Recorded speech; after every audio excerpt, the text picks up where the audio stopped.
Welcome to Fiction Audiobooks. If you enjoy the content, like and subscribing would be greatly appreciated. If you have any recommendations for novels, comment below. Please join my Patreon at https://www.patreon.com/fictionaudiobook. Chapter 1, Born in the Warring States, starting in an age of chaos. The Warring States era. An age of endless conflict, when nations schemed and fought without pause. The strong grew stronger, and the weak were swallowed whole. Every layer of society was in turmoil. From nobles down to commoners, no one lived with the slightest sense of safety. At any moment, anyone could become meat on the butcher's block. In a chaotic age where war burned this fiercely, morals and shame had no meaning.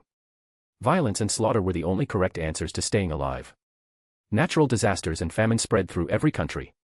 Starving refugees wandered the roads, and when they spoke of meat pies, ladyfingers, shepherd's pie, or blood pudding, the ingredients were often horrifyingly literal. There was no false advertising there. And just as this age of great conflict seemed ready to enter an even more brutal stage, two clans in the Land of Fire suddenly announced an alliance.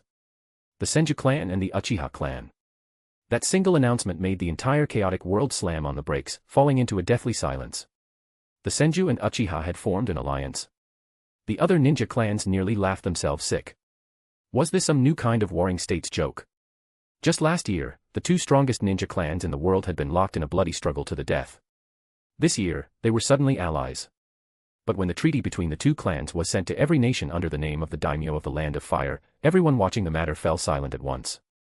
Who were the two strongest ninja clans of the Warring States era? The Senju clan, who possessed the power of the sage's body. And the Uchiha clan, who possessed the power of the sage's eyes. So on that day, the minds of every daimyo, along with countless great and small ninja clans, exploded in every possible sense of the word. As if by silent agreement, they all stopped fighting. Unease, fear, silence, and doubt filled the hearts of those daimyo and ninja clans. Yomi Castle. It stood on the border between the former Land of Waterfall and the Land of Iron. Built on a foundation of wood and stone, with steel as its frame, it was a vast and magnificent city that had suddenly risen there more than 10 years ago. Every street, every residential district, every public facility within the city looked as if it had been carefully measured in advance. Everything was arranged in neat, orderly rows, pleasing to the eye. Even the roads had been tamped down inch by inch. Carriages could roll across them without the slightest bump.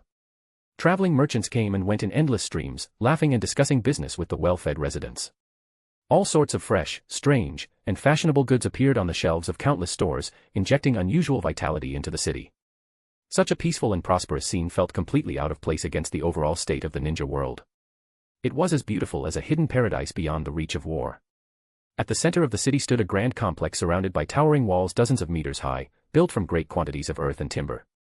Because of the high walls, only the upper portions of the buildings inside could be seen, yet even that was enough to reveal their grandeur. Most striking of all was the huge tower protected by countless sturdy buildings around it. It gave the impression of a floating palace in the clouds, something that did not quite belong to the mortal world. Among the buildings inside the walls walked samurai with swords at their waists, dressed in layered armor and almost fully armed. There were also ninja dressed in standard black uniforms, cloaked in long coats, moving as swiftly as the wind. Two completely different professions of violence, yet both were special groups in the Warring States era capable of using chakra. Here, they had been merged and integrated with remarkable closeness. The samurai were more numerous, roughly 1,000 in total. The ninja were fewer, but still numbered around 200. These organized ninja and samurai patrolled the complex along carefully planned routes, guarding it so tightly that not even a drop of water could slip through.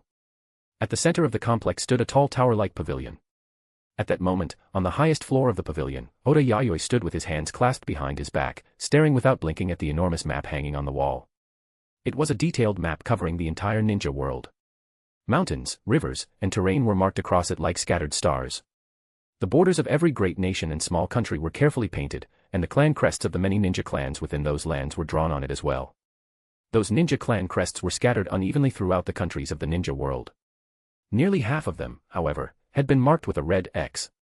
That meant those clans had been completely erased from the ninja world during the chaos of the Warring States era. The Land of Fire had the most such marks.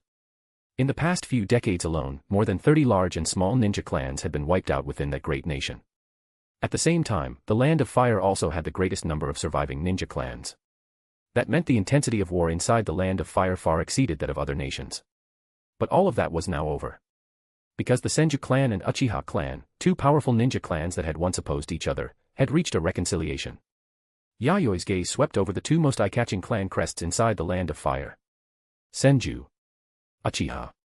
A rare look of gravity and contemplation appeared on Yayoi's face. Memories from his previous life, both familiar and unfamiliar, began to surge through his mind like a tide. The recent rumors that the Senju clan and Uchiha clan had formed a pact had caused an uproar.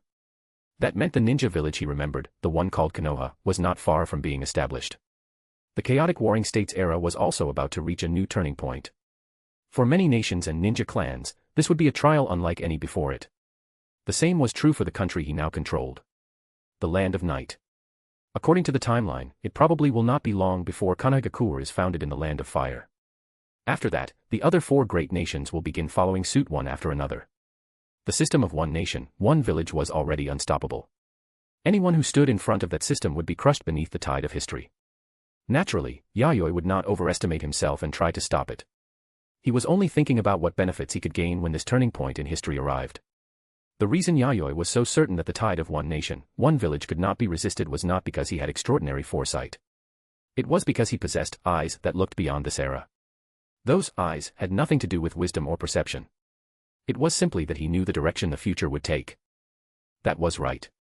Yayoi was a transmigrator. He still remembered his previous life.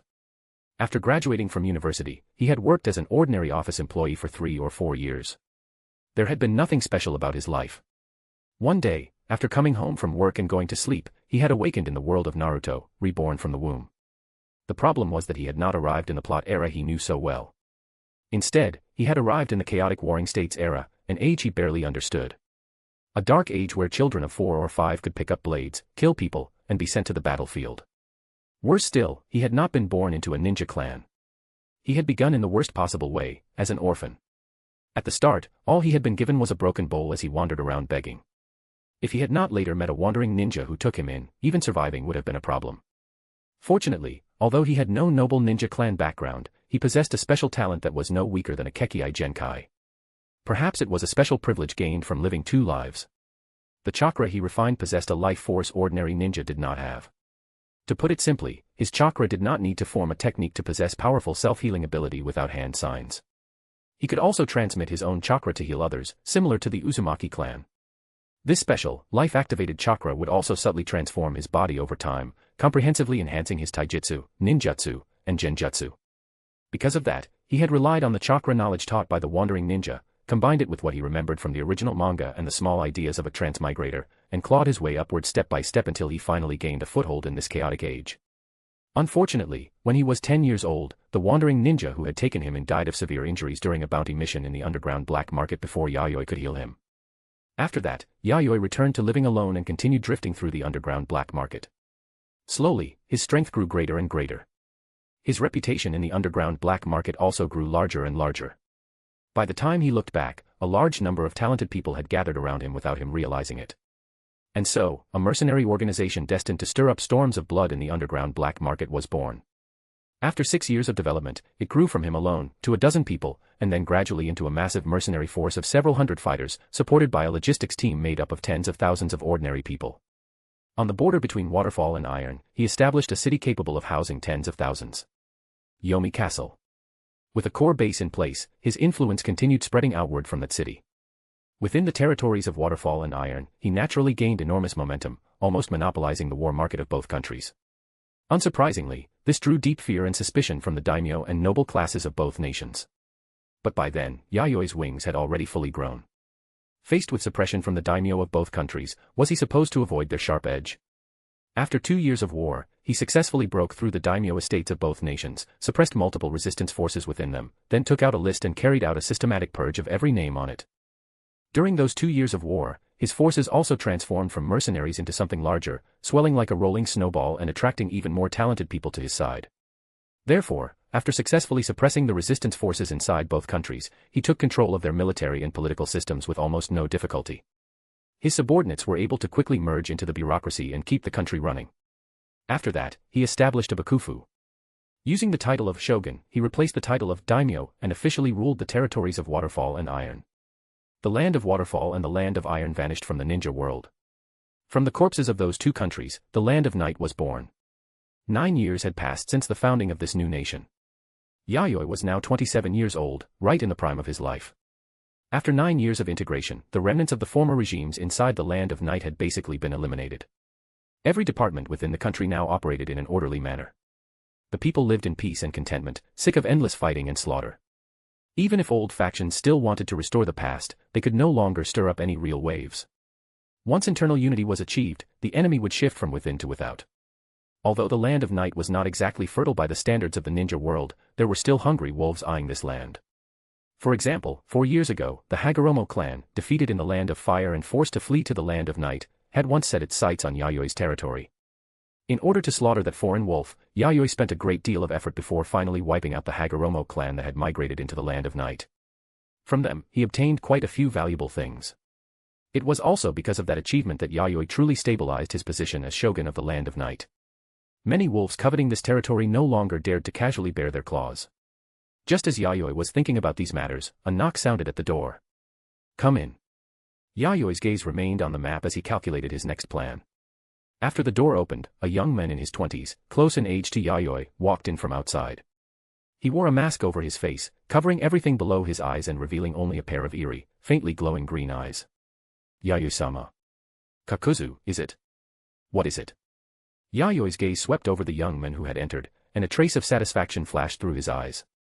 This young man was Kakuzu. He was one of Yayoi's greatest gains over the years. In the original story, Kakuzu was one half of the Akatsuki's immortal duo. After failing to assassinate the first Hokage, Senju Hashirama, he was treated unjustly by the upper ranks of Takigakure. In the end, he stole the village's forbidden techniques and fled, becoming a rogue ninja. But the current Kakuzu had not yet experienced that betrayal. Yayoi had recruited him early, making him one of the high-ranking officials of the Land of Night and a trusted right-hand man. According to the ninja ranking system of later generations, Kakuzu's current strength was equivalent to an elite among jonin. He was proficient in earth style and water style, and his taijutsu was also quite impressive. In this unfamiliar Warring States era, Kakuzu could be considered one of the few familiar faces Yayoi had. This era was far too distant from the beginning of the main plot. Many famous ninja of the time never appeared in the story of later generations. Most importantly, Naruto was a manga Yayoi had followed while still in school. The part he had read up to was the 5 Kage Summit, where the one-eyed man calling himself Uchiha Madara had just revealed the Eye of the Moon plan and declared the beginning of the Fourth Great Ninja War. As for the rest, after graduating and starting work, he had no time or energy left to follow the updates, so he had let it go. On top of that, this was the Warring States era. That made much of the future knowledge in Yayoi's head useless. There were even people he had never heard of. For example, there was a ninja in the Land of Wind named Reto. It was said he could use wind style to create enormous storms with a range of dozens of miles. In the Land of Earth, there was a ninja named Ishikawa, practically a human earthquake machine. His earth style was said to shake space and earth. In his most famous battle, he single-handedly buried a powerful clan that possessed a Kekei Genkai, collapsing several mountains in the process. Aside from them, A of the Land of Lightning and Byakuren of the Land of Water were equally famous, each one like a natural disaster in human form. Yayoi had reason to suspect that these people were the other first Kage later said to stand alongside the first Hokage, Senju Hashirama. Otherwise, how could it be such a coincidence that they had appeared in the other 4 great nations? Yayoi-sama, the search unit we sent out has found the 7 tails you were looking for. Kakuzu organized his words briefly, then reported to Yayoi in a concise manner. Where? Yayoi's mind stirred. Although ninja were the mainstream power in this era, the existence of the tailed beasts had also left a vivid mark on the age.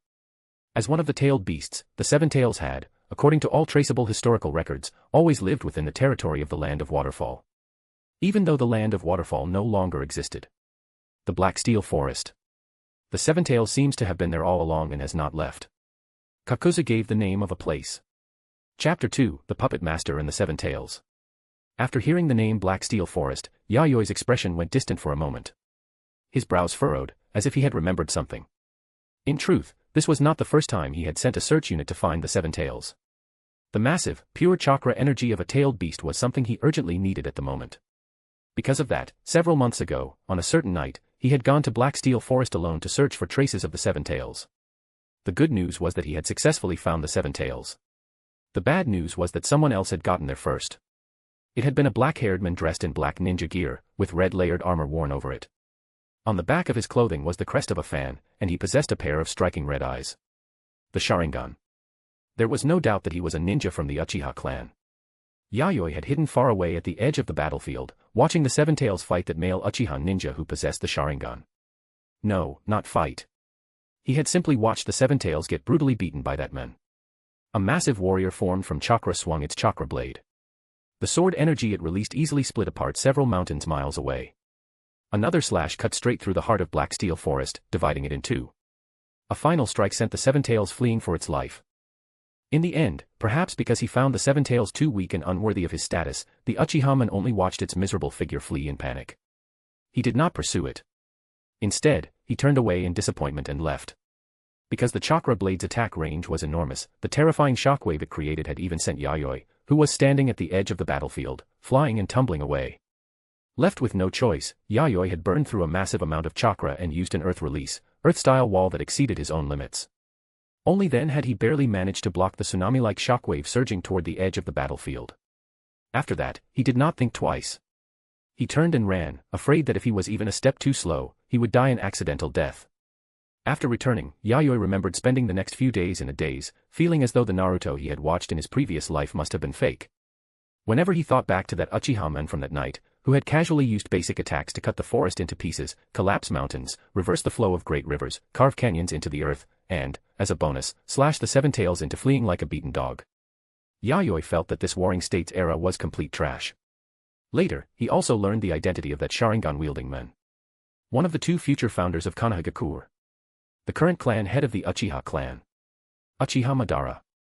A man whose name stood alongside the head of the Senju clan, Senju Hashirama. Over the years, Yayoi had remained entrenched within the territories of the Land of Waterfall and the Land of Iron. His understanding of the outside world had mostly come from information passed along by traveling merchants. By the time those merchants brought him news, it had already passed through who knew how many mouths. Much of it had long since become distorted. He had only heard that the war in the Land of Fire was extremely fierce. As for exactly how fierce, he had known nothing. On top of that, he had once fought ninja from the Hyuga clan. Although the Hyuga clan was indeed powerful, if his side continued developing, they were not impossible to fight. At the very least, they were not so strong that they made him despair. But Uchiha Madara.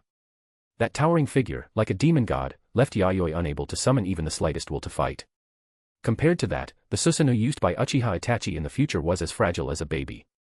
Yayoi recalled the scene from the original story where the first Hokage, Senju Hashirama, fought the elderly third Hokage after being summoned through Edo Tensei. Even if he had been weakened, was that not too ridiculous? Was the third Hokage not supposed to be the strongest Hokage? How many versions of upgrades did the first Hokage need before he could fight Uchiha Madara, who could split several mountains with one sword? Also, how exactly had Kakuzu fought the first Hokage, Senju Hashirama, and survived? Could it have been like Yayoi facing Uchiha Madara, casting one ninjutsu at the edge of the battlefield to block the aftershock of the other side's attack, then running away at full speed, and counting that as officially exchanging blows? Yayoi-sama, should we act now? The Seven Tails has yet to recover from its serious injuries and is currently very weak. If we move to capture it now, our chances of success will be highest. Kakuzu spoke up with a suggestion, interrupting Yayoi's thoughts. However, you and I will go alone.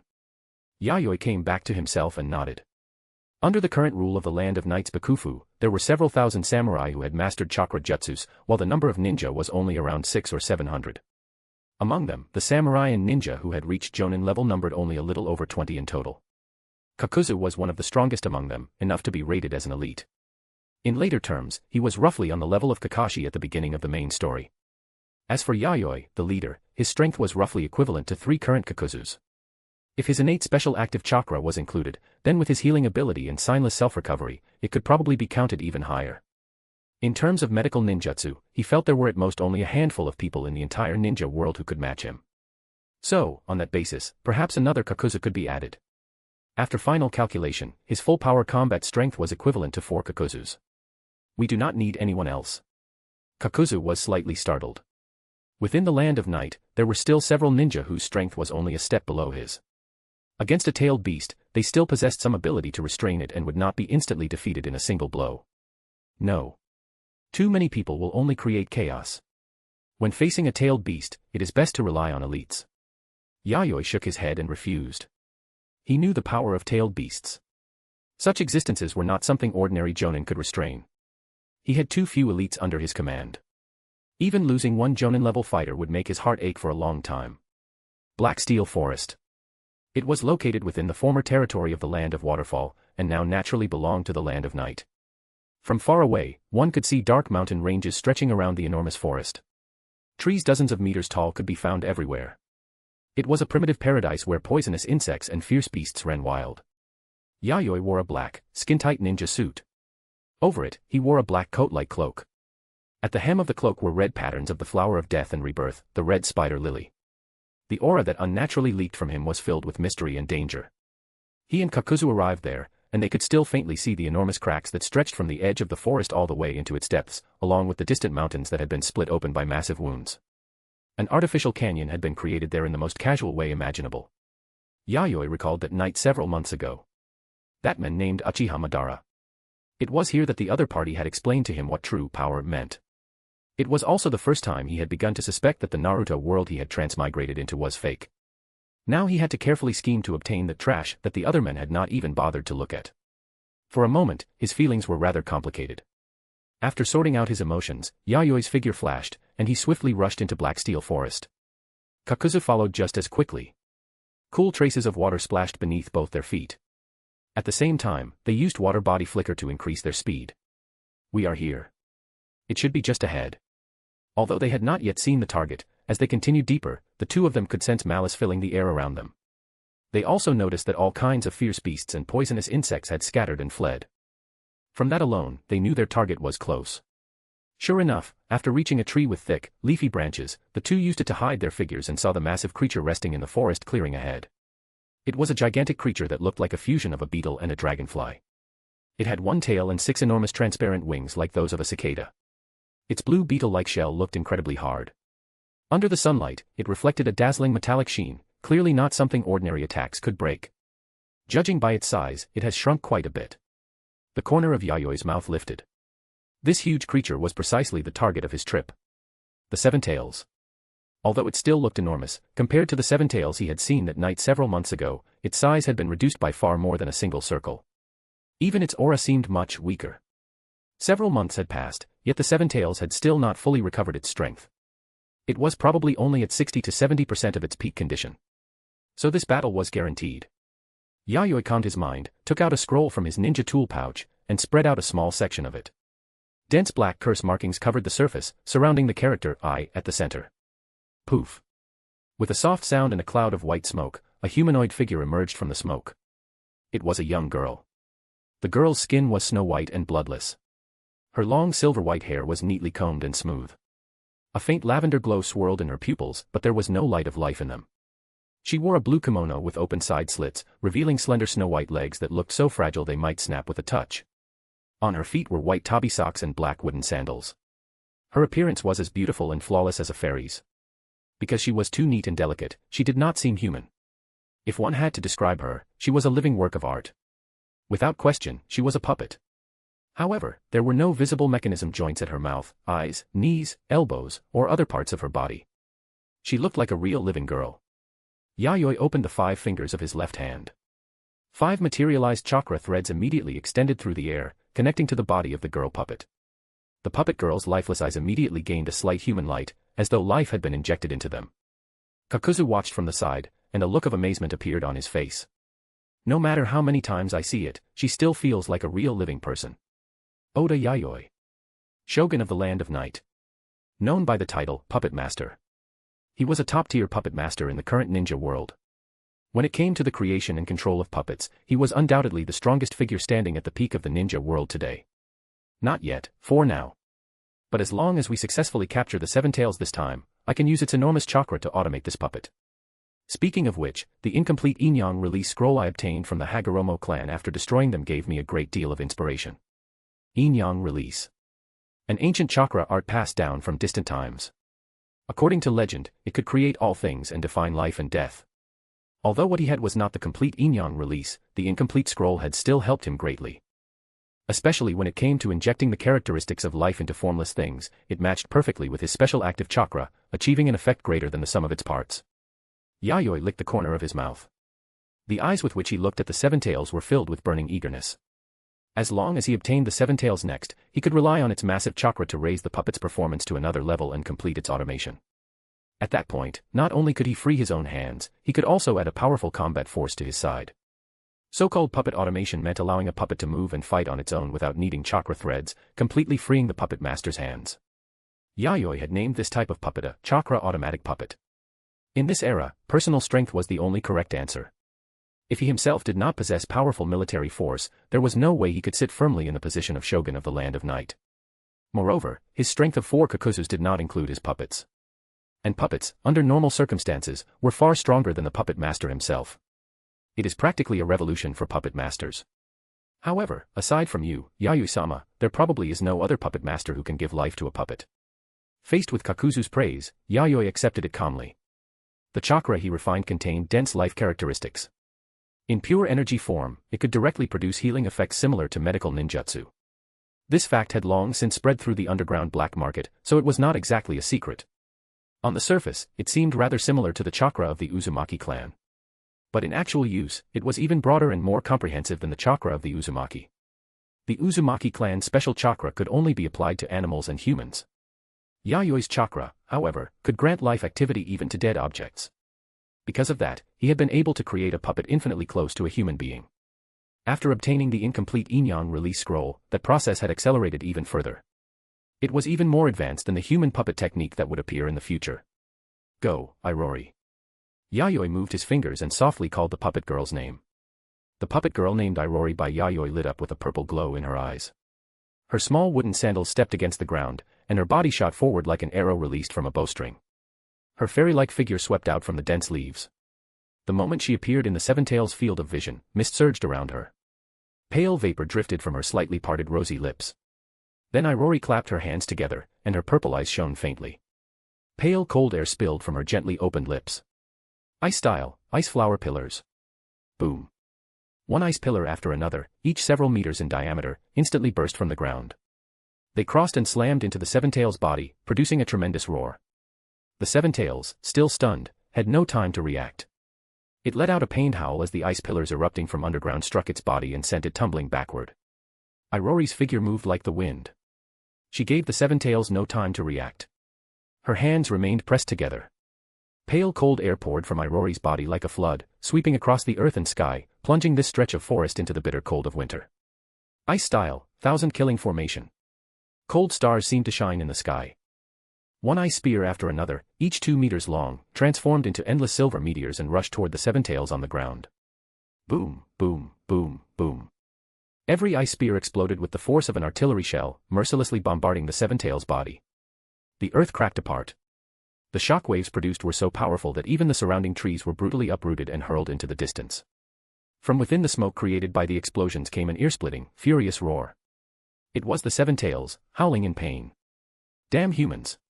Several months ago, it had barely escaped disaster. Yet before its injuries could fully recover, humans had come knocking on its door again. Were these humans dogs? Did they have to come one after another?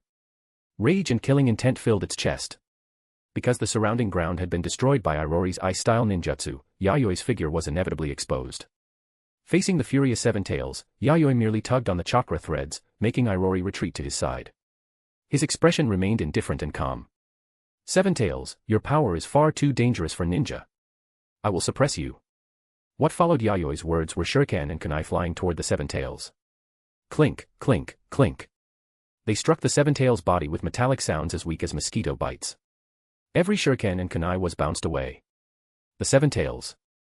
Yayoi. Yayoi turned his head and glanced at Kakuzu, who had arrived beside him. This is tactics, Yayoi-sama. Kakuzu replied without the slightest change in expression. Before Yayoi could answer, the Seven Tails flew into an even greater rage. It roared again and again, its emotions completely boiling over as it suddenly opened its huge mouth. Tiny black and red balls of condensed physical chakra gathered inside its mouth. A terrifying and violent aura spread wildly through the air. The Seven Tails, now completely stripped of reason, wanted only to use absolute power to destroy every living thing before its eyes. Chapter 3, The Uchiha Girl. It seems my tactics worked quite well, Yayoi-sama. Kakuzu looked at the destruction he had caused with great satisfaction. Even the Seven Tails had been pushed into breaking point by him. Then he quietly moved behind Yayoi. Things like tailed beast balls were still far too terrifying. He would leave this part to Yayoi-sama. They were indeed effective. Yayoi was equally satisfied with the result. A seven-tails that had lost its reason, combined with its poor condition, would be much easier to deal with. Die, humans. The seven-tails finished condensing the chakra sphere in its mouth. A tailed beast ball. Its head tilted back slightly, assuming a posture as if it were about to fire. Yayoi tilted his head a fraction and hooked his fingers. Irori's figure flashed in front of him. The hem of her blue kimono fluttered, revealing a section of snow-white, jade-like calf. Her hands pressed together, and her purple eyes glowed. Ice style, ice banquet corridor. Crack, crack. The sound of cold air freezing rang out. A pale cold wind swept across the area. The earth, the air, the trees, the rivers, the sky, all of them froze in an instant into a gigantic block of ice as large as a mountain. The seven tails and the tailed beast ball were also sealed inside the frozen mass. The violent aura of the tailed beast ball did not disperse. Instead, it faintly reached its critical point. Then, with a thunderous boom, the tailed beast ball exploded at point-blank range in front of the seven tails. The mountain-sized block of ice burst apart and scattered in every direction, shooting deep into the distant forest, knocking down row after row of trees and smashing countless massive craters into the ground. The seven tails aura had become somewhat weak and dispirited, but there were no obvious injuries on its body. Yayoi also breathed out slightly. Controlling a puppet and releasing such a powerful ninjutsu in one breath was a little taxing even for him. Although the seven tails ranked third among the tailed beasts in terms of strength, second only to the nine tails and eight tails, it was not currently in its prime. Thinking back to the battle a few months ago, when Uchiha Madara had crushed the seven tails, Yayoi knew he still had a very long road ahead of him. Because it was not at full strength, the seven tails could not currently fire tailed beast balls in rapid succession. Yayoi had taken aim at precisely this weakness. He quickly hooked his fingers and controlled Irori, making her rush toward the seven tails. The seven tails was wary. It could tell that this human controlling the puppet was definitely no ordinary ninja. Although he was far from the red-eyed Uchiha man who had nearly beaten it to death several months ago, he was absolutely no weakling. So it shook the six cicada-like wings on its body, intending to fly into the sky and seize control of the air. Earth-style, swamp of the underworld. The seven tails felt the ground beneath it soften. Before it could react, its body sank into a muddy swamp. After releasing the ninjutsu, Kakuzu did not hesitate for even a moment. He immediately retreated, water splashing beneath his feet as he used water body flicker to flee the seven tails' attack range. Kakuzu's earth style was not enough to truly restrict the seven tails. But it could delay it for a moment. Irori's figure flashed above the seven tails' head. Like a fairy, Irori spun in the air. The hem of her blue kimono danced around her, while astonishing cold air gathered around her foot, releasing a silver-white light as she swept it down at the seven tails. Ice style, single-blade ice burial. Boom. A blade-shaped mass of ice came crashing down from the sky, heavily striking the seven tails' hard shell. The seven tails howled in pain, as if bitter bile had been forced from its stomach. Its mind went dizzy from the impact, and pain twisted its expression. Thin, paper-like sheets of ice appeared beneath Irori's black wooden sandals. Using them as footholds, she moved nimbly through the air. Every time she stepped, another sheet of ice as thin as paper yet tough enough to support her would appear in the air, allowing her to tread across it. Yayoi also began moving with Irori, shifting his position. The seven tails roared in anger, opened its huge mouth, and fired a black sphere filled with destructive aura straight at Yayoi's location. This was a tailed beast bullet. It could be considered an infinitely weakened version of the tailed beast ball. Its weakness was that its power was far inferior to a proper tailed beast ball. Its advantage was that it could be fired instantly without needing to charge. Earth-style wall. Yayoi formed a hand sign with his free right hand and responded calmly. One thick, towering earth wall after another rose from the ground. Because he supplied a large amount of chakra, the many earth walls created this time far surpassed the ordinary scale in both hardness and size. Boom. The tailed beast bullet's bombardment was directly blocked by the earth walls. Broken stones and dust scattered everywhere, revealing Yayoi standing unharmed behind them. Yayoi was not surprised. Although the strength his main body could display was inferior to Irori's, he was no weakling either. He could not block a tailed beast ball. But a tailed beast bullet, whose power was only comparable to a high-level fire-style jutsu, was not a problem. Besides, not only ninjutsu, he was also deeply proficient in taijutsu. It was just that if he rushed up and compared taijutsu with a tailed beast, he would definitely be beaten to death. Otherwise, if he coordinated with Irori and launched a joint assault, he could end this battle even faster. Soon, cold stars once again lit up the sky. Countless ice spears once more rushed toward the earth like meteors. The Seven Tails fought back with all its strength, raising its head and roaring toward the sky as it endured the meteor-like impacts of the ice spears with its body. At the same time, Yayoi opened both hands. Pale cold air formed a torrent, surging toward the ground like a tsunami. Ice style, maiden snow frost kill. Thick white frost quickly formed over the Seven Tails' body. The cold current ran wild. The forest was dyed a deathly pale. The earth and trees seemed to have their vitality stripped away in an instant. The Seven Tails' aura grew weaker and weaker, but its struggles became more and more violent. The cold air did not last long before the thick frost began to crack. Yayoi's expression remained calm. Naturally, he knew the Seven Tails would not be so easily brought down. Fortunately, Yayori's performance was most suited to capturing and restricting large creatures like this. Blades and spears made of ice continued to consume chakra as they shot toward the Seven Tails like white meteors tearing across the sky. The cold air like a frozen current continued reinforcing the frost on the Seven Tails' body. Kakuzu would also step in from time to time, using his earth style to add another layer of restraint over the Seven Tails, or using long-range water style to wear away its strength. He even threw in some shuriken and kunai along the way. The damage was low. The insult was enormous. It continuously enraged the Seven Tails, making it lose its reason even further. Only when the Seven Tails' aura had completely weakened did Yayoi control Yayoi and stop the assault. Looking at the Seven Tails, now transformed into a gigantic ice sculpture, Yayoi recalled Yayoi and let out a heavy breath, followed by a sigh. As expected of a tailed beast. Even when it was not at its peak, it was not easy to subdue. Although he had not been injured and could be said to have taken down the Seven Tails without suffering damage, it had been exhausting. And this was only because Yayoi had countered the Seven Tails' flying ability. She had frozen its ability to take flight right away. If the Seven Tails had flown into the sky, he could only have stared at it helplessly. Yayoi did possess aerial combat ability, but in the end, she was not as nimble as the Seven Tails.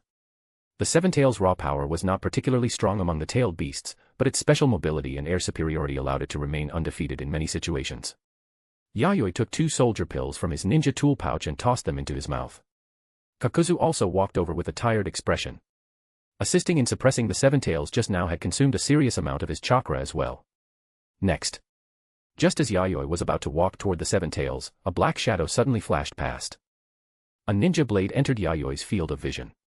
Kakuzu's expression changed. Earth style, earth spear. Kakuzu met the attacker with the body flicker. His darkened arm blocked the ninja blade swinging toward him. Clang. The ninja blade struck Kakuzu's arm with force, sending out fierce sparks. It did not even cut through his skin. The attacker looked stunned, then her expression shifted as she retreated. Unfortunately, it was already too late. Yayori's figure flashed like a ghost to the attacker's side. Her pale, jade-like fingers gently touched the girl. A layer of white frost instantly formed over the attacker's body. From head to toe, only her head could still move. Yayoi looked at the attacker. It was a girl. She was not very old, probably around 12 or 13, with the childishness not yet fully gone from her face. She had long, straight black hair, snow-white skin, and a neat appearance. Most striking of all were her scarlet eyes, each bearing 2 tomo. The Sharingan. Are you from the Uchiha clan? She wore a black, tight-fitting ninja outfit, with layered armor unique to the Warring States era draped over it, making her look like a young female samurai. Judging from her practiced way of fighting, she had probably grown numb to cutting people down. This was also the common sickness of Warring States ninja. Even children of 4 or 5 had to get used to cutting people down. Otherwise, they would be cut down by others. Yayoi looked directly into the girl's 2 tomo Sharingan and did not fear her genjutsu. His chakra was far more active than that of ordinary ninja. That meant genjutsu's control over him would be greatly weakened. Even with the Sharingan, it would be very difficult to hypnotize him with genjutsu, even at the 3 tomo level. The only thing he truly feared was the Mangekyo Sharingan beyond the 3 tomo. The girl realized that even after she used her Sharingan, the other party had not been confused by her genjutsu. She immediately understood that her genjutsu could not control him, and she could not help gritting her teeth. Yayoi-sama, should we kill her? Kakuzu walked over. Killing intent appeared in his eerie green eyes. You are thieves. The Seven Tails was subdued by Madara-sama. It belongs to us, the Uchiha clan. The girl shouted loudly. Although she was now a prisoner, there was not the slightest fear of death in her red Sharingan eyes. The girl's answer made Yayoi recall unpleasant things, and the corner of his mouth twitched. Every time he heard that name, he instinctively remembered his own useless self from that night, like some insignificant underling. The Madara-sama you speak of would not care about a mere Seven Tails. Yayoi softly breathed out and had Yayoi release the girl's restraint. Judging from the girl's answer, the Uchiha clan should know about the Seven Tails. This girl had most likely come here carrying a mission from the Uchiha clan. That meant the Uchiha clan was keeping track of her movements at all times. If she died here, it would become troublesome. Especially now that the Senju clan and Uchiha clan had formed an alliance. It was best not to provoke them. The girl frowned, apparently not understanding what Yayoi meant. Yayoi had no need to explain. Most likely, after Uchiha Madara returned several months ago, he had casually mentioned the Seven Tails location. That alone had made the other Uchiha ninja develop ideas about it. But the truth was that Uchiha Madara had no interest in the Seven Tails. He had beaten it once, then left. The so-called idea that the Seven Tails belonged to the Uchiha clan was merely wishful thinking from the other Uchiha ninja. If Madara had left even the slightest mark on the Seven Tails before, Yayoi would not have dared to target it. He would have gone searching for another tailed beast instead. No longer paying attention to the Uchiha girl, Yayoi came before the Seven Tails and controlled Irori to remove the ice from its body. Cold air spread in all directions. Kakuzu and the Uchiha girl, who had followed over, could not help shivering. Their teeth even chattered a few times beyond their control. The Seven Tails was barely alive, lying weakly on the ground without moving. "You may leave, little Uchiha girl." Yayoi's gaze swept toward the Uchiha girl, signaling for her to leave. What came next could not be seen by outsiders. "This belongs to the Uchiha clan. Why should I not be allowed to stay?" The Uchiha girl's Sharingan faded back into ordinary black and white eyes, but her tone was still extremely rude. Kakuzu raised an eyebrow, seemingly wanting to teach her a lesson and show her how to respect her elders. Yayoi reached out to stop him, his gaze falling on the girl. "Right now, the Senju clan and your Uchiha clan are at the critical moment of their alliance. As a ninja of the Uchiha clan, is it really fine for you not to return?"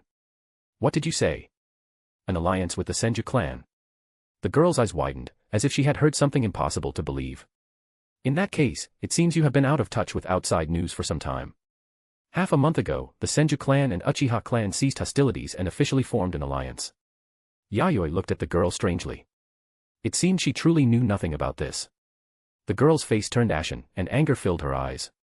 "Hey, even if you are going to make something up, at least make it believable. How could our Uchiha clan possibly sign an alliance with the Senju clan? Her parents, her younger brother, her older sister, her older brother, and countless members of her clan had all died at the hands of Senju ninja. If they allied with the Senju clan, then what was she supposed to do with the sea of blood and hatred she carried? The grudge between the two clans could only end when one side was completely destroyed. This is already common knowledge." Yayoi did not care about the girl's doubt and replied calmly. Seeing how certain Yayoi looked, the girl could not help suppressing the impulse in her heart and forcing herself to calm down. Then she immediately turned around, preparing to return to her clan and verify whether Yayoi's words were true. "Hey, little girl. What is your name?"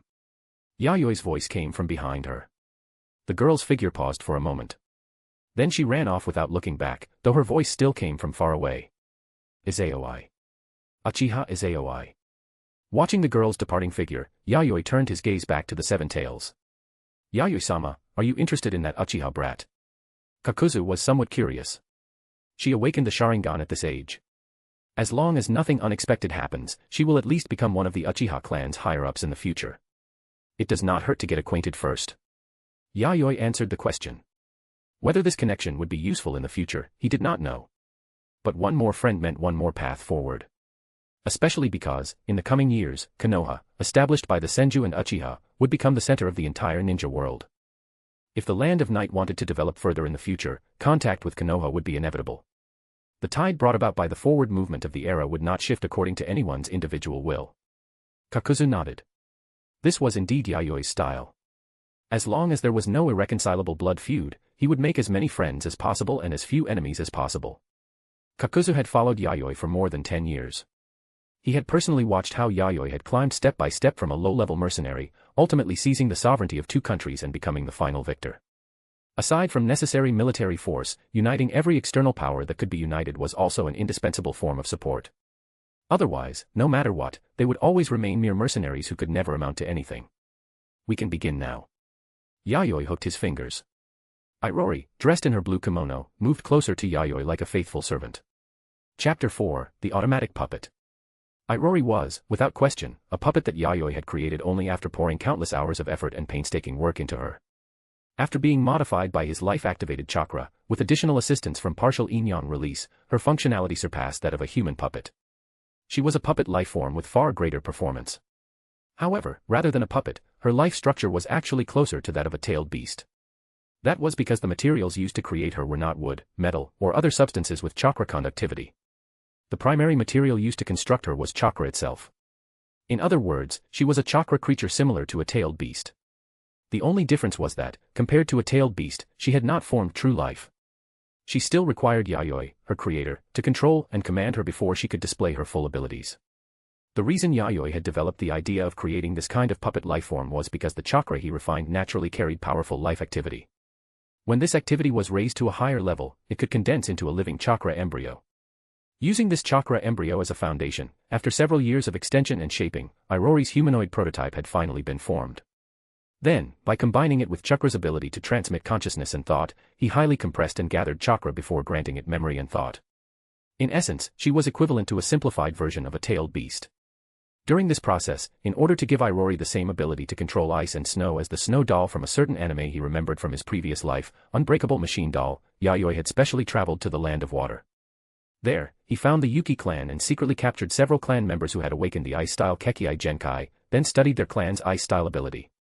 After completing his research, he granted the researched ice-style power to Irori's body, forming a chakra circuit similar to ice-style, which he named the Ice Mirror.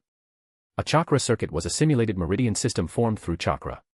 This system allowed Irori to produce chakra on her own. It also allowed her to imitate a ninja and freely use the ninjutsu, taijutsu, and genjutsu attached to chakra. Of course, that ideal state was still one step away from true success. Memory, thought, and the intelligence necessary to exist in the world had already been assembled inside Irori's body. But all of it needed to be activated. Otherwise, she would remain a dead object that required finger control. There were two major obstacles to activation. The first was how to grant Irori stronger life activity. Relying solely on his own special chakra made it very difficult to complete independently. Because of that, the appearance of the incomplete Inyan release scroll had given him a new path. The second was the need for an unimaginably massive amount of chakra. Yayoi had already solved the first problem. But the second. Yayoi could not give Irori such an enormous amount of chakra by himself, which was why he had always needed to manually control her in fine detail. That was also why he had turned his gaze toward the tailed beasts, intending to plunder the vast chakra within them. Thinking of this, Yayoi could not help feeling excited. Kakuzu, keep watch nearby. Do not let anyone approach. Yes. Kakuzu nodded seriously, flashed to a nearby position, and began guarding the surrounding area. Yayoi then hooked his fingers. Irori, connected by chakra threads, naturally stepped forward like a living person. She stopped in front of the seven tails. A faint glow shone from her inorganic purple pupils. Her snow-white, delicate hands slowly rose, then began forming hand signs in a slow yet fluid motion. An unprecedented chill swept over the area. The unconscious body of the seven tails began trembling violently. Scarlet chakra peeled away from its body like mud, rolling and gathering toward Irori's body as she formed hand signs. No. This is not a seal. As its vitality weakened, the seven tails regained a hazy awareness. A trembling murmur escaped its mouth. It felt as if something more fundamental was leaking out from inside its body along with its chakra, then being absorbed by the lifeless girl before it. It could sense that the chakra flowing into Irori's body had the traces of its own aura erased. No consciousness-like product formed within it to interfere with Irori. The seven tails let out a pained groan. Its wings tried to flap. Irori suddenly lifted her snow-white chin. Her purple pupils were icy and lifeless as she opened her mouth and exhaled a mist-like breath of cold air. Struck by the cold, the seven tails shuddered. Its body stiffened again, motionless, and it could only watch helplessly as its chakra was stolen bit by bit. Irori's absorption speed was not fast, because while she absorbed the chakra, Yayoi needed to erase the consciousness carried by the seven tails chakra itself, leaving only the purest chakra behind. This process was like cutting a moderate-sized wound into a human body and slowly draining the blood. As time passed, the forest fell into night. No one knew how long had gone by. The night was nearly over, and the eastern sky once again began to brighten with the pale color of dawn. The seven tails, which had originally been as large as a small mountain, had now shrunk several times over until it was only the size of a house. For a tailed beast, this size and build could be considered miniature. After a long while, Irori released her hand signs, and Yayoi also severed the chakra threads. Irori's purple eyes were no longer cold and lifeless. A faint light appeared within them, and a human-like look of thought surfaced on her face. But in the end, her mind seemed to ache, and she frowned as though struggling. The chakra she absorbed has reached its limit. If she absorbs any more, her body may begin to suffer adverse reactions. Yayoi nodded slightly and began forming hand signs with both hands. Secret art, creation of life. As the name suggested, this was a secret art Yayoi had developed by combining his own life-activated chakra with incomplete yin-yang release. Its purpose was to grant life to a puppet. By using this technique, the puppet's memory, consciousness, thoughts, and wisdom could be fully unified, perfectly merging with the body to form true life. Irori's eyes slowly closed. The pale, luminous skin across her body began to turn transparent, revealing lines that emitted green light like circuits. They occupied every corner of her body. Those were the chakra circuits covering Irori's entire body. The circuit-like chakra pathways crisscrossed throughout her body before finally converging at the left side of Irori's chest. Through the puppet girl's transparent skin and the fabric of her kimono, one could see an ice-blue spherical core the size of a heart. This was the chakra core. It was created from an extremely rare chakra crystal, capable of absorbing and releasing chakra while also storing a large quantity of it. Gathered within it were the girl's will, thoughts, wisdom, and memories. At the same time, it was the source of her life. Calling it either her heart or her brain would not be wrong. The enormous chakra absorbed from the seven tails began fusing into Irori's chakra circuits, then gathered toward the ice-blue core at the center. As long as this step was completed, Yayoi would no longer need to provide chakra or use chakra threads in the future. Irori would naturally become the chakra automatic puppet he had envisioned, capable of autonomous movement and combat. She would also be able to refine chakra on her own, just like a ninja. Without question, by the standards of the current ninja world, this was the ultimate masterpiece of a puppet master. Half an hour passed. The glow from the girl's pale, transparent skin slowly faded. The many chakra circuits, along with the chakra core that served as both heart and brain, also disappeared into the flesh and blood created from chakra. The girl's tightly closed eyes opened. Her vision connected to the brand new world. In her mind, fragmented memories linked together one after another like short films being played. They were the entire process of her creation, from nothing into existence, by the hands of her creator. Aside from that, there were also memories of being used by her creator in battle, being trained by him, and being undressed so her body could be washed clean. Subconsciously, the girl's pale, luminous face gained a faint trace of color, and a brief blush of shyness appeared. The instant she opened her eyes, she saw a young man with short hair standing before her, dressed in black ninja clothing with a black coat-like cloak worn over it. A fierce and direct emotion made her instinctively open her mouth. Endless feelings and joy surged from the bottom of her heart. Do not be nervous. Take your time remembering how to speak. Yayoi looked at Irori, whose mouth had opened but who could not yet make a sound. He used a warm tone to soothe her restless and uncertain heart. Irori nodded. She took a deep breath and, following Yayoi's instruction, recalled the various memories and knowledge in her mind. After that, she opened her mouth again. Her voice was ethereal and pure. Yayoi-sama. Is there anything abnormal with your body? Irori shook her head. What about the operation of your thoughts, the extraction and use of chakra, and those functions? Yayoi continued asking. Everything is normal. Irori answered obediently. Yayoi nodded in satisfaction. Then, do you still remember your name? Yes. My name is Irori. And your identity? Irori's expression suddenly became solemn and serious. I am Yayoi-sama's daughter, lover, wife, guard, and maid. From now on, please use me however you wish, father. Question mark. Yayoi looked at Irori's serious face, confusion appearing on his own. Had he added such strange thoughts into her? Unable to figure it out, Yayoi did not dwell on it. He had been away for some time already. He needed to return to Yomi Castle quickly. Now that the Senju clan and Uchiha clan had united, the establishment of Konohagakure had already become unstoppable. The time and space left for him to act were both running out. He had to make certain preparations before he could face the tide of this new era. Father, what should we do with the seven tails? Irori pointed toward the seven tails lying nearby, barely alive with only one breath left. Bring it back. After it recovers, we will use its chakra to activate future puppets.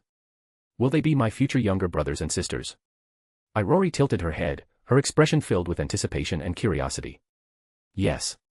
But it is still a little too early to talk about that now. Kakuzu, you carry the seven tails. With the experience of creating Irori, activating the next chakra automatic puppets would be much more convenient. However, considering that there were more important matters ahead, he could only suppress that idea for now. Besides, the seven tails chakra would need time to recover. So Yayoi did not even look at the seven tails lying on the ground. He turned and left. Irori quickly followed, staying close behind Yayoi. Only Kakuzu looked helplessly at the house-sized seven tails. It seemed the carrying work would have to be left to him.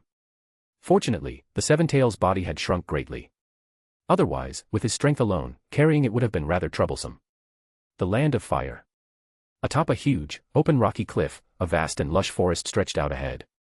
Tall mountains, clear rivers, fertile soil. Two men stood casually at the highest point of the rock, overlooking this paradise untouched by the outside world. What do you think, Tobirama? Madara and I chose a pretty good place, didn't we? Next, we will build a village here that belongs to everyone. Madara and I have already chosen the name. It will be called Konoha. The black-haired man, who looked to be in his 30s, gazed at the vast forest below. Excited light shone in his eyes, and his entire being seemed caught in a state of enthusiasm. His joy was impossible to hide. He was filled with beautiful hopes and expectations for the future. It is certainly a good place. But was it truly all right to sign an alliance with the Uchiha clan so hastily, elder brother? The white-haired man sighed. Looking at his naive elder brother, he felt that ever since the Senju clan and Uchiha clan had signed their alliance, there had been a breath stuck in his chest that he could not release. These two men were the current head of the Senju clan, Senju Hashirama, and his younger brother, Senju Tobirama, known for his godlike speed. What is wrong with it? We have fought for so long. Everyone should get a proper rest now. Whether it is our Senju clan or the Uchiha clan led by Madara, both sides are already tired of war. In the era to come, I do not think something like war is still necessary. A carefree smile appeared on Hashirama's face. But wherever people exist, conflict can never truly be avoided. That is why we should end such a fate all the more. In order to let young children grow up without worry, I always felt that we had to do something. If we do not do it now, then it will only be left for the next generation to do. In that case, why not end it in our generation? Hashirama's voice was full of seriousness and resolve. Tobirama lowered his head. Rather than seeming deep in thought, it was more like he did not know what expression he should use to face this elder brother who was always so naive and optimistic. So he took a deep breath. In that case, do you and Madara have any concrete plans? Just from the name of this village you call Konoha, I have no idea what you are trying to express. After signing the alliance, what comes next? Are we simply going to develop a village here? If so, then how is that fundamentally different from the past? It was nothing more than merging the territories of two clans and forming a larger clan structure. In Tobirama's eyes, that changed nothing at all. We will have more clans from the Land of Fire join us and recognize our ideals. Hashirama gave this answer. Tobirama, who had been waiting to hear what Hashirama's next step would be, turned to look at him. But Hashirama no longer said another word. He simply stared at the distant sunset, admiring the scenery. After waiting for a long time and still not hearing any next step from Hashirama's mouth, Tobirama's face darkened, and his facial muscles twitched. No, wait. That was it. Where were the remaining action plans and policies? After gathering more ninja clans together, what exactly were they supposed to do next? Was everything supposed to be fine just because they had gathered them? Was he certain that these unruly ninja clans would not explode once they were brought together? Just merging the Senju clan and Uchiha clan would create major problems, let alone bringing in even more ninja clans. No matter how Tobirama looked at it, this was an impossible task. However, as if thinking of something, Tobirama revealed a contemplative look. In truth, it was not impossible to solve. As long as Hashirama was willing to step forward and explain some reason to them, Tobirama believed those ninja clans would surely become very easy to talk to. So, when Tobirama looked at Hashirama again, a trace of expectation appeared in his eyes. The merger of ninja clans required more than just ideals. A small amount of violence was the true key to integration. Tobirama, you know that I have never liked resorting to force against others. This world is already broken enough. I want to build a village where people can live and work in peace. Some things cannot be solved by violence. Peace, I think, should be achievable through other methods. As if guessing Tobirama's thoughts, Hashirama spoke in response. At the same time, he sighed inwardly. As an elder brother, how could he not understand his younger brother Tobirama's extremely realistic style? It was not just in how he handled matters. Even the ninjutsu he developed was like that. His younger brother seemed a little extreme in many areas. Aside from water style, there were few jutsus Tobirama had created that normal ninja could have thought of. If Hashirama were not there to restrain him, he somewhat suspected that Tobirama would sooner or later create something that shocked the entire ninja world. Tobirama also felt like sighing. His elder brother was this naive. What was he supposed to do? He did not want to use force to unite the ninja clans of the Land of Fire, yet he also wanted those clans to set aside their prejudices. That made things very difficult. As for what would become of this ninja village called Konoha, which had not yet been formally established. For a moment, Tobirama fell silent. Chapter 5, The Hyuga and the Aburame. At the center of Yomi Castle stood the shogun's residence. It was the place where ninja and samurai who had mastered chakra jutsus gathered. At the same time, it was also the residence of Yayoi, the shogun of the Land of Night. Unlike the ninja village system of later generations, after Yayoi destroyed the governments of the Land of Waterfall and the Land of Iron, the system he implemented in the Land of Night was a bakufu, with the position of shogun established at its head. If one insisted on comparing it to the later system of one nation, one village, Yayoi could be regarded as a daimyo who had also absorbed the military power of the ninja village, completely directing the will of the state and fully unifying politics, economics, and military power. Within that system, the ninja and samurai who controlled the nation's violence naturally occupied the leading position. When Yayoi founded the Land of Night, he quickly established a national defense organization called the Military Department. Under this organization, he created 6 divisions. The Operations Division, Logistics Division, Intelligence Division, Education Division, Research Division, and Medical Division. Across the country, there were more than 600 ninja and over 4,000 samurai. Within the shogun's residence, 200 ninja and 1,000 samurai were stationed year-round. Yayoi divided this large number of ninja and samurai according to their abilities and traits, assigning them specific functions so that each person could be used where they were most useful. Compared to the overly bloated Operations Division, which was responsible for combat, the other 5 divisions could not really be said to be operating normally. It would be more accurate to say they had barely been established. After all, compared to combat talent, people skilled in other fields were what gave Yayoi the greatest headache. Take the medical ninjutsu that Yayoi specialized in, for example. Among the several hundred ninja under his command, there were fewer than 10 medical ninja. Half of them were also only half-trained. Once war broke out, one could easily imagine how enormous the pressure on the medical division would become. Much of the treatment work still relied on Yayoi alone. Without him as shogun, this country would fall apart sooner or later. Fortunately, the most difficult period had already passed. With the alliance between the Senju and Uchiha, the ninja world would enter a period of relative peace for some time in the future. He had to use this period to reform the Land of Night's national defense power from top to bottom. Within that plan, the medical division was not what Yayoi cared about most. The establishment of the education division was the true foundation of everything. That was why, from the moment the Land of Night was founded, the education division had been the area Yayoi paid the most attention to. The development of every other division would depend on the education division feeding it new blood in the future. If not for that, he would not have more than 600 ninja under his command. One had to know that with this number of ninja, setting quality aside, just the quantity alone was something even the powerful ninja clans of the ninja world could not match. Within a ninja clan, most members were still ordinary people who did not know chakra techniques. Even powerful clans like the Senju and Uchiha had only had close to 400 ninja at their peak. Most of the time, a ninja clan capable of maintaining 300 ninja could already be considered a top-tier clan in the ninja world. Most ninja clans could not even maintain 100. Training a ninja consumed a great deal of resources. Ninja clans often took mercenary work. Even if they consciously wanted to strengthen the clan further, they were restricted by all kinds of factors and found it difficult to expand. Because of that, the current most common development model among ninja clans was to train a small number of elites. For example, the Hagoromo clan that Yayoi had destroyed had still maintained around 60 ninja even after being defeated in the Land of Fire and forced into exile. Among them, more than 10 had reached Jonin level. At their peak, the Hagoromo clan had only been ranked as a first-rate clan in the Land of Fire, and even among first-rate ninja clans, they had not been the strongest. After their defeat in the Land of Fire, they had fallen to a second- or third-rate clan. Judging from that, the proportion of Jonin-level ninja among the Senju and Uchiha, who stood at the top of the Land of Fire and even the ninja world itself, was probably even more astonishing. After reaching adulthood, their members might all be capable of growing to the Jonin level. Because this era forced everyone to grow quickly and equally. Weakness meant death and elimination. So, setting aside Yayoi himself as shogun, the current Land of Night did not even have the qualifications to step onto the main stage. It would only become a backdrop for those ninja clans. "Father, would you like to rest for a while? You look very tired." Irori, dressed in a blue kimono and looking like the image of a graceful Yamato Nadeshiko, carried over a cup of hot tea and placed it on the desk. Her voice was soft as she spoke to Yayoi. He had been working from morning until afternoon. At noon, he had only hurriedly eaten 2 rice balls and drunk some water. This made Irori very worried about his health. Especially since this was not just 1 or 2 days. Ever since returning after capturing the 7 tails, Yayoi had been in an intense working state for more than half a month.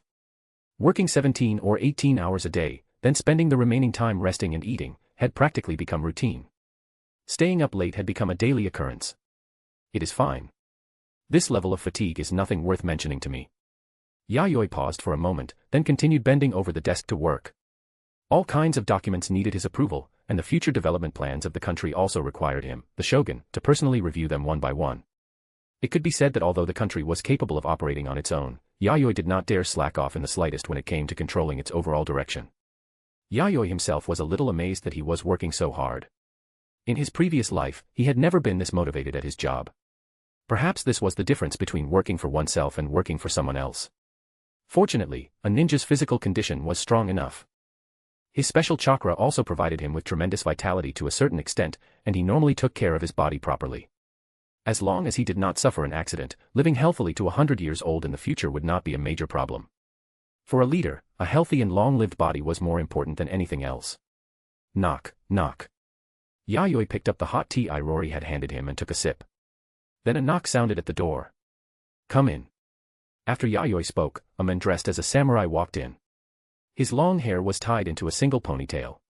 Unlike ninja clothing, he wore dark-colored layered heavy armor that fully protected his body. He looked to be in his 30s. At his waist hung a samurai sword with a black hilt. His entire person was like a sword waiting to be drawn, and his gaze was sharp. Only when he looked at Yayoi did a trace of respect appear in his eyes. Yayoi-sama, I have returned. You worked hard this time, Kiribi. Did you encounter any danger on the road? Looking at the travel-worn samurai who had returned, a faint smile appeared on Yayoi's face.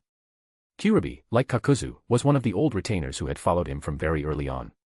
He came from a samurai family of the former land of iron that had long since been wiped out. He understood chakra jutsus, and when he burst into motion, even a ninja's body flicker could hardly keep up with his speed.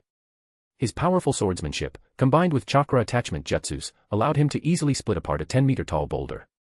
In battle, his sensitivity to the battlefield was also astonishing. During the war that established the Land of Night, he had killed several hundred elite samurai from the Land of Iron over 2 years. Although he was not a ninja, his true strength even surpassed Kakuzu's by a little. He was the strongest person under Yayoi's command. Kiribi's speed was too fast. Many ninja would be cut down by his blade before they could even release ninjutsu. Even if Kakuzu used earth style to harden his body, he would still not dare let Kiribi slash him once.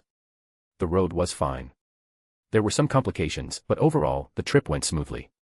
The Hyuga clan has already agreed to Yayoi-sama's conditions. The Aburame clan is still hesitating. As for the other ninja clans, Kiribi reported the results of his trip to Yayoi in detail. Yayoi quietly listened to Kiribi's account, sometimes frowning, sometimes nodding. Because of certain plans, Kiribi had recently been dispatched by Yayoi to the Land of Fire to handle some matters. Namely, to draw some of the Land of Fire's ninja clans into an alliance. There was no helping it. This was an era ruled by competition between ninja clans. Even if Yayoi did not want to admit it, he had to accept this ironclad reality. Even after allowing Irori to act autonomously and obtaining the Seven Tails, which greatly increased the Land of Night's military power, Yayoi still did not have the courage to challenge that rule. If he had not understood the immensity of heaven and earth, perhaps he would have entertained the idea of challenging the great trend of the age. However, after witnessing true power, many of his clever little ideas had died before they were ever born. Faced with the surging tide of the era, accepting the current situation honestly was the only way to survive. But because of that, Yayoi had developed many new ideas. Since the trend toward the one nation, one village system could not be stopped, then he had to ensure that his benefits were maximized. Taking advantage of Konoha's initial founding, while many ninja clans were worried about the alliance between the Senju and Uchiha, he also needed to accumulate enough capital to ensure he could stand firm in the ninja world of the future. Thus came Kiribi's trip to the Land of Fire. First, and most importantly, he needed to establish ties with the Hyuga clan. A political marriage with the Hyuga clan. After that, he would try to recruit ninja clans that inherited secret jutsus and have them join the Land of Night. As for why the marriage alliance with the Hyuga clan had been placed first, aside from needing the Hyuga clan's assistance, Yayoi's side also needed a stable line of succession. Unlike the later ninja village system, which selected the 5 Kage, the Bakufu system Yayoi had established in the Land of Night was still an autocratic monarchy tied together by bloodline. Therefore, whether he had a blood-related heir was extremely important to the succession of the Land of Night.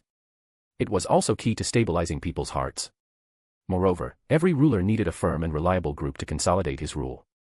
That group could be the old retainers who had followed him from the beginning, or it could be descendants connected to him by blood. After weighing his options, the Hyuga clan had entered Yayoi's sights. As for whether the Hyuga clan would agree, to be honest, Yayoi was not too worried about that. The previous daimyo of the Land of Lightning had once promised the position of concubine to the daughter of the Chinoite clan head in order to form a political alliance. Although the political alliance later collapsed due to certain events, and the Chinoi clan fell into decline, it was still enough to show that in the eyes of ninja clans, the status of a nation's daimyo carried significant political weight. Because ninja needed to temper their strength, and because their systems were closed off, they were unusually weak in areas such as economics. Yet on the other hand, they still needed to communicate with the outside world. The daimyo and great nobles who ruled countries naturally became their best partners. In terms of status, Yayoi naturally could not compare to the daimyo of the Land of Lightning, one of the 5 great nations. Even so, he was now the ruler of a country, and the territory he controlled was not small. Under his management over the years, the Land of Night had been thriving. Yayoi believed the Hyuga clan would also gather this information and make a clear judgment about the situation. Furthermore, the marriage alliance he wanted did not require the daughter of the Hyuga clan head. It was enough for them to marry off a woman from the main family. And unlike the position of concubine that the daimyo of the Land of Lightning had offered the Chinoi clan, Yayoi was offering the position of legal wife, which showed much greater sincerity. One had to know that before its decline, the Chinoi clan, which had lived in the Land of Lightning for generations, was not necessarily weaker overall than the current Hyuga clan. So, the Hyuga clan has already decided to select the daughter of one of their elders and marry her into the Land of Night. Is that correct? After learning the result, Yayoi felt slightly relieved. As he had predicted, this marriage alliance with the Hyuga clan was basically complete. Yes. However, they still need to discuss which elder's daughter will be married off. As for the Aburame clan, they are also leaning toward joining the Land of Night, but there are still some voices within the clan opposing it. They do not want to leave the Land of Fire. Kyurubi explained each matter one by one. As for the remaining ninja clans, their attitudes were clearly firm. They would not leave the Land of Fire. Even though the alliance between the Senju and Uchiha had made the situation in the Land of Fire more dangerous than before, they had not retreated even half a step. With an attitude of, if it comes to it, we will sink with the Land of Fire, they continued to stay on the ancestral land where their families had lived for generations. We need to continue increasing the offer to the Aburame clan. Conveniently, now that I have captured the 7 tails, there are basically no dangerous existences left in Black Steel Forest. After this, continue lobbying the Aburame clan. If they agree to join the Land of Night, I can let them establish a base in Black Steel Forest to raise their insects. Yayoi thought for a moment, then decided to use the recently cleared Black Steel Forest as a bargaining chip to invite the Aburame clan into the Land of Night. Black Steel Forest was an untouched primitive forest. Its resources were extremely abundant. In particular, there were also many rare species of insects there. For the insect-controlling Aburame clan, this was a temptation that would be difficult to refuse. Although the Land of Fire was rich in resources, there were too many powerful ninja clans there. The resources occupied by the Aburame clan were neither especially abundant nor especially poor, just enough to barely keep the clan running. If they wanted to take another step forward, they would need to open up new resource points. But every other place already had an owner. The Land of Night's overall resources were far inferior to those of the Land of Fire, but it had many undeveloped regions. The weak ninja clans that had refused to submit had either been eliminated by Yayoi or forced into exile abroad. As long as the Aburame clan came, the resources they enjoyed would absolutely surpass what they had in the Land of Fire. Yes.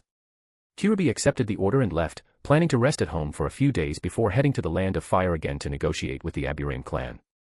With the benefits Yayoi had offered, Kyurubi believed the Aburame clan would most likely soften their stance and migrate to the Land of Night. Occupying a small resource point in a powerful country, or occupying a much larger resource point in a weaker country. As long as they abandoned the pointless pride that hindered the clan's development, this was not a difficult choice. Father, will I have one more mother in the future? After Kyurubi left, curiosity appeared on Irori's face. Ah, yes. I hope she will be a woman who does not cause trouble for me.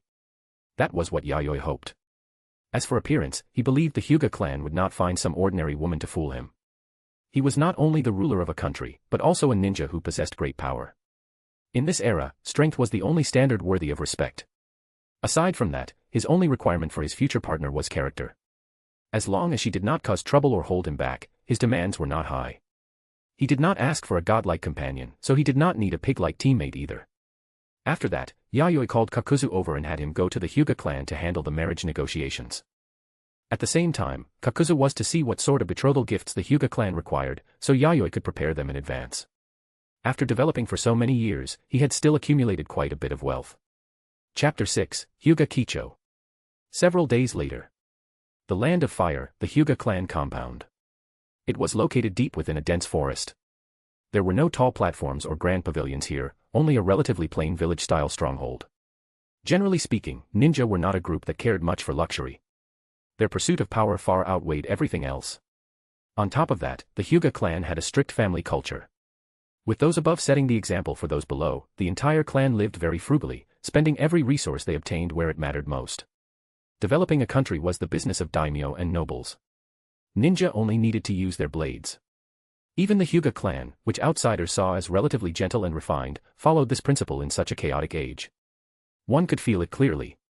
Every Hyuga clansman patrolling the forest around the village was wrapped in a dense aura of killing intent and blood. In this chaotic era, even the Hyuga clan had been forced to adapt to the times, resulting in the birth of many hardliners within the clan. Therefore, this place did not need pleasure. It did not need leisure. It was a highly militarized village. Ordinary clansmen raced against time to handle logistics, forge weapons, move grain, and prepare every kind of resource required by the ninja. The children of the clan were also managed collectively. From the age of 3 or 4, they had to learn how to use kunai, how to mobilize chakra, and how to kill enemies. At this moment, near the center of the village stood a tall wooden building that looked somewhat higher class than the rest. Outside it was a sizable courtyard, large enough for more than a dozen people to live in. Compared with the other houses in the village, it could already be considered luxurious. That represented the fact that the Hyuga living here held a core position within the clan. And that was indeed the case. One of the main family elders of the Hyuga clan, Hyuga Haijin, lived here. Although he was not yet 50, Hyuga Haijin had already become one of the elders of the Hyuga main family. Unlike those main family elders who relied on seniority and refused to step down even if they had to attend meetings leaning on a cane, Haijin had entered the ranks of the elders through the powerful strength he had carved out on the battlefield. The most dangerous incident had happened 2 years ago, when he encountered the wandering Two-Tails near the border of the Land of Fire. Even though he had been no match for the Two-Tails at the time, and had even been forced into a desperate situation by its tailed beast ball, he had still successfully led his clansmen away without losing anyone. Kicho, after the high-level meeting, it has been decided that you will marry the puppet master shogun of the Land of Night. I trust you possess the dignity and wisdom expected of a daughter of the Hyuga main family. Hyuga Haijin, a middle-aged man with a somewhat cold expression, informed his daughter, Hyuga Kicho, of the highest order the clan had now fully settled. Naturally, father. Kicho has no objections. The girl named Hyuga Kicho wore a white kimono embroidered with red maple leaves. At this moment, she knelt before her father Haijin in an impeccably proper posture, a smile on her face. She had snow-white, delicate skin unlike that of an ordinary female ninja. Her slender fingers had no calluses either, which likewise did not fit the image of a ninja. Her pure white pupils were flawless, revealing only an utterly pure smile, as if they were alive and capable of speaking. Her long, smooth black hair fell over her shoulders and down to her waist. Her straight-cut bangs hung along both sides of her cheeks, making her look like a noble princess raised deep inside a secluded mansion. Yet the thick scent of blood that constantly emanated from her made others understand that this beautiful princess-like girl was an executioner who had already killed countless people. As one of the leaders of the Hyuga clan's new generation, the 16-year-old Hyuga Kicho had long since stained her hands with endless blood. Her mastery of the Byakugan had also reached a level many adult clansmen had never attained. Even so, she held not the slightest dissatisfaction toward the clan's arranged marriage. She simply smiled and obeyed the clan rules. Even if this order was for her to marry and bear children for a man she did not know, a man 11 years older than her. As a woman of the main family, she had mentally prepared herself for this very early on. She would either marry a powerful man within the clan, or become a tool of marriage alliance, seeking new support for the clan from the outside world. Hearing his daughter's reasonable answer, Haijin's stern face softened slightly. He had known for a long time that his daughter Kicho was a girl with strong opinions. Because of that, he had been worried that, after hearing such an order, she might do something irrational that would harm the clan's growth. Fortunately, she had not done anything foolish that went against the Hyuga clan's family style. Do not worry. Although the man you are marrying is quite a bit older than you, your father can assure you that he is an outstanding man. He will not disgrace your bloodline or status. Yes, an outstanding man. But would he be a husband who could cherish her? Kicho felt neither joy nor excitement in her heart. She simply smiled like an exquisite doll and respectfully listened to her father Haijin's teachings. Not long ago, I heard that the puppet master shogun subdued the 7 tails. That is a tailed beast. Even within the Hyuga clan, the only person who could likely accomplish such a feat would be the clan head. Haijin spoke with emotion. A tailed beast. That was an existence ordinary ninja would die upon seeing. When he had encountered the 2 tails before, it was not that he had been completely powerless to resist. But even then, he had understood that subduing such a creature was not something he could do. Leading his clansmen away safely had already been his limit. He was close to 50 years old. His strength had basically reached its final form. In a few more years, age would push him into decline. But his future son-in-law was still only 27. He was far from reaching a ninja's peak. Looking at the carefully maintained smile on his daughter Kicho's face, Hyjin had to admit that his daughter was extremely beautiful. If she were not a ninja, she might have been a peerless beauty capable of bringing ruin to a nation. However, she was a ninja. Although beautiful, she did not possess the things an ordinary woman should. The scent of blood on her was proof that she had killed many people. She could reveal the kindest and gentlest smile while mercilessly killing enemies, regardless of whether they were men, women, old, or young. Thinking of this, Hyjin could not help feeling satisfied. His daughter was that cold and that excellent. So Hyjin walked to the side, took out a samurai sword with a purple hilt, and handed it to the girl. "Father, this is..." Kicho tilted her head, not quite understanding what Hyjin meant. "This is a trophy I obtained in the past after destroying a samurai family. Spider cutter. Is it a chakra blade?" Kicho accepted the sword, held the blue hilt, and gently drew a small section of the blade. A chilling light shone from it. Just by looking at it, she could feel a terrifying aura that made her skin prickle with pain. She immediately sensed that this was different from an ordinary chakra blade. Ordinary chakra blades contained only a small amount of chakra metal, but this sword had been forged entirely from extremely precious special chakra metal, supplemented by top-level craftsmanship. This is a spiritual blade. In the past, aside from tailed beasts, the ninja world also had monsters formed from resentment and chakra. The top swordsmiths of the time forged spiritual blades to counter those creatures. In addition to excellent chakra conductivity, these spiritual blades also suppress evil entities. When I retreated safely from the two tails back then, this spiritual blade, Spider Cutter, also played a part. Tailed beasts and monsters were different, but in the end, tailed beasts also possessed negative energy. With a spiritual blade like Spider Cutter in hand, facing a tailed beast would become somewhat easier. I will now hand the spiritual blade Spider Cutter to you. If your husband loses his value in the future, use the Spider Cutter to end him. Then let the Land of Night become the Hyuga clan's backyard and replace him. So, make full use of your beauty to win his affection, and then... Hyjin's words were cold. He did not continue, but his eyes revealed extreme cruelty and calculation. Is that so? Kicho carefully stroked the blade of the spiritual sword. For a moment, the look in her eyes became strange, and her smile turned meaningful. Perhaps one day, this blade may point at you too, father. Hyjin froze. Then displeasure appeared on his face. Kicho, do not make such treasonous jokes. I know very well that you are not the kind of foolish woman who would throw everything away for love. Yes, father. Ninja do not need things like emotions. Kicho smiled brightly as she sheathed Spider Cutter. You may leave. Once the betrothal gifts from the Land of Night arrive, the clan will arrange for you to head there. Hyjin waved his hand.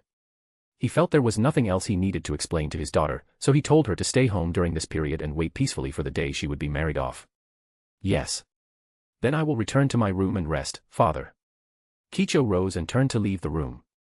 Whether it was Yayoi or the Hyuga clan, both sides were satisfied with the conditions.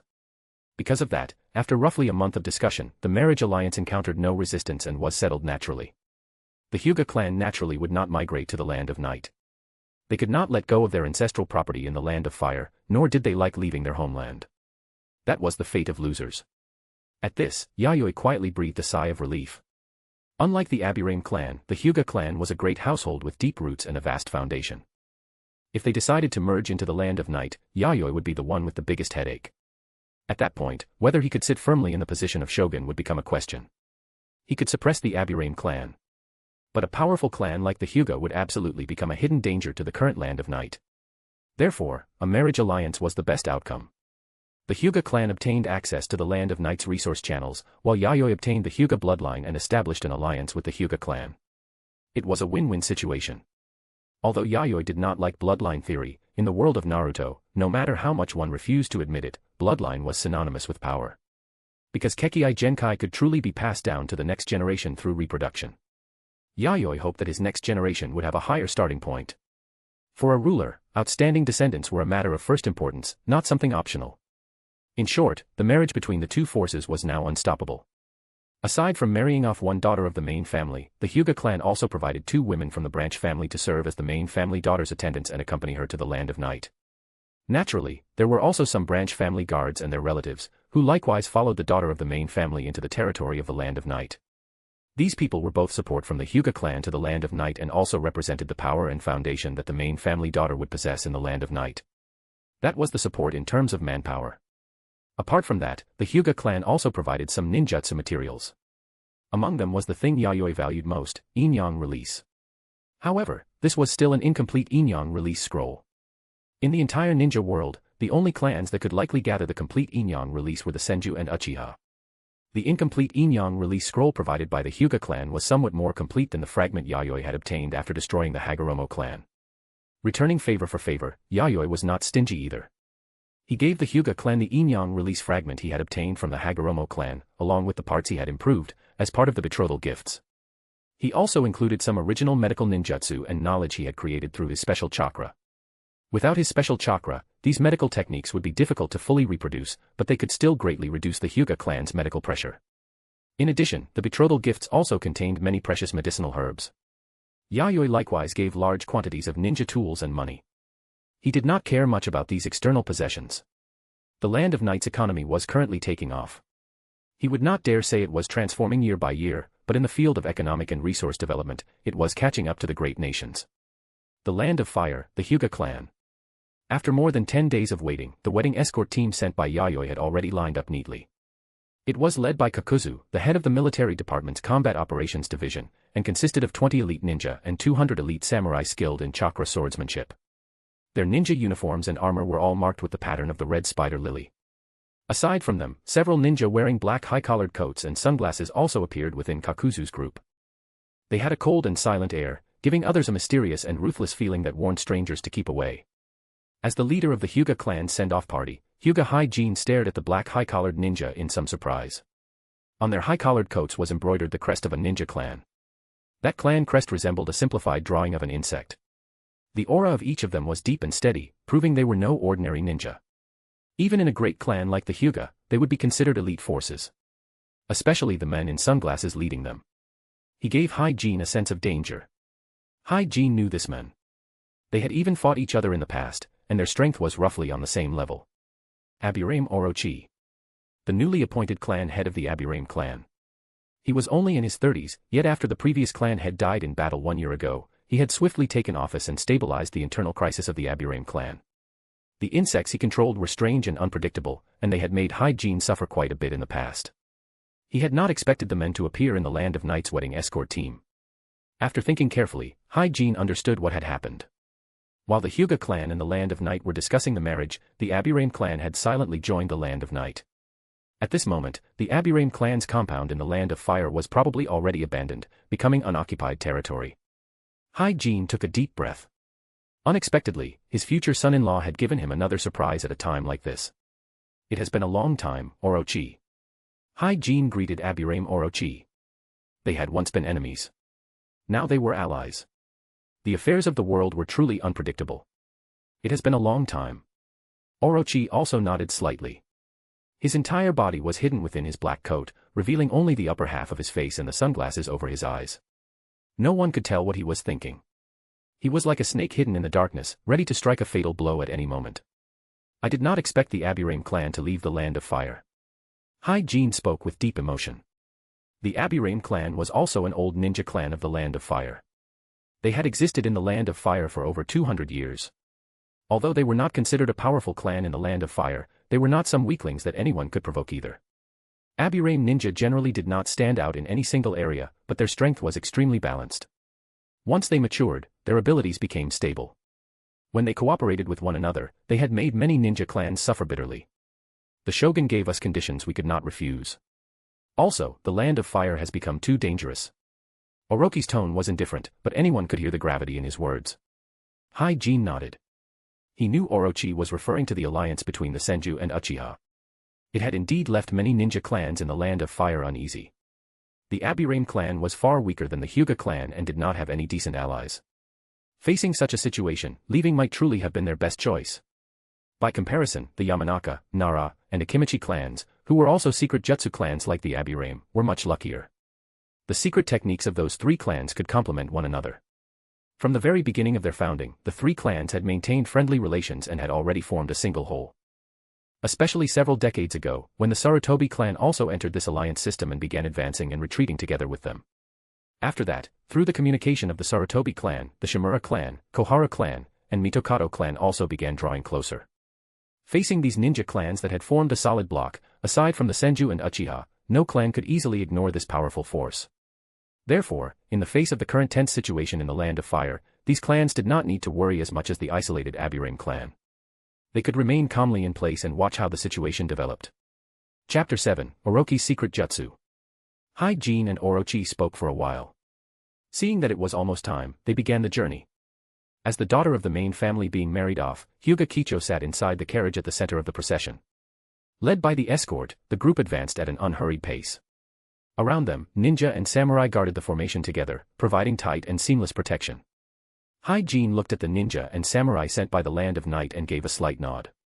These guards had already become a complete unit.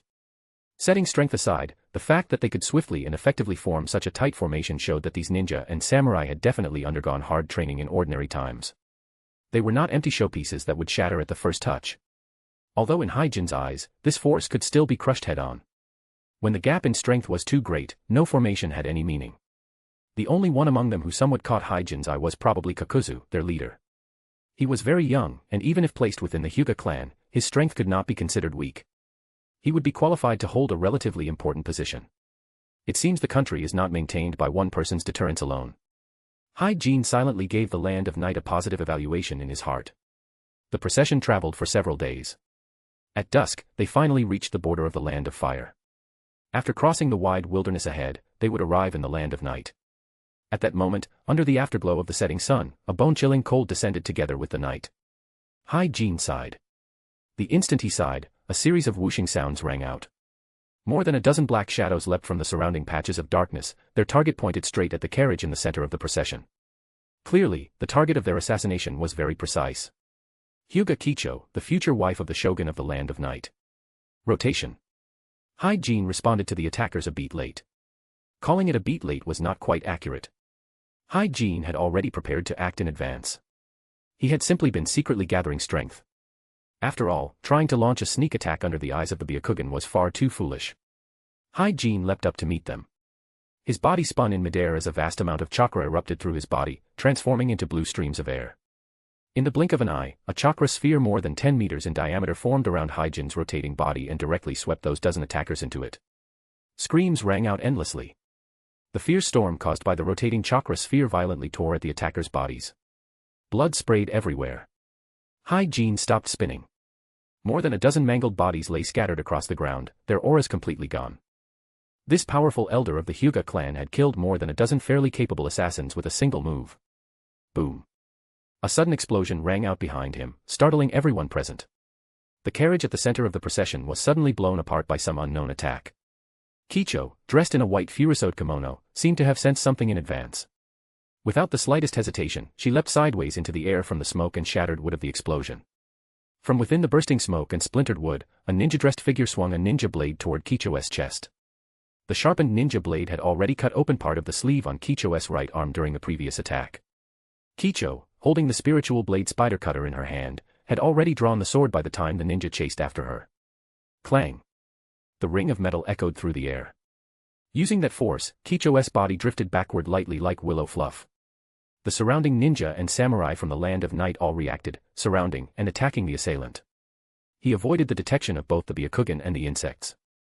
This ability to conceal his aura and chakra, is it a special secret technique, or an unknown Kekkei Genkai? A cold light flashed beneath Orochi's sunglasses. The fact that the attacker could bypass the Hyuga's Byakugan and the Aburame's insects to strike an important target was unexpected, but after thinking carefully, it was not impossible. In the chaos of the Warring States era, the world had no shortage of strange jutsus and unusual Kekkei Genkai. His body has great research value. Hyjin nodded, agreeing with Orochi's judgment. Move aside. Orochi spoke.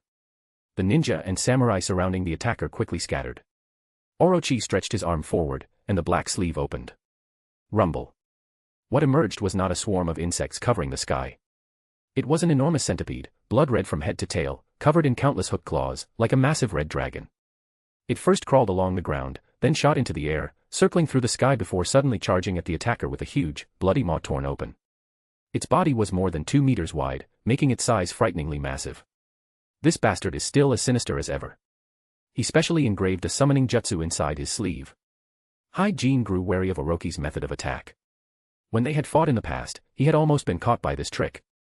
If the Byakugan had not seen the abnormal chakra fluctuation in advance, there was a high chance he would have been seriously injured in one blow. Ah! The attacker had no time to dodge. The red dragon-like centipede tore off one of his bloody arms. Damn it! The attacking ninja's face turned deathly pale as he looked at the enormous red centipede, which was almost the size of a small hill. He could not believe this was also part of the Aburame clan's insect-controlling technique. This was on a completely different level from the Aburame ninja he had faced in the past. Too dangerous. This man who controlled centipedes was far too dangerous. He glared fiercely at Orochi in the distance, as if trying to remember today's humiliation, then turned and fled without looking back. But after only a few steps, his body stiffened. Then he fell straight to the ground. The instant he fell, he saw it. At some point, the wound where his right arm had been torn off had become covered in dense black insects. They silently squeezed into his torn wound, continuously injecting toxins that numbed his nerves. When? Was it that centipede? The attacking ninja suddenly realized something. But it was already too late. A powerful drowsiness surged over him. Unable to resist, he closed his eyes and fell into a deep coma. You left a large number of insects on the centipede's body, then used the centipede's attack to leave the insects inside the wound. Your methods are still as underhanded as ever. Hyjin felt his scalp tingle slightly. No matter when he saw the Aburame clan's jutsus, he found them difficult to adapt to. They were practically impossible to guard against. The only things capable of defending against the Aburame clan's secret jutsus in advance were the Hyuga clan's Byakugan and certain special sensory secret jutsus. This way is more efficient. Orochi calmly accepted Hyjin's comment as praise. Release. Then he formed hand signs. The huge red centipede, which had remained on the ground, wriggling and crawling while leaving behind a deep sunken trail, disappeared in a burst of white smoke. Kicho, are you all right? Hyjin walked toward his daughter. I am fine, father. The clothes will simply need a little repair later. Kicho pointed at the torn part of her sleeve. The cut was not large, and if one did not look carefully, it would be hard to notice. Hyjin nodded. As expected of my daughter.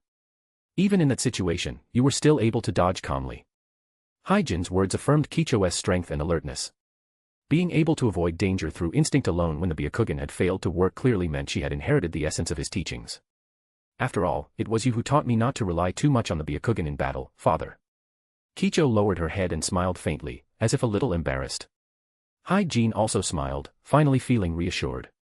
On the other side, Kakuzu had people bind the unconscious attacking ninja and ordered the medical ninja in the procession to stop his bleeding, so he would not die before the interrogation. After finishing that, Kakuzu walked over. It seems we need to hurry from here. My apologies, Kichoheim. We allowed you to be startled. No, not at all. After all, no one expected the enemy to avoid both the Byakugan and the Aburame clan's secret detection techniques. Kicho smiled understandingly. Speaking with the tone of the future wife of the shogun, she did not place blame on anyone. Because the carriage had been destroyed, there was no time to make a new one nearby. Moreover, no one knew whether there would be a second wave of attackers. So from this point on, everything would be kept simple. They needed to head to the capital, Yomi Castle, as quickly as possible. Ninja were beings who prioritized efficiency to begin with. In fact, after leaving that slow-moving palanquin behind, Kicho's mood improved quite a bit. She had not liked that sluggish way of traveling from the start. The journey after that went very smoothly. They made it all the way to Yomi Castle without encountering a second wave of attacks. Either there were no more attackers, or the person behind the scenes had judged the matter impossible and decided not to waste further effort. Whichever it was, everyone who safely arrived at Yomi Castle quietly breathed a sigh of relief. Traveling for a long time while keeping the body tense like that wore down one's patience. So this is Yomi Castle. Looking at the tall, heavy city before her, where everything seemed orderly and stable, even Kicho, who had seen much of the world, was slightly dazed. It was not that she had never been to a great city. She had visited the capital of the Land of Fire more than once. However, the flat roads, the clean streets, the healthy-looking pedestrians and children, and the many strange new goods sold in the shops, things she had never seen before, were all things she had not encountered in the Land of Fire's capital. Although the capital of the Land of Fire was more majestic and its commerce was relatively developed, because of the fires of war, its people could only be said to be barely managing to live. Even so, compared to the capitals of the other great nations, the Land of Fire's capital was still far ahead. But compared to Yomi Castle, it seemed to be lacking something. Yes. In the past few years, Yayoi-sama pacified the chaos across the country one region at a time. In addition, this place is not located at the center of the continent. War, in this country, that is already something from many years ago. Kakuzu spoke with some emotion. He was one of the oldest retainers who had followed Yayoi. He had watched step by step as this newly born country entered the right track. It had been difficult at the beginning as well, but Yayoi had led by example, facing the hardest problems and difficulties at the front line again and again, personally taking the lead in solving all kinds of issues. Under the influence of such an atmosphere, the entire country naturally developed a powerful sense of unity, opening a path forward without fearing hardship or danger. Sometimes, inspiring people and mobilizing their enthusiasm did not require many rewards. Creating a fair platform where they could receive the returns they deserved was enough to make talented people rush forward willingly. Next, everyone should settle down at the state guest house first. The specific wedding arrangements still require some preparation. After bringing everyone to the state guest house, Kakuzu had the Hyuga clan's people stay there peacefully. Thank you for the trouble. Hyjin nodded and let Kakuzu make the arrangements. Kakuzu left. The Abirame clan head, Orochi, also followed Kakuzu, intending to formally visit his future superior. Although the Abirame clan had already smoothly migrated away from the Land of Fire, these matters were not being personally handled by him, the clan head. Since he had happened to be present for the Hyuga clan's wedding escort, he had remained in the Land of Fire and returned with Kakuzu. Yayoi-sama is a very mild-tempered person. As long as you do not intentionally offend him, he will not take many things to heart. On the way to the shogun's residence in Yomi Castle, Kakuzu began explaining to Orochi some points to keep in mind when meeting Yayoi. Although Yayoi had very few taboos, Kakuzu did not know Orochi well. He was worried that Orochi might accidentally touch Yayoi's bottom line somewhere. After all, Yayoi's gentleness was one side of him, but Kakuzu also deeply understood his other side, his cold ruthlessness. He was the shogun of the Land of Night, someone who would show no mercy when exterminating enemies. Orochi would be a future colleague. Kakuzu did not want their relationship to become stiff. Orochi listened silently, roughly understanding how he should interact with this shogun named Yayoi. After entering the shogun's residence, they stepped into a completely militarized area. Tall walls surrounded the place, cutting off the inside from the outside world. Patrolling ninja and samurai came and went without pause. Tall towers and pavilions rose one after another. But Orochi could tell that many of these buildings had not been constructed for enjoyment at all. They were military structures. Only a small portion were living and entertainment buildings, meant to ease the pressure accumulated by the ninja and samurai in ordinary times. Clearly, that shogun, Oda Yayoi, had turned his residence into a sealed military fortress. They passed through the outer court and headed toward the inner court. What surprised Orochi was that the defenses here were much weaker than in the previous area. Did he not value his own safety? No, perhaps it came from confidence. Someone who possessed great power simply did not need such things. The strongest force in the Land of Night was the shogun himself. If even the shogun could not solve a problem, then no matter how many people came, they would only become meaningless sacrifices. Therefore, only the necessary messengers and miscellaneous staff needed to remain here. They arrived at the Tenshu Pavilion, the only building in the inner court that faced the outer court. It was an 80-meter-tall tower. From here, one could see the entire layout of the shogun's residence at a glance. After bringing Orochi to the highest floor, Kakuzu turned and left. Please enter. A voice came from inside. Orochi took a deep breath and stepped in. It was an open space about 7 meters high and several hundred square meters in area. He casually swept his gaze over the furnishings and layout. They did not seem particularly elaborate. There were very few flashy but useless decorations. Everything seemed arranged for convenience. Because of that, most of the things placed here had practical use. Then he quickly shifted his gaze forward, looking at the black-haired young man seated behind a broad desk. The young man had refined features and did not look like a shogun who controlled the military and politics of an entire country. He wore loose gray-blue casual clothing, and the way he worked made him look more like a writer holding a pen. But from the fact that his body could support those loose clothes, it was clear that the seemingly slender frame was actually filled with terrifying explosive power. In terms of taijutsu, he was probably also a rather frightening person. The insects are uneasy. Orochi's hand, hidden inside his sleeve, clenched slightly, then slowly relaxed. After that, Orochi imperceptibly glanced at the blue kimono girl standing to the side. She was very young, looking around 16 or 17. Her flawless, beautiful face was so delicate that it felt unreal, giving off a dreamlike sensation, as though she had been carved by human hands. She looked very gentle, but the icy, bone-piercing aura that occasionally flowed from her purple eyes made Orochi's nerves tighten instinctively. The insects are telling me they cannot sense anything from this girl, but she is extremely dangerous. If I move carelessly, I may be crushed instantly. These thoughts flashed through Orochi's mind in an instant, but his face still showed almost no emotion. Without changing expression, he bowed to Yayoi. It is an honor to meet you for the first time, Shogun-sama. I am the clan head of the Aburame clan, Aburame Orochi. Chapter 8, A Sleepless Night. Welcome to the Land of Night, Clan Head Orochi. I originally intended to greet you in person, but matters here have truly kept me too busy. I hope you will forgive me. Yayoi received Orochi with a slight warmth, then brought him aside so they could sit face to face. On the desk between them lay a map of the Land of Night, covered with many markings. Irori brewed tea and placed it beside Yayoi and Orochi. Then she stood behind Yayoi like a loyal guard. I will skip the pleasantries. After all, we will have time to become familiar with each other later. Let us talk about the matter you are most concerned with right now, Clan Head Orochi. Yayoi went straight to the point. Orochi took a sip of tea and nodded. Just as Kakuzu had said, Yayoi was someone who liked getting directly to the heart of things and disliked dragging matters out when something important was involved. That was good. Orochi also preferred this kind of superior. The clearer the orders and divisions of authority were, the better. That would avoid hidden problems later and prevent unnecessary disputes. This is Black Steel Forest. Yayoi pressed his finger against a stretch of land in the western part of the Land of Night on the map. This area was where Black Steel Forest was located. Its land area was comparable to that of some remote countries. The forest contained many raw material resources, as well as several newly discovered insect species. And that was only what had already been explored. There were still many unknown sections within. After all, this kind of uninhabited region, if not for the arrival of the Aburame clan, might not have become one of Yayoi's key development targets for the next 10 years. At most, he would have stationed a unit there and left its development for the distant future. This is an untouched primeval forest. As the clan head of the Aburame clan, I believe you understand its value. The Aburame clan's main forces will need to be stationed in Yomi Castle and accept management. They cannot act freely without permission. However, you may establish a second base in this forest. Whether you use it to cultivate new insects or for something else, the Aburame clan may decide for itself. At this point, Yayoi paused, then continued. However, I will say this in advance. In the future, the nation will also develop this forest. Otherwise, the resources inside will be wasted. Before that happens, it would be best for the Aburame clan to mark out a core territory to serve as your foundation. That is acceptable. Orochi nodded in satisfaction. Just as they had agreed at the beginning, Black Steel Forest would be led by the Aburame clan for the foreseeable future. In truth, that was already enough.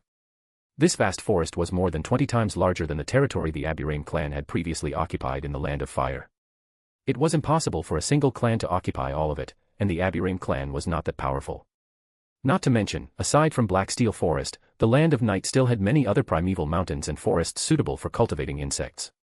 For the Aburame clan, this would be a new starting point.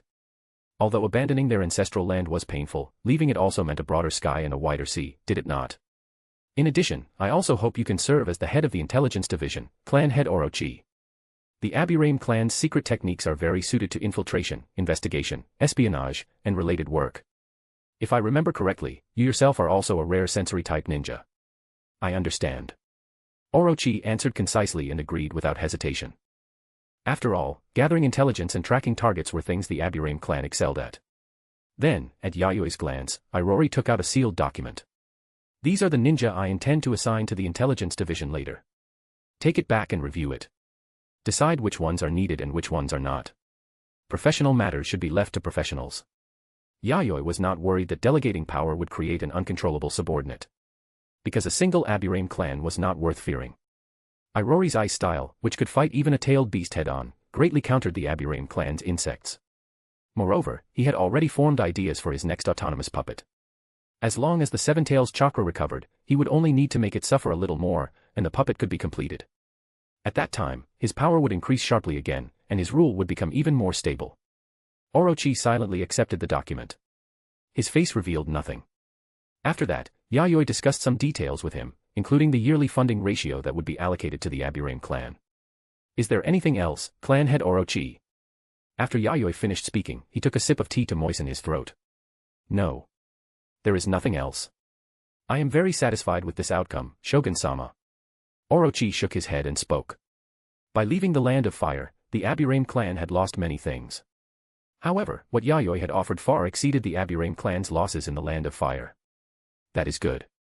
Then the Aburame clan can slowly integrate into the military department through the Intelligence Division. Everything needs a process of integration. On your side, simply prepare properly and arrange your personnel.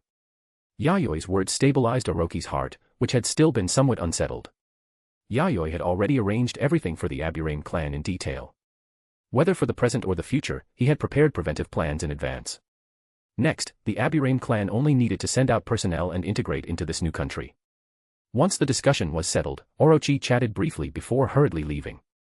The Aburame clan had just settled in a new nation. Many matters within the clan required him, the clan head, to personally handle and oversee, lest chaos arise. Yayoi did not keep him. He simply watched him leave. Father, clan head Orochi is a soft-hearted person inside, though he is not good at expressing it. After Orochi left, Irori smiled and gave her evaluation. Although she was an artificial being, Irori possessed her own independent personality and intelligence.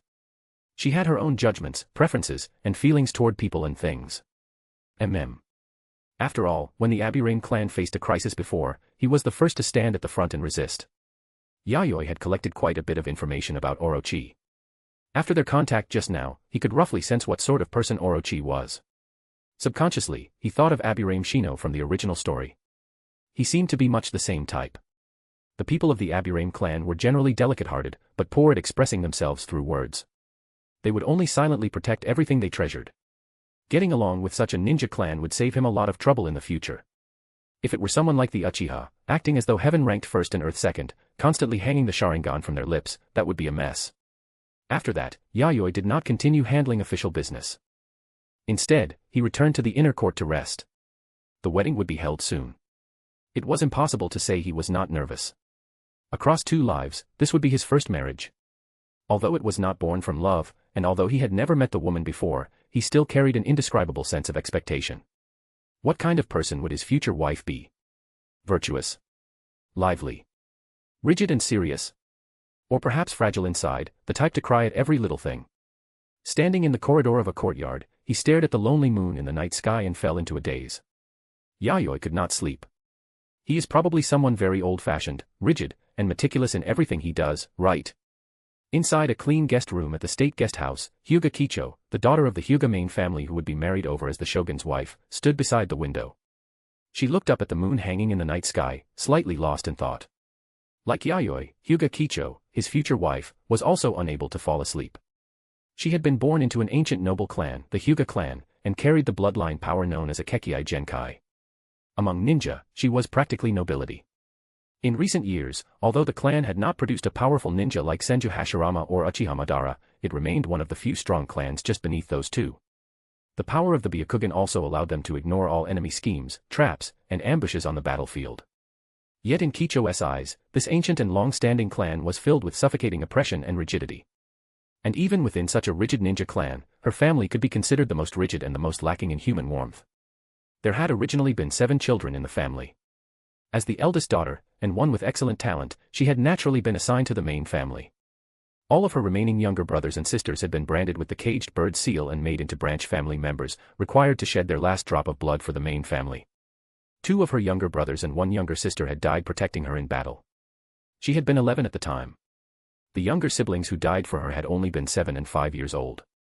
Her father, Hai-Jin, divided these children into different grades of tools according to their talent. Those with high talent were heavily trained and forged into excellent weapons of battle. Those with poor talent were looked at without the slightest emotion in his eyes, as though they were something else entirely. He treated his own flesh and blood as bait to draw enemy fire, set traps, and attack the enemy in order to win on the battlefield. 3 had died for her. 2 had become Hai-Jin's cannon fodder, sent out to draw enemy fire until not even their bodies remained. The youngest of them had only been 4. She had been born into such a family. Radical clansmen. Younger brothers and sisters who constantly died. Her father had several women in the household, but in Hai-Jin's eyes, they were not women he should carefully protect. They were merely tools for producing weapons. When she left, 2 of the women in the house had become pregnant again. It was easy to predict that if the war did not end, the children of those 2 women would either become weapons forged by Hai-Jin, or cannon fodder used to push the front line, vanishing without even bones left behind. So, leaving her old family and heading toward a new one. Would her future change? She knew. This marriage alliance should originally have involved another daughter of the main family. But it was her father who had firmly proposed that she be chosen as the one to marry the shogun of the Land of Night. So this time, she would once again serve as her father's weapon to attack an enemy, traveling to this unfamiliar nation and marrying a completely unfamiliar man. Then, she would look for an opportunity. Once the other party lost his value, she would kill him, seizing more benefits for the Hyuga clan. Looking closely, the moonlight tonight is truly beautiful. I hope I will still be able to admire it in the days to come. Her slender, pale fingertips gently stroked the windowsill. A pure and moving smile spread across the Byakugan girl's face. As she gazed at the moonlight outside the window, she silently tightened her grip around the hilt of the sword in her hand. She held it tightly, as if it were the only thing in both her present and future that could bring her any sense of safety. Chapter 9, The Wedding Night. After the bridal procession stayed at the state guest house for one day, the wedding was held as scheduled. The weather was good. It was neither gloomy nor bright, merely ordinary and refreshing enough to put people in a decent mood. The only thing Kicho was not used to was the cold air of this country. Was it because of the cold current blowing in from the east of the Land of Night? That area had once belonged to the Land of Iron, a country locked in winter all year round. Now, it was also part of the Land of Night. The samurai had been defeated, subdued, and turned into one of the pillars of the newborn country.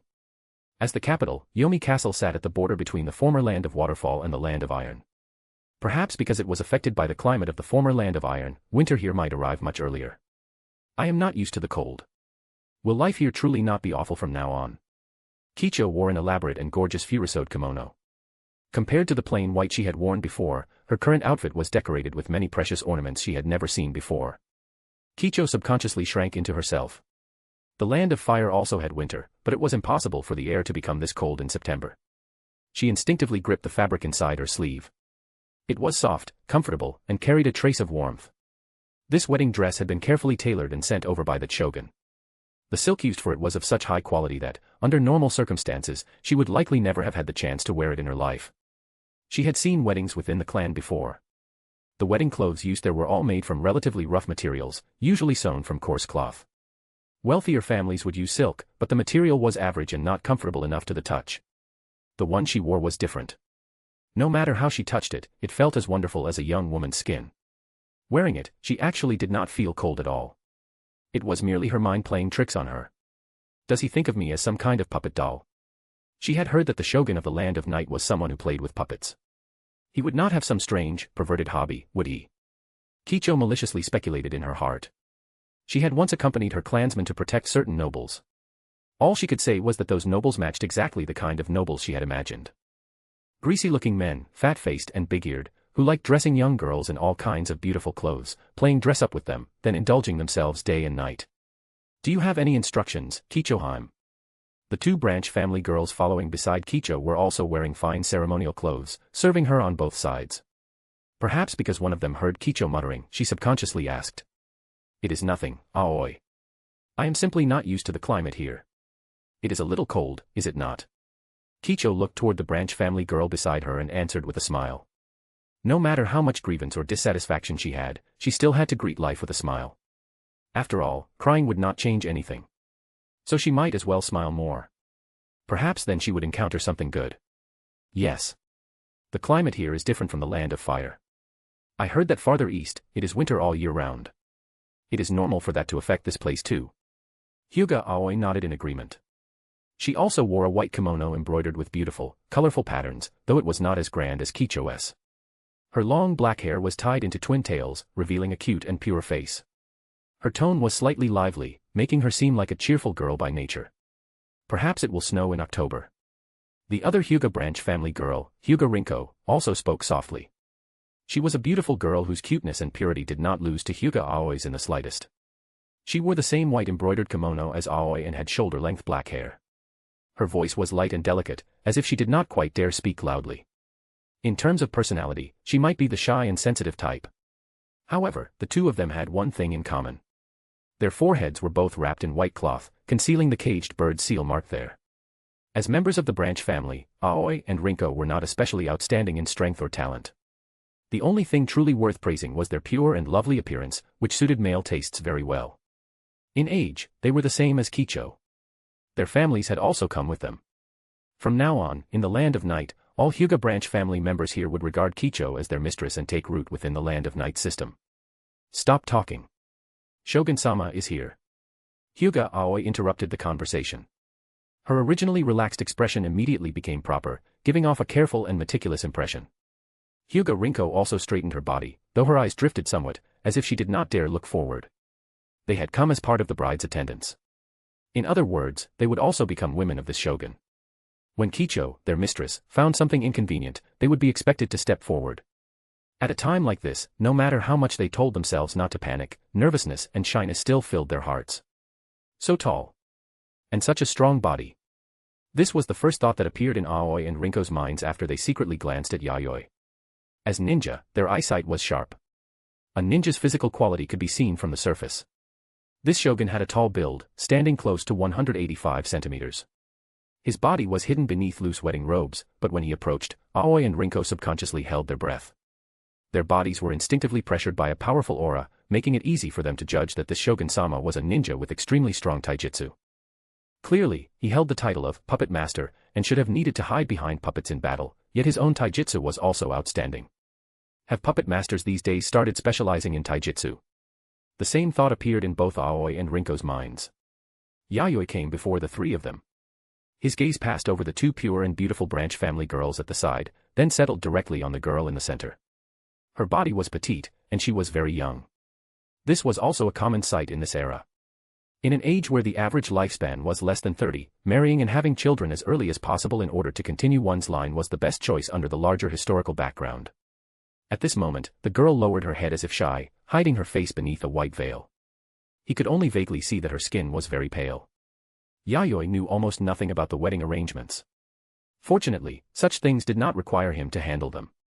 Naturally, professionals had already taken care of everything. The wedding venue this time was a large shrine nearby. The accompanying shrine maidens and priests had made the ceremony quite grand. Yayoi reached out and held the pale, delicate hand of his young wife. He could feel that she was very nervous and unused to being touched by a man. Her palm was sweating. The wedding proceeded in an orderly manner. Blessings, vows, rites, and formalities. Yayoi completed all of them step by step. If this had been a wedding between ninja, it would have been much simpler. There would have been no need for such complexity, and everything could have been kept brief. But he was the ruler of a country. The people under his rule were not only ninja and samurai. Officials large and small from every region of the Land of Night were also an important part of his system. The complicated ceremony continued from daytime into night before finally coming to an end. At that moment, the inner and outer courts of the shogun's residence had set aside their usual solemn atmosphere. In one courtyard of the inner court, arranged like a painted landscape, bright lanterns shone beneath the night, driving away the darkness and lighting the place as bright as day. At the entrance of the prepared wedding chamber, Aoi and Rinko stood straight-backed. Shogun-sama. When the two branch family girls saw Yayoi come alone, they grew nervous, and their speech became somewhat halting. Yayoi glanced at them twice. He knew these two were daughters of the Hyuga branch family who had come as part of the marriage escort to strengthen the position of the main family daughter. Both of them were beautiful, with pure and gentle temperaments. They were the sort of traditional women who seemed likely to obey a man's words. You two should go eat something first. Yes. Hearing Yayoi's instruction, the two of them seemed relieved and quickly left. Yayoi opened the door, stepped inside, and closed it. The bedroom was as warm as spring. It was a single, open room, roughly 200 square meters in size. However, there were not many things inside, so most of the space was empty. Only in the center, on tatami large enough for 3 or 4 people, had a wide futon been laid out. Several exquisite screen-like clothes racks surrounded it, along with storage cabinets and a dressing table. Several glass coal lamps burned on lamp stands arranged in the 4 corners. They were delicate and bright, illuminating every corner of the room. Even the high beams overhead could be seen clearly. Ninja probably would not use such ornate and complicated lighting devices.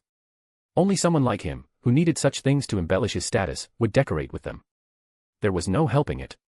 Since his previous life, he had been the sort of person who liked sleeping with a bedside lamp on. After coming to this world, that habit had been preserved quite well. Yayoi immediately saw the girl kneeling on the futon in the center of the room.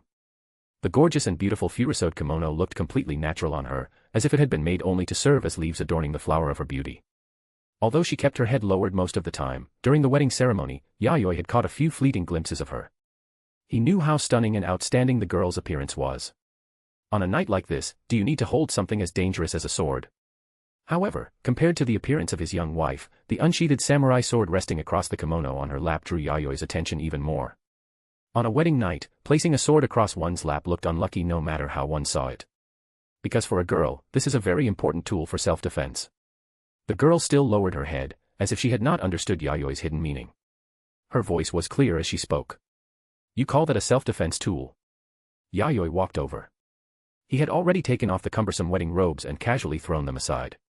He now wore only thin clothing, revealing a sturdy body tempered through countless trials. You mean you need to guard yourself against me, your husband? Bending down, Yayoi gently pinched the girl's snow-white chin. The girl's pale face lifted, meeting Yayoi's gaze directly.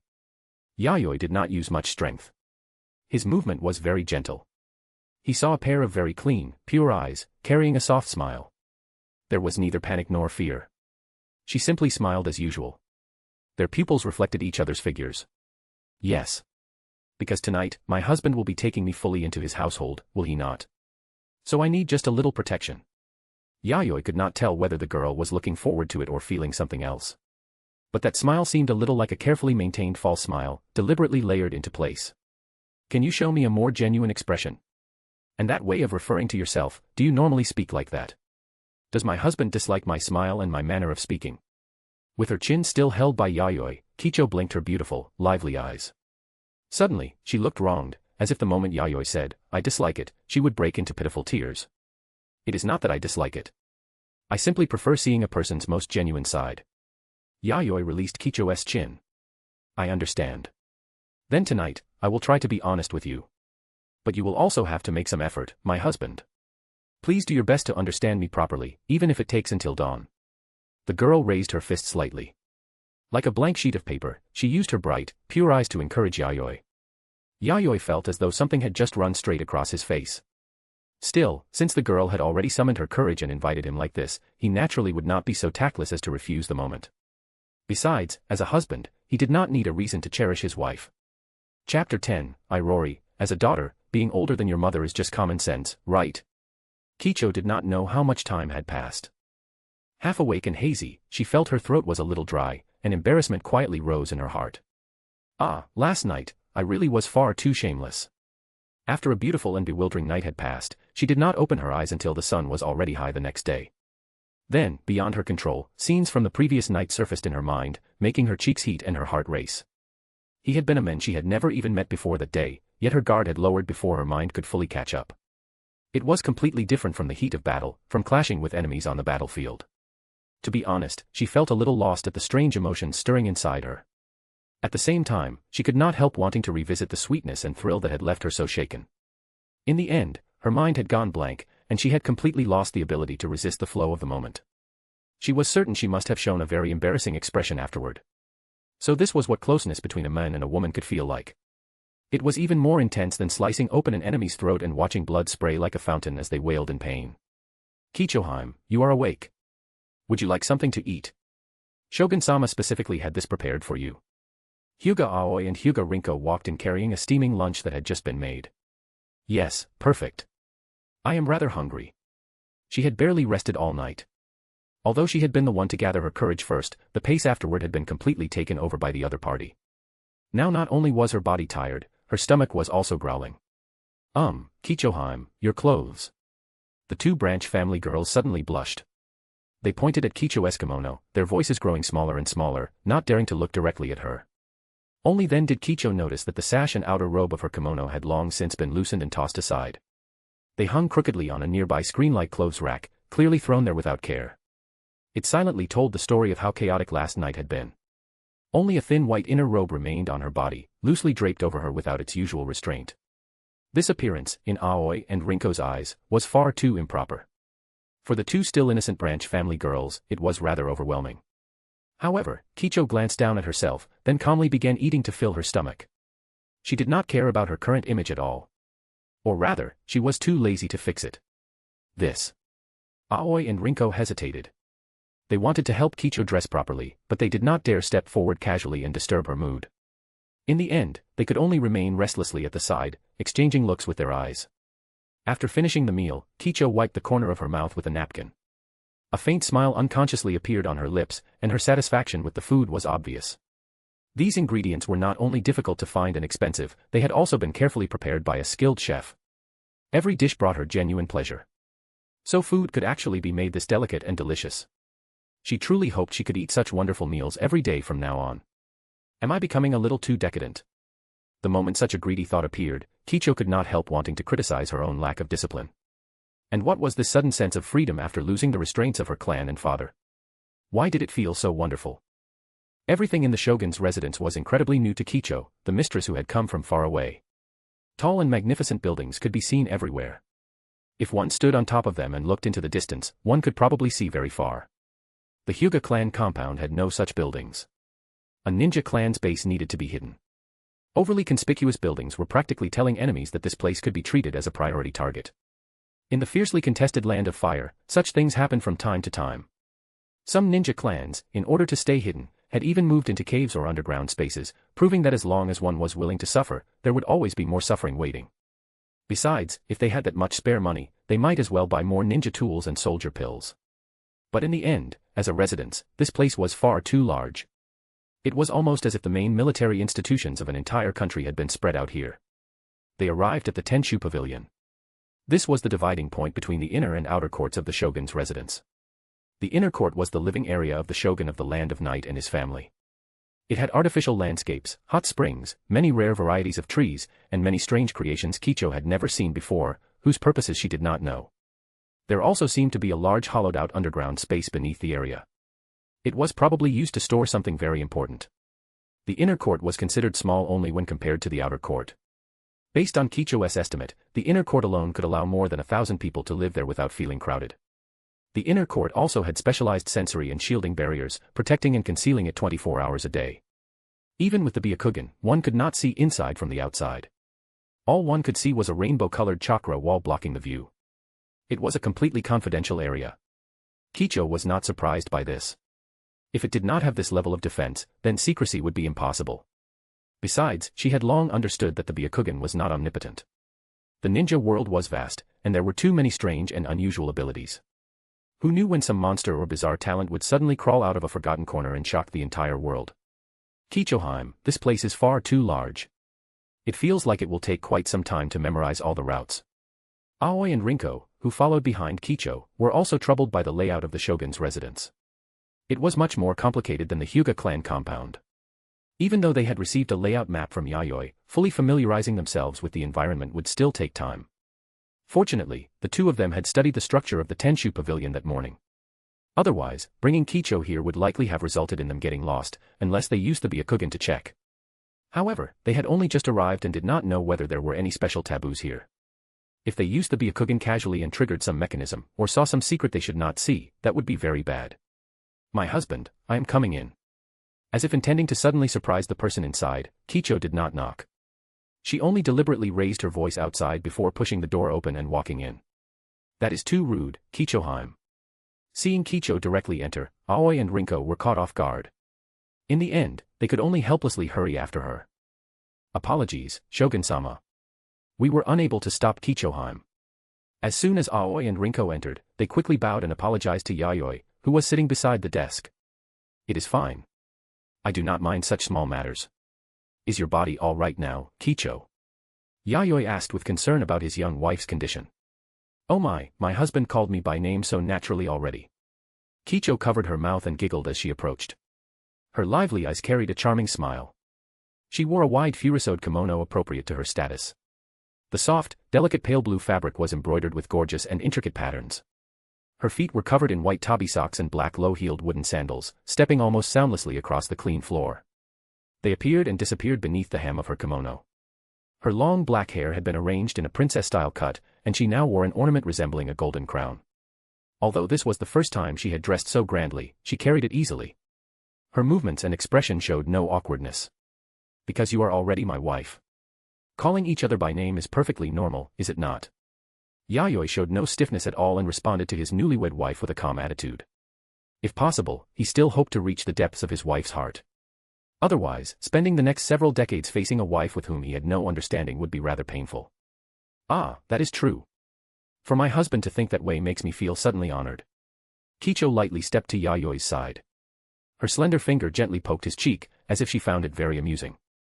Yayoi did not stop her. Her attempt to deliberately close the distance through such childish behavior was somehow rather cute.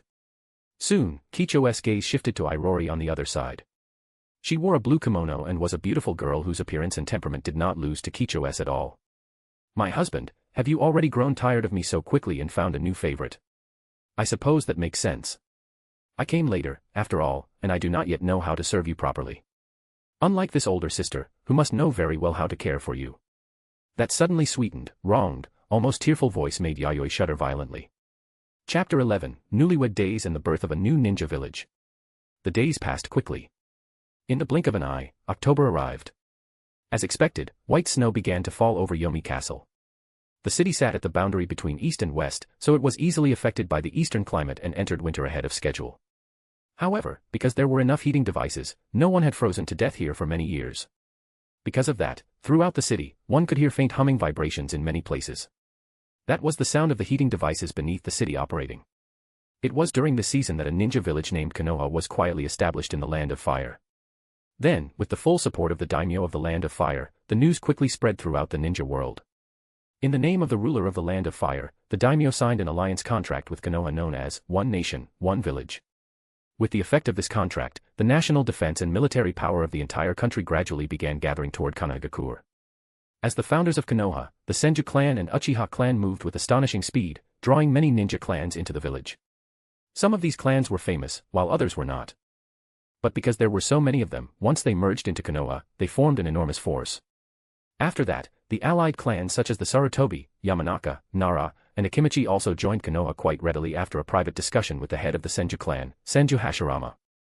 Later still, the Inuzuka clan, which possessed inherited secret techniques, came after hearing of its reputation. At that point, aside from a few clans such as the Hyuga, who were still watching the situation, most had gathered within the ninja village known as Konoha. The shock caused by the Land of Fire during this period left the daimyo of other countries, who had been watching the situation, utterly stunned. Soon, every country sent envoys to the capital of the Land of Fire to visit its daimyo. They wanted to figure out exactly what the Land of Fire intended to do. A ninja village built by the Senju and Uchiha had absorbed one ninja clan of the Land of Fire after another, and would now take charge of the Land of Fire's national defense and military affairs. This terrifying development filled the daimyo of other nations with fear. Was the Land of Fire planning to declare war on every other country and start a full-scale ninja world war? As the Land of Night directly bordered the northern side of the Land of Fire, Yayoi, as shogun, naturally followed the trend and sent an envoy to the capital of the Land of Fire for a diplomatic visit. However, because each country was a different distance from the Land of Fire, in order to make the talks convenient, the daimyo of the Land of Fire directly announced that formal discussions would take place in the capital half a month later. At that time, the clan heads of the Senju and Uchiha would also be invited to attend. With that, the pressure on every country rose sharply. One after another, they hired powerful ninja to protect their diplomatic envoys, while also sealing their borders and preparing for the possibility that, if the situation looked wrong, they would strike the Land of Fire first. If the Land of Fire dared to make a move, no one knew whether the ninja world would sink. But the Land of Fire would definitely be sunk first. No matter how strong Senju Hashirama and Uchiha Madara were, could they really defeat the entire ninja world? As expected, it was still established. Yayoi looked at the intelligence continuously flowing in from the Land of Fire and murmured to himself. Recently, he had been paying close attention to the movements of the Land of Fire. Whenever any major event occurred, he had intelligence agents who had infiltrated the Land of Fire send information on Konoha back immediately. Although he had long known that this day would come sooner or later, now that it had truly arrived, he still felt a heavy pressure that made it difficult to breathe. This was the great tide of the era sweeping everything along. More accurately, it was Senju Hashirama and Uchiha Madara who were pushing this era into existence. To resist this era was to resist the wills of those two men. Based on Madara's strength, one could judge what level Senju Hashirama stood at. Because in the war between the Senju and Uchiha, the Uchiha had been the defeated side. Senju Hashirama's strength was only greater than Madara's, not weaker. The power of those two men undoubtedly stood above the great tide of the age. "My husband, your complexion looks rather poor. Has something bad happened?" Seeing Yayoi, rarely sitting in the corridor of the inner court with a letter in his hand and such visible emotion on his face, Kicho, who happened to pass by, grew curious about what the letter said. What could make Yayoi's mood fluctuate so greatly? A month had already passed since she married into this place. Even if they had once been strangers, after a month of close interaction, she had roughly figured out Yayoi's personality, preferences, and daily habits. Although he looked gentle and easy to get along with, he was actually someone with a very strong and domineering personal will. Kicho could tell that even in private. During this period, every night, she had always been the one led along. Moreover, because of his confidence in his own strength, her husband could handle many difficulties calmly. He was the kind of ninja who, even in a crisis, could swiftly calm a chaotic mind and make the correct decision. It is the Senju and Uchiha. They established Konohagakure and signed a one nation, one village contract with the daimyo of the Land of Fire. They have also successfully invited many ninja clans to join them. From the current situation, the military unification of the Land of Fire has already become an unstoppable trend.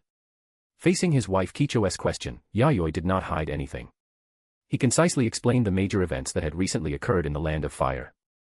A ninja village. What is that? A village where ninja live? Kicho blinked in confusion. This new term felt extremely unfamiliar to her.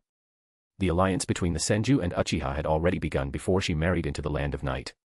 But those two clans establishing something called a ninja village, it felt strangely inexplicable. In this era, ninja usually acted as family units. Even when clans formed alliances, they would still clearly draw boundaries and guarantee the independence of their clans. However, this ninja village sounded different. Moreover, Yayoi had also mentioned that even more ninja clans had already joined this village called Konoha. The strength of the Senju and Uchiha was already powerful enough. If even more ninja clans joined them. Rather than shocking news, this sounded more like a horror story. It is much more complicated than that. In any case, what we can do now is wait calmly. Yayoi rubbed his brow, took Kicho's pale, delicate hand, and had her sit beside him, close enough to feel her presence. Kicho did not mind in the slightest. After all, over the past month, they had already done things far more intimate countless times. There was no longer any part of her that was a secret from this man. She took the letter from Yayoi's hand, and her pure white eyes swiftly scanned its contents. There was not much written, but the things revealed behind the words were astonishing. Especially the so-called one nation, one village contract. It seemed more like a new system that divided military and political authority. According to this system, in the future, the daimyo of a country would be responsible for the nation's economic and political power. The military field would transition to the ninja village, allowing a village that gathered large numbers of ninja to take responsibility for national defense. Ninja would live and develop together as village units, allowing various clans to break out of their closed structures and merge. Furthermore, to ensure the ninja village's development, the nation would send a certain proportion of funds every year as military investment. In short, the benefits of such a development were clear at a glance. But every matter had two sides, and the risks also existed. After all, with so many ninja clans gathered together, would they truly not explode? One had to know that many ninja clans had blood feuds with each other before this. Kicho found it difficult to imagine that these clans could truly coexist peacefully. It is a very novel idea. But how long this contract system can last will be difficult to predict. What is obvious, however, is that the Land of Fire will soon host a meeting between nations that will determine the fate of the ninja world. Although the letter did not mention any meeting in the Land of Fire, Kicho relied on her own sharpness to conclude that a multinational conference was inevitable. With the internal structure of the Land of Fire shifting so dramatically, it was impossible for the other countries not to feel a sense of crisis. If the Senju and Uchiha mishandled their next moves, they truly might ignite a ninja world war. Before, the fighting had been between clans. But now that countries were entering the game, the scale of war would inevitably rise to the level of nation against nation. After that, the entire world would be affected. You have a sharp mind, Kicho. I did not expect you to realize that so quickly. Yayoi glanced at Kicho in surprise. After a little reasoning, realizing that the Land of Fire would hold a multinational conference was not actually difficult. Anyone with decent insight could arrive at that answer after thinking carefully. The difficult part was being able to make such a prediction after only one glance. A clever mind was one thing, but what was rarer was this kind of political instinct. In my husband's eyes, am I such a foolish person?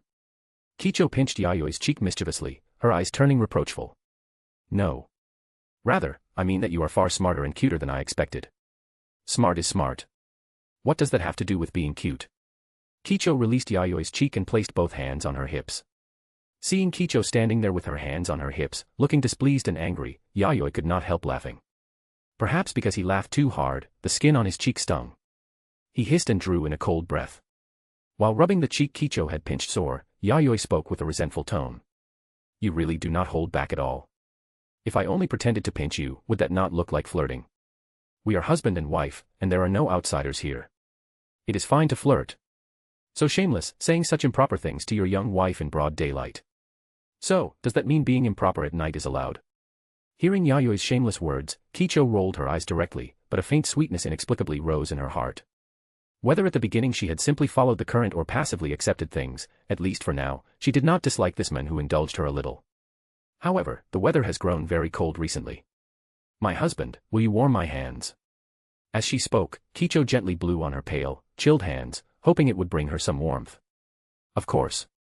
Naturally, Yayoi would not say something as tactless as, use chakra to keep yourself warm. Since his wife was acting spoiled like this, he would naturally satisfy her wish. So he used his broad palms to wrap around Kicho's small hands. Her entire body also leaned intimately against his broad chest.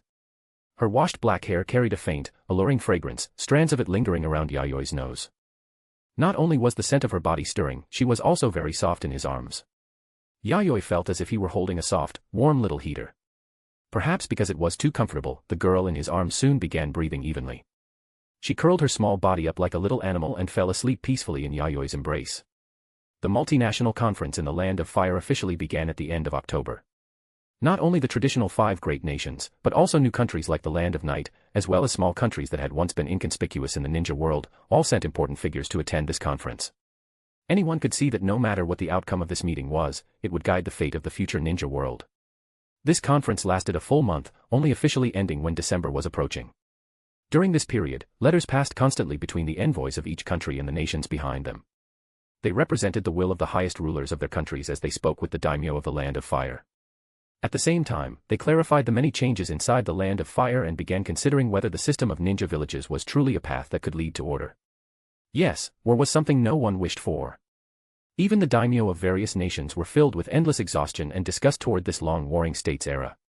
Many weak countries had even been dragged around by the ninja clans within them, falling into endless fighting that led to national ruin and the destruction of families. Many countries vanished in the flames of war, only for new regimes to rise afterward.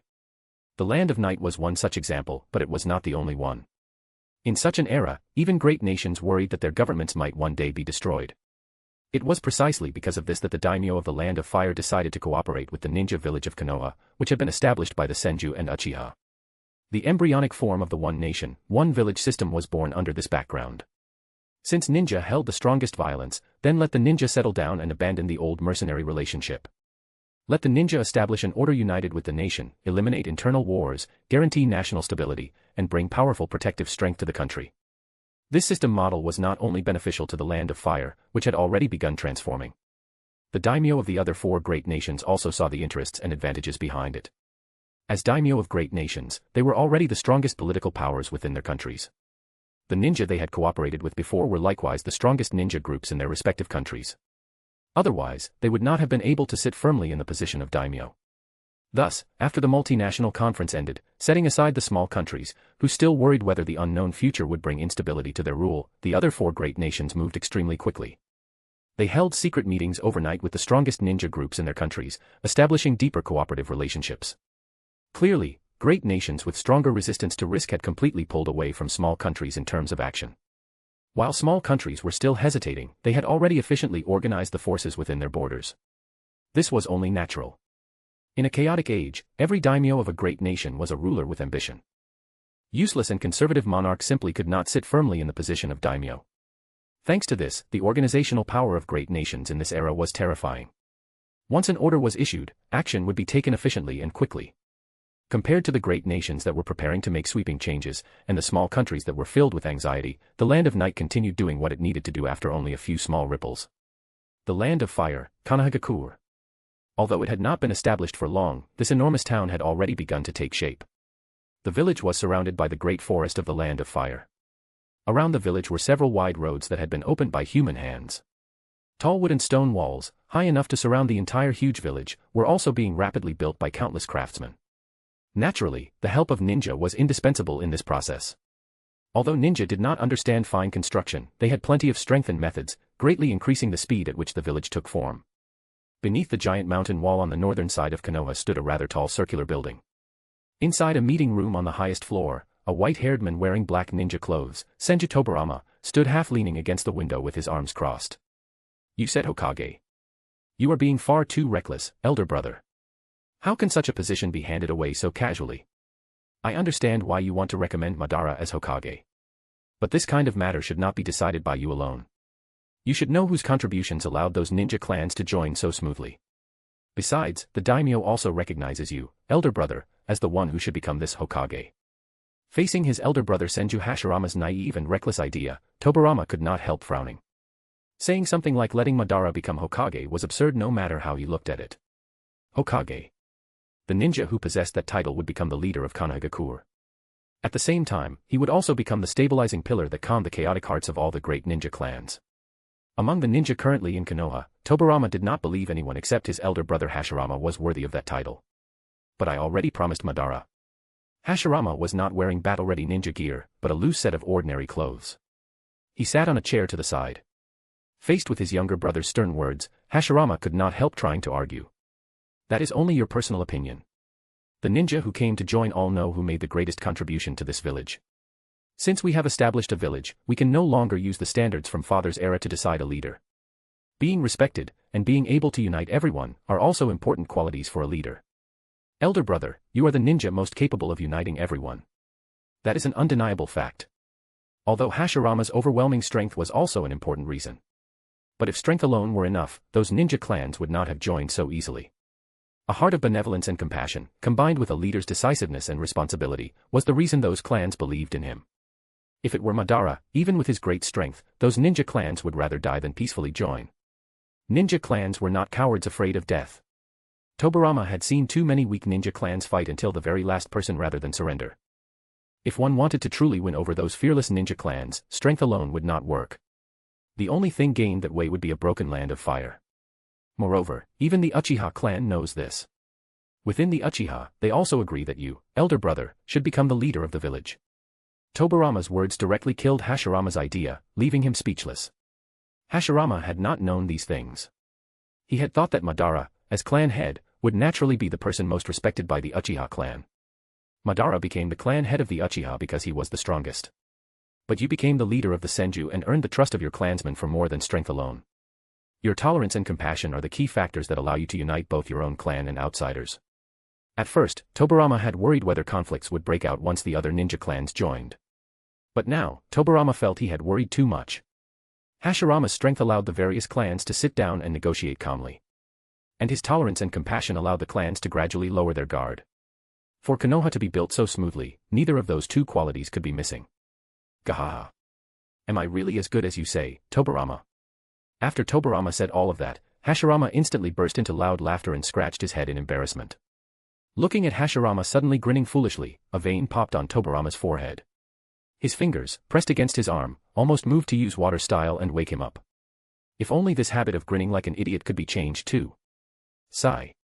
Tobirama sighed, feeling mentally exhausted. In any case, the discussion on this matter ends here. The meeting is about to begin. Also, elder brother, act a little more seriously. Do not always speak to people so humbly. Ah, then what should I do? Do not speak. I will speak for you when the time comes. Well, actually, I think. Shut up. I do not need you to think. After being shouted at by Tobirama, Hashirama instinctively trembled and shrank his neck. Not good. He had made Tobirama angry again. Chapter 12, The Ghost Legion and Earth Grudge Fear. Konohagakure's development was progressing at full speed. The other four great nations were also actively preparing, drawing back the curtain on the age of one nation, one village.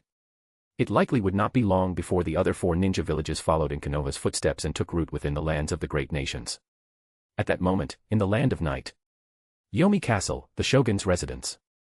On Yayoi's desk lay an urgent invitation sent from the land of fire. Yayoi quickly finished reading its contents. There was not much written, and a few glances were enough to take everything in. The meaning was clear. After a meeting, Konoha had decided that Senju Hashirama would serve as the village's first Hokage. The formal announcement would also be delivered to the rest of the ninja world through the mouth of the daimyo of the land of fire. However, although the meeting had passed the decision, the ceremony had not yet been held. Perhaps they felt that such an important matter should not be handled so hastily. Therefore, the daimyo of the land of fire and the ninja of Konoha had decided to send invitations to high-level figures from various countries, hoping they would come to Konoha to witness the important ceremony of the first Hokage's inauguration.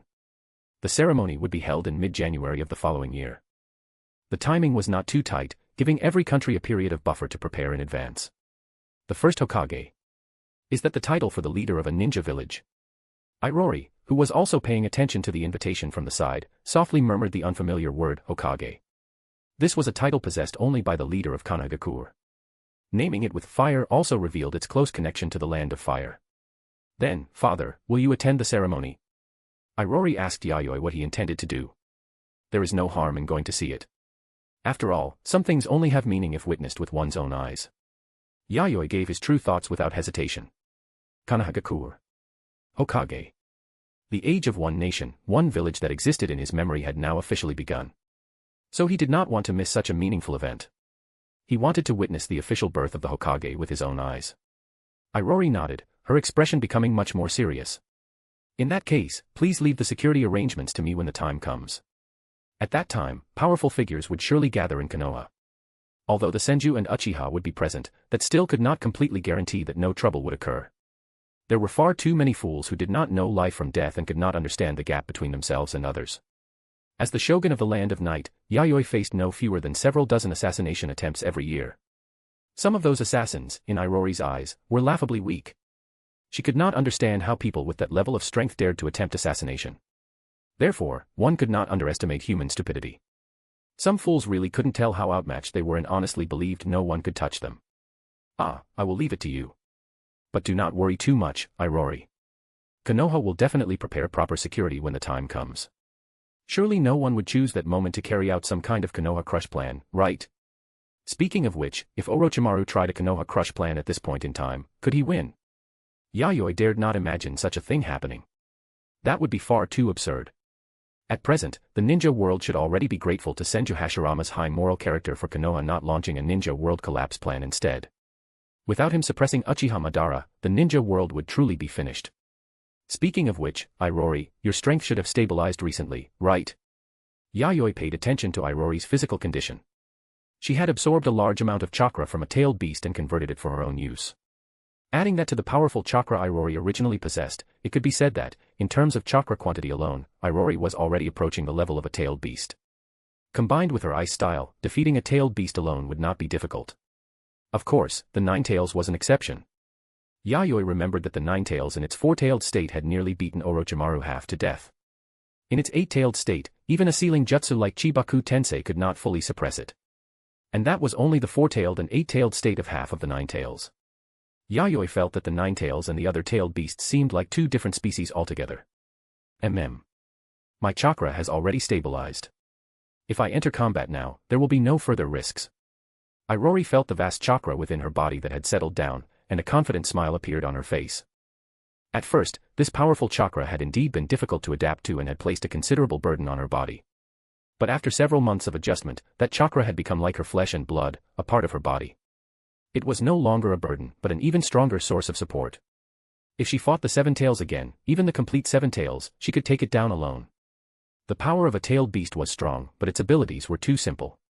Its body was also too large, making it easy to turn into a target. As long as she possessed a method to counter it, dealing with a tailed beast was not actually difficult for her. A Jinchuriki who could skillfully borrow a tailed beast's power would instead be much harder to handle. The pity is that there is no second tailed beast within the Land of Night. With every country sealing its borders now, going out to capture a tailed beast might create significant trouble. The risks outweigh the benefits. Yayoi sighed with regret. Most importantly, most tailed beasts were distributed within the territories of the great nations. If they were in small countries, he would have already gone to capture a second tailed beast. But great nations. They were too dangerous right now. There were too many powerful ninja there, and no small number of ninja had their eyes on the power of tailed beasts. Although Airori was strong, she was still not enough to run wild unchecked inside a great nation. That being said, if one does not have the corresponding methods, tailed beasts are actually very difficult to use. Most importantly, they are difficult to tame. Airori did not feel it was a pity. The Land of Night currently had great difficulty controlling a second tailed beast. Sealing a tailed beast required extremely advanced jutsus. For Yayoi, sealing the seven tails alone was already the limit. He did not have enough energy to seal a second tailed beast. Even if they performed the sealing and created a Jinchuriki, the difficulty lay in the fact that not just any ninja could become one. Most ninja would die immediately if a tailed beast were sealed inside them. Even if the sealing succeeded, the tailed beast would still cause trouble from time to time and go berserk. If the jutsus were immature, the power of a tailed beast would be a heavy burden rather than support. If only I had the Uzumaki clan's sealing jutsus. Yayoi could not help feeling envious. The sealing jutsus he had obtained from the Hagoromo clan and the other small ninja clans he had destroyed were still too low grade. His current method of sealing the tailed beast combined sealing jutsus with physical restraint. On top of that, he had to periodically weaken the Seven Tails' power in order to ensure nothing went wrong. It consumed a great deal of his energy. If he had high-level sealing jutsus, he would not need to go through so much trouble. I wonder if they would accept a marriage alliance. but the position of legal wife has already been taken. Yayoi once again thought of the path of marriage alliances. He had already tasted the benefits of exchanging jutsus through marriage with the Hyuga clan. He had once obtained the corpse of an Uzumaki ninja from the underground black market and had studied the chakra of that clan. Like him, the chakra of that clan's ninja possessed very strong vitality. Only, in terms of life activity, it was far inferior to his chakra. If I used the activation jutsu, perhaps I could draw in some help. The foundation Yayoi stood upon was that his chakra naturally carried extremely powerful life activity. This innate life activity was difficult to teach to outsiders, but that did not mean he had never studied his own special chakra. A long time ago, through his understanding of his own chakra, he had created a chakra activation technique. The degree of activation was inferior to that of his own chakra, but it could be applied to others. Outsiders could also learn it. This was a basic jutsu. If one were flexible enough, more techniques could be derived from it. Just like the Rasengan, it could be extended in many directions. Yayoi had always regarded it as one of his trump card jutsus. Even when forming a marriage alliance with the Hyuga clan, he had not handed over this jutsu. In his view, this basic active chakra technique was even more important than incomplete yin-yang release. The higher the activity of chakra, the more it meant that the three fields of ninjutsu, taijutsu, and genjutsu would all be comprehensively improved. If practiced for a long time, it might even extend one's natural lifespan. No, thinking that way is a little too simplistic. The potential of this jutsu far exceeds the value of a marriage alliance. I cannot focus only on the present. Yayoi gave up the idea. This kind of basic jutsu, which could be popularized to a certain extent and also bring improvements in ninjutsu, taijutsu, and genjutsu, would be very dangerous if exposed. Yayoi regained his clarity, though he still deeply desired the powerful sealing jutsus of the Uzumaki clan. Irori, handle the affairs here in my place. I am going to the underground level. Also, have Kakuzu come over. Calculating the time, that thing should be nearly complete. Yayoi patted his face and had Irori take charge here, replacing him in handling official duties. This was not the first time such a thing had happened. Irori's importance was self-evident. When he was absent, her authority was equal to his own. Although it had only been a few short months, anyone could see that Irori was the acting shogun of the Land of Night. Yes, father. Irori seriously fulfilled her responsibilities and handled official business in Yayoi's place. The Tenshu Pavilion, underground space. The depth here far exceeded the height of the Tenshu above ground. And it was not only deep. Its width was also something that a small Tenshu pavilion could not compare to. There were many entrances and exits here. Some led to the outer court, some led to the inner court, and there were even secret passages leading outside the shogun's residence. The forces guarding this place were also the strictest and strongest. There were all kinds of mechanisms and traps, as well as many dangerous and powerful explosive devices. If someone unfamiliar with the area broke in, they would certainly be destroyed without even bones left behind. The ones guarding this place were not only ninja and samurai, but also an extremely mysterious kind of special humanoid puppet that only Yayoi could create. They maintained a basic human form. Their bodies were smooth and bare, and the important joints of the human body were round, lubricated bearings. Their smooth, rigid outer skin could resist swords and blades, and could also directly endure weaker ninjutsu bombardments. Most importantly, aside from their inherent toughness, these humanoid puppets also wore heavy armor and carried swords, further strengthening their defense and attack capabilities. They floated and wandered through the air of the underground space in a strange posture like ghosts, carrying out 24-hour patrols without interruption. Because of this trait, Yayoi had named these puppets ghost puppets. There were no chakra threads, nor any other visible method of control. They simply drifted around like that. Beneath their helmets, a pair of eyes glowed with eerie green light. They truly looked like a group of ghosts from the underworld. Quiet. Silent. Yayoi had long since grown used to this sight. Within the shogun's residence, this place was the most important facility. The ninja and samurai were only one checkpoint. These astonishingly numerous ghost puppets were also a powerful line of defense. However, only in this place could the ghost puppets move flexibly in a wireless mode. The inspiration came from the Six Paths puppets of the Rinnegan, which used special signal receivers to remotely transmit chakra and control movement. He did not possess the power of the Rinnegan. But in the field of puppetry, his active chakra held even greater advantages, so this technique had been very easy for him to reproduce. Otherwise, with Irori alone, how could he possibly have earned the title of Puppet Master? Although he also had other titles, such as Puppet Shogun and Hell Ghost. During the war that established the Land of Night, although Irori could already be deployed in battle, her abilities had been far inferior to what they were now. The reason Yayoi had been able to sweep through the Land of Waterfall and the Land of Iron at the time was primarily because of his own ninjutsu and taijutsu, as well as his enormous puppet army. He could even use chakra threads to control living enemies and force them to kill one another.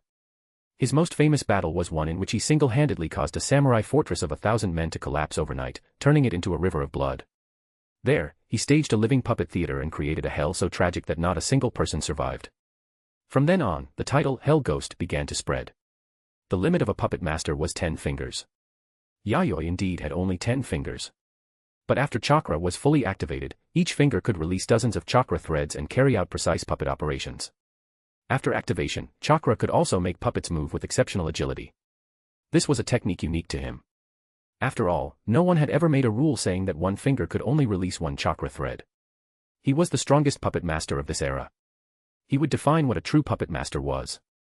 He entered a lower space. There were fewer and fewer ninja and samurai. Only squad after squad of ghost puppets floated in the air.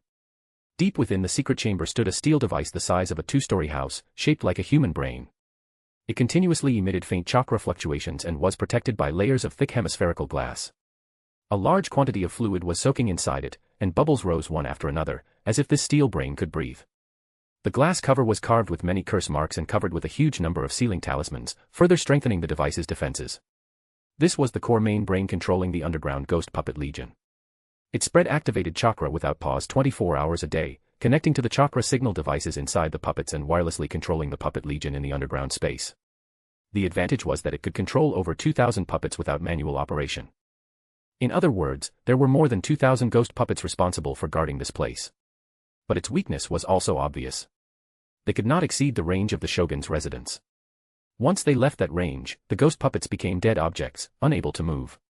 Yayoi glanced at the steel construct inside the glass cover, which resembled a human brain, and smoothly checked the situation here. This steel brain was, in essence, also one of Yayoi's puppet creations. Unlike Irori, its body was mainly made from steel, supplemented with many precious chakra metals.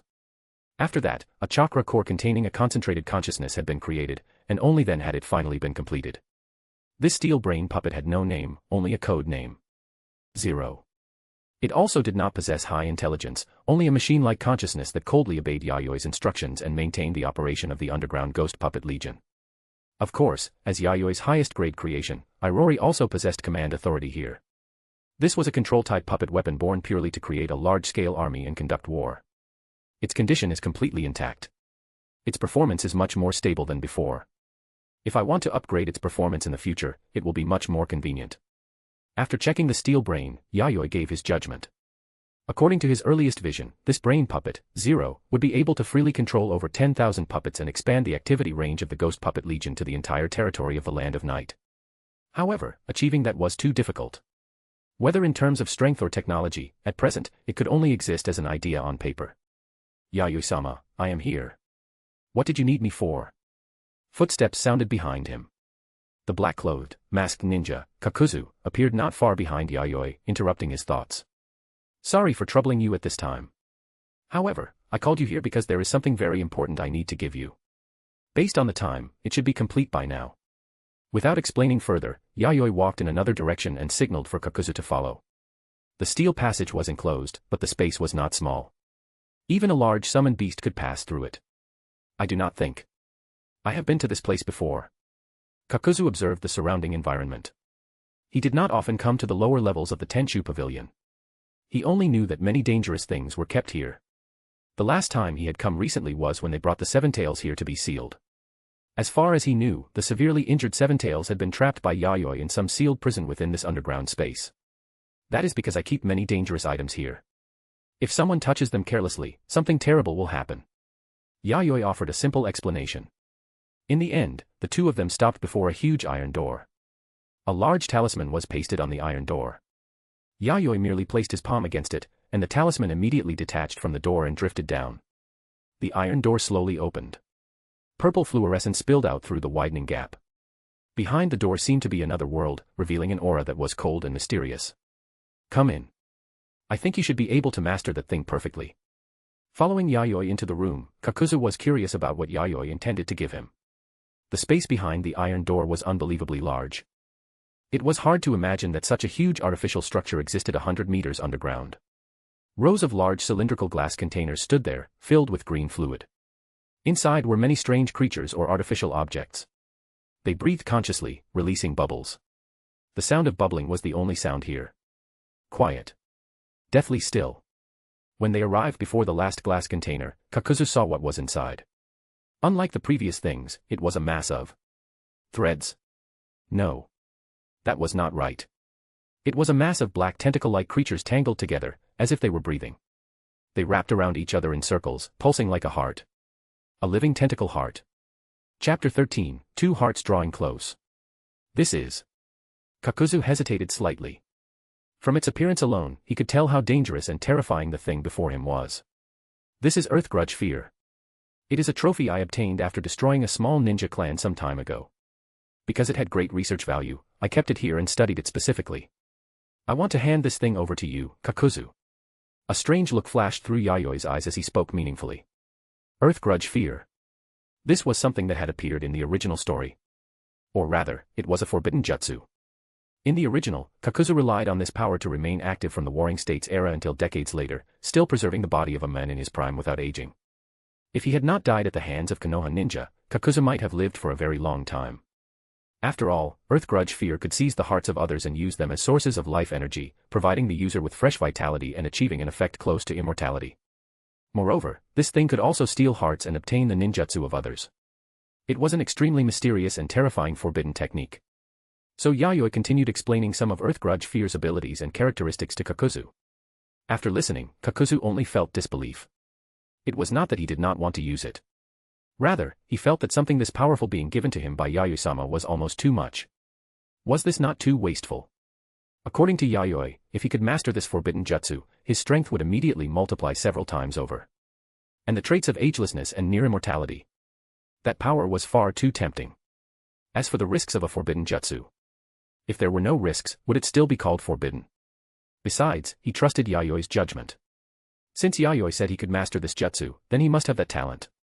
When it came to trusting Yayoi, Kakuzu trusted him even more than he trusted himself. I understand, Yayoi-sama. Please please allow me to try this jutsu. Kakuzu had courage. Even becoming the test subject for a forbidden jutsu did not make him reject it. As a ninja who had followed Yayoi through a chaotic age and helped carve out a nation, he understood the importance of power very clearly. Many times, he had blamed himself for his own lack of strength, which prevented him from helping Yayoi more. Moreover, the effects brought by this forbidden jutsu were simply too powerful and tempting. Then let us begin. There is a sealed chamber nearby. Go there to fuse with it. Yayoi pressed a switch. A door suddenly opened in the nearby wall, revealing a sealed quiet room. Yayoi then opened the glass container and released the pitch-black tentacle heart inside. Kakuzu stepped forward and grabbed one of the tentacles. Like venomous snakes, the other tentacles quickly crawled up Kakuzu's body and began wrapping around him.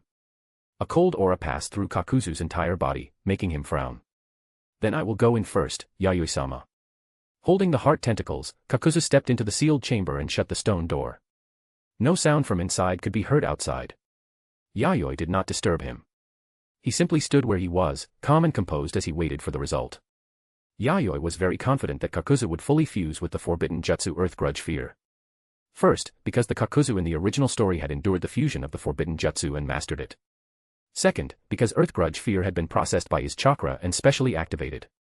While increasing its power and vitality, this had also greatly reduced the life-threatening risks brought by the forbidden jutsu.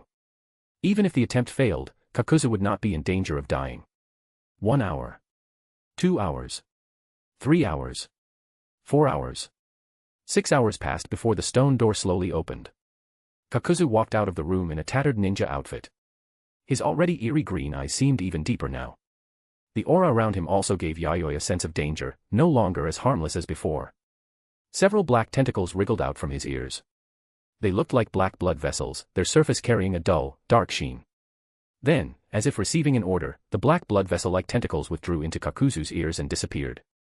Kakuzu did not seem to have suffered any damage. In fact, his body looked even sturdier than before. There were none of the stitched marks he had in the original story.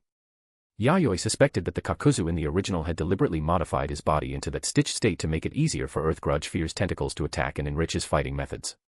How does it feel? Yayoi asked Kakuzu for his impression. Very good. It feels as if I have stepped into a new realm. And there is this. Kakuzu took out a kunai and swiftly cut open his arm. There was no blood. Black vessel tentacles sprang from the wound and danced wildly. Then the black vessels withdrew, and the wound healed on its own. Seeing this, Yayoi smiled in satisfaction. As expected. After increasing its activity with my chakra, this forbidden jutsu has gained the ability to grant the user self-healing. Yayoi was not surprised by this result. After he processed it with his own chakra, such an outcome was only natural. Earth Grudge Fear was a living forbidden jutsu. After its vitality and activity were increased, gaining a new ability similar to self-healing was a perfectly normal development. And the changes to Earth Grudge Fear did not stop there. In the original, when Kakuzu wanted to use the ninjutsu of those whose hearts he had stolen, he needed to release the corresponding masks or extensions before using those jutsus. Now, even without releasing separate bodies, Kakuzu could freely use the stolen ninjutsu as his main body. This could be considered an optimization. I was wondering why it felt so similar to Yayoi-sama's self-healing ability. So that is why. This jutsu is extremely valuable. If I fought Orochi now, I would not lose. Kakuzu was full of confidence and very satisfied with his current state. A continuous stream of vitality and chakra surged inside him, constantly strengthening his body. Previously, he had still been quite wary of Aburame Orochi's power. Now, he no longer felt that way. Yayoi smiled. He knew Kakuzu had been under great pressure recently. After all, the Land of Night had gained a fresh force like the Aburame clan. As one of Yayoi's original retainers, Kakuzu's strength had gradually started to fall behind. Now that anxiety had disappeared from Kakuzu's eyes, replaced by firm confidence. And this was still only the basic state. Earth Grudge Fear could still obtain 4 more hearts and further increase his power. A complete Kakuzu would have no problem defeating Orochi, the clan head of the Aburame clan. However, there was still a considerable gap between him and Irori. Even so, Kakuzu, whose strength had greatly increased, was now one of the rare top-tier ninja in the ninja world. In the short term, my own strength is unlikely to undergo any qualitative leap. This is good too. Kakuzu, now that he has Earth Grudge Fear, can reduce the burden on me quite a bit. Yayoi thought this happily. Aside from improving himself, raising the strength of his subordinates as much as possible was also a way to indirectly strengthen the military power of the Land of Night. If he had no capable subordinates, the burden of an entire country would press down on him. One could easily imagine how exhausting that would be. Yayoi did not consider himself the type to suffer for the sake of suffering. Late December. The Land of Night, the inner court of the shogun's residence. Kichoheim, you have truly become far too improper recently. If you keep falling into this kind of decadence, Shogun-sama will come to dislike you. Perhaps because they could no longer endure it, Hyuga Aoi and Hyuga Rinko, acting as her attendants, finally lost their temper.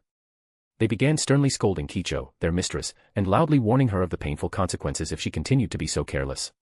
Shogun-sama might dislike her, or even abandon her. But my husband cherishes me every night. He does not care about such small things at all. Facing the scolding of her 2 attendants, Kicho smiled faintly, waved her hand without concern, and continued playing with the various strange items sent by people below to please her. Like a child, she fiddled with things she had never seen back in the Hyuga clan. Some were baby items meant to bless her with children soon. Some were high-end cosmetics made from precious medicinal herbs, meant to help her stay young and beautiful. There were also all kinds of delicacies and desserts from different countries, bright and gorgeous clothing, and finely crafted handmade or mechanical objects. In short, whether she had thought of them or not, as long as she gave the slightest hint, someone would naturally provide attentive service for her. This feeling of being surrounded and respected by others was also a pleasure she had never experienced in the Hyuga clan. Aoi and Rinko were so angry their faces turned red, and they could not speak. She still had the nerve to say that. Every night, she stirred up the shogun, and even late into the night, she would keep singing. Should she not consider the feelings of the 2 of them sleeping in the side room? Heaven knew how many damp undergarments they had to wash every day. Was that sort of thing really so addictive? As a side note, although the master bedroom of Yayoi and Kicho had soundproofing against the outside, its interior was connected to the side rooms.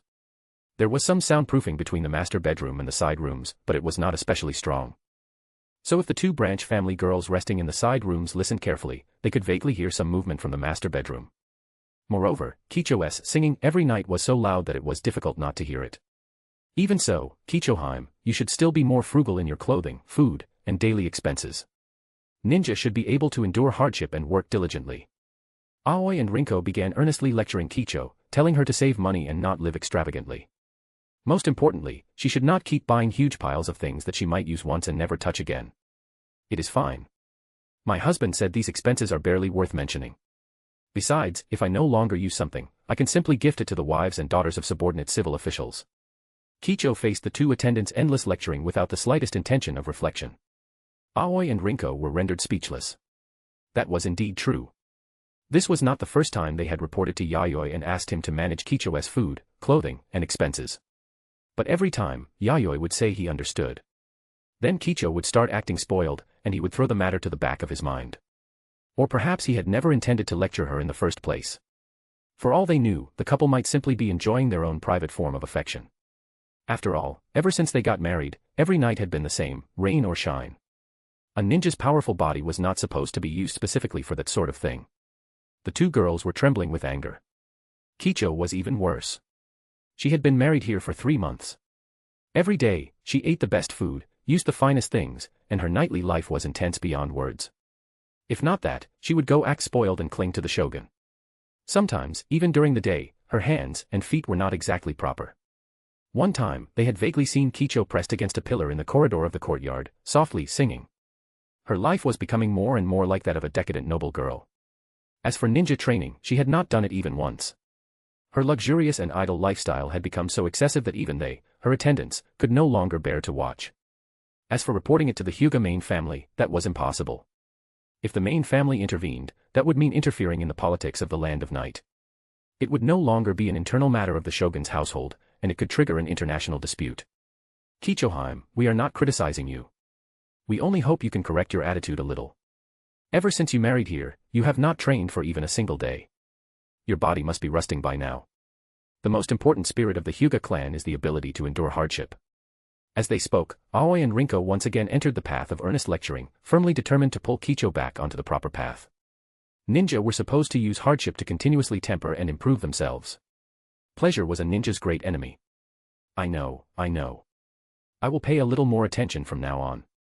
Kicho waved her hand somewhat impatiently, signaling for the two of them to stop lecturing. As for how much she had actually taken in, only she herself knew. After all, before she married here, she had already suffered plenty in the Hyuga clan. Now that she had become the shogun's wife, if she still had to suffer, had she not become the shogun's wife for nothing? Aoi and Rinko could only stop their lecture, hoping Kicho would truly improve in the future. Inside the softly lit bedroom, Aoi and Rinko came to complain to me again. After returning, Yayoi placed his coat on the screen-like clothes rack, rubbed the little head that Kicho had affectionately brought close, and smiled helplessly as he watched the girl throw herself into his arms like a small animal. Those two really love taking things seriously. Why did I never notice that back in the clan? Kicho was also troubled by the earnest scolding of her two attendants. Especially since it was the kind of lecture given for her own good. She could neither hit nor scold them, and could only honestly listen. Although she had the ability to activate the caged bird seal and use the curse mark to make the two of them shut up, she would never do such a thing. Aoi and Rinko were advising her because they were loyal and wanted what was best for her. If they had other ill intentions, only then would she teach them a lesson. Is it not because you have become too lazy, Kicho? Does my husband dislike me now? Hearing the suddenly tearful voice by his ear, Yayoi did not know whether to laugh or sigh. His wife's ability to play pitiful had truly been learned without a teacher. I only mentioned it. That little bit of spending is not enough to make me take it seriously. That was right.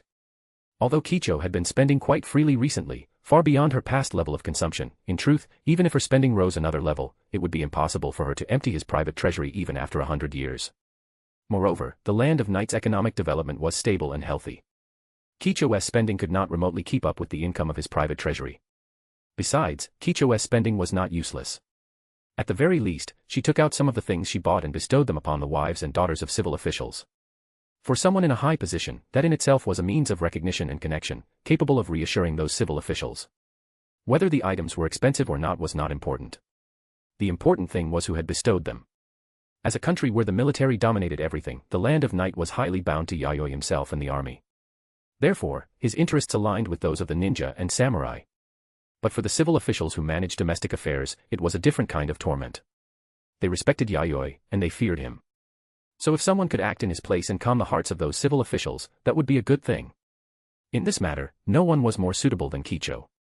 In the eyes of outsiders, Kicho was the shogun's wife. Everything she did represented the will of the shogun himself. Kicho rewarding the female relatives of civil officials and putting those officials at ease meant that the shogun also valued them and recognized the achievements of the civil administration. This young wife of his was sharp inside.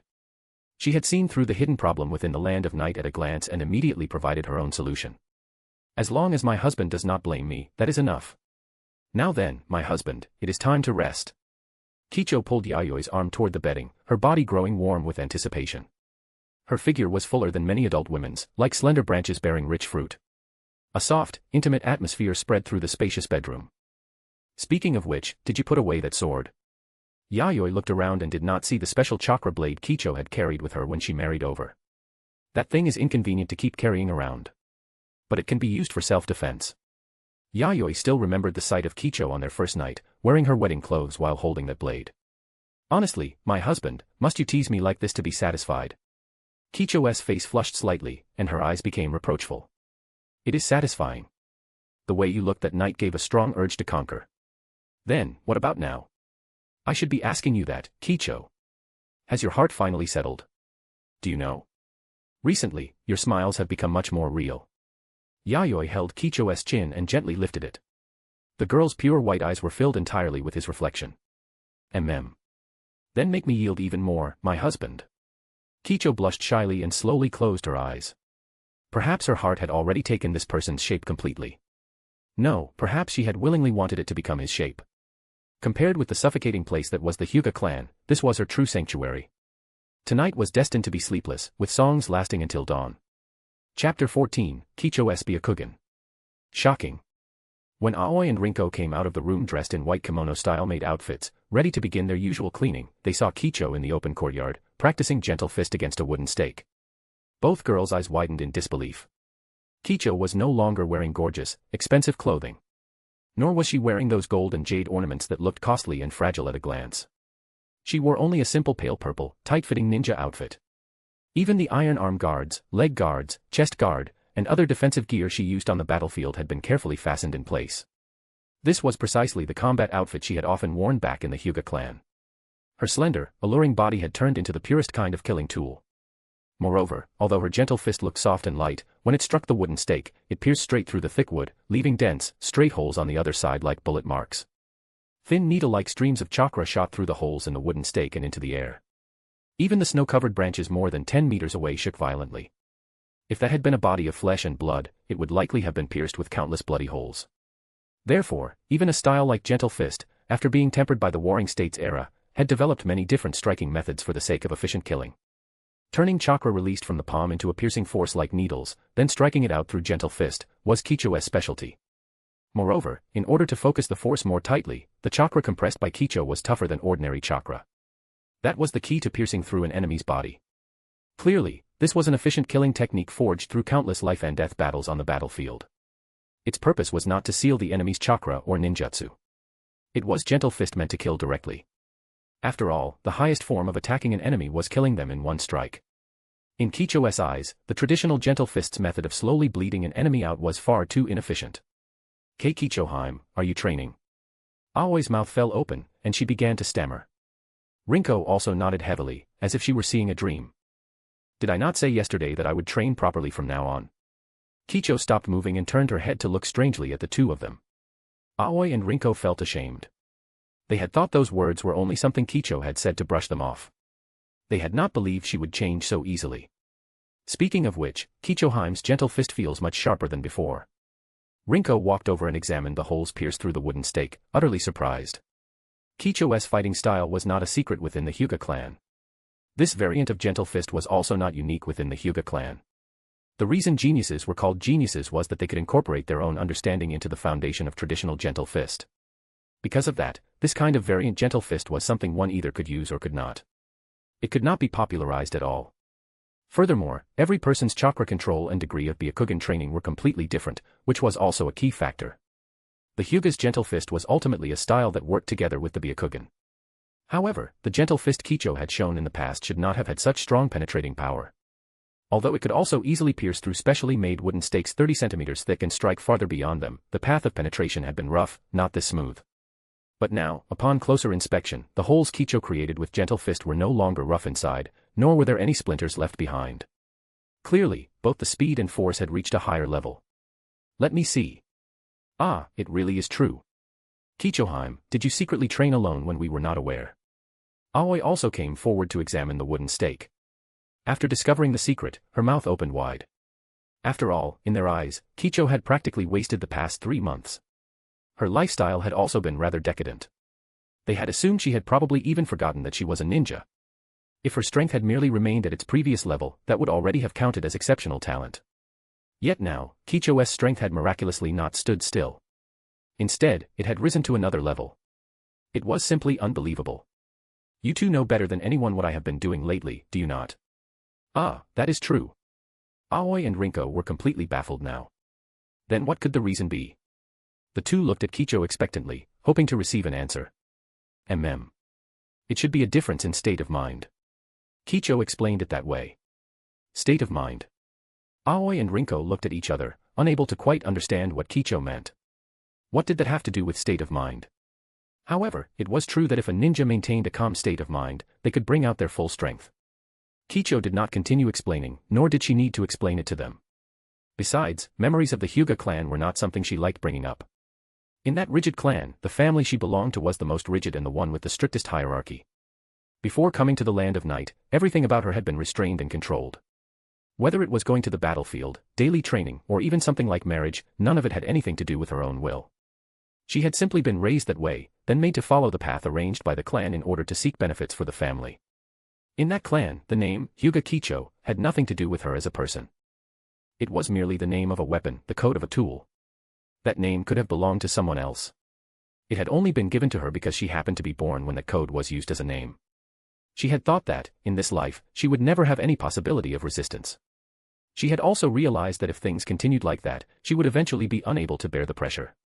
Either she would die in battle, or she would die after her mind collapsed.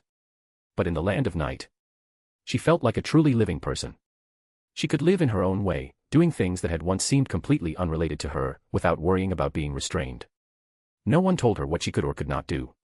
She gradually realized that while she had been in the clan, she had always been suppressing her own heart.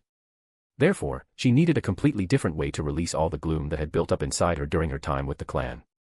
And that was also why her husband had indulged her so much.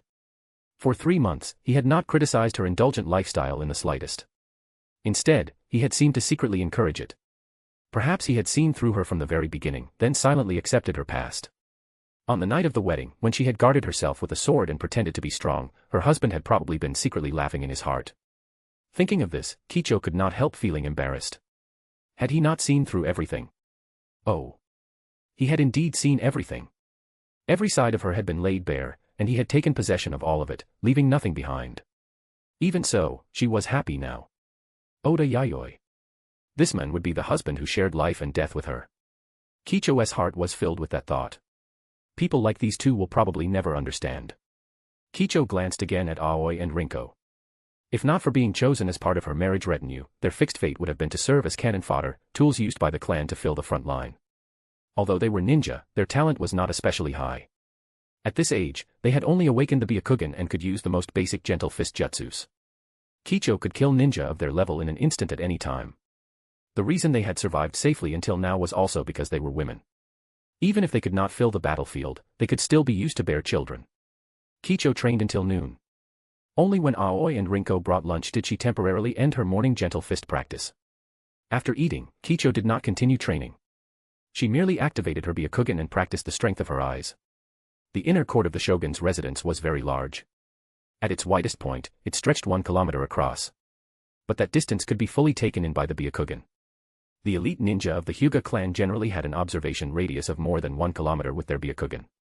If they focused their sight in a single direction, they could reach more than 5 kilometers. The strongest clan head could observe places beyond a radius of 7 kilometers. If he focused in one direction, his range could exceed 30 kilometers. The gentle fist he used was said to be capable of even penetrating a tailed beast's body, disrupting the tailed beast's chakra and dealing serious damage. However, if my husband can subdue a tailed beast, perhaps he is also a ninja on the level of the clan head. Kicho could not help thinking of the rumors about Yayoi. There were many powerful ninja in this era, but any ninja capable of capturing a tailed beast would be considered a great figure no matter where they were. Tailed beasts had simple attack patterns and large bodies, making them easy to focus fire on. However, their resistance to damage far surpassed that of ninja, and their destructive power was astonishing. For powerful ninja, tailed beasts were troublesome, but not impossible to deal with. For the weak, tailed beasts were invincible natural disasters that could not be opposed. Clearly, she belonged to the weak side. The gentle fist she had trained so far could not even pierce the skin of a tailed beast. If she encountered one in battle, death would be her only path. I still cannot see through the barrier here. Kicho used her Byakugan to look at the barrier surrounding the inner court. The surface of the barrier was invisible and colorless, and it did not block sunlight or moonlight from outside. However, under the observation of the Byakugan, the barrier as a whole appeared as a blue sphere densely covered in curse markings, blocking the Byakugan's vision. In truth, if one observed from the inner court outward with the naked eye, one could see outside. But once the Byakugan was used, it would be obstructed by the barrier and the field of vision would instead become limited. From the outside looking in, however, whether using the naked eye or the Byakugan, one could not see clearly. The same was true underground. There should have been an enormous underground space below, but it was likewise protected by the barrier, leaving the Byakugan's vision blurred. That is because the facilities here are quite important, so this kind of barrier was set up. A voice came from nearby. Yayoi's figure appeared at the corridor and walked toward her. My husband. Kicho trotted over like a beautiful butterfly in flight and threw herself into Yayoi's arms. You returned rather early today, my husband. Kicho raised her head, looking puzzled. It was still only afternoon. According to Yayoi's usual habits, he should have returned after nightfall. Sometimes it would be 9 o'clock. Sometimes 8. Even the earliest time had been close to 7. Irori is quite capable. With her helping handle things, she saves me a great deal of time. Besides, I need to prepare for my trip to the land of fire soon. Before that, I need to restore my energy. Yayoi gently patted the girl's back. The feel of a ninja outfit was different from a kimono, but the parts he could feel were still very soft. Were you training just now? Yes. I was training the ocular power of my Byakugan. Through observation distance? Yayoi asked curiously. To be honest, he truly did not know how the strength of the Byakugan's ocular power was divided. If it were the Sharingan, he could understand its levels more directly. 1 tomo, 2 tomo, 3 tomo, even the Mangekyo. Each level was very clear. But the strength of the Byakugan's ocular power was hard to distinguish from appearance alone. That is one way, but having observation distance alone is useless without precision. A ninja's attention is limited. Being able to find the most critical point in a complex environment is the correct way to use the Byakugan. In Kicho's view, using the Byakugan for the sake of distance alone was putting the cart before the horse. The Byakugan was indeed a support eye, but it was a support eye meant to assist in battle, not a purely supportive dojutsu.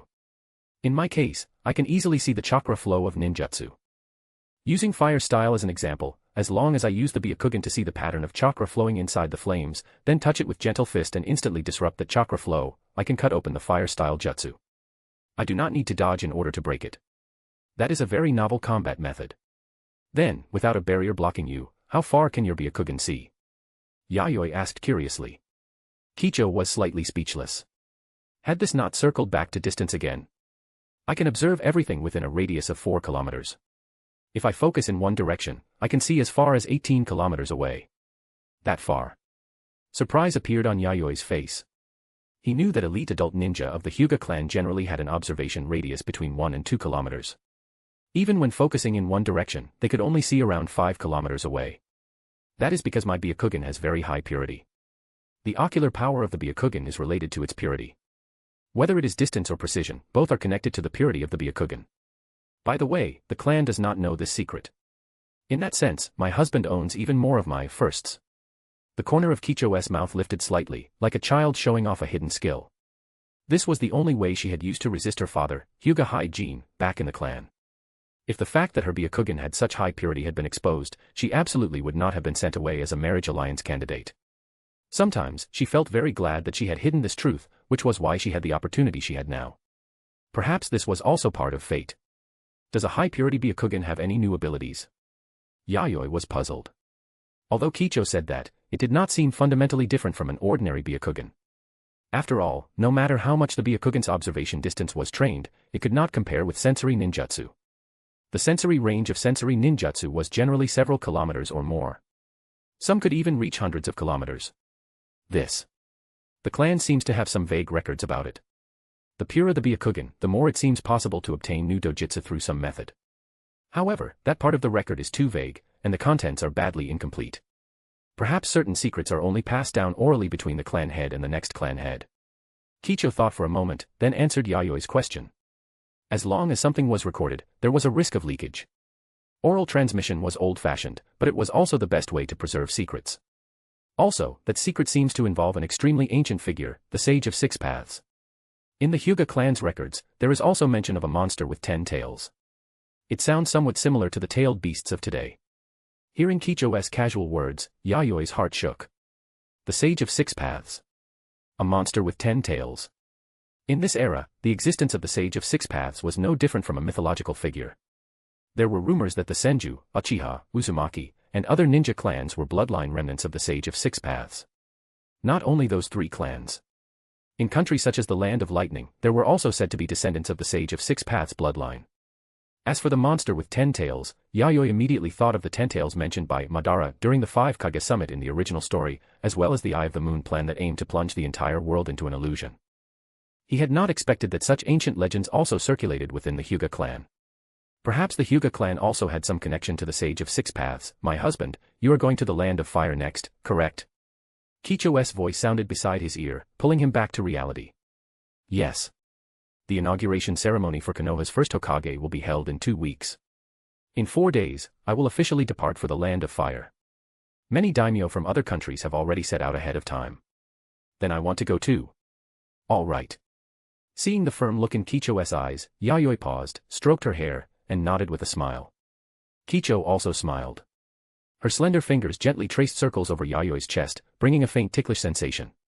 Her body was soft and relaxed, and her entire being gave off a charming, alluring air.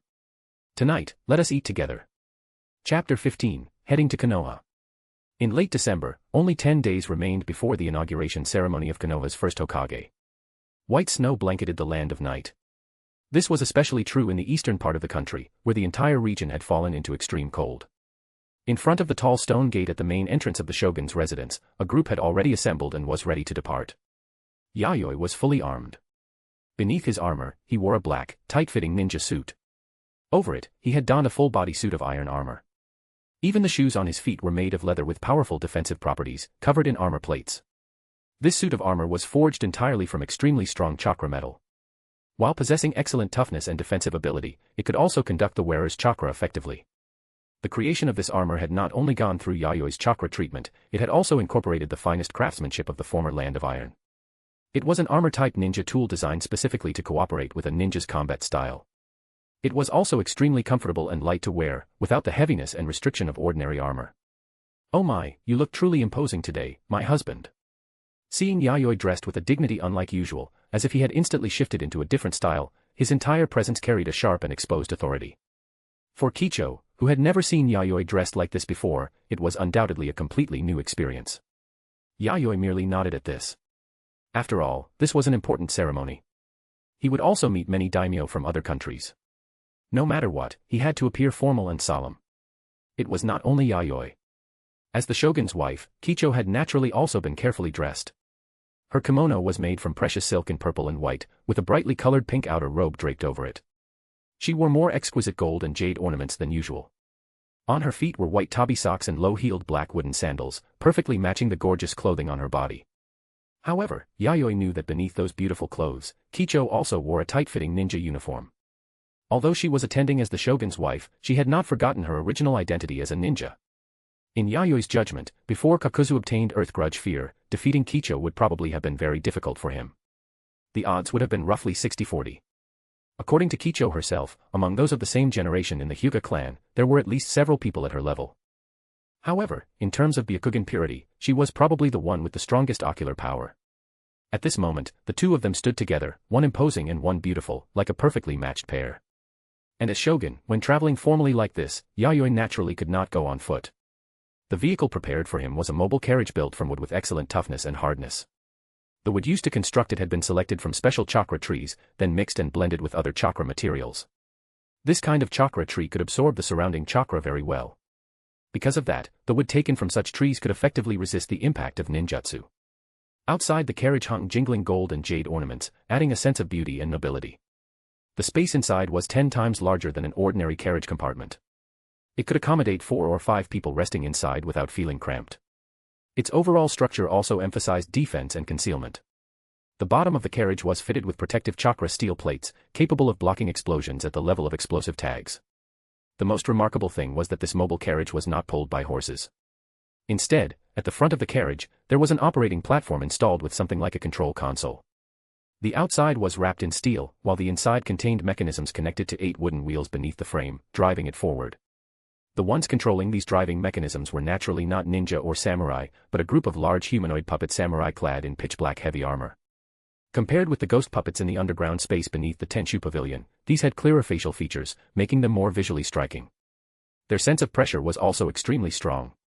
Each puppet samurai was the size of 2 ghost puppets, standing more than 2 meters tall. The samurai swords they carried had also been adjusted in length and width. Even if they faced a boulder several meters tall, these puppet samurai could likely split it apart with one easy slash. Because of their huge size, they could be used not only for offense, but also for protection. They stood beside the carriage with wooden, hollow, eerie expressions. Yayoi merely raised his hand, then gently waved it. His materialized chakra, like soft pieces of dough, rushed toward the puppet samurai. With precise control, it entered the mechanism interfaces of the puppets and fused into them. Immediately, the puppet samurai's eyes lit up with a red glow. Their tall, powerful bodies slowly straightened as they came to life. You do not need chakra threads to control them. Kicho was amazed. She had only seen Yayoi release his materialized chakra and activate these puppet samurai, which surprised her a little. Generally speaking, once materialized chakra left a ninja's body, it would quickly evaporate. In other words, it would be consumed and could not be preserved for long. After chakra has been activated, it can maintain the trait of existence for a long time. So even after leaving the body, it can be used to control puppets. The drawback is that the precision drops slightly. It cannot fully bring out the puppet's abilities, and it cannot be too far away. Once it exceeds 30 meters, it loses effect. But for traveling, this is already enough. Under normal circumstances, controlling puppets this way was undoubtedly much more convenient. However, if he encountered a powerful enemy, controlling them with chakra threads would produce better results. Airori, a puppet who could already operate fully automatically and refine chakra by herself, was naturally an exception. So that is how it works. Kicho nodded, but she was still curious about Yayoi's ability. Because of the timing, she did not ask on the spot. Besides, slowly peeling back the layers and exploring his secrets bit by bit would be more enjoyable. There were 16 activated puppet samurai. 8 were responsible for controlling the mechanisms and driving the carriage forward, while the other 8 were responsible for scouting the path and guarding. Aside from them, 100 fully armed ninja and 200 samurai skilled in chakra swordsmanship would follow, all led by Airori. As for high-ranking officials such as Kakuzu, Kyurubi, and Orochi, they remained behind to keep the shogun's residence operating. With Kakuzu, whose strength had increased, overseeing the place, along with the various defensive measures Yayoi had left inside the shogun's residence, Yayoi was not worried that any problems would arise there. Furthermore, the eyes of every country were currently focused on Konoha in the Land of Fire. Many conflicts had unconsciously gone quiet, and nations had begun deliberately pulling back their forces to avoid unnecessary disputes. The group soon left Yomi Castle and followed the main road toward the Land of Fire in the south. On the road, the carriage moved steadily. The space inside did not shake or tilt in the slightest, making Yayoi and Kicho inside feel as if they were standing on flat ground. If they encountered obstacles along the way, the other 8 puppet samurai would directly draw their long blades and split apart boulders and giant trees, violently and quickly clearing the path. Because the materials used to create the puppet samurai were extremely strong, the puppets themselves possessed high-level taijutsu ability and could suppress ordinary ninja. Combined with swordsmanship, their combat power was further strengthened. There was no need for the accompanying ninja and samurai to act. These puppet samurai could solve most problems on the road. It truly is impressive, being able to move so quickly while remaining this stable. Inside the carriage, Kicho picked up a teacup and drank. Feeling the mobile carriage moving at high speed while remaining perfectly steady, she felt it was not much different from a ninja's movement. That is because it was specially built. In truth, this carriage could also be modified into an automatically operating type. But having puppet samurai drive it looks more imposing. Yayoi also drank tea, then set down his cup. As one of the top puppet masters of the current era, many of his puppet creations could actually operate automatically. However, he could not control them as freely that way, nor could he bring out their full performance. In his view, that was an extremely imperfect part. Moreover, automation did not necessarily mean excellence. Aside from special puppets like Airori, the automation jutsu of ordinary puppets was actually substandard. Airori's automation jutsu was special and not broadly applicable. That is true. Seeing these puppet samurai at night would probably frighten people. Kicho also smiled. The appearance of these puppet samurai had left a deep impression on her. Their 2-meter-tall powerful bodies, glowing red eyes, and pitch-black heavy armor made them look like ghost samurai often appearing as villains in horror plays. Anyone with a weak heart would definitely be frightened by such terrifying puppets. Moreover, under Kicho's sharp observation, this carriage was not simple either. Rather than calling it a means of transportation, it was more like a mobile military fortress. From the outside, it was not especially obvious. But inside, many places had clearly been modified with mechanisms. This carriage itself was also an extremely dangerous puppet, a weapon capable of fighting. The road to Konoha was almost completely uneventful. Upon seeing such a powerful escort force and the carriage moving like a giant land beast, nearby bandits instinctively kept their distance, not daring to think of blocking the road. After 5 days of travel, the Land of Night's procession finally arrived at Konoha. The main reason it took that long was because the group needed to rest midway. Otherwise, they could have arrived even faster. Since there was still plenty of time, Yayoi had not been in any hurry. Instead, the journey had somewhat resembled sightseeing. Sometimes, when they passed through towns, he would deliberately stay for a while, accompanying his wife Kicho around the town and buying a few interesting items as collectibles. So this is Konohagakure.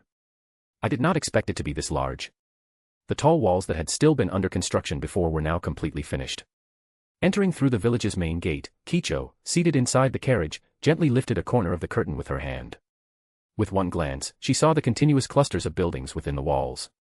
The important roads had also been built quite flat, allowing carriages to travel smoothly over them. Some basic facilities were likewise quite complete, already showing the outline of a prosperous town. Naturally, the residential area could not compare to Yomi Castle, but as a village, it was extremely exaggerated. Especially since some areas were still being expanded, meaning this was not yet the final form of the ninja village. Yayoi also leaned slightly to the side and swept his gaze across the scenery outside. It carried a familiar yet not entirely familiar feeling compared to the village in his memory. In several more years, it would become the Konohagakure he knew. After they entered Konoha, dedicated personnel came to receive them. Several other countries' envoys had arrived around the same time as Yayoi. Some were led by high-ranking officials, while others were personally led by their daimyo. The one responsible for receiving the Land of Night's procession was a ninja from the Senju clan.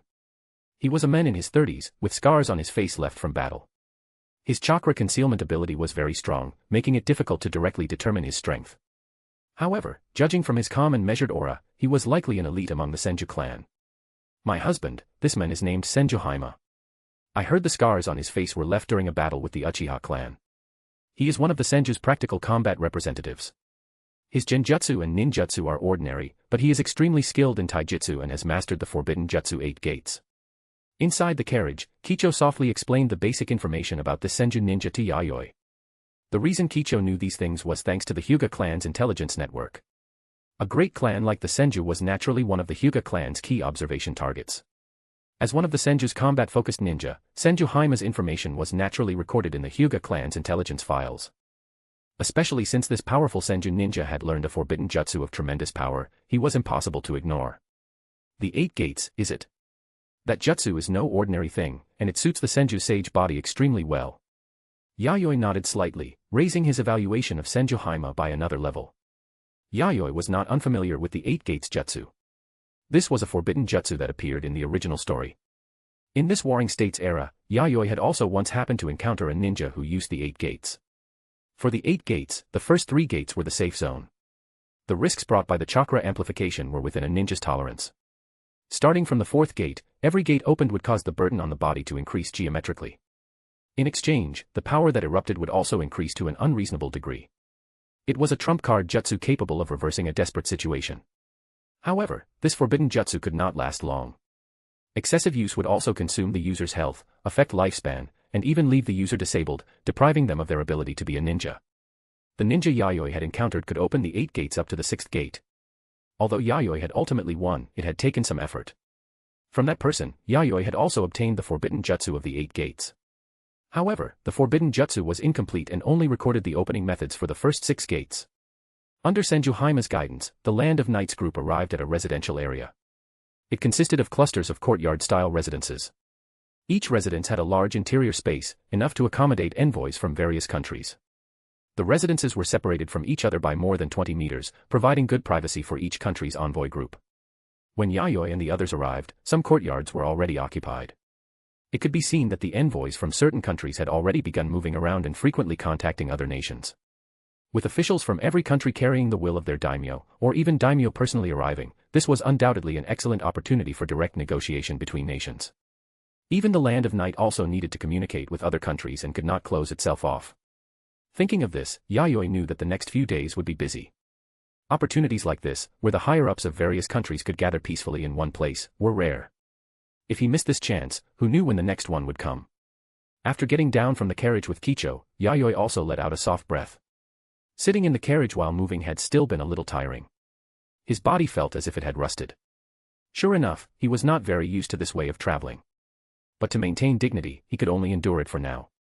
After all, if he, the shogun, had walked here on foot and been seen by people from other countries, he would have been laughed at. It would also damage the country's image. Others might think the land of Night was so poor that it could not even prepare a proper carriage. As for the carriage he had used this time, it had undoubtedly become a striking sight in the eyes of the envoys from various countries.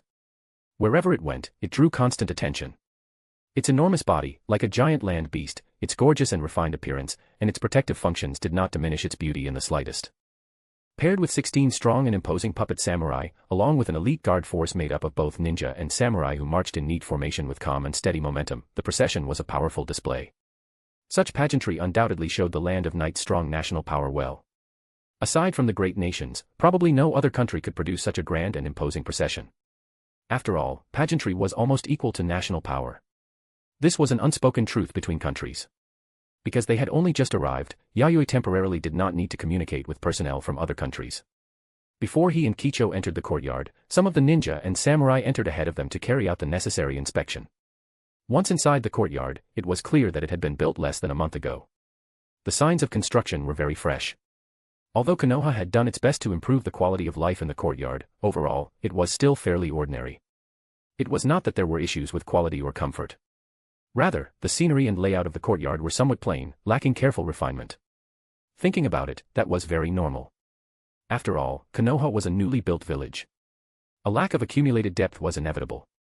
Fortunately, the people from the various countries had not come here to enjoy themselves. They had come with important missions. Konoha's attitude was proper, and its service was as thorough as possible without being perfunctory. That alone was enough to satisfy the personnel from various countries. Leave half the people here to guard the residence. The remaining half may move freely. For the next few days, you will rotate shifts. Also, do not cause trouble. After the courtyard arrangements were complete, Yayoi gave orders to the accompanying ninja and samurai. Yes. The ninja and samurai answered. Irori, would you like to move around freely as well?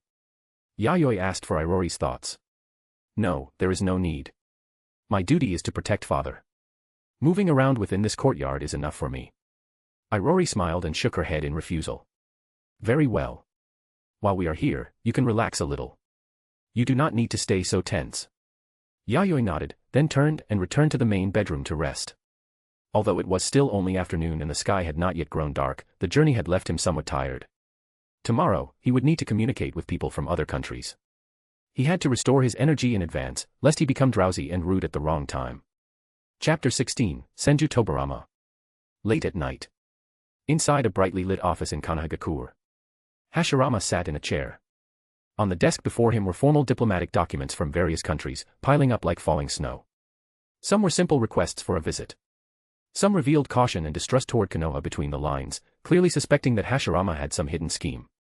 Others wanted to take advantage of Konoha's early stage, when everything was still waiting to be rebuilt, to establish cooperation and exchange what each side lacked. At present, 13 envoys have arrived in Konoha. Among them, the envoys from the Land of Wind and the Land of Earth are the most important. We need to pay special attention to them later. However, the daimyo of those two countries did not come personally. They sent high-ranking officials as representatives instead, and the ninja accompanying them are all troublesome. Tobarama concisely explained the current situation. Receiving envoys from so many countries at once was also a huge test for Konoha. However, in Tobarama's eyes, some countries could hardly be called countries at all. On the map, their territories were little more than dots. It would not be strange if they suddenly disappeared one day after being destroyed by someone. In this era, there were plenty of people who built one city and then called themselves daimyo. There was no need to cooperate with that kind of country.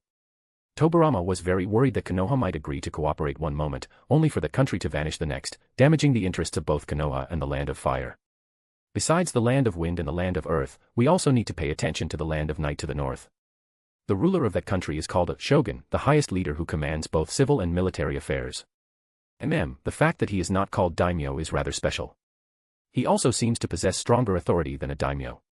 It is similar to the land of demons in the far west, where the country is led by a shrine maiden. The shogun of the land of night and the shrine maiden of the land of demons were both leaders who did not carry the title of daimyo, yet still ruled their nations. In Tobarama's view, whether they were called shogun or shrine maiden, the leaders of those two countries were beings who fully controlled both military and political power. They were essentially a variant form of daimyo. "Hey, are you listening, elder brother?" Hearing no response from Hashirama, Tobarama could not help frowning. "Ah. Oh, of course I am listening. Let us handle it that way." Hashirama immediately straightened his back. The sleepiness on his face vanished, and he nodded solemnly. Tobarama.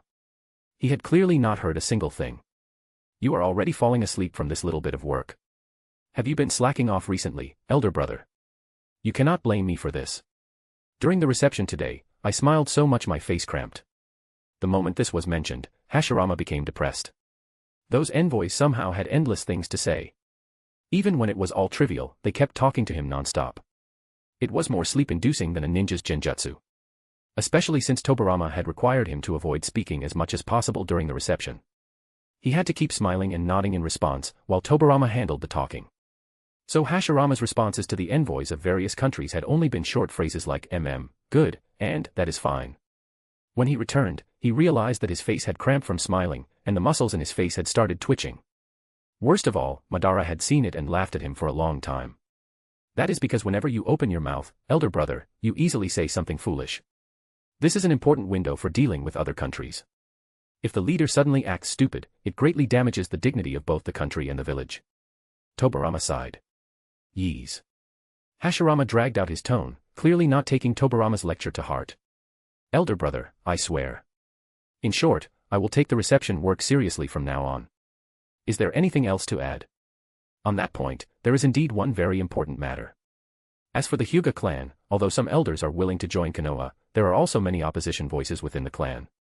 I heard the debate is very fierce. If things go badly, it may even erupt into armed conflict." Tobarama rubbed his chin and described the Hyuga clan's current situation. Konoha was receiving more and more ninja clans now. Under Hashirama's efforts, many large and small ninja clans in the Land of Fire had undergone a peaceful transition. Almost without drawing blades, the work of gathering them in had been completed. But there were still some hard bones in the Land of Fire, and the Hyuga clan was the hardest of all. The Hyuga's inheritance is as ancient as the Senju's, but the Hyuga family culture is extremely rigid.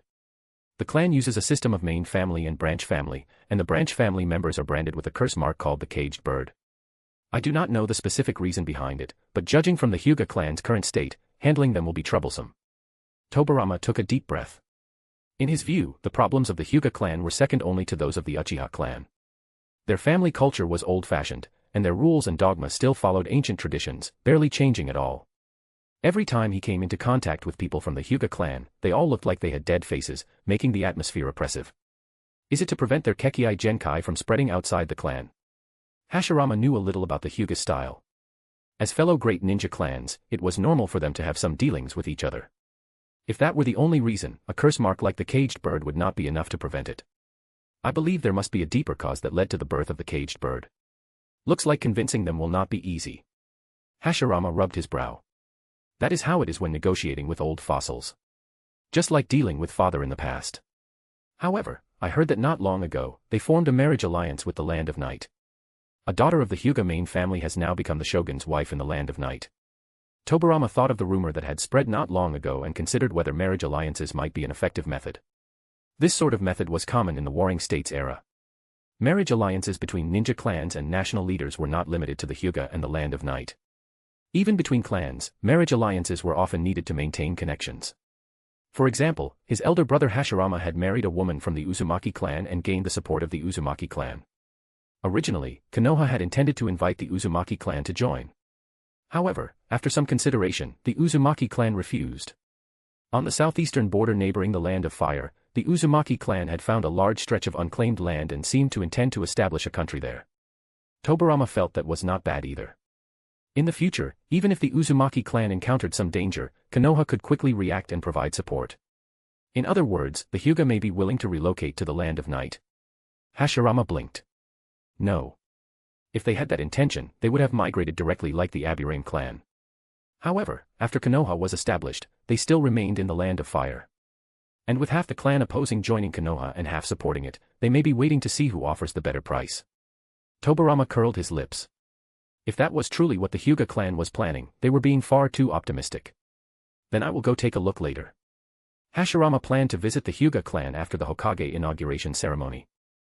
At a time like this, direct face-to-face negotiations were better. The Hyuga clan also sent people to this ceremony. Later, I will have someone test their tone first and determine which side their position leans toward. Thank you for the trouble, Tobirama. With you here, you really saved me a great deal of effort. Hashirama walked over and patted Tobirama on the shoulder, giving him affirmation. Sigh.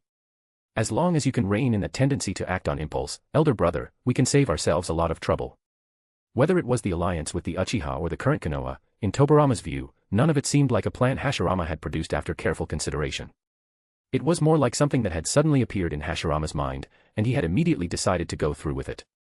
Without Tobirama assisting him from the side, this village would fall apart sooner or later. However, it was also because of that emotional style that those ninja clans had been able to lower their guard against one another. Hashirama decided the village's overall direction, mediated the conflicts between the clans, and allowed them to communicate on equal footing. Tobirama, on that foundation, perfected the village's framework and shown that dream into reality. The day after arriving in Konoha. As the shogun of the Land of Night, Yayoi first received a visit from the Hyuga clan. The person the Hyuga clan sent to Konoha this time was not Kicho's father, Hyuga Haijin, but another elder of the main family, Hyuga Akijin. He was around 60 years old, with a stern face. His ninja uniform was worn meticulously, fitting the Hyuga clan's rigid style very well. According to Kicho, this elder Akijin had also been a powerful ninja who charged across battlefields when he was young. Most importantly, he was also the grandfather of Kicho's attendant, Hyuga Aoi. But because Aoi belonged to the branch family, she had been an overlooked marginal figure in the Hyuga clan. Most likely, there was not much familial affection between her and her grandfather, Hyuga Akijin. Rinko's situation was the same. Among her relatives from the previous generation, there were also people from the main family. However, because she had not been the firstborn and because her talent was average, she had fallen into the branch family. Hyuga Akijin did not come with any special purpose. He simply paid a brief visit to maintain the necessary connection. After all, the cooperation between the Land of Night and the Hyuga clan had not been severed due to Kicho's presence. Instead, it had been maintained continuously. There was no need to do anything extra. When Hyuga Akijin left, Yayoi symbolically returned a gift. This time, Yayoi had brought many gifts that could be used in return, all for establishing relations with various countries. Father, the daimyo of the Land of Melody just sent a letter requesting a visit. At that moment, Irori walked into the quiet room temporarily being used for talks. She held a letter in her hand and handed it to Yayoi, who was sitting cross-legged on a soft cushion. Yayoi froze. The Land of Melody. Where was that country? Was there such a country on the map?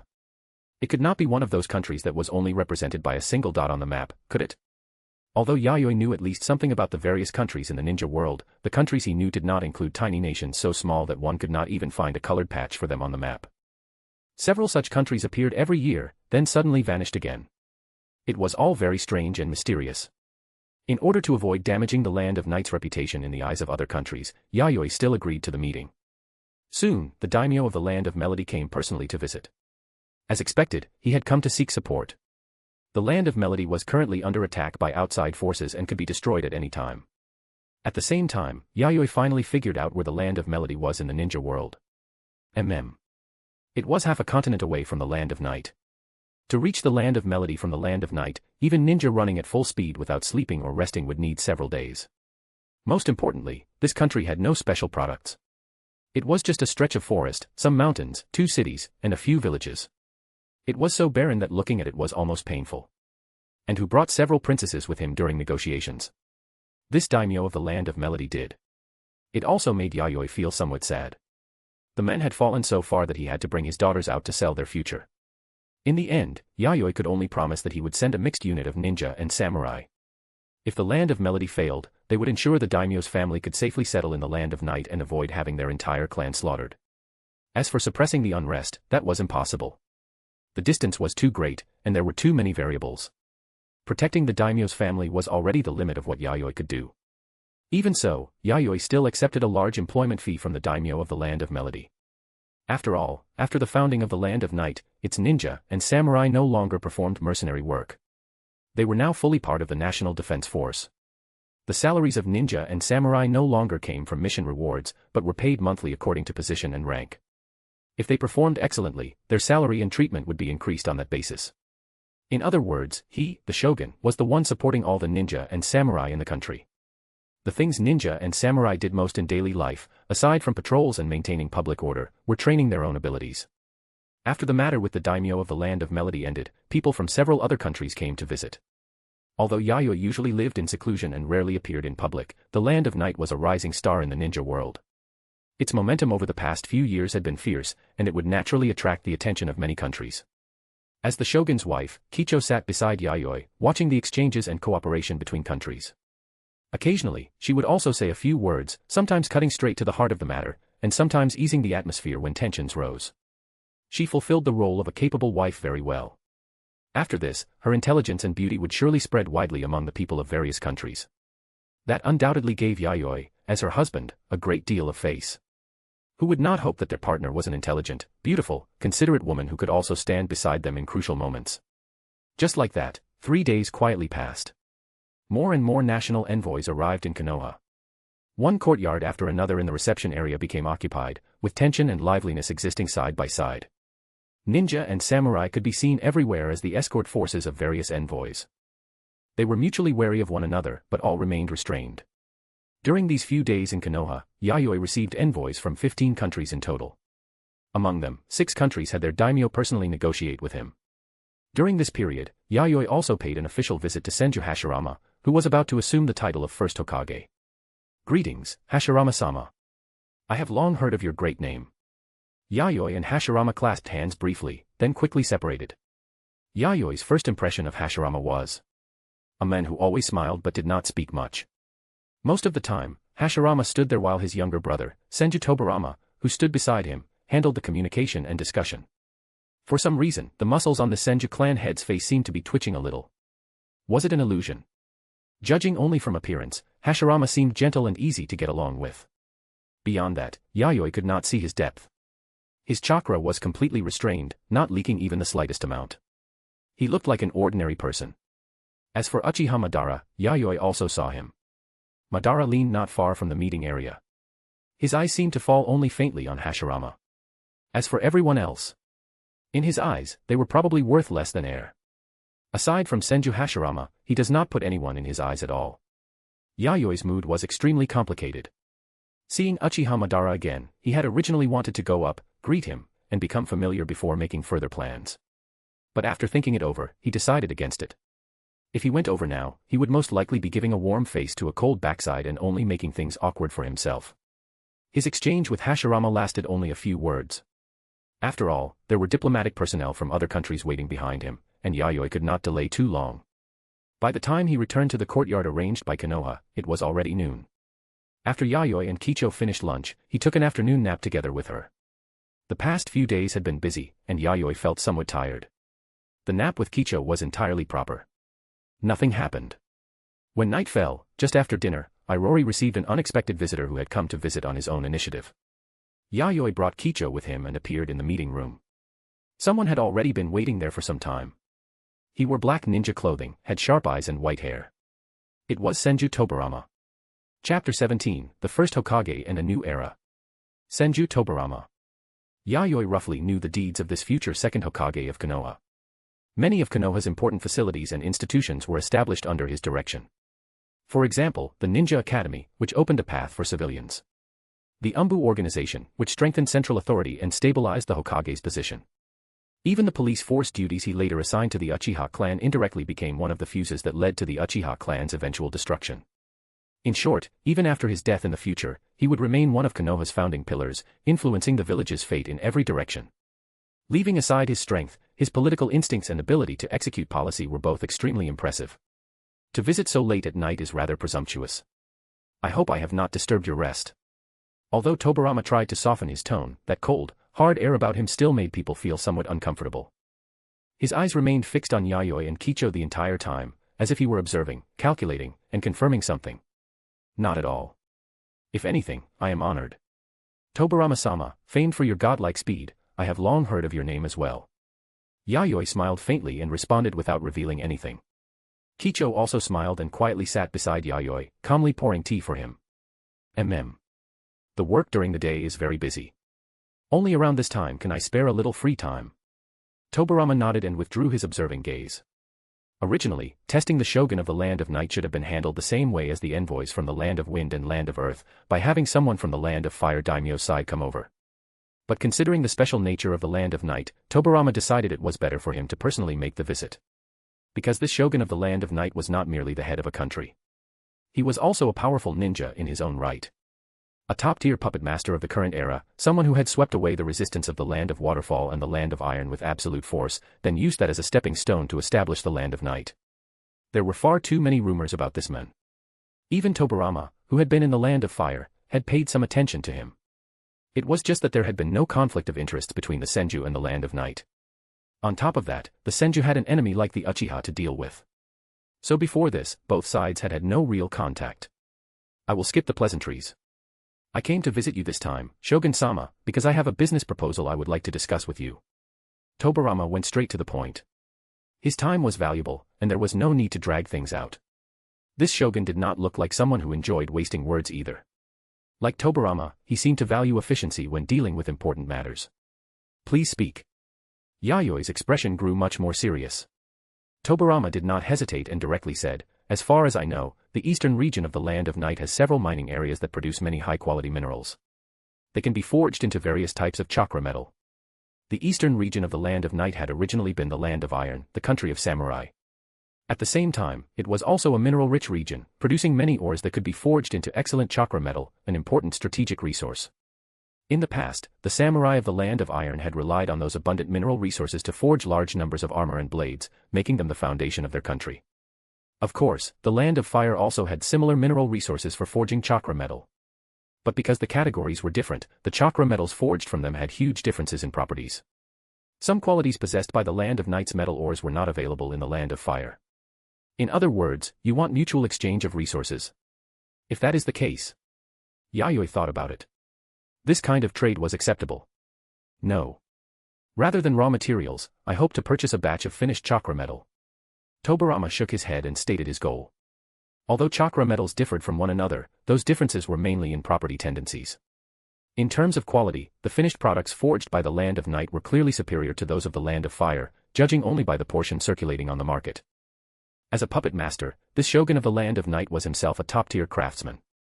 Tobarama suspected that the Land of Night's ability to produce large quantities of excellent chakra metal in recent years had a great deal to do with Yayoi himself. With this top-class craft, chakra metal manufacturing had already become one of the Land of Night's pillar industries, bringing the country enormous profits every year. The problem was that the amount of finished chakra metal flowing out of the Land of Night was still too small. It seems the amount of finished chakra metal you need is not small, Tobarama-sama. How much are we talking about exactly? Roughly 1,000 tons. The corner of Yayoi's mouth twitched. Was Konoha planning to fight a ninja world war? Did Tobarama know how many ninja could be armed with that scale of chakra metal? This future second Hokage really knew how to ask for the sky. Chakra metal was not the same as ordinary steel. By mixing even a small amount of chakra metal into iron weapons, their performance could be multiplied. After all, ninja fought using chakra. If a weapon could not conduct chakra well, then in a ninja's eyes, it was no different from scrap metal and could not effectively harm another ninja. Ordinary weapons could also conduct chakra to some extent, but their conductivity was far too poor, and their killing power was insufficient. From the beginning, they were not even considered an option for ninja weapons. Therefore, the ninja tools used by ninja, including kunai and shuriken, were all mixed with a certain proportion of chakra metal, granting them proper chakra conductivity. This was also why ninja, despite possessing physiques far beyond ordinary people, could still be killed by a small kunai. Ninja weapons were not forged from ordinary metal at all. It was said that certain special chakra metals were even more expensive than gold. For example, Kicho's spiritual blade spider cutter was forged entirely from special chakra metal, and its value was worth more than a dozen of Sarutobi Asuma's bounties. Another example was Senju Hashirama's necklace. Similar to special chakra metal, it had been made from an extremely rare chakra crystal and could restrain tailed beasts. Its value was equivalent to 3 mountains. Most of the chakra metal produced by the Land of Night fell within the standard category. Its superiority lay in the field of synthesis craftsmanship. But 1,000 tons of chakra metal that met the proper standard. Even if the Land of Night operated at full capacity, it would be difficult to synthesize that much in a year. And even if they produced it, it would be impossible to sell all of it to Konoha. Many facilities in the Land of Night also required large amounts of chakra metal. You must be joking, Tobirama-sama. Then, 500 tons. 200 tons at most. Yayoi's brow began to throb as he helplessly gave a number.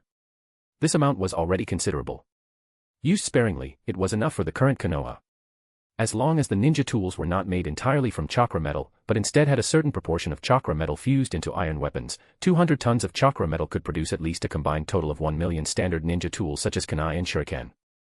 And unless they were ninja who specialized in ninja tool use, the average ninja carried a very limited number of kunai, shuriken, ninja blades, and other tools. Therefore, this batch of chakra metal could arm at least 10,000 ninja. Konoha's ninja at present all came from ninja clans. No matter how one counted, there was no way the village had 10,000 ninja. Not to mention, ninja tools were different from ordinary cold weapons. They could be recovered, reforged, and reused. If maintained properly in ordinary times, they could be used for a very long time. Deal. Tobirama answered readily. Yayoi suddenly felt that perhaps he had offered too much. Fortunately, 200 tons of standard chakra metal was not a heavy burden for the Land of Night. Besides, it was not as if he would sell this much every year. In the warehouse of his shogun's residence alone, he still had more than 1,000 tons of chakra metal stored. However, that was an important strategic reserve the Land of Night had accumulated over several years of saving, and it absolutely could not be sold. In the following days, Yayoi mostly stayed indoors. The people he needed to visit had already been visited, and the trade agreements with various countries were basically settled. After that, he only needed to attend the inauguration ceremony of the first Hokage, then he could return to the Land of Night. However, the fact that his side had quieted down did not mean the other countries would be equally quiet. For example, the envoys from several other great nations, the Land of Lightning and the Land of Water, arrived one after another. Perhaps because of some personal grudge, the moment the envoys from the Land of Water and the Land of Earth ran into each other, they began arguing fiercely. The accompanying ninja nearly fought in earnest as well. If the Senju and Uchiha ninja had not stepped in afterward, there was a good chance it would have turned into a fierce battle. Yayoi watched the entire conflict between these two countries from the side. The head guard of the Land of Earth's envoy group was a tall, thin ninja named Mu. He remained expressionless throughout, making it impossible to read his thoughts. The head guard of the Land of Water's envoy group was Hozuki Genjutsu of the Hozuki clan, the clan head of the Hozuki clan in the Land of Water. He was a ninja with a small mustache and no eyebrows. Among the ninja who clashed on both sides, these two fought the most fiercely. It could be seen that both of them restrained themselves while fighting and did not use their full strength, so in the end, neither side won. What a sophisticated invisibility ninjutsu. Even the Byakugan can only vaguely see the flow of his chakra. If I am not careful, I will lose track of him. And he can fly too. Kicho watched the battlefield with her Byakugan. Mu of the Land of Earth used a strange invisibility ninjutsu. Only the Byakugan and powerful sensory ninja could vaguely sense his position. Moreover, after using Earth style, he could remain suspended in the air and fly. He was an extremely rare flying ninja in the ninja world. As for Genjutsu of the Land of Water, he only displayed his water style ninjutsu. Even in a place without water, casually releasing high-level water style was something he could do with a wave of his hand. He did not show his other abilities, but judging from Mu's cautious attitude, he definitely had stronger trump cards he had not used. Dust release, a Kekki Tota, along with invisibility and flight. This man's jutsus are rather dangerous. Setting aside Genjutsu, who had not revealed more dangerous abilities, Mu of the Land of Earth was the one Yayoi considered more dangerous. Dust release. This was the Kekki Tota ninjutsu used by the third Tsuchikage Inoki during the 5 Kage summit in the original story. It fused 3 chakra natures, wind, earth, and fire, and released a translucent barrier of changing shape to envelop the enemy. Once caught inside, the target would be broken down into an atomic state and reduced to nothing. Of course, Mu had not displayed this jutsu in the earlier battle, but his reputation as a dust release ninja had long since spread through the Land of Earth. Combined with the invisibility and flight he had shown now, being targeted by this man would be extremely troublesome. Could he be the future second Tsuchikage of Iwagakure? Yayoi guessed so. Kekki Tota did not possess hereditary properties, so the future third Tsuchikage Inoki must have mastered dust release through training. As for why he guessed Mu was Iwagakure's second Tsuchikage, that was because the strongest ninja in the Land of Earth was currently a ninja named Ishikawa. According to the intelligence Yayoi had obtained, Mu was Ishikawa's follower. Therefore, Ishikawa was most likely the first Tsuchikage of Iwagakure. We will stop here today. Next time, I will boil you into a mummy. Remember that.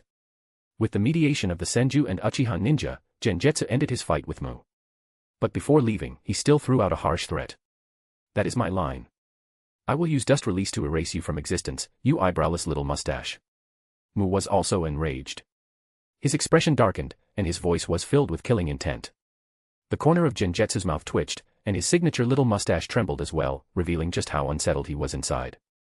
"My husband, do those two have some kind of grudge?" Kicho tilted her head. Anyone could see that those two were utterly incompatible. "No, I am not too sure. Judging from the look of it, they most likely have some personal grudge from the past. We do not need to interfere in the affairs of other countries." Yayoi shook his head. His understanding of Mu and Hozuki Genjetsu was only based on intelligence. He roughly knew their ninjutsu and combat styles. As for their specific personal histories, he had not been able to investigate them. Aside from the land of earth and the land of water, the other countries also had some personal grievances between them to varying degrees. Fortunately, everyone remained relatively restrained, and no major disturbance broke out. In this tense yet controlled atmosphere, the day finally arrived for Senju Hashirama to assume office as the first Hokage.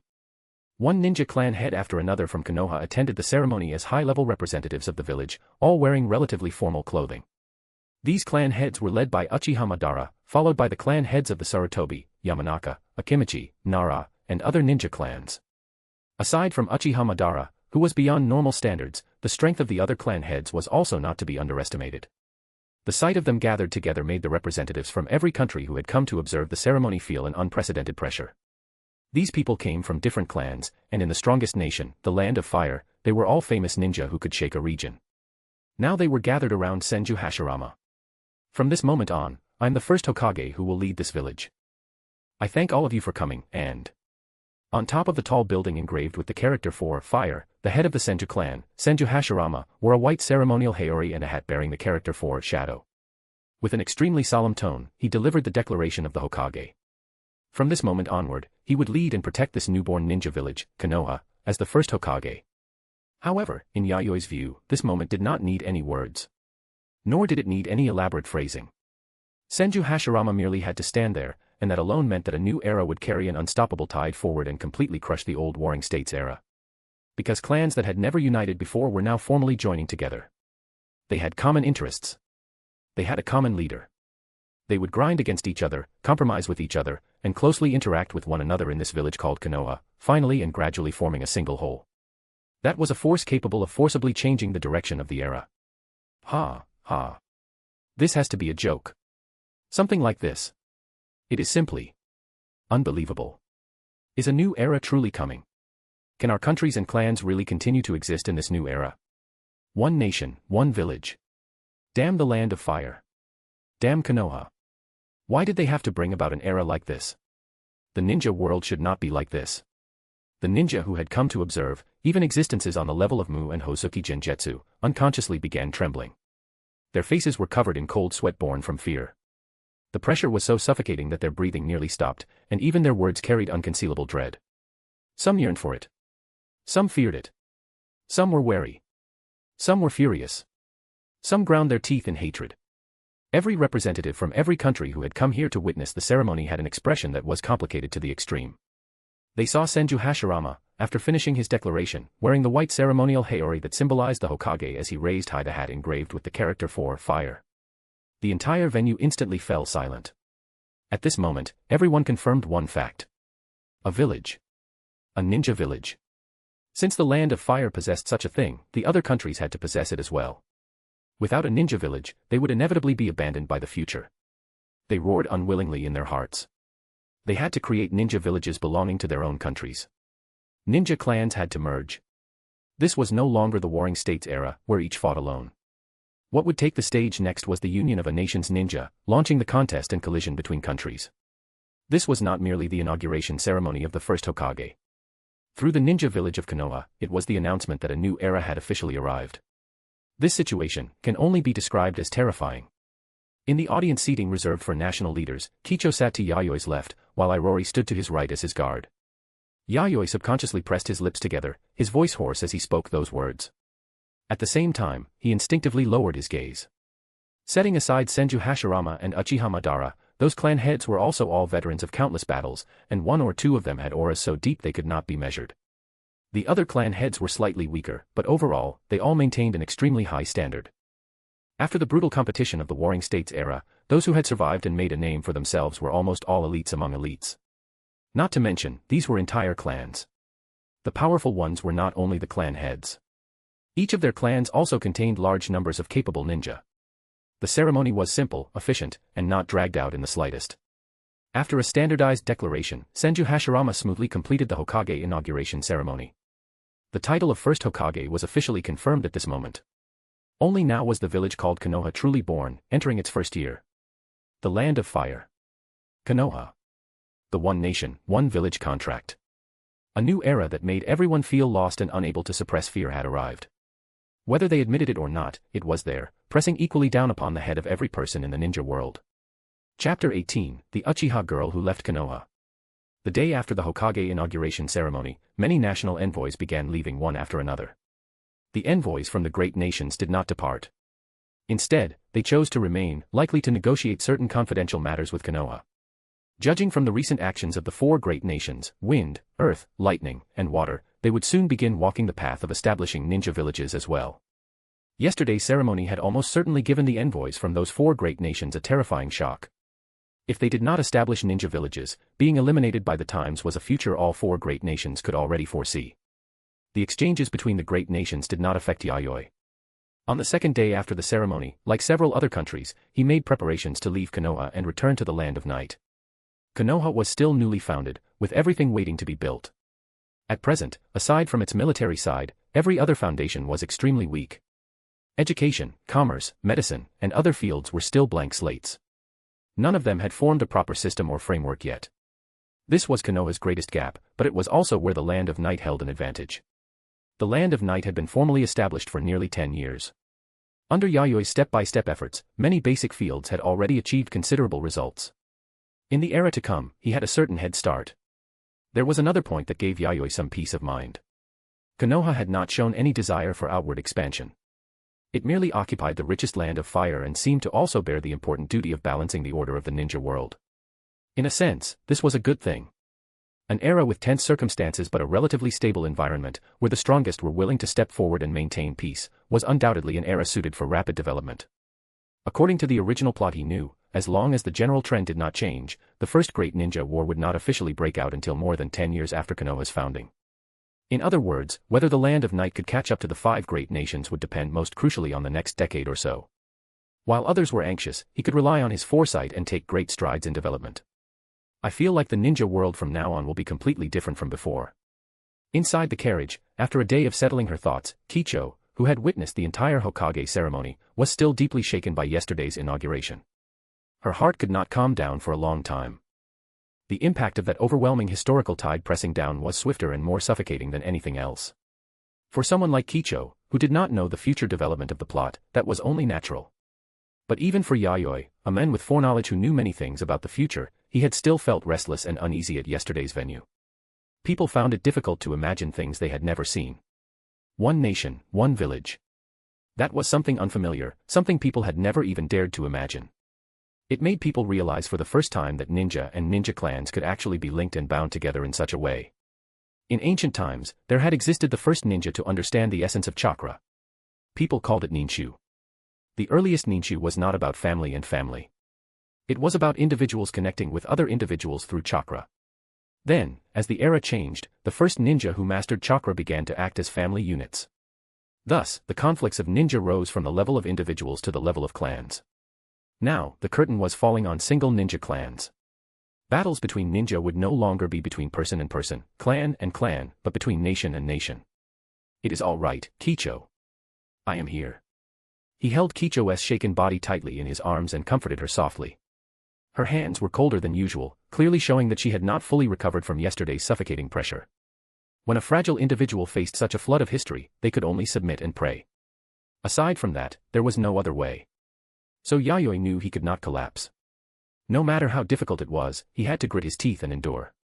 Aside from him, no one in the Land of Night had the qualifications to stand at the very front of this great tide and lead everyone forward through thorns and brambles. That was the capacity and courage a ruler of a country, and a husband, should possess. It reminded him of a very reasonable old saying, no emperor ever founded a dynasty without merit. As a ruler, if he could not do this, power would fall into a vacuum, his rule would collapse, and the people would no longer believe in him. In the end, he would become a complete failure. Kicho nodded lightly and leaned into Yayoi's embrace, breathing softly as she enjoyed this brief moment of peace and warmth. When we return, I will sell the clothes and ornaments I bought before. After a long while, Kicho's muffled voice sounded. Why would you say that? Yayoi froze slightly. Because the country will need a lot of money for its development, right? Kicho broke free from Yayoi's embrace and sat up straight. Her pure white eyes carried a serious and determined look. Yayoi did not know whether to laugh or sigh.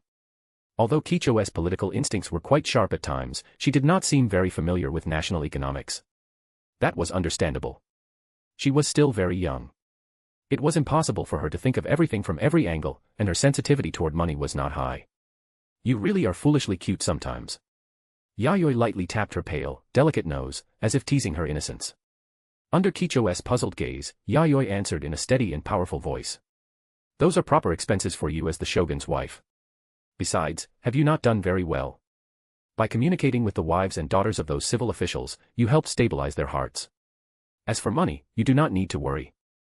Let me put it this way, there are many things I might lack, but money is not one of them. Rather, from a very early point, he had known that this kind of era would arrive. For that reason, Yayoi had prepared many preventive measures in the Land of Night. One of them was how to save money and how to spend it. He had also prepared several feasible plans in advance for matters such as civilian livelihood, military affairs, diplomacy, and so on. Facing the age of one nation, one village, aside from the 5 great nations, no country would be more stable than the Land of Night. Like the 5 great nations, the Land of Night now had the qualifications to sit calmly on the high platform and watch the show unfold.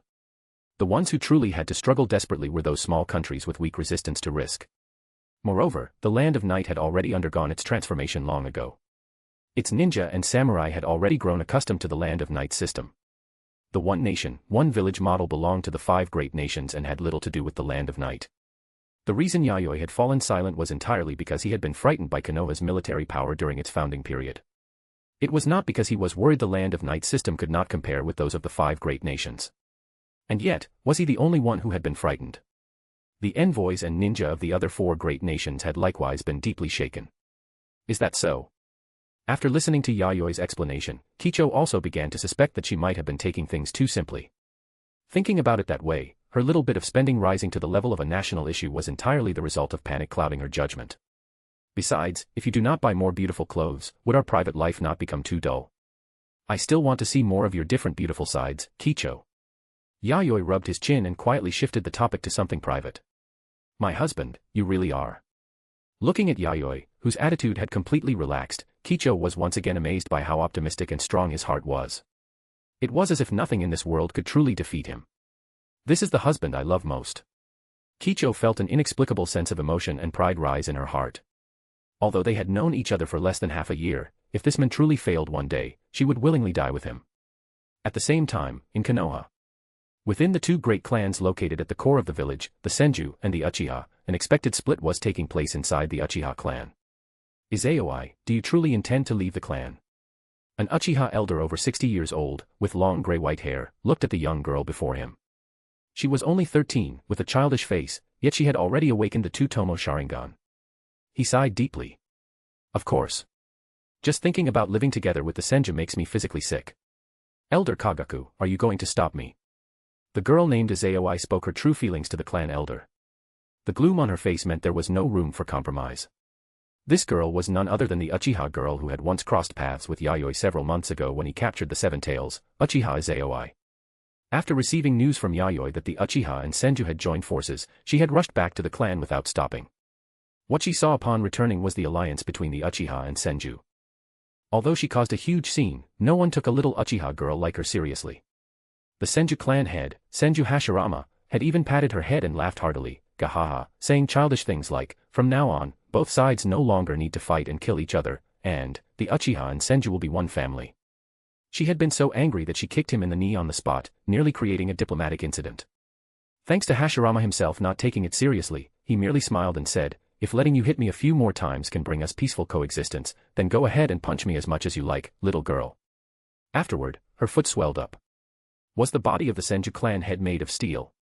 Without a doubt, the Senju clan head had treated her as an ignorant child. Yayoi believed that the Senju, as the victors, had not settled accounts with the Uchiha, but instead invited the Uchiha into an alliance. There had to be some unspeakable conspiracy behind it. She refused to believe that Senju Hashirama, the Senju clan head, was a man who simply laughed easily. He had to be a sinister man hiding a blade behind his smile. After all, what kind of ninja was that naive? But no matter the reason, Yayoi had no intention of remaining in this ninja village called Konoha. She would rather starve or freeze to death outside than live in a place where the Senju clan existed. If you have already made up your mind, even if I wanted to stop you, it would be hard to do so. I cannot tie you up for the rest of your life and force you to obey. Besides, you are not the only one in the clan thinking this way. You have already contacted those people, have you not? Uchiha Kagaku's black eyes seemed to see through Yayoi's thoughts. His wrinkled, aged face was marked by the passage of time. As an Uchiha elder in his 60s, he had experienced the long conflict with the Senju clan. Among the Uchiha ninja from his generation who had lived safely until now, only a few remained. Some had already let go. But for others, as time passed, their hatred toward the Senju had only grown stronger day by day. If you already know, then why ask? No matter what, we will never coexist with the Senju. Yayoi's childish face fell silent for a moment, then she gave a soft snort. That was right. She was not the only Uchiha who wanted to leave Konoha. Although most Uchiha clan members had already compromised with the Senju clan and were willing to coexist peacefully. Because at this point, whether it was the Uchiha or the Senju, both clans were honestly tired of killing. The Uchiha had been defeated before, but the clan still retained considerable strength. They could have moved away entirely, waited for new powerful figures to be born, and then competed with the Senju clan again. But because they were tired of war, and because the conditions offered by the Senju were good, a large number of compromise supporters appeared within the Uchiha. As a result, the radicals who wanted to continue fighting began to be pushed aside, suppressed, and silenced. As a member of the radical faction, Yayoi would rather be killed than surrender to the Senju. Her parents, sisters, close friends, and relatives had all died at the hands of the Senju. The hatred carved into her bones made it impossible for her to coexist peacefully with them. Even if she did not seek revenge, she could never accept living together with the Senju. Against that background, the radicals began secretly joining together and decided to leave Konoha, far away from the Senju. Are you here to stop me, Elder Kagaku? Or is this Madara's decision? As the representative of the compromise faction, Uchiha clan head Uchiha Madara had once been the ninja Yayoi respected the most. But now, he was the person Yayoi despised most. Likewise, Madara was also viewed with hostility by the radicals. In their hearts, the clan head known as Madara was already dead. Madara-sama does not care about this. Of course. That man is probably off mingling with the Senju now. Yayoi revealed a mocking smile.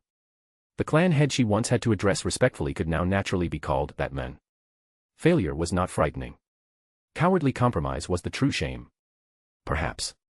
But the clan members truly are tired. Not only the Uchiha. Those clans that joined Konoha have also grown fearful and numb from long years of killing and hatred. They are afraid that one day, they will die and their clans will be wiped out. Kagaku's words were spoken with the weight of age. He neither affirmed nor denied her stance, merely stating the facts he knew. When he was young, he had been one of the most radical Uchiha ninja. As for now, for the stability and continuation of the clan, he could also put down hatred. These months of peace had allowed him, an old man who had fought all his life, to understand the value of peace. Weak excuses. If you are not here to stop me, then I am leaving. Everyone is waiting for me. Yayoi sneered. She was growing somewhat impatient with this old man's rambling. Although this old man had been the close friend of her late grandfather, and had taken care of her in many ways in the past. Her ninjutsu, taijutsu, genjutsu, including the way to use the Sharingan, had all been taught by him. He was both a close elder and a teacher-like existence. May I ask one more thing? After you leave, how do you intend to live? Just as Yayoi was about to leave, Kagaku suddenly asked. How else? We will naturally find new employers and work for money. Yayoi answered without thinking. In that case, take Mira with you. Kagaku's gaze flickered. Uncle Mira. Yayoi frowned. Uchiha Mira. This man was an elite of the Uchiha. His Sharingan had been trained to the very peak of the 3-tomo level. He was currently the ninja in the clan with the greatest hope of awakening the Mangekyo Sharingan. At the same time, he was also Kagaku's personal guard. In the previous war against the Senju, he had not appeared on the battlefield. Instead, he had remained behind as one of the defenders responsible for protecting the clan. The times are different now. If you still cling to old ways of thinking, you will die very quickly. Izayoi wanted to refute him, but when she saw Kagaku's suddenly stern eyes, her lips moved twice before she could only nod and agree. If she did not agree to Kagaku's condition, Izayoi suspected she would not even be able to walk out of the clan. Chapter 19, Chakra Armament Mode. The founding of Konoha and the appearance of the title, First Hokage, had undoubtedly brought unimaginable change to the ninja world. The fastest to act was the Land of Lightning, northeast of the Land of Fire. Near the Valley of Clouds and Lightning in the Land of Lightning, a lightning-style ninja named A received the full support of the Land of Lightning's daimyo. He gathered more than half of the ninja clans within the country and began constructing a ninja village there called Kimobakure. After that, the Land of Earth, the Land of Water, and the Land of Wind each showed the rest of the ninja world what the mobility of a great nation looked like. The names Iwagakure, Kirigakure, and Sunagakure were confirmed one after another, and the villages entered construction at an astonishing speed. The ninja clans within those countries, which had originally still been fighting each other, unconsciously began drawing closer together. Under the immense pressure of the Land of Fire and Konohagakure, they were forced into cooperation and alliance. Although it was forced, as long as they successfully gathered together, they would have the chance and the time to take the next step, to adjust, to integrate, and eventually become true parts of their ninja villages. Faced with the actions of the great nations, the small countries were completely lost. They neither possessed the enormous foundations of the great nations, nor did they have powerful ninja within their borders who could decide everything with one strike. The ninja clans refused to submit to one another and instead began fighting among themselves first. Some ninja clans looked at the system of the Land of Night and felt that ninja becoming daimyo was not impossible either. Becoming the leader of a ninja village was good, but becoming the ruler of a country offered even broader possibilities. Subconsciously, the thought appeared in their hearts, if he can become a shogun, then I can become one too. And so, the daimyo of a small country near the Land of Lightning was killed. The head of a ninja clan rose to power and called himself shogun. As a result, because his rule was too brutal, his politics were a complete mess, and his orders changed from morning to night, the entire country eventually erupted into rebellion. The ninja clan head who had called himself shogun was killed, and the whole country became ownerless land. Bandits, nobles, ninja clans, samurai, and all kinds of shady characters gathered there. Even greater chaos caused the country's economic and political order to collapse completely. In the end, even the daimyo of the Land of Lightning could not bear to watch anymore. Feeling that the people living in that small country were suffering too much, he tearfully annexed it. Just as Yayoi had expected, the great nation sat back and watched, calmly sorting out a new order. The small countries, meanwhile, became a parade of chaos. All kinds of mind-bending absurdities emerged, the sort that made people scratch their heads and wonder how anyone could even come up with them. It was truly a spectacle of human brilliance in all the wrong directions. As one of the countries that could sit calmly with the great nations and watch the show, the Land of Night continued to develop and move forward with exceptional stability amid the storm of the era. Although some wandering ninja and samurai forcibly broke through the Land of Night's borders, before they could create chaos, Yayoi immediately dispatched ninja and samurai units to suppress them. The one who acted was Kakuzu. During this operation, he also obtained the heart of a water-style ninja as a trophy and fused it into his forbidden jutsu, Earth Grudge Fear. There had also been a previous group of wandering ninja from outside, but they had been honest. They had truly come as refugees. Through Kiribi's mediation, this group of more than 100 ninja successfully joined the Land of Night. Although there were no Kekkei Genkai ninja among them, some were survivors of clans with secret jutsus, which gave Yayoi quite a few pleasant surprises. Within the military system of the Land of Night, the number of ninja had now exceeded 1,000. In addition, the education department would soon begin operating. A group of talented children from the Land of Night would soon become new blood, injected into the national system. Within the next 10 years, Yayoi felt that the official ninja population of the Land of Night could expand to at least more than 4,000. Of course, the incorporation of samurai was also proceeding at the same time. Although the average strength of samurai was inferior to that of ninja, they were still a powerful force and could be called one of the foundations of the Land of Night's national defense. Yayoi valued them as well. Only, for the moment, training ninja had higher priority. After all, in the current era, ninja were the mainstream. Existences such as samurai, monks, and shrine maidens would inevitably begin walking downhill. Heavy snow covered the grand and majestic city of Yomi Castle. Large numbers of geothermal devices had been installed underground, releasing streams of scalding steam throughout the city and bringing spring-like warmth to this bitterly cold winter. On the neatly planned roads, some figures appeared that had not been seen before. They were armed personnel wearing standardized white combat uniforms and carrying swords. On their fitted combat uniforms, the pattern of the red spider lily was uniformly engraved. Following planned routes, they patrolled every street and corner of Yomi Castle in shifts, maintaining 24-hour patrols without interruption. These people shared one common name, members of the police force. The police force was a newly established public security department in the Land of Night. On the eastern avenue of the shogun's residence stood the headquarters building of this new department. It had 6 floors, a large plaza of its own, and a broad area of land assigned to it. A logistics base and training base closed to the public had been built there. Although the members of this department were selected from ninja and samurai within the military, unless necessary, they would no longer shoulder national defense duties. Instead, they would be responsible for domestic security, civil disputes, and similar fields.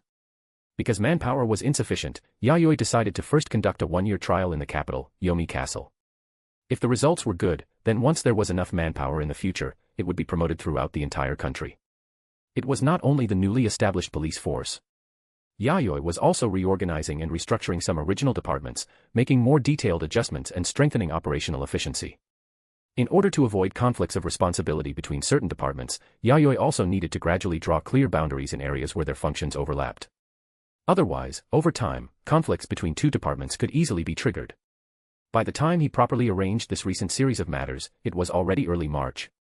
Since 1 month ago, Yayoi had gradually set aside his busy official duties and begun training in the private training ground of the inner court. This training ground in the inner court was a large field nearly 500 meters long and wide, located behind the main residence. Many pieces of equipment used for simulated training were placed there. In order to better allow people to conduct practical combat training, the materials used for the field were also specially made. Trees had even been planted, giant obstacle boulders had been placed, and water storage ponds had been dug out, making the training ground's environment more complex. It could be said that within the inner court, this training ground occupied 1/3 of the area. That alone showed how much thought Yayoi had put into it. In the past, after handling official business, he would come here to train himself and improve his strength. It was only because the latter half of the previous year had been especially busy that, starting from then, the time he had for training each month had suddenly decreased. At this moment, Yayoi stood on the sandy ground at the center of the training field and took a deep breath. An aura like that of a fierce beast spread out in every direction with him at the center. Visible streams of blue air swirled and erupted around him like a vortex. This was materialized chakra produced after release. His black hair also floated upward unnaturally within the chakra currents. The materialized chakra condensed in a heavy and solid manner, forming a flowing substance like water that clung tightly to Yayoi's tough body. Humph. Yayoi gave a heavy muffled grunt as a tremendous force suddenly pressed down on his body. This pressure did not only weigh on his body. His inner bones, flesh, and blood also felt a stabbing pain and pressure. After several seconds of adjustment, the violent and chaotic aura around him slowly became calm. The released materialized chakra began to condense into a layer of chakra armor. Like flowing azure flames, it flickered around Yayoi like misty tongues of fire. Yayoi did not hesitate. The instant he equipped this layer of solid chakra armor, his body shot forward like a released hair. His figure blurred in place, leaving behind a blue afterimage. A blue flash tore through the air and rushed dozens of meters away in the blink of an eye. He punched straight out. Boom. A hard boulder several meters tall exploded instantly, scattering into countless fragments smaller than fists that shot in every direction. Where the explosion occurred, a shocking crater appeared. It was the wound left on the earth at the instant the boulder shattered and the impact erupted, when the ground could no longer withstand the force. Then Yayoi arrived beside another giant boulder. He wrapped both arms around it and easily lifted the massive stone weighing more than 10 tons. The scene looked like a child swinging a greatsword as large as an adult. Thud. A dull sound rang through the air. The boulder, even larger than Yayoi himself, was launched straight into the sky. After reaching a certain height, the boulder's upward speed grew slower and slower, as if it had touched the peak of its ascent. Then it suddenly fell, its speed increasing more and more, even forming a thin layer of airflow around it as it broke through the atmosphere. Yayoi stood directly beneath it, looking up. Facing the giant stone that suddenly came crashing down, he did not dodge. He merely silently calculated the time and distance in his mind. Suddenly, he bent his knees slightly. The ground cracked, spiderweb fractures spreading across it. Using the earth as a springboard, he exerted force through his feet and launched his body into the air like a cannonball. Boom. The falling boulder, like the previous one, exploded into countless small fragments that scattered in every direction, raising a cloud of smoke and dust in the air. That was not ninjutsu. Yayoi had simply relied on his physical body to shatter the falling boulder, which carried terrifying weight and force, and made it explode. Yayoi landed steadily on the ground, descending from the sky like a soft feather. He did not generate the slightest impact, nor did he crush the ground beneath his feet. 1 minute later, the core area of the training ground, several hundred meters long and wide, no longer had a single intact spot. It looked as if it had been ravaged by some giant beast. The entire place was full of pits and holes. Tall trees had been uprooted by the shockwaves of explosions, and none of the enormous stones left on the field remained intact. They had all been severely damaged. Some areas of the ground had even tilted, with cracks spreading dozens of meters away. It looked as if someone had used a powerful, high-level Earth-style ninjutsu to forcibly destroy the integrity of the land, cutting the earth into uneven fragments of different sizes. However, this destruction had not been caused by ninjutsu. It had been caused by taijutsu. And this was already the result of Yayoi restraining his power. Standing on a half-meter-high block of earth that had been forcibly raised from the ground and remained relatively intact, Yayoi was wrapped in blue flame-like chakra that flickered like mist. Although it looked like flames burning around his body, it was not fire-style, nor had he infused any chakra nature transformation into it. It was merely a layer of highly concentrated materialized chakra. Because it had been compressed to the extreme, the unnatural leakage simulated the shape of burning flames. This chakra armor itself did not possess burning power, nor did it have the temperature that flames should have. It has more or less stabilized. The burst speed exceeds the speed of sound. After charging power, both speed and destructive force can be further improved. The chakra consumption is also bearable. Only my muscles still ache slightly. It seems I need to strengthen my body further. Yayoi quietly evaluated his current state. The jutsu maintaining this state was an idea Yayoi had formed when he first came into contact with chakra knowledge. However, because completing this jutsu was too difficult, only now had he barely turned the idea from something on paper into reality. Every strike could create destructive power comparable to a ninjutsu attack, and the defense was also quite impressive. At the very least, ordinary destructive ninjutsu could be completely ignored.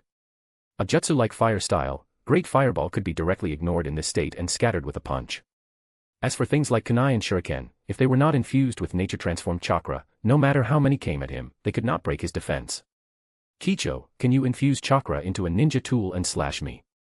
Yayoi turned his head toward the edge of the training ground. His wife Kicho, wearing a simple and elegant purple-white kimono, had appeared there at some point. Oh my, does my husband have some unusual taste for being hurt? Since my husband has said so. The girl teased him with a smile, but her movements were not slow. She walked to a nearby weapon rack and picked up a ninja blade. Materialized chakra as thin as a blade easily wrapped around the weapon. The quality of this ninja blade was better than standard ninja blades. The chakra metal fused into it reached 30%. Ordinary ninja blades contained less than 10% chakra metal. Therefore, after being infused with chakra, its sharpness became terrifying. Ordinary ninja tools would likely crack after only a few clashes with it. I am coming, my husband. The instant her voice fell, Kicho moved at extreme speed, flying toward Yayoi like a dancing butterfly. The ninja blade infused with chakra had reached the limit of sharpness that the weapon could achieve. She aimed at Yayoi's chest and swung hard. As expected, even the chakra-infused ninja blade failed to cut through the chakra armor on Yayoi's body. Kicho was even forced to retreat several steps from the recoil transmitted through the blade. Oh my, that defensive ability really is. Kicho's small mouth opened slightly, surprise showing in her pure white eyes. However, whether in bed or on the battlefield, she was not the sort of person who admitted defeat easily, even if the person before her was her own husband. So she dropped the ninja blade in her hand, and another blade slipped from the sleeve of her kimono. It was the spiritual blade spider cutter. Its blue hilt matched the kimono on her body very well. This blade was forged entirely from extremely rare special chakra metal. Without a doubt, it was a ninja tool on the level of a divine weapon. Kicho gripped the hilt and drew the blade. The gleam of the blade was dazzling. Merely touching the air with its edge made it seem as if the air itself would be cut apart. Then she took a deep breath. The veins around both of her eyes bulged, and deep within her white pupils, a faint rainbow color appeared, releasing an extremely pure white light. Kicho's figure once again flew over like a butterfly, paired with the purple-white kimono on her body, making Yayoi feel as if he had fallen into a genjutsu. Spider Cutter's sharpness was clearly far above that of the standard ninja blade from before. It easily cut open the chakra armor on Yayoi's body. Blood began spraying from Yayoi's chest. After cutting open the chakra armor on his body, it also slashed through the flesh over his chest. After the blade left, white steam began rising from the wound on Yayoi's chest. In the blink of an eye, the wound closed together. In this state, not only his explosive power, but also his recovery ability had been enhanced. How exaggerated, my husband. Kicho maintained her Byakugan.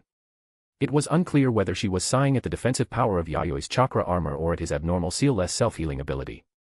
But whichever it was, as long as a ninja possessed just one of them, they could be called powerful. Kicho could not imagine what kind of despair an enemy would feel after finally breaking through Yayoi's chakra armor, only to see Yayoi's strange constitution begin healing itself without any medical ninjutsu. Do not forget, this husband of hers was also a top-tier puppet master of the current era. Think the puppets are his trump card? No, the real trump card is taijutsu. Think taijutsu is his final trump card? No, behind that is chakra armor that can even punch ninjutsu apart.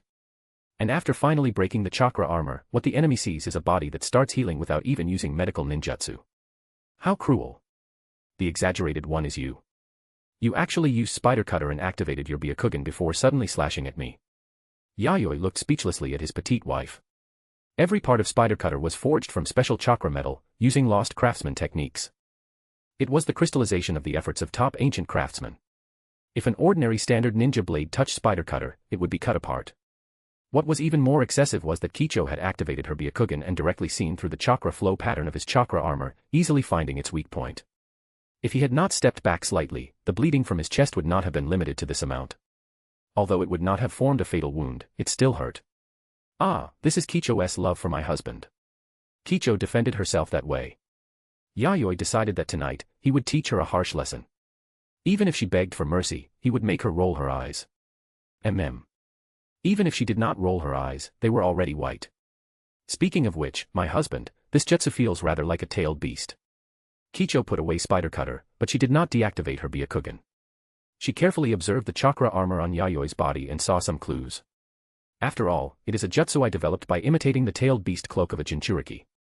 This mode pushes the chakra inside my body to the highest level of activation, then releases it outward to wrap around me. It can greatly strengthen defense and destructive power, and it comprehensively enhances taijutsu, ninjutsu, and genjutsu. Yayoi nodded. The inspiration for this chakra armor did not come from the fourth Raikage lightning style armor, but from the tailed beast cloak formed when Uzumaki Naruto released the Nine Tails chakra. Thinking about it carefully, the active chakra he refined was similar to a tailed beast in many ways. Even Irori, whom he had created, had life characteristics close to a chakra lifeform like a tailed beast. With the Byakugan, it was expected that Kicho could see this. It is a very good idea, but the burden on the body must be heavy. Also, releasing chakra on such a large scale should consume a lot of chakra. Kicho evaluated it accurately. Such high-density chakra would kill an ordinary ninja the moment they wore it. Only a ninja with a body as strong as Yayoi's could control it. The burden is not a big problem. If I improve my physique a little more, I can perfectly control this jutsu. As for chakra consumption, no, this jutsu is the thing most suited to me. My chakra evaporates extremely slowly. Even after being released outward, it can be preserved for a long time. Yayoi explained.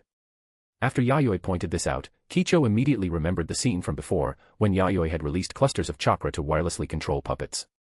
Generally speaking, once chakra was released, it would quickly evaporate into the air. To use Yayoi's chakra armor, one would need to continuously release high-density chakra outward. In that case, an enormous amount of chakra would be required to maintain that consumption. For example, the lightning-style armor passed down in the land of lightning created lightning-natured chakra, forming lightning armor around the body. One needed to continuously release chakra to maintain the operation of the lightning armor. Only someone whose chakra quantity approached the level of a tailed beast, or someone who truly possessed tailed beast-level chakra, could freely use that kind of lightning-style mode. A ninja in the land of lightning named A was the strongest in this path, possessing a vast quantity of chakra on the scale of a tailed beast. His lightning-style armor was said to allow him to send tailed beasts flying with his fists, and he could even beat tailed beasts down in hand-to-hand combat. However, Yayoi was different. His chakra evaporated very slowly. As long as the armor formed, it could be maintained for a long time, and he did not need to constantly release chakra to keep the chakra armor operating. In other words, once the chakra was released, as long as it was not offset by the enemy's attacks, it could be preserved for a long time without additional loss. So even without tailed beast-level chakra, Yayoi could maintain this state for a very long time. Kicho quickly understood this point. Just as Yayoi had said, this jutsu was the move most suited to him. Compared with the lightning-style armor of the land of lightning, it leaned closer to a Jinchuriki's tailed beast cloak. But these two types of chakra armor reached the same destination through different paths. Both used high-density chakra to turn one's body into a dangerous weapon that combined offense and defense. Actually, this jutsu still has room for further development. That would be injecting chakra nature transformation into it to increase the destructive power of the jutsu. Yayoi answered. Just like the Rasengan, Yayoi's jutsu was a foundational jutsu that could continue to be extended. The high-density chakra wrapping his body was different from lightning-style armor. It did not contain any chakra nature transformation.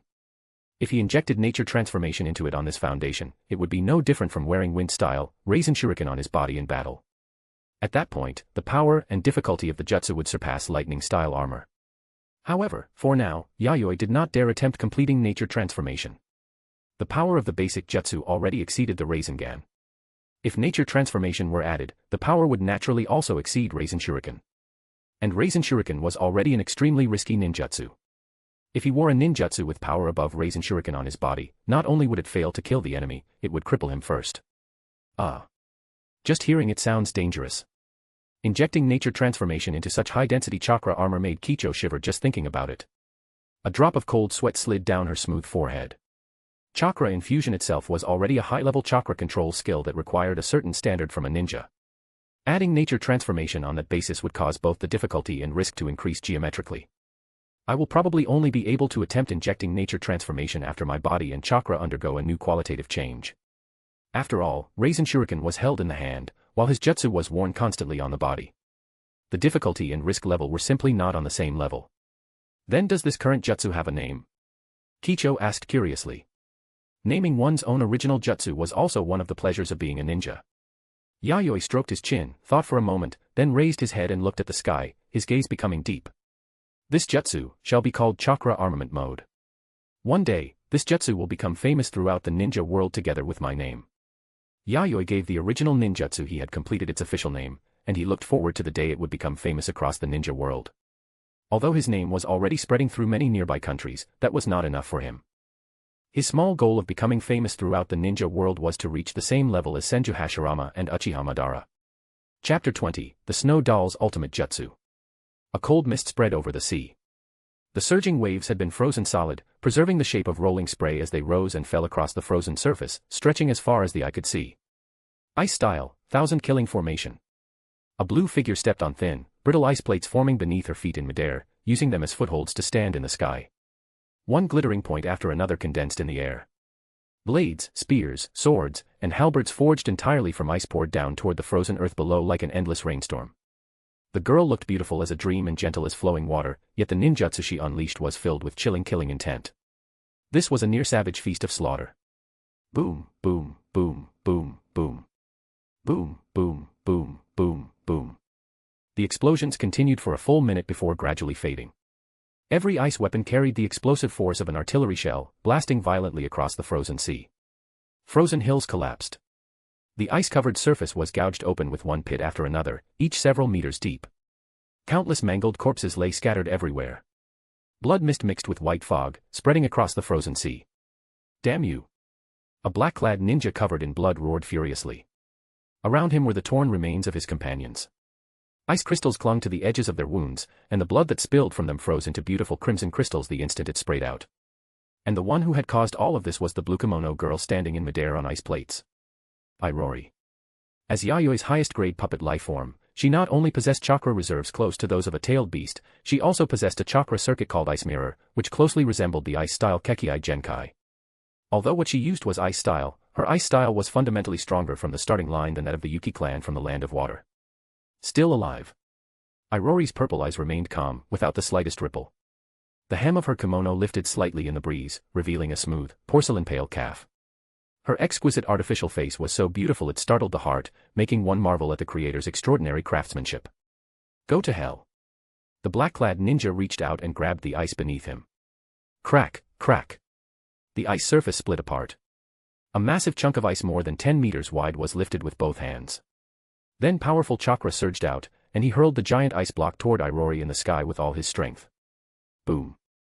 The ice block's own weight, combined with the speed of its charge, made the erupting force far exceed the mass of the ice itself.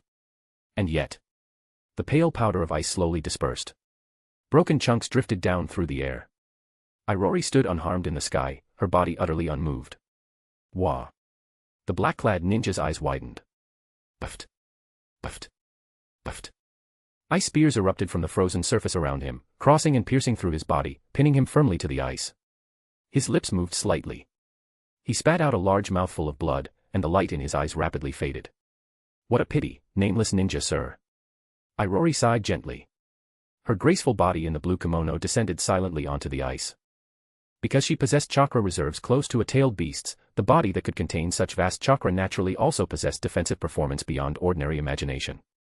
Although it had not reached the level of a tailed beast, ordinary attacks would not even leave a scratch on her, let alone a wound. Even without using ice style, she could defeat most ninja through taijutsu alone.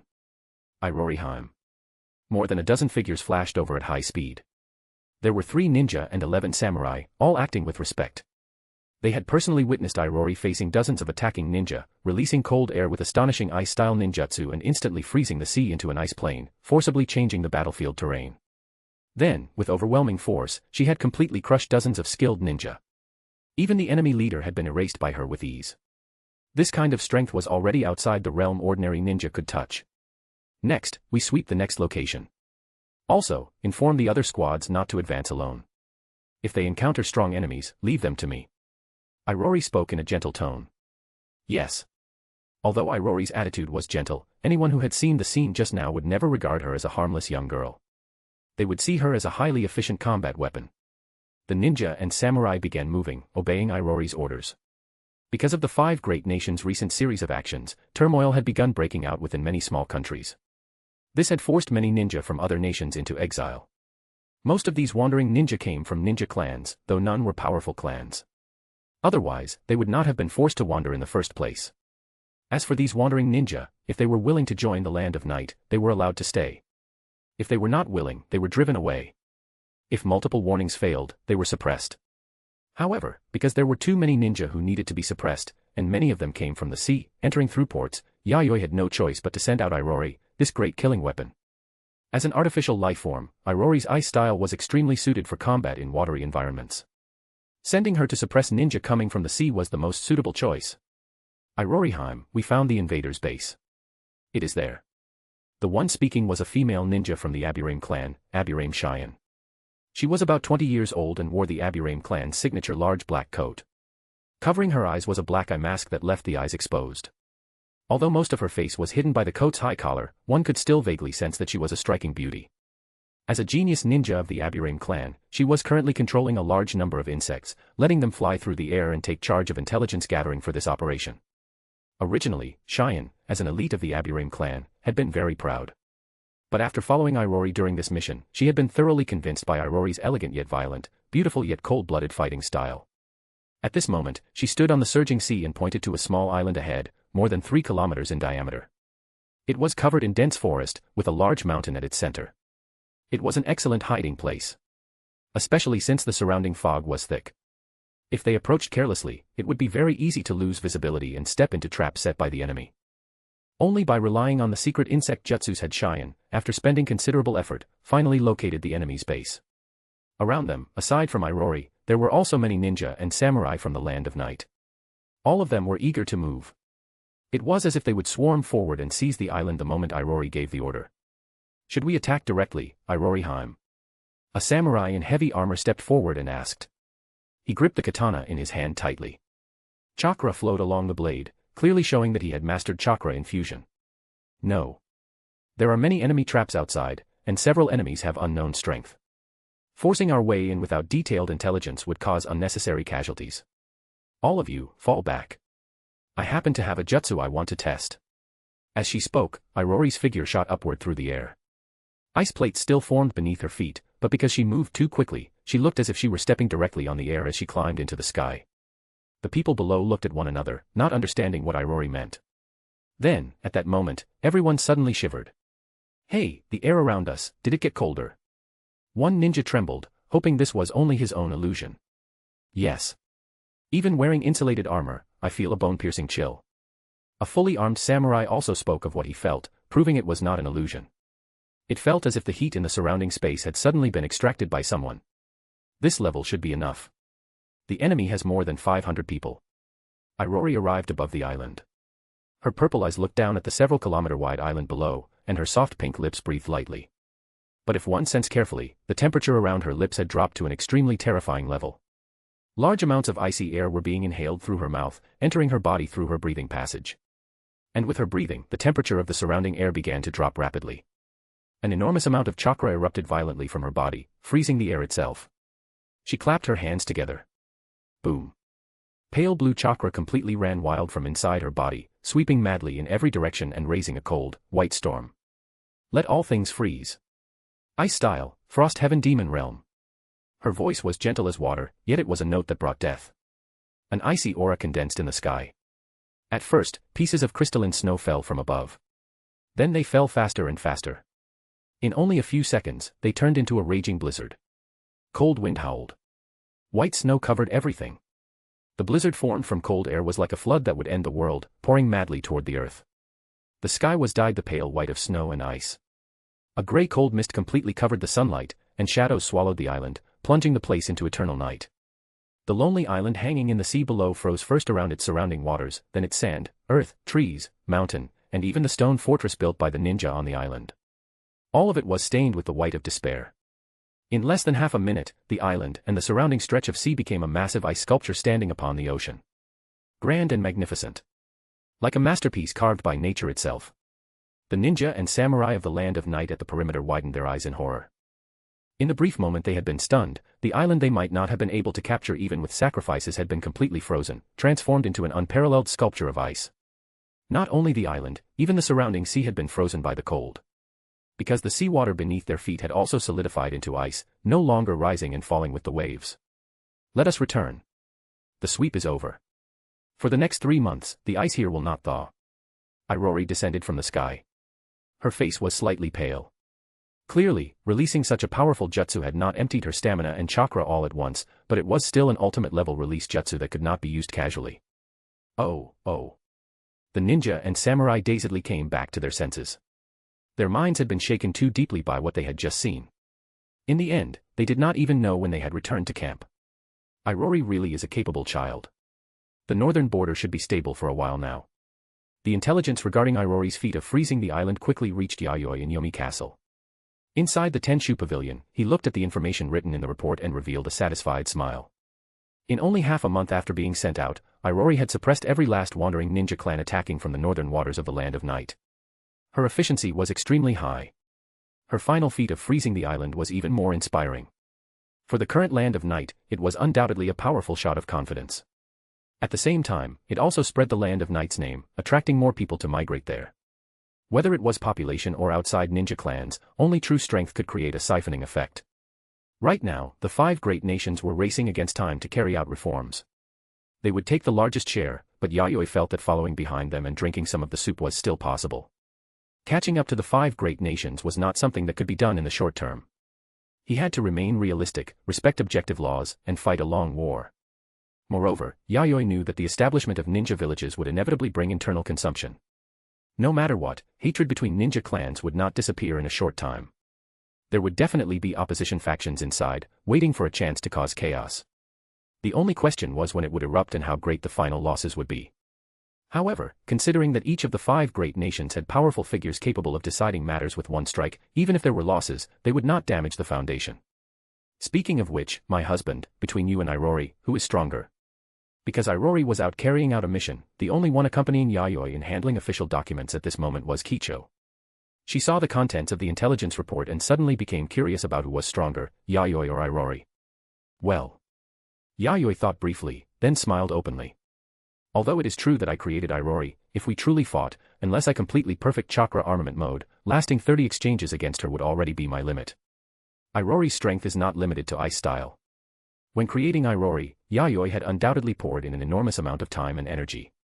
It could be said that she was his first and most flawless masterpiece. Even before consuming a large portion of the 7 Tails chakra, Yayoi had already been a puppet life form with excellent performance.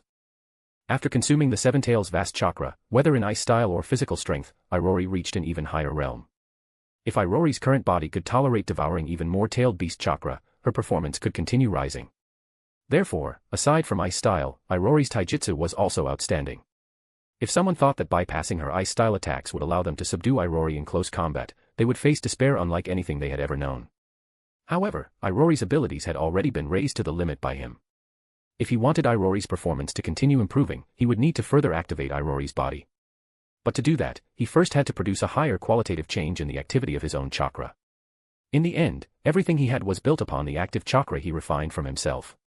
If he were to compare it to something similar, the effect of this active chakra had a certain similarity to yin-yang release. At present, the abilities of yin-yang release surpassed his active chakra. Only after another qualitative transformation would his active chakra be able to stand shoulder to shoulder with yin-yang release. Or even surpass it. That makes sense.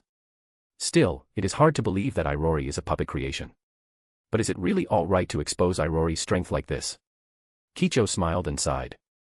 Inwardly, she envied Irori for possessing such powerful strength. Especially since, as a daughter, Irori's true physical age was older than Kicho, her mother.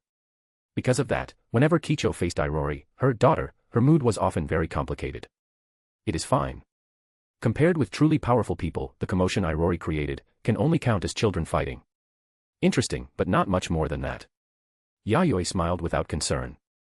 Even after releasing her ultimate jutsu, all she had done was freeze an island a few kilometers across and the surrounding sea. Uchiha Madara Susanoo had split several mountains with a single sword stroke, severely injured the Seven Tails, and almost instantly defeated a tailed beast. And that had only been an ordinary attack in Susanoo's state. Yayoi did not believe Madara Susanoo had no jutsus that could be used together with it. The reality was simply that awful. Irori was very strong. But at the same time, she was still not strong enough. However, for protecting the current land of night, her strength was exactly right. Chapter 21, New Styles and Two Young Women. It seems I need to train properly as well. If I fall too far behind, I feel as though I won't be able to stand beside you anymore, my husband. I still hope that one day, I can fight shoulder to shoulder with you. After listening to Yayoi's earnest words, Kicho's heart filled with the desire to grow stronger. As a genius of the Hyuga clan, during the half-year she had spent in the Land of Night, she had also felt immense pressure. Recently, she had increased the amount of time she spent training, and her strength was steadily improving. But when she thought of the gap between herself, Yayoi, and Irori, she felt she had to work even harder. There is no need to rush. Take it slowly. Your strength is already excellent, Kicho. Besides, I will help you. Yayoi was not lying. Kicho was only 17 this year, yet she had already caught up to Kakuzu before he fused with Earth Grudge Fear. Her strength was roughly close to Hatake Kakashi during the Land of Waves arc, though her chakra reserves should surpass Kakashi's. Ninja who possessed Kekkai Genkai were born with powerful chakra. If she maintained this pace, then in another 10 years, Kicho might be able to rival Kakuzu after obtaining Earth Grudge Fear. A ninja of that level was already among the top ranks of the ninja world. Most ninja were not as strong as people imagined. They had some skill, certainly, but on the battlefield, they were still only background figures for truly powerful ninja. Take this jutsu and train with it, Kicho. With your current strength, you should have reached the minimum requirement to practice it. Under Kicho's curious gaze, Yayoi took a black ninjutsu scroll from the ninja tool pouch he carried with him. Kicho accepted it. The moment she touched the material of the ninjutsu scroll, she knew this jutsu was absolutely not ordinary. Because the material used to make this ninjutsu scroll was special chakra paper.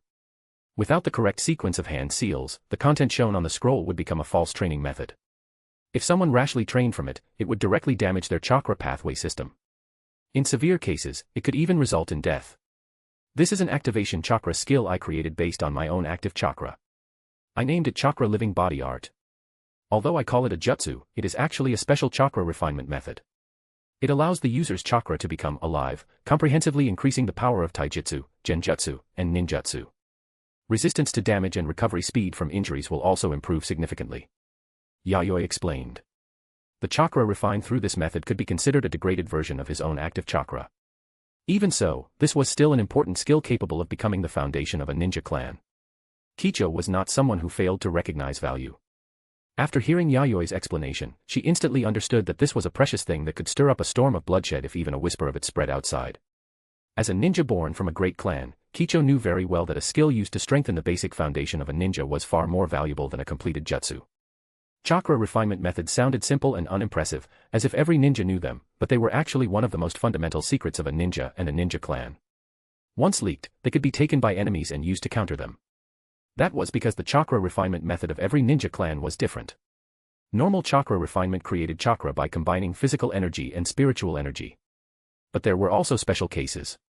Many ninja clans could create chakra using only physical energy or only spiritual energy, then use it to perform special secret jutsus different from ordinary elemental chakra.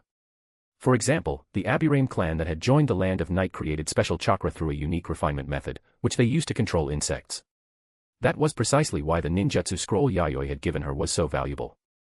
This activation chakra skill that Yayoi had created, which outsiders could learn and use, was fundamentally similar to the special chakra refined and used by clans with secret jutsus. It was a foundation strong enough to support the rise of an entire ninja clan. I understand, my husband. I will train this skill properly. Kicho did not act coy. She only made up her mind that she would work hard to learn this chakra refinement skill as soon as possible and not disappoint Yayoi. Speaking of which, I bought a rather special outfit a few days ago. Tonight. Would my husband like to see it? Kicho blushed shyly, lowering her head and dropping her gaze. Her delicate, dependent appearance made it seem as if she had already prepared herself to be admired. Unable to repay him in any other way, she could only let herself work hard tonight, enjoy herself to the fullest. Yayoi had originally wanted to tell Kicho that this active chakra refinement method was only a low-grade template based on his active chakra. Even if someone learned it, it would be impossible to reverse engineer his fundamental secret from it. Moreover, at his current level, even if his chakra refinement method were exposed, weaknesses and such were already very difficult to use to determine the outcome of a battle. The reason exposing a chakra refinement method carried risk was because a ninja clan mostly consisted of weaker members. The weak needed intelligence warfare.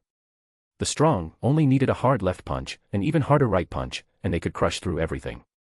However, when he heard Kicho mention a rather special outfit, Yayoi's words suddenly stuck in his throat and would not come out. Forget it. He could explain that tomorrow. Sigh. Kicho, you truly are making things difficult for your husband. Tonight, it seemed he could only let his poor body suffer a little first. This is clothing. In the inner court of the shogun's residence, Hyuga Aoi and Hyuga Rinko were doing laundry, responsible for washing the clothes Irori had sent over. Hyuga Aoi picked up a white women's ninja outfit from the basket. Why was it so sheer? And the hem was so short. It felt so light it was almost weightless. And this fragile material, would it not tear apart with just a little force? Why would Kichoheim wear such an unreliable ninja outfit? What a strange piece of clothing. And this. I think these are called stockings, right? They're a new popular item that recently came in from another country. Rinko picked up 2 long white pieces of fabric.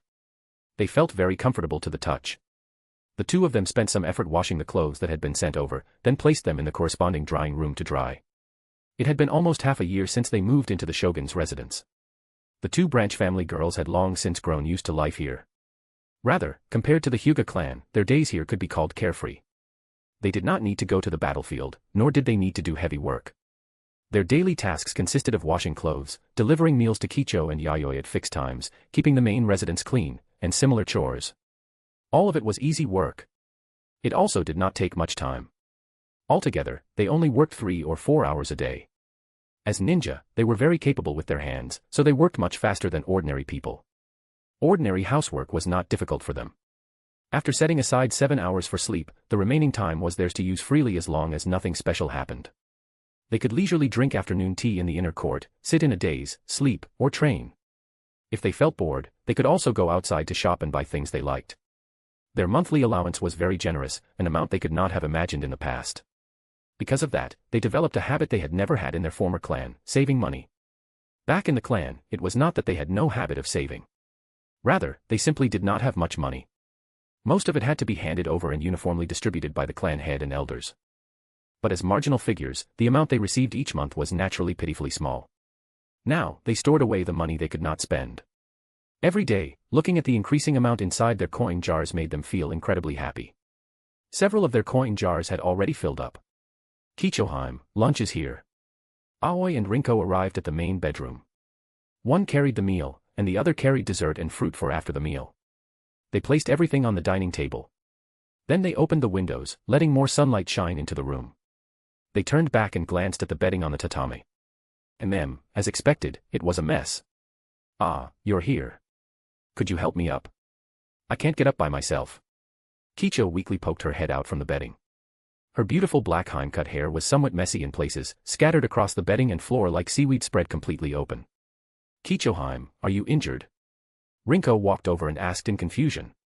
Aoi followed as well, going to the other side, planning to help Rinko support Kicho up from the bedding. It's nothing serious. My husband was simply in high spirits last night, and I accidentally strained my waist. Kicho's thunderbolt of a statement instantly made Aoi and Rinko's faces turn bright red. Their bodies froze in place. Strained her waist. With the powerful physique of an excellent ninja, what exactly had Kichoheim and the shogun done last night, and how intense had things become, for her to strain her waist? Aoi and Rinko imagined the scene for just a moment, and their fair cheeks grew even redder, nearly dripping blood. Their heads felt dizzy, and their bodies swayed unsteadily, as if they might faint at any moment. Kichoheim was far too terrifying, far too indecent. Oh my, you two aren't thinking something rude, are you? Seeing the two of them blush like pure little white flowers, Kicho immediately knew what kind of improper scenes they had imagined in their minds. Kicho could only say that this was a grave underestimation of her as a genius girl of the Hyuga clan. What happened last night was only more shameless than what the two of them imagined. No, no. Aoi and Rinko hurriedly shook their heads, still blushing as they helped Kicho out of bed and dress. Only then did they realize that when Kicho came out from the bedding, she was wearing nothing except a pair of wrinkled white stockings over her legs. Too scandalous. After that, Kicho changed into the kimono she usually wore, and her appearance was carefully tidied. Her beautiful hime-cut black hair was also combed perfectly into place. Once again, she became the dignified and elegant shogun's wife she appeared to be before outsiders. Speaking of which, you two have been at the shogun's residence for so many days, but you still haven't served at night, have you? As if suddenly remembering something, Kicho tilted her head slightly. The corner of her eye swept toward Aoi and Rinko, who were behind her helping fix her hair and clothes. Ah, SSS serve at night. Rinko's body stiffened, and the wooden comb in her hand dropped to the floor in fright. Aoi's hands, which were arranging Kicho's clothes, also paused. Of course. You two accompanied me here as the shogun's future consorts when I married into this household. Since I strained my waist, starting from today, you two can take turns attending him. Kicho's tone was filled with complete matter-of-factness. She did not have any thought of monopolizing Yayoi by herself. As the ruler of a country, how could he have only one woman? The future of the Oda family did not rest solely on her husband Yayoi's shoulders. As the shogun's wife, she too carried the future of the Oda family on her shoulders. But Aoi and Rinko stammered, unable to form a proper sentence. If the Oda family is to grow, relying on me alone will not be enough. My husband needs more outstanding women to spread the family's branches and leaves. This is not for the sake of satisfying personal desire. It is the responsibility a ruler must bear. If my husband does not have enough children, the country will become uneasy. You two would not want the country to fall into instability because my husband lacks heirs, would you? The moment Kicho said this, the match was over. So you two should start calling me Kicho-nisama. Kicho looked at their bright red faces and found it rather amusing. Aoi and Rinko mumbled helplessly, not daring to raise their heads. But the fact that neither of them refused meant they had no objection. The highest office area of the Tenshu Pavilion was a vast space of several hundred square meters.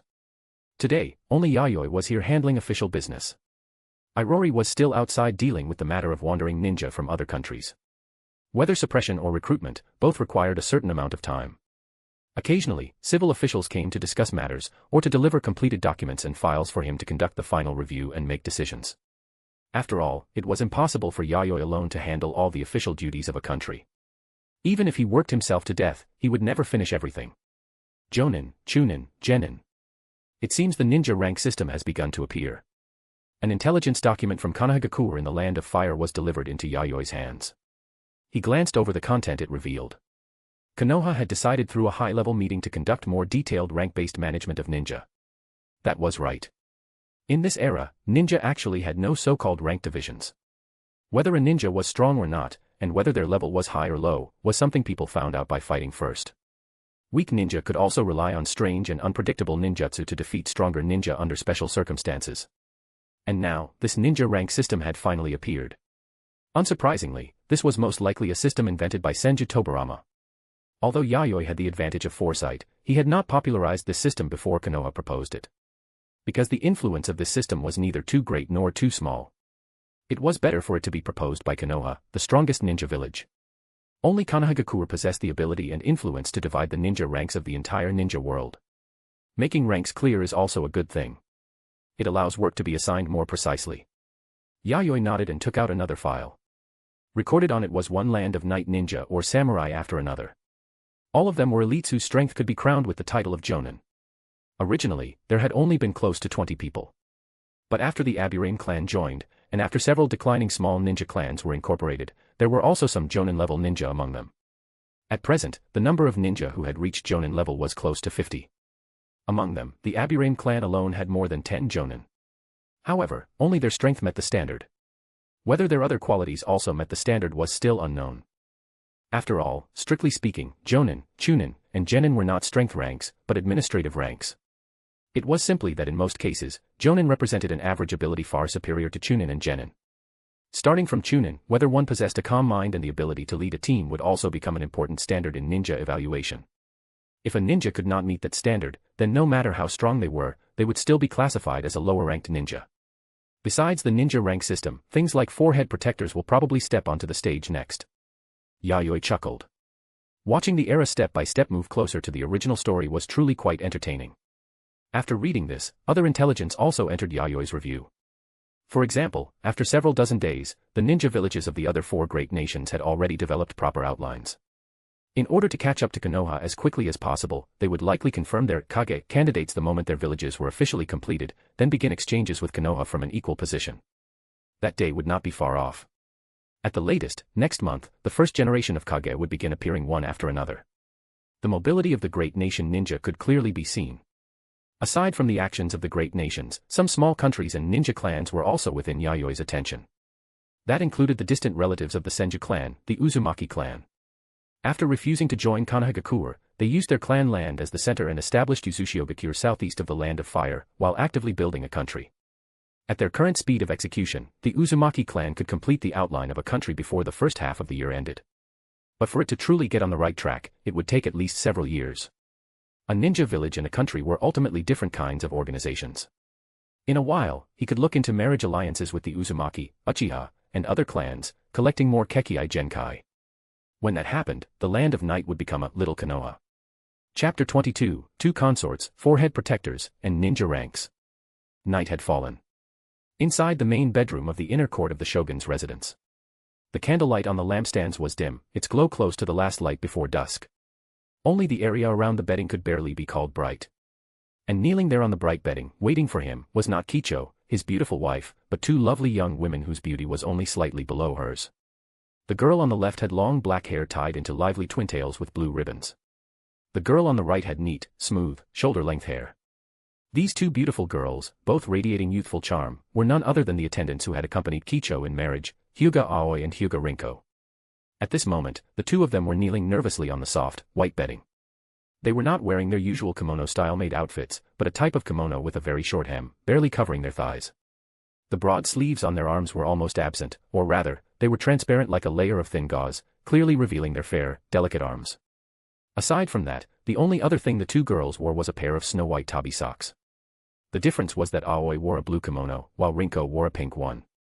Their faces were so pure and clean, yet after putting on this miniskirt-like kimono, their kneeling bodies were trembling faintly.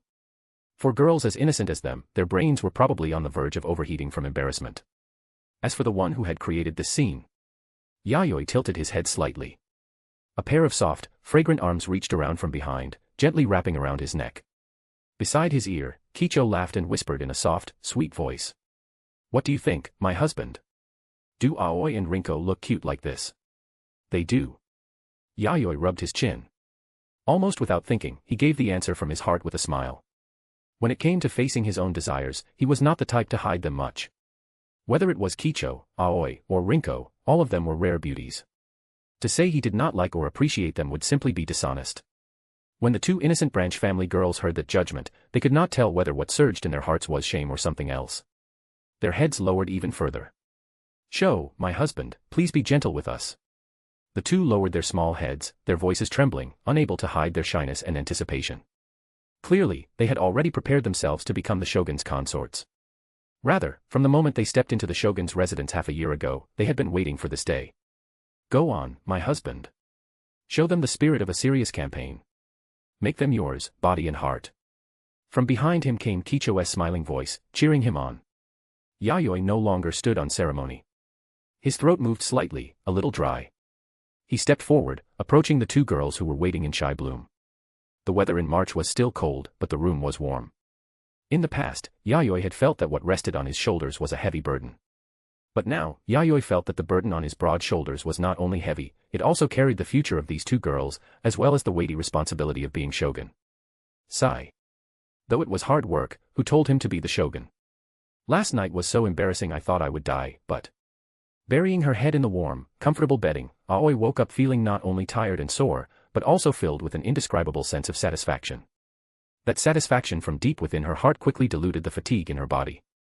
Instinctively, she thought again of the wonderful joy from last night, as though she had shed her mortal shell and ascended into the sky, making her heart pound wildly. By the end, she no longer knew how long it had lasted. Dazed and sweetly exhausted, she had fallen asleep. She now understood a little why Kicho was so enthusiastic about singing every night. Aoi quietly poked her head out of the bedding. The first thing she met was another pair of pure white eyes, clean yet filled with shyness. Rinko, lying beside her, had also woken up. The instant their shy white gazes met, they immediately looked away like guilty thieves. After all, last night, both of them had personally witnessed the other's dazed and embarrassing state. Now that they suddenly faced each other, it felt as if the most shameful part of themselves had been completely exposed again. Although they had already seen it, it was still mortifying. Rinko. From inside the warm bedding came Rinko's muffled voice. You're awake. Aoi felt she had asked a very stupid question. Had her brain broken? The moment she said it, she regretted it a little, and her gaze drifted away. I'm awake. Is your body all right? Rinko took the initiative to break the silence. Other than being a little tired, I'm fine. Although she was not a powerful ninja, Aoi believed her physical condition was still quite good. Not to mention, the Hyuga clan trained in taijutsu from childhood. The foundation was there. Rinko was the same. Other than being a little tired, there were no other bad reactions. As expected. What? Hearing Aoi mutter to herself, Rinko raised her head slightly. My husband's physique is really strong. When he got up this morning, I saw him vaguely. He didn't look tired at all. Aoi whispered to Rinko as if carefully discussing some secret. Rinko blushed slightly. Why are you talking about that? It's too embarrassing. It's fine.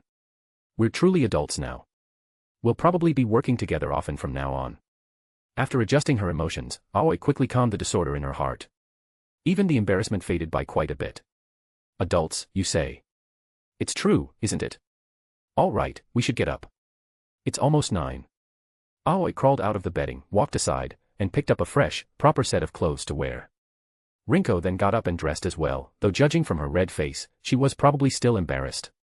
After the two of them dressed, they tidied up the chaos in the room. Because last night's battle had been a little intense, cleaning up took them more time than usual. The two walked out of the bedroom. They did not see Kicho in the courtyard, so she was probably at the training ground. Over the past 2 or 3 months, Kicho had long since changed from the decadence and laziness she had shown when she first arrived. Almost every day, she trained her Byakugan and Gentle Fist. Sometimes, after Yayoi finished handling official business, or after he threw official business to Irori, he would also come to the inner court training ground and train together with Kicho. By comparison, Aoi and Rinko did not have an especially strong pursuit of becoming stronger. Perhaps life in the shogun's residence was too comfortable, making them forget the cruel environment outside where the weak were prey to the strong. Even so, Aoi and Rinko still hoped to contribute in some way. In terms of strength, they might not be able to help Yayoi and Kicho, but they could make up for it in other areas. Although their personalities were different, neither of them was the kind of girl who enjoyed living off others without doing anything. Nor did they like days spent idling around. That would feel like wasting their lives. Deep down, they were still hard-working women who fit the traditional mainstream ideal, hoping to find something they could do. Konoha Year 1, early April. The inner court of the shogun's residence, Yomi Castle. Today, Yayoi did not handle official business in the Tenshu Pavilion as usual. After waking up in the morning, he left the inner court and went to the outer court of the shogun's residence, apparently to handle some matters. It was almost 11 when he returned to the inner court. He had a few items in his hands, as well as 3 stamped sheets of paper. My husband, may I ask what these are? On the corridor outside the bedroom, a light breeze drifted by. The weather in April still carried a chill, but it was gradually warming. Yayoi called Kicho, Aoi, and Rinko over. Looking at the 3 girls, each beautiful in her own way, Yayoi's already good mood became even better. These are ninja forehead protectors, along with your ninja registration documents. Yayoi handed the 3 forehead protectors and 3 documents to the corresponding people. The 3 accepted their forehead protectors and registration documents, curiously turning them over in their hands as if they found them interesting. After Yayoi explained, they finally understood that forehead protectors were identifying markers similar to ninja clan crests. They were important symbols used to distinguish the ninja of each nation. Ninja registration documents, meanwhile, were used to record a ninja's personal information. They also recorded each ninja's rank, and tasks would be assigned according to each ninja's level. This system has already been formally implemented in Konohagakure. Next, I intend to implement a similar system in the Land of Night as well. It will allow more refined management of the nation's ninja and samurai. Yayoi took out his own ninja forehead protector. The cord was black, while the metal plate was silver gray. With excellent craftsmanship, a simplified red spider lily pattern had been engraved into it. Aside from ninja forehead protectors, there were naturally corresponding forehead protectors for samurai. The emblem on the samurai forehead protector was the same as that on the ninja forehead protector. The only difference was that the cord was white.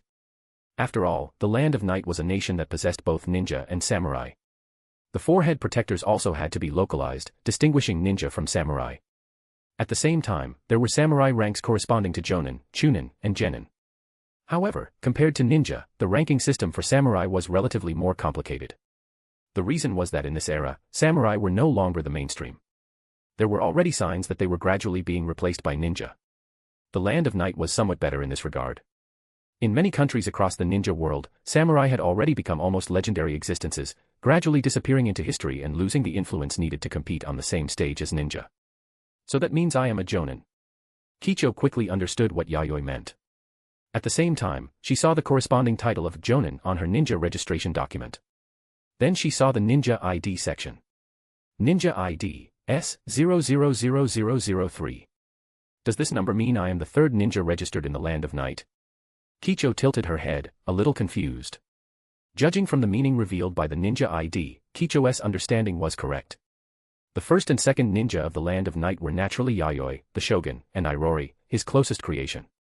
However, although she was the shogun's wife, she had only joined the Land of Night a short time ago. By comparison, she felt Kakuzu, one of Yayoi's trusted aides, was more qualified to receive the third ninja ID.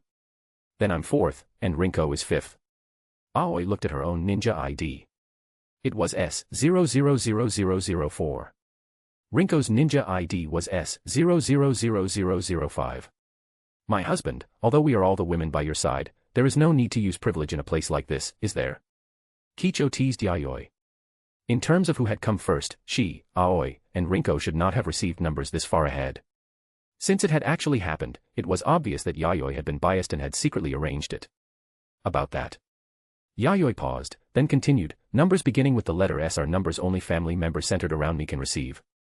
They were never meant for outsiders. The numbers beginning with other letters are for the ninja and samurai under my command. Oh, is that how it is? After Yayoi explained, Kicho finally understood. At the same time, she also understood why Yayoi had made such a distinction. Unlike ninja villages, where the leader was selected, the Land of Night was a monarchy. The shogun was both the leader of the state's political power and the representative of its strongest military force. That meant the position of shogun naturally carried a strong sense of hierarchy and had to be distinguished from others. As Yayoi's legal wife and consorts, Kicho and the other two, regardless of their strength, were naturally the people closest to the shogun in terms of status. They also needed to be separated from others. Compared to Kicho, who looked relaxed, Aoi and Rinko suddenly felt pressure weighing down on them. That was right. They were already Yayoi's women now. They were not maids here anymore. In other words, as Yayoi's consorts, they had both the responsibility and obligation to work with Yayoi, their husband, to develop the Land of Night. But, could the two of them really do it? In terms of strength and brains, neither of them was an outstanding talent. Their hearts were full of uncertainty. My husband, isn't the rank of Chunin a little too high for Rinko and me? Aoi pointed at the certification document. It showed that she and Rinko were ranked as Chunin of the Land of Night. This was the backbone force second only to Jonin. Did they really qualify for such a position? Hee hee. It seems you and Rinko really know nothing. Kicho laughed at this moment. Aoi and Rinko looked at her in confusion. They did not understand what Kicho meant. Had they misunderstood something? Yayoi shook his head helplessly, then stepped forward and rubbed Rinko's head, making her shyly lower her head until only the tips of her feet could barely be seen. Do not belittle yourselves. In terms of ninja ability, Aoi, Rinko, the two of you have no problem serving as Chunin. Rather, most of the ninja in the Land of Night are actually very weak. 70% can only be rated as genin. If the two of you get serious, you can defeat anyone among that 70%. Huh. Hearing Yayoi's explanation, Aoi and Rinko immediately widened their eyes, feeling that it was unbelievable. Were the ninja of the Land of Night really that weak? As far as they knew, their husband was a powerful existence who could capture tailed beasts. When he was young, he had destroyed the governments of two countries and established his own nation upon the ruins. And Irori, who stayed by their husband's side, could instantly freeze a stretch of sea with her ice-style ninjutsu. Such powerful strength might not be enough to intimidate the great nations, but to small countries, it was an uncrossable chasm. Although ninja villages have begun to appear, the era of ninja clans has not completely passed. The ninja under my husband are strong when they are strong, and extremely weak when they are weak. That is the flaw of not having a systematic teaching method. After spreading chakra refinement techniques, most of the Land of Night's ninja grew by relying on individual talent. Between casual words and laughter, Kicho pierced straight into the Land of Night's greatest weakness. That was right. Although Yayoi had not been stingy in spreading chakra refinement methods to those beneath him, there was ultimately no systematic teaching method, and various ninjutsu materials were also very lacking. That meant that to produce truly powerful ninja, they could only rely on talent. For example, Kakuzu. With the same chakra refinement, what ordinary people needed several days or even longer to learn, he could complete in half a day or even less. He could even infer many things from one example and completely train on his own. Another example was Kurobi. Although he could not use ninjutsu, he relied on powerful chakra control and chakra projection skills, polishing his swordsmanship to the extreme. What he relied on was likewise extraordinary talent in swordsmanship and tangible chakra control. Even Yayoi himself was such a genius. After all, the wandering ninja who took him in had only been at Chunin level. As long as Yayoi mastered the basic chakra refinement method, he could use that first foundation to rapidly grow stronger. As for those with ordinary talent, it was not that Yayoi did not want to make them stronger. Rather, at present, he simply could not do it. Without systematic teaching materials and methods, without top-level instructors, and with all sorts of other objective and subjective reasons, nearly 70% of the Land of Night's ninja forces were cannon fodder meant to fill the line. The middle-ranked Chunin were also very scarce. Like the Jonin, among the Chunin who currently represented the backbone of the Land of Night, those born from ninja clans still made up a considerable proportion. Is that so? Aoi and Rinko looked at each other. So the two of them were actually that strong. They could actually surpass 70% of the ninja in the Land of Night. That's right. The two of you have awakened the Byakugan, and your gentle fist fundamentals are solid. To ordinary genin, you are already above the standard combat force. Yayoi smiled with emotion. This was the strength of a Kekkei Genkai. Whether in terms of upper limit or lower limit, unless someone was a genius, it was difficult to compare. In the world of ninja, the reason Kekkei Genkai were powerful was because once they formed a scale, as long as there were no major mistakes, that clan's future was destined to remain strong for many years. In the Hyuga clan, Aoi and Rinko were small fry, cannon fodder meant to fill the line. But after leaving the Hyuga clan and coming to the Land of Night, they, who possessed the Byakugan Kekkei Genkai, became noble Chunin. So, Aoi, Rinko, you two can be a little more confident here. Yayoi could see that compared to problems with ability, these two girls needed enough confidence right now. Ability was something that could be arranged around, as long as the gap was not too great. There would always be a suitable position. But once a person lost confidence, no matter how strong they appeared on the outside, they were a paper tiger that would break with one poke.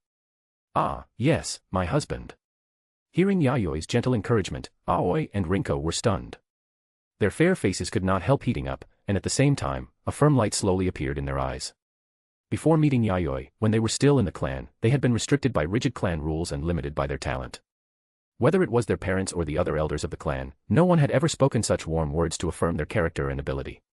They understood a little why Kicho often clung to Yayoi so closely. Not only that. In bed, you two should also be like me, confident and willing to let go. Suddenly, from the side, Kicho let out this teasing laugh. Wah. Kichoheim, what are you suddenly saying? Please stop always making such dirty jokes. Aoi and Rinko's faces instantly turned bright red. They cried out in panic, then rushed forward to cover Kicho's mouth, preventing her from saying anything even more embarrassing. Damn it, give them back the dignified and beautiful Kichoheim from the clan. Ever since coming to the Land of Night, this young Kichoheim had completely let herself go. In the end, Aoi and Rinko even put on stern faces and began scolding Kicho, their head of household, without stopping. They said things like, girls must manage the household frugally, as the shogun's wife, you should be dignified and elegant, and, if ninja indulge in pleasure, they will fall into decadence. You must learn to grow through hardship, along with a series of other hard-to-understand statements. The courtyard was suddenly filled with a cheerful atmosphere. Chapter 23, Kurobi and Mifune. Yomi Castle, Shogun's residence, outer court. Compared to the inner court, the layout of the outer court was far more complex and tightly planned. Almost every building carried some military function. Rather than a residence, it was more accurate to call it a massive military fortress. Training ground number 1. Earth style, iron skin. Kakuzu's powerful voice rang through the air. Under the enhancement of earth style ninjutsu, his right arm rapidly darkened, becoming harder than steel. While providing defensive power, it also granted tremendous destructive force. Clang. A samurai sword struck Kakuzu's blackened arm, producing a fierce metallic collision. Around the surface of the incoming sword, an incredibly sharp layer of tangible chakra flowed at high speed like a raging current. Because that tangible chakra moved along the blade at such astonishing speed, it created violent friction with the air, producing a faint, grating screech. After using Earth Style, Kakuzu's right arm had become far harder than steel. Although he successfully blocked the samurai sword's attack, a deep cut was still carved into his arm. Yet that deep wound did not last long. It began healing at a speed visible to the naked eye. The one wielding the samurai sword and fighting Kakuzu was a man in his 30s with long hair tied into a single ponytail, Kurobi. He was the leader of the Land of Night Samurai, one of the shogun's right-hand men, a warrior who erupted with terrifying battle instincts the moment he stepped onto the battlefield. During the war that founded the Land of Night, he had been a terrifying presence whose slaughter was second only to Yayoi's. In terms of killing efficiency, even Kakuzu, a ninja, felt somewhat inferior. In raw strength, Kurobi was also a powerful opponent Kakuzu had always wanted to surpass. Kurobi has gotten even stronger at chakra infusion. As expected, close combat was the wrong choice. When fighting him, the best method is to kite him from range and never let him get close. After finishing that thought, Kakuzu quickly retreated, preparing to open up a safe distance. However, Kurobi clung to him like a shadow. The moment Kakuzu began to move, Kurobi suddenly flashed in front of him, reversed his grip on the sword, and thrust the tip fiercely toward Kakuzu's body. With no other choice, Kakuzu used iron skin again, refining a large amount of chakra in one breath and hardening the area about to be pierced. Clang! He blocked Kurobi's attack again. A wound was stabbed into his body. Then water splashed beneath his feet as he quickly broke away from Kurobi. After using water body flicker, Kakuzu's speed became more than a level faster than before.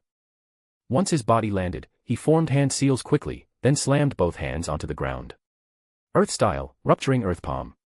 The ground tore open. Chunks of rock either sank downward or rose upward, forming uneven terrain in an instant. Kurobi, who was charging toward Kakuzu, was obstructed for a moment by the sudden change in terrain. Then he swung his samurai sword, carving a cold arc of tangible sword energy through the air and sending it slashing toward Kakuzu at astonishing speed. The flying sword energy roared like a beast. The wind pressure it carried made Kakuzu's clothes snap loudly. The wind pressure that arrived with the sword energy also had a suppressive force. It was meant to lock down the enemy's body and make movement difficult. It was not ninjutsu, but by controlling the flow of air with tangible sword energy, it produced an immobilizing effect similar to the paralysis jutsu. Earth Style, Mud Wall. Realizing the danger, Kakuzu immediately released powerful chakra, dispersing the intense wind pressure that arrived before the sword energy. Then his hands rapidly formed seals, and his palms struck the ground as he cast an earth-style jutsu. A towering earthen wall, 1 meter thick, rose from the ground in front of Kakuzu. Boom. The sword energy released from Kurobi's samurai sword struck the tall earth wall, leaving a deep scar several meters long. The instant it triggered an explosion, a large amount of dust sprayed outward, rolling up a thick cloud. The sword mark stretched from the wall down into the ground, reaching half a meter deep. It was shocking to look at. Good thing I used extra chakra to cast mud wall. Otherwise, an ordinary mud wall was less than half a meter thick. With the power of the sword energy Kurobi had released, even if it could not match a full power slash at close range, it would still be enough to split apart an ordinary earth wall made by Earth Style. Because Kakuzu had considered this, he had refined more chakra and reinforced the wall's thickness. In that case, I'll use the ninjutsu I stole recently. Water Style, Tengu Cannon. Kakuzu's battle awareness and experience were not to be underestimated. As if he already knew Kurobi would appear on his right, he formed hand seals, opened his mouth, and fired a water sphere less than 20 centimeters in diameter to the right. Kurobi, who had attacked from that side, suddenly widened his eyes. The keen perception he had honed between life and death made him instantly dodge to the side, abandoning the idea of cutting the water sphere apart with his sword. Although it looked no different from an ordinary water sphere, and its size could not compare at all to the fireball released by Great Fireball Jutsu, the samurai's instincts told him that if he recklessly cut it, something dangerous would happen. Sure enough, boom. On the training ground, a small mountain used to simulate real combat was struck by the water sphere. The instant it was hit, it triggered a loud explosion. A large amount of dust and thick smoke scattered, almost filling the entire training ground. The terrifying shockwave tore up the ground and swept away boulders, rolling outward in every direction. Some small flying stones even struck Kurobi's body, making a rustling sound. When the smoke and dust dispersed, Kurobi barely opened his eyes and immediately drew in a breath of cold air. The solid mountain, originally more than 30 meters tall, now had a hemispherical crater over 10 meters wide carved into it, as if someone had gouged out a massive chunk. The core area that had taken the direct hit had been blasted into powder, drifting through the air. That astonishing destructive force made it hard to imagine that it had come from a water sphere less than 20 centimeters wide. With just a little more power, the entire small mountain would have collapsed. And the cause of all this was an ordinary-looking water sphere whose appearance and power were completely mismatched. This water-style jutsu was far too deceptive. Kakuzu, you bastard.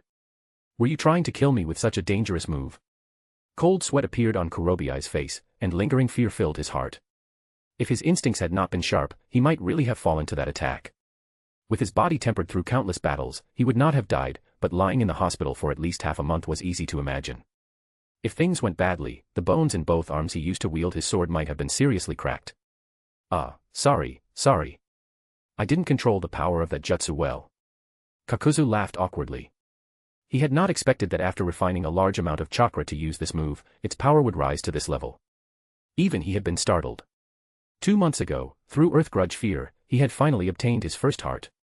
The other party had been a ninja who had fled into the land of night. His Tengu cannon had caused Kakuzu a great deal of trouble. In the end, Kakuzu had relied on the advantage of having more chakra, dragging the opponent out until he was exhausted before barely subduing him. Then, through Earth Grudge Fear's blood vessel-like tendrils, Kakuzu had taken the other party's heart. At the same time, he obtained this Tengu cannon jutsu, which had greatly tempted him. Its power did not disappoint him. Even Kurobiai, a powerful samurai who could casually cut apart ninjutsu, did not dare take this attack head-on. Against large summons with thick skin and tough flesh, this water-style jutsu could also inflict tremendous damage. And because Yayoi had modified Earth Grudge Fear's performance, even stolen ninjutsu could be used directly by Kakuzu's main body. He did not need to release a separate body before using the stolen jutsu. Forget it. I'm done.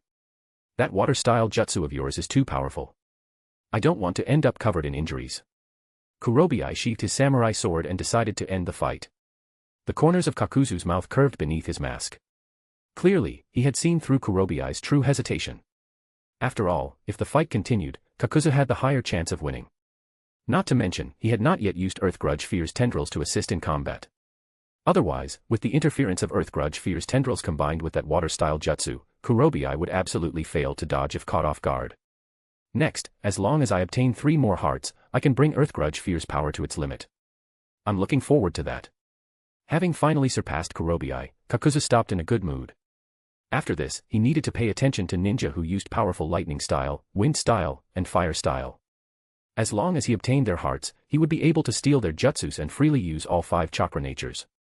Once he reached that point, perhaps he could even try challenging a tailed beast. Speaking of which, Kakuzu, you really have grown fast.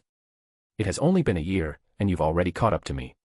Kurobiai sighed with emotion. In past sparring matches, Kakuzu had never beaten him once. A year ago, he and Kakuzu had sparred as well. The result went without saying. Kakuzu had been chased around and cut down by him, unable to find any chance to cast ninjutsu. Yet he had not expected the other party to improve so drastically within a single year and surpass him in one breath. Not only ninjutsu, even his taijutsu had undergone a qualitative change. In the past, even when Kakuzu used water body flicker, Kurobiai had still pursued him into a miserable state. As for the battle just now, if it had continued, Kurobiai would undoubtedly have lost. However, that jutsu from earlier wasn't yours, was it? Kurobiai paused, his gaze carrying a hint of inquiry. Although it sounded like a question, Kurobiai had clearly confirmed something. You can tell. Kakuzu was slightly surprised. I know your level in water style. That water-style jutsu just now doesn't look like something you could develop, especially in such a short time. After all, what you're best at is earth style. Although he was not a ninja, Kurobiai's eye for combat was sharper than many ninjas. To train the water nature chakra transformation to the level of power shown earlier, at a normal training speed, Kakuzu would need at least another 2 or 3 years before he could touch that standard. Kakuzu fell silent. That was the truth. Although his talent was excellent, a water-style jutsu of that level was indeed not something that could be casually developed. A single strike could leave such a crater in a solid mountain more than 30 meters tall. The core impact point had even been blasted into powder. Even a tailed beast taking that attack head-on would feel pain and let out a muffled grunt. This is a forbidden jutsu Yayoi-sama gave me. That water-style jutsu from earlier was something I took from someone else. In the end, Kakuzu still offered a brief explanation. As for more information, it was inconvenient for Kakuzu to reveal it. It was not that he distrusted Kurobiai, his colleague. Rather, this was simply what ninja were like. The secrets of ninjutsu sometimes could not be fully revealed even to allies. Not to guard against allies, but to prevent intelligence from leaking out. I see. Then it's not strange. Yayoi-sama really does always pull out odd things that can make people stronger. But a forbidden jutsu, are you really all right? Kurobi looked at Kakuzu with concern. A forbidden jutsu, while granting power, inevitably carried tremendous risks. Sometimes, it could even endanger one's life. So far, there haven't been any negative reactions. Barring accidents, this forbidden jutsu is highly compatible with me. Although he said that, Kakuzu's tone still carried a trace of caution. He had personally experienced how powerful Earth Grudge Fear was. Using jutsu stolen from others felt no different from using jutsus he had trained himself, and the effects were even better. Through practice, he could even make those jutsus stronger. They were not fixed forever. As for the risks, although none had appeared yet, Kakuzu remained constantly alert for the backlash that a forbidden jutsu could bring at any time. I really envy you, ninja. Even if I wanted to use something like that, I couldn't, sigh. Kurobi suddenly sighed. If one could become a ninja, who would choose to become a samurai? Samurai, essentially, were half-finished products left behind by those who could not become ninja. When he was young, he too had dreamed of becoming a great ninja. Unfortunately, his talent for ninjutsu and genjutsu was too poor. Although Yayoi had taught him some beginner-level ninjutsu, he had still been completely lost, unable to understand the principles behind ninjutsu and genjutsu. In the end, he simply chose to walk one path to the end, constantly tempering his chakra and swordsmanship. He wanted to prove that even if he could not become a ninja, with only taijutsu and swordsmanship, he could still become a powerful warrior who inspired fear and respect. Kakuzu did not respond. Comforting him now would only be like reopening this friend's old wound. So this is where you two are. Perfect. Saves me the trouble of looking for you one by one. A voice silently appeared in the training ground. Yayoi-sama. Kakuzu and Kurobi followed the source of the voice and suddenly turned their heads toward the distance, surprise appearing on their faces. Yayoi was dressed in traveling ninja clothes, with a black coat printed with red spider lily patterns worn over them. Beside him followed a young female ninja. It was Kicho. Like Yayoi, she had shed her usual elegant and beautiful kimono and changed into a light purple ninja outfit for travel. Her blue ninja pants were bound with white leg wraps. The cuffs reached a little below her knees, and on her feet were black, low-heeled, strapped ninja shoes, making her figure look slightly taller. Although compared to Yayoi beside her, her body still seemed petite and delicate. Yayoi-sama, are you heading out? Kakuzu and Kurobi grew curious. In their impression, ever since taking the Land of Night, aside from special circumstances, Yayoi rarely traveled. Most of the year, he stayed in the Tenshu Pavilion of the Shogun's residence. There has been some trouble near the border adjoining the Land of Grass. I'm going to handle it. How about it? Do you two want to come with me? Yayoi issued an invitation. Irori had returned to Yomi Castle a few days ago. During the time he was absent, Irori would serve as acting shogun of the shogun's residence. So even if he was away, Yayoi was not worried that anything unexpected would happen there. If necessary, he and Irori could also use summoning jutsu or reverse summoning jutsu to support each other. Oh, it's been a long time since we acted together. The last time was several years ago, wasn't it? Kakuzu became interested. Yayoi's words reminded him of an earlier period. Although Kurobi was also very tempted by this proposal, he suddenly thought of something and helplessly shook his head. Sorry, Yayoi-sama. You know my boy was just born. I can't leave right now. That was right. As the leader of the Land of Night samurai, once the situation in the Land of Night stabilized, Kurobi had married a young and beautiful woman a little over a year ago. Yayoi naturally knew about this. At the time, he and Kakuzu had attended Kurobi's wedding and personally sent a gift to show the importance he placed on Kurobi. Then there's no helping it. By the way, have you chosen a name for your son? Yayoi sounded regretful, then casually asked. He knew that Kurobi's wife had given birth to a son a few days ago. He had not personally visited, but he had sent a gift, a samurai sword forged entirely from special chakra metal. A gentle light flashed in Kurobi's eyes, and a smile appeared on his face without him realizing it. It's already been chosen, Yayoi-sama. Mifune. That child's name is Mifune. I have a feeling that one day, he might become an excellent samurai who surpasses even me. Chapter 24, The Kusanagi Clan and the Kusanagi Sword. After leaving Yomi City, Yayoi, Kicho, and Kakuzu raced at full speed toward the border where the Land of Night met the Land of Grass. As they moved, Yayoi explained the basics of their mission. According to the intelligence gathered by the Aburame clan, the ones causing trouble on the border this time are the Kusanagi clan from the Land of Grass. Kusanagi. Kakuzu's brow twitched slightly when he heard the name, surprise entering his voice. You mean the ninja clan said to possess the legendary Kusanagi sword? I didn't expect the enemy this time to be that family. Since she had already been told the purpose of this mission in advance, Kicho showed no surprise when Yayoi mentioned the Kusanagi clan. Her hand merely tightened, almost imperceptibly, around the blue hilt of the spirit blade spider cutter at her waist. Compared with the Kusanagi clan itself, Kicho cared far more about the Kusanagi sword they possessed. The Kusanagi sword was no ordinary ninja tool in the shinobi world. There were countless legends about it. These weapons were the crystallized skill of the greatest craftsmen of the ancient era, forged around the same period as the spider cutter in her hand. However, unlike spider cutter, the Kusanagi sword was not a single weapon. It was a collective name for a class of sword-type weapons. Even with the Hyuga clan's intelligence network, there was no way to accurately determine exactly how many Kusanagi swords existed in the shinobi world. And aside from being sharp and durable, each Kusanagi sword, like spider cutter, possessed its own unique special ability. Once those special abilities were combined with a ninja's power, they could unleash terrifying strength. Speaking of Kusanagi swords, I remember the Uchiha clan once found one somewhere in the ninja world. Kicho seemed to recall something and began telling them what she knew. Yayoi's expression did not change at all, but his gaze flicked toward Kicho for the briefest instant. What happened? Supposedly, it was a spirit-type Kusanagi sword with no physical form. An ancestor of the Uchiha sealed it into the Uchiha bloodline through a forbidden jutsu. If it encountered a suitable host, that Kusanagi sword would reveal its true form through the Uchiha's Sharingan. In the past, one of our Hyuga ancestors once encountered an Uchiha ninja who used that spiritual Kusanagi sword, so we know about it. The sword's ability should be connected to sealing jutsu. As Kicho explained, Yayoi instinctively thought of the Tatsuka blade that Uchiha Itachi used in the original story. The legendary divine weapon Orochimaru had searched for bitterly for years but never found. If that was the case, then the fact that Itachi possessed the Tatsuka blade suddenly made sense. As far as Yayoi knew, aside from Itachi's Tatsuka blade, the only Kusanagi swords he remembered were the several collected by Orochimaru in the original work. One of them could trouble even the adamantine hard Enma, which meant its trait was likely an even further reinforcement of hardness. Another Kusanagi sword appeared when Orochimaru fought the Four-Tails State Uzumaki Naruto. It could freely extend and retract, changing its length at will. As for the one handed to Uchiha Sasuke, that sword was probably the type focused on chakra conductivity, lightness, and sharpness. Although the abilities of those three Kusanagi swords were all decent, with the Tatsuka blade as a masterpiece, the Kusanagi swords Orochimaru collected seemed rather ordinary by comparison. Since that Kusanagi sword is in the Uchiha clan's hands, we can rule it out first. The Kusanagi clan doesn't have the ability to take anything from the Uchiha. Yayoi gave his judgment. From his tone, he did not seem to take the Kusanagi clan, despite their possession of a Kusanagi sword, too seriously.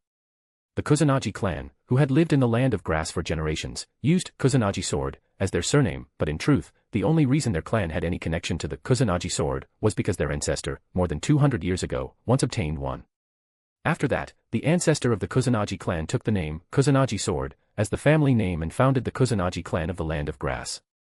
Setting aside a legendary weapon like the Kusanagi sword, the Kusanagi clan's overall strength, even at its peak, was only that of a second or third-rate ninja clan.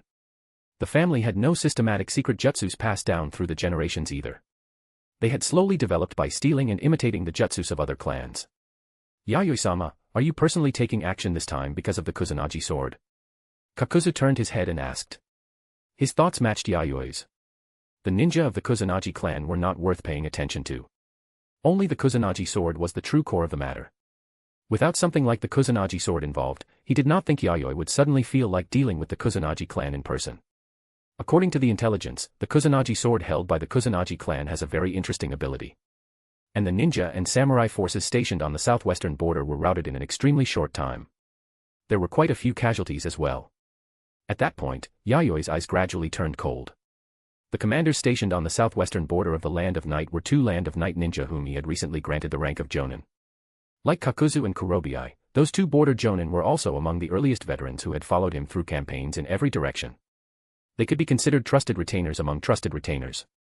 Although the two Jonin had only been wounded and had not been killed, the forces under them had suffered heavy losses.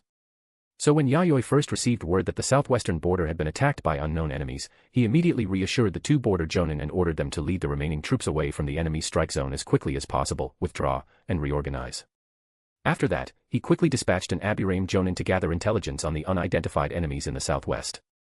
Very soon, through their insect manipulation secret jutsu, the Aburaim Jonin uncovered the truth behind the attack on the Land of Night's southwestern border forces.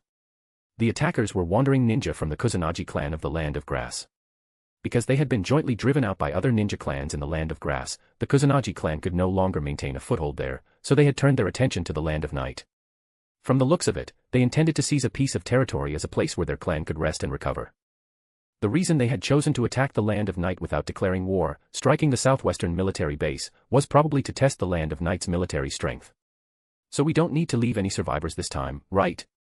Kakuzu's voice was also filled with a chilling killing intent. Yayoi did not speak, but the cold look on his face already said everything.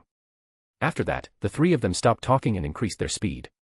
At 3 in the afternoon, the three officially arrived at a forest on the southwestern border of the Land of Night. Shogun-sama. A black shadow flashed in front of Yayoi and the others. He was about the same age as Yayoi. A black coat and sunglasses marked him as a member of the Abirame clan. He was the Abirame Jonin who had been responsible for investigating the Kusanagi clan. Thank you for your work, Haruto. The Kusanagi clan wanderers haven't left yet, have they?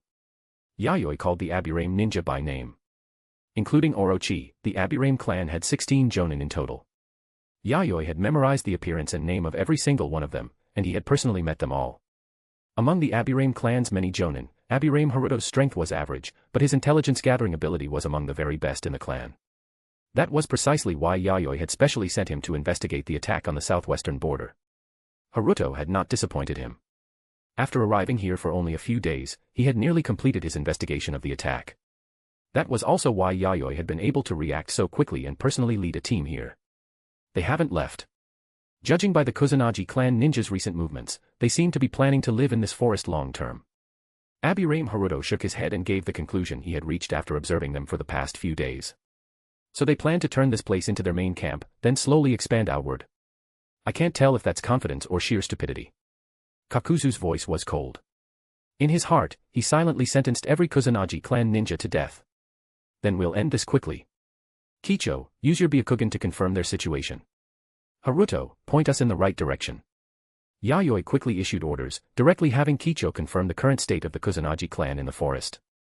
Haruto's insects could only give them a rough understanding of the Kusanagi clan's situation. To obtain more accurate intelligence, they needed Kicho's Byakugan. Haruto pointed in a direction. Kicho immediately gathered chakra around her eyes. The veins around them bulged sharply, and her pure white pupils released a dense white glow as she looked toward the direction Haruto indicated.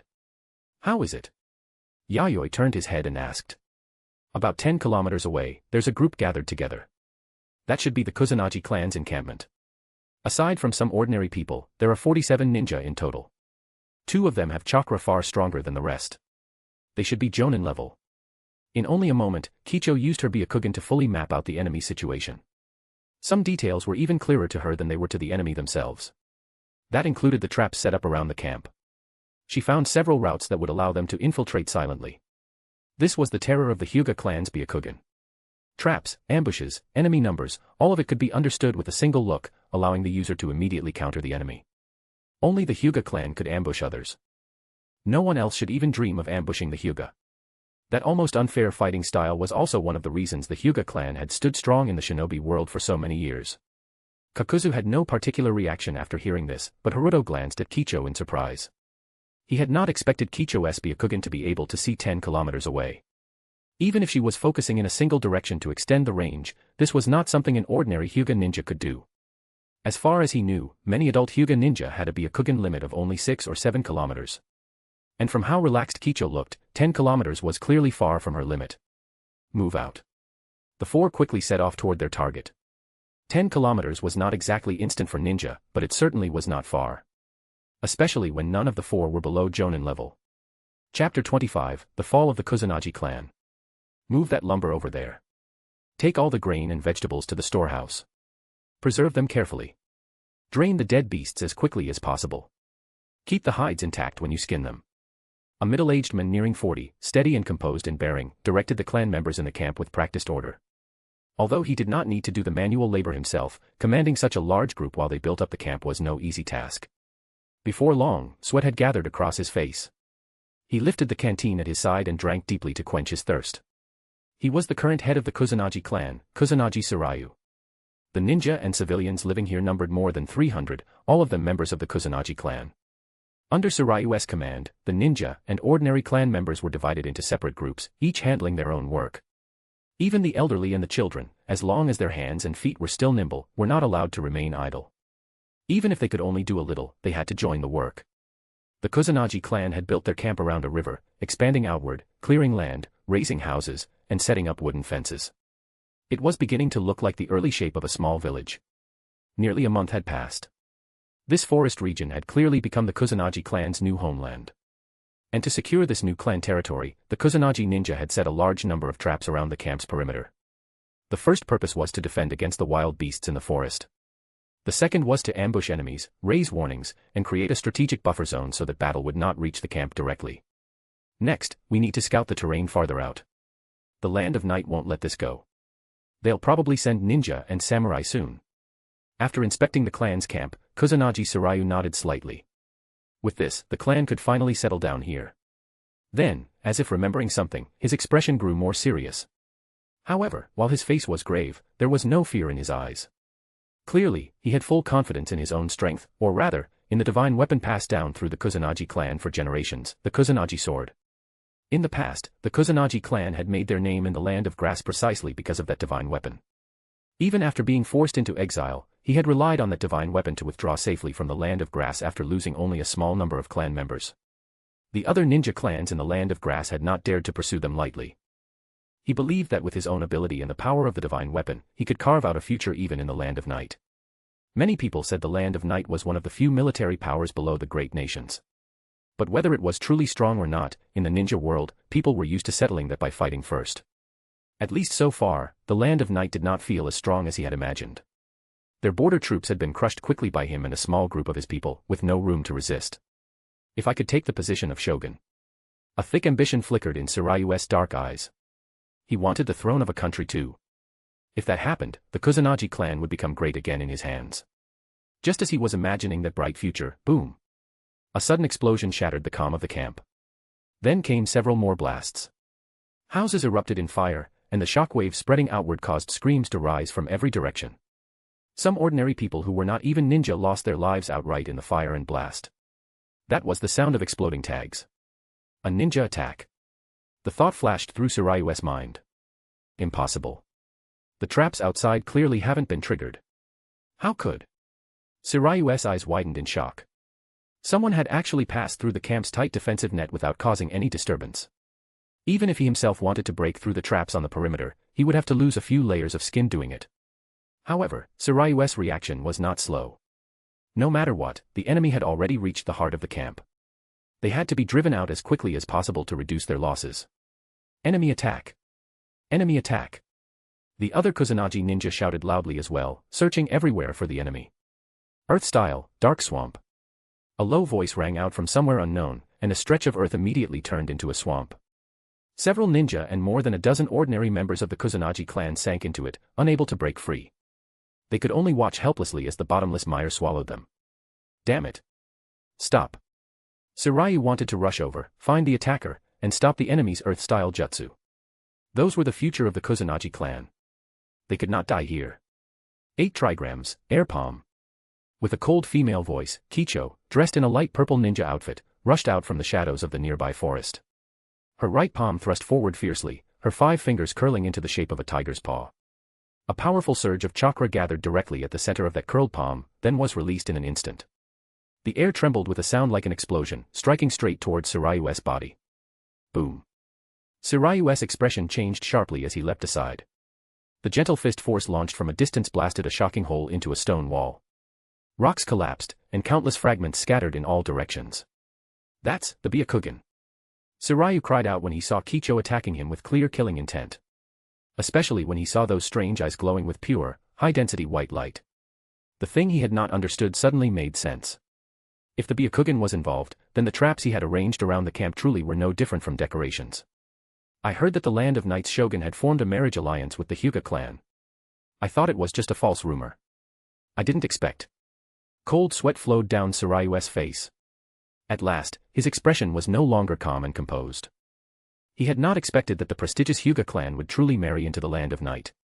No wonder he had thought the rumor was false. Thinking about it carefully, it really was an unbelievable thing. The Hyuga clan was an ancient noble house, while the shogun of the Land of Night had come from humble origins. He was a wandering orphan who could not even be called a commoner. In the past, he had crawled through the underground black market like a rat, doing filthy work for money. Even after becoming shogun, many people still secretly looked down on his background, seeing him as nothing more than a low-born upstart blessed by luck. Yet the Hyuga clan had truly allied with him through marriage. Shouldn't these so-called noble and orthodox ninja care more than anyone about family rank and status? Tsurаю could not understand it. But he knew that the matter had now completely escalated. He had not expected the land of Night's retaliation to be so fast, or so fierce. Kicho ignored Tsurayu's words. She kicked hard off the ground, launching herself forward. The sleeves of her ninja outfit were wider and looser than those of an ordinary ninja outfit. While they were beautiful, they did not hinder her movement. So when Kicho burst forward, she looked like a dancing butterfly. Her speed was astonishing, and the fluttering sleeves also had the effect of confusing the enemy. So beautiful. Tsurаю had barely formed that thought as her figure danced like a butterfly, as sacred and untouchable as a goddess descending to earth. Then he jolted awake. No. This is Genjutsu. 8 trigrams, palm rotation. The moment Kicho saw that Tsurаю had stepped into her gentle fist range, her arms moved, and chakra burst from her palms. Her body spun with it. The swirling chakra current instantly formed a huge chakra sphere centered on Kicho, spinning at high speed. The powerful airflow driven by the high-speed rotation created a fierce pull, dragging Tsurаю violently toward the spinning chakra sphere. If he were caught in it, his body would be torn open all over, leaving him heavily wounded and unable to rise. Not to mention that Gentle Fist itself carried the dangerous ability to seal the chakra pathway system, making it extremely lethal to any ninja. Kicho's elegant, deadly dance came to a stop, and her black hair slowly settled with her movements. Her white eyes narrowed slightly as she looked at Tsurаю, who had not only avoided being drawn into her rotation and torn apart, but had even managed to retreat with room to spare. At some point, Tsurayu's palm had closed around a straight-bladed sword with a pale red hilt. The blade was slimmer than an ordinary katana, and its length was also shorter than the standard. Judging by its style, it seemed to be a weapon suited for a woman. Now that it was being held by a tallman like Kusanagi Tsuraju, it looked somewhat mismatched. The chakra that kept my rotation running seemed to vanish all at once. Kicho's thoughts moved quickly, and she soon grasped Tsurayu's situation. If there was no accident, the sword in Tsurayu's hand was the Kusanagi sword passed down through the Kusanagi clan. What a dangerous ability. Not only did you weave genjutsu-like misdirection into your movement, you followed it with a killing move. Without this Kusanagi sword, I probably would have been taken down instantly. So this is the power of a Kekii Genkai. It really makes one's skin crawl. Tsuraju laughed without warmth. His tone was filled with envy and jealousy. A Kekii Genkai. What a beautiful, and terrifying, power. It was precisely because powers like that existed that small clans like theirs could never step onto the main stage, doomed to become background pieces in the struggles between great clans. He did not think his own strength was weaker than Kicho's, yet the fact was that he had nearly been killed in their first exchange. That made him feel deeply unbalanced. Compared with that, the Kusanagi sword in your hand is the stranger thing. Just now, it ate my chakra, didn't it? Although Kicho phrased it as a question, her tone was utterly certain. Though she was only 17, she was still a genius of the Hyuga clan, an elite who had crawled out of piles of corpses more than once. With the power of the Byakugan as well, as long as an ability was not too bizarre, she could almost always judge it accurately after seeing it once and touching it once. You saw it with the Byakugan. That's right. This Kusanagi sword has the special ability to devour chakra. As long as I hold this blade, no ninja can defeat me. In other words, your gentle fist is useless against me. Although Tsuraju was wary of the Byakugan, he was not afraid. In his eyes, Kicho was just like the enemies he had met in the past. Strong, yes, but soon she would be killed by his Kusanagi sword. This ancestral divine weapon could close the gap between him and Kekii Genkai ninja, even allow him to surpass those who only knew how to flaunt the power of their bloodlines. Kicho said nothing. If that was the case, the effectiveness of Gentle Fist would indeed be greatly reduced. After all, a ninja's taijutsu also needed chakra to increase its power. Or rather, the more proficient a ninja was in taijutsu, the higher their requirements for chakra became. You're right. But a faint smile appeared on Kicho's face. Tsuraju had just opened his mouth to ask what she meant when his body suddenly froze, unable to move. A cool sensation suddenly touched his spine from behind, passing through the surface of his skin and directly connecting to the chakra pathway system inside his body. It's over, clan leader. Wait, Before Tsuraju could finish, Kicho's graceful, butterfly-like figure had already landed in front of him. A soft breeze passed. Kicho's slender palm touched his chest. Thump. A light palm strike sounded in the air. Cough. Tsurayu's face turned deathly pale. He could not stop himself from coughing, and blood streamed from his mouth. It felt as though a blade had stabbed into his heart, then savagely twisted and torn it apart. The muscles on his face spasmed from the terrible pain. Most importantly, he could no longer move any chakra in his body. His chakra pathway system had been completely sealed by Kicho's gentle fist. The heart was the core of the chakra pathway system. As long as the pathways around the heart were cut off, a ninja could no longer mobilize or refine chakra. Kicho's gentle fist had directly robbed him of the chance to use the Kusanagi sword for a final counterattack. Damn it. I hadn't even used the Kusanagi sword's hidden ability. If I had, my consciousness is. No matter how much hatred and unwillingness filled him, Surayu's eyes dimmed. Powerlessly, they closed, and his head drooped as the breath of life left him. However, although Surayu's body had lost all life, it did not collapse. Another force held it standing. At some point, 5 chakra threads had attached themselves to Surayu's back. Like a puppet, Surayu slowly swayed, holding the Kusanagi sword, as if he had come alive again and could continue fighting. Not far away, on the branch of a thick tree, Yayoi stood silently. His right hand was open, and 5 chakra threads connected to Surayu's spine, taking control of his body. What perfect teamwork, my lord. Kicho smiled brightly. Looking back on the earlier battle, the entire flow had been almost flawless. The moment Yayoi had used his chakra threads to control Surayu, she had immediately seized the crucial opening. She had not wasted words, nor had her movements paused. She had simply rushed straight in front of Surayu at full speed and used gentle fist to deliver a fatal blow. The entire sequence had happened in a flash. Surayu probably had not even had time to react. He might not even have noticed Yayoi's presence before being killed. I didn't expect puppet theater jutsu to unfold so smoothly either. This man's attention was completely on you, Kicho. Yayoi was not surprised by the result. His own strength was far above Surayu's, and with a surprise attack and Kicho's cooperation, it was perfectly normal for Surayu to be killed instantly, even with the Kusanagi sword in his hand. As for the puppet theater jutsu, he mentioned, it was a puppet-type ninjutsu that created special chakra threads to control living people. This jutsu could also use the chakra threads to interfere with the target's chakra pathway system, giving it a certain degree of control over the body. That was why Surayu's body had frozen the moment Yayoi's puppet theater jutsu hit him. His chakra pathway system had been disrupted by Yayoi's chakra threads, which in turn affected his physical movement. He was too focused on my Byakugan and gentle fist. He may have believed until the moment he died that I was the commander of the Land of Knights operation this time. Kicho summarized the reason for Surayu's defeat. Then we can wrap this up smoothly. Yayoi jumped down from the branch. The fingers releasing the chakra threads moved nimbly, as if playing a string game. Surayu's corpse, still faintly warm, moved under Yayoi's control just as it had when alive. In fact, its flexibility had not decreased at all. It had become even more agile. Surayu, still holding the Kusanagi sword, leapt away with nimble movements and charged into the distant crowd where fighting had broken out, carrying out the final purge of the remaining Kusanagi clan members. Roughly 10 minutes later, the Kusanagi clan's stronghold had become a sea of fire. Including Kusanagi Surayu, the clan head, there had been 47 ninja and more than 200 ordinary clan members. Their corpses now burned in the flames. Did anyone slip through? Yayoi turned his head and asked. Age did not matter. If they were enemies, none could be allowed to survive. That was the lesson he had learned in the Warring States era, and the only form of respect he could offer an enemy. Kakuzu held a woman's corpse in his hand. Aside from Surayu, she had been the other Kusanagi clan member with Jonin-level combat strength. She had also been Surayu's wife. Kakuzu threw the woman's body into the fire as well. The blazing flames shone across the face hidden beneath his mask, and his eerie green eyes looked especially unsettling. No one. They've all been eliminated. Kakuzu's tone did not fluctuate. Having followed Yayoi for so many years, he clearly understood how coldly Yayoi dealt with enemies. Yayoi and Kicho had handled Kusanagi Surayu, the clan head. The other Jonin-level ninja, Surayu's wife, had been dealt with by Kakuzu. Abirame Haruto was responsible for the other Kusanagi ninja. With his ability to control insects, he could quickly clean up the Kusanagi clan's lesser fighters. And through this joint operation, Haruto had gained a deeper understanding of Yayoi, the shogun of the Land of Night, as well as his methods. As long as someone was an enemy, even if they were elderly or children, Yayoi would wipe them out without hesitation, cold and merciless.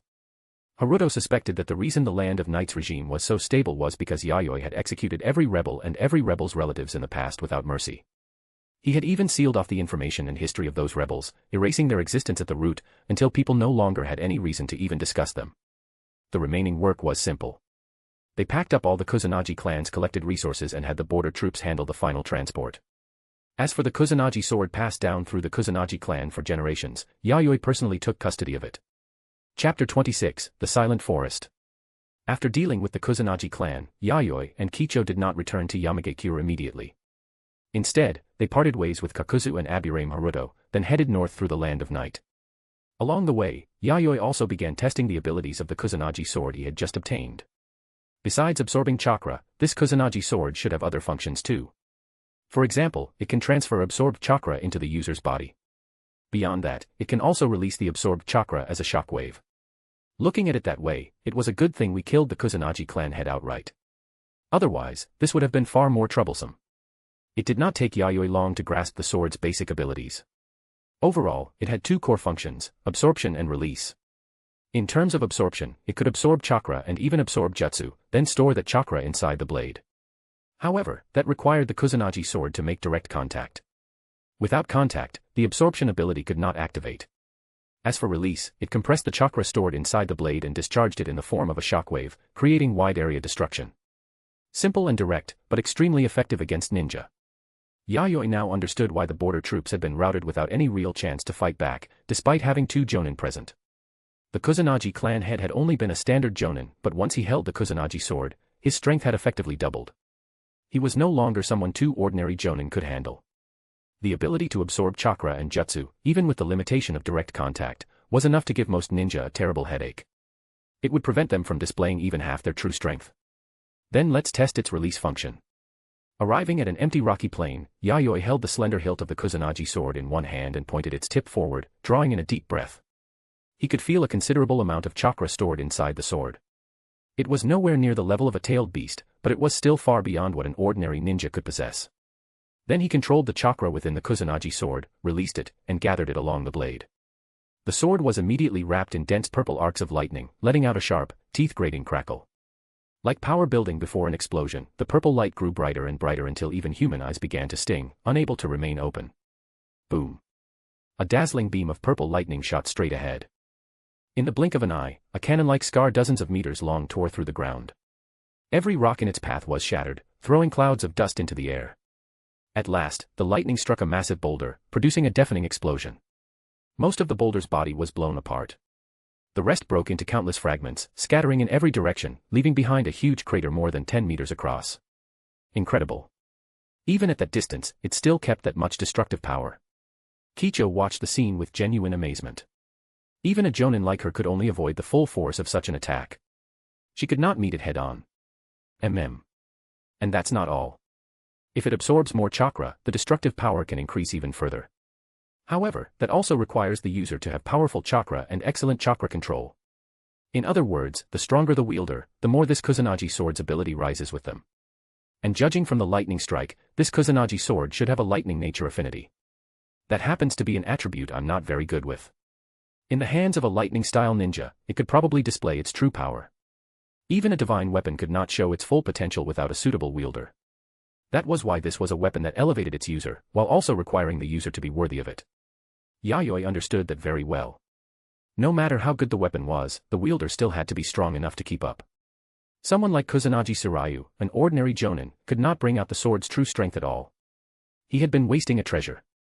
Can't you use lightning style, husband? Kicho had seen Yayoi's ninja registration file before. If she remembered correctly, his chakra attributes were listed as fire, wind, lightning, earth, water, yin, and yang, all 7 in full. For elemental jutsu, I can use earth style, water style, fire style, and lightning style, but I've never studied any of them deeply. I only know the basics. What I'm best at is medical ninjutsu and taijutsu, as well as puppet ninjutsu, controlling and creating puppets. Those 3 fields alone had consumed a tremendous amount of Yayoi's time and energy. For fire style, lightning style, and the like, dabbling was fine. But once he began serious study, he would need to spend a great deal of time on them.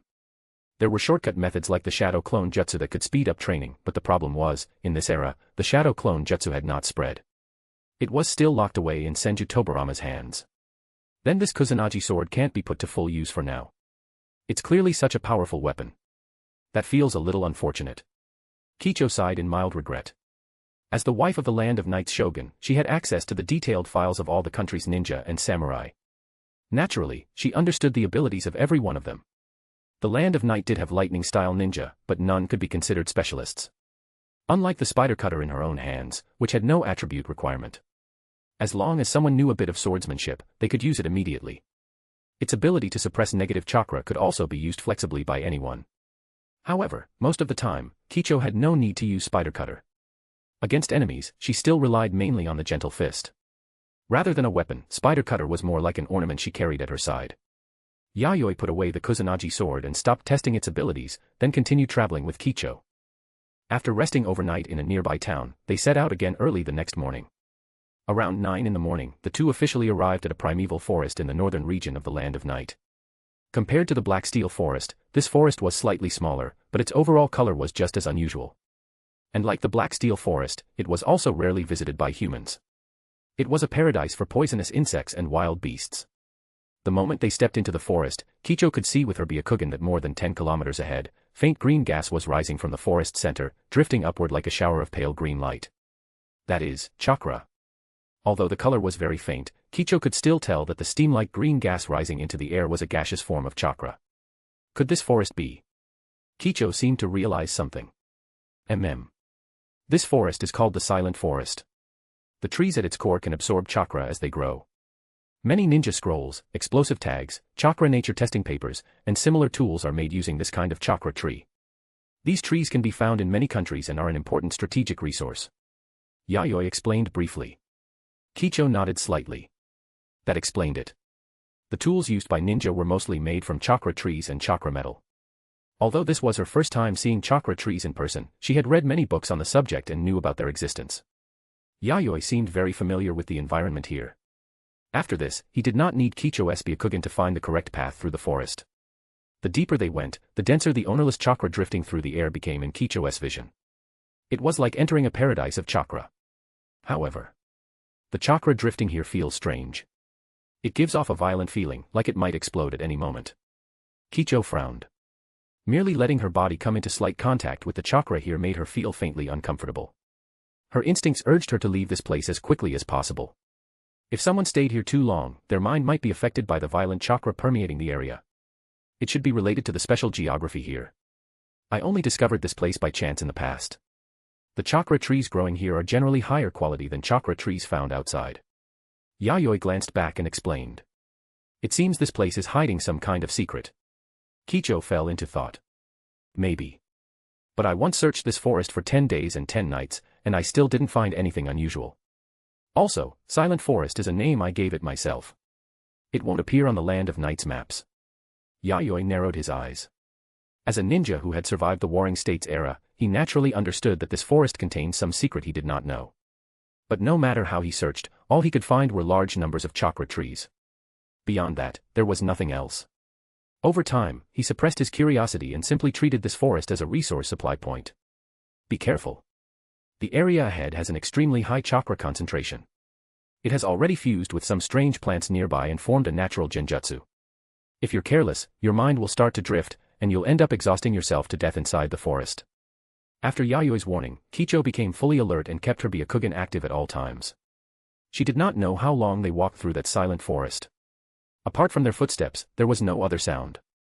The breathing of beasts had vanished. Even the wind had disappeared from her ears. It was as though they had stepped into a dead, empty world. We're here. Deep within the forest, Yayoi's voice suddenly rang out.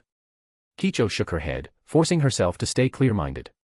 Then a chill ran through her. The natural genjutsu here had actually consumed a great deal of her mental strength without her realizing it, even though she was a jonin. Without Yayoi guiding her, if she had entered this place alone, the likely result would have been complete mental exhaustion. She would have become a puppet unable to think, wandering aimlessly until she collapsed and died from sheer fatigue. Kicho looked ahead and saw a lush grove. All of it was made up of chakra trees. On closer inspection, most of the chakra trees here looked no different from ordinary trees. In fact, they were even thinner and shorter than normal trees.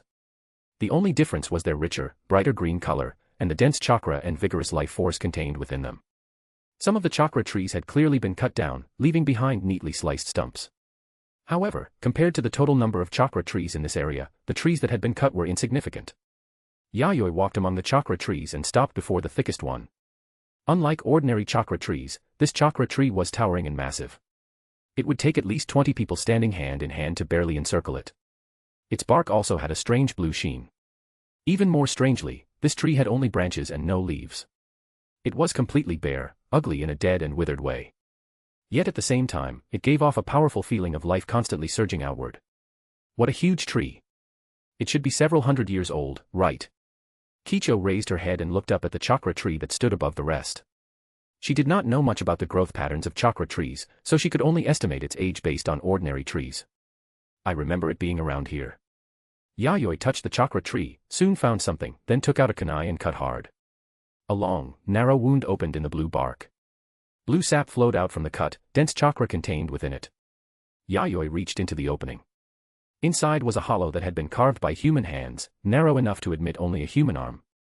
A short while later, Yayoi pulled a fist-sized blue transparent crystal from the hollow. The crystal was a perfect sphere. Inside it was a mass of chakra compressed to the extreme. Kicho's gaze turned strange. Through her Byakugan, the chakra inside the blue core looked less like energy and more like the embryonic form of some living creature. She could even sense that the chakra inside the round core was breathing with a steady rhythm, like an infant. This was not the first time Kicho had felt something like this. When she had observed Irori's body with her Byakugan in the past, she had seen something similar. "Husband, is this what you used to create puppet life?" Kicho guessed instinctively, but in her heart she was already certain. Yayoi nodded slightly. "This is a chakra crystal I placed here 2 years ago. Stored inside it is the embryo of a puppet life form. But compared to chakra, what I needed more was this chakra tree's incredibly powerful life force. Now I can finally try making a second automatic puppet." The Kusanagi clan and the Kusanagi sword had only been matters he handled along the way. The life embryo he had placed here to create an automatic puppet was the true purpose of Yayoi's trip. The moment Yayoi finished speaking, the thick chakra tree, already bare of leaves, began trembling violently. Under Kicho's astonished gaze, cracks appeared across the surface of the chakra tree, wide enough to require more than 20 people to encircle it. The cracks grew larger and larger. Then the surface of the tree seemed to be wrapped in blue flame, finally crumbling into blue embers that dissolved into the air. It collapsed. Kicho murmured. The sight of a chakra tree burning itself away and reaching the end of its life truly left her amazed. Because its life force was drained. Once this chakra crystal left it, this chakra tree reached the end of its life. That's also why all its leaves had already fallen. Yayoi crouched down. Where the chakra tree had turned to ash, a small black seed, no larger than a fingertip, appeared. Even when life reaches its end, it still gives everything it has to leave proof of its existence behind. Animals, plants, trees, life always finds a new path. Yayoi picked up the seed, walked to a patch of open ground not far away, found a place with fertile soil, and buried it. One day, this seed would take root, sprout, and grow strong again. "Thank you, old friend. I won't trouble you again next time." Yayoi smiled and gently patted the soil where he had buried the seed, as though soothing the wounded heart of an old companion. Then Yayoi and Kicho turned and left. The forest returned once more to its old silence. Chapter 27, Poor Kakuzu, played right into the protagonist's hands. Konoha Year 1, mid-April. Year 10 of the Land of Night.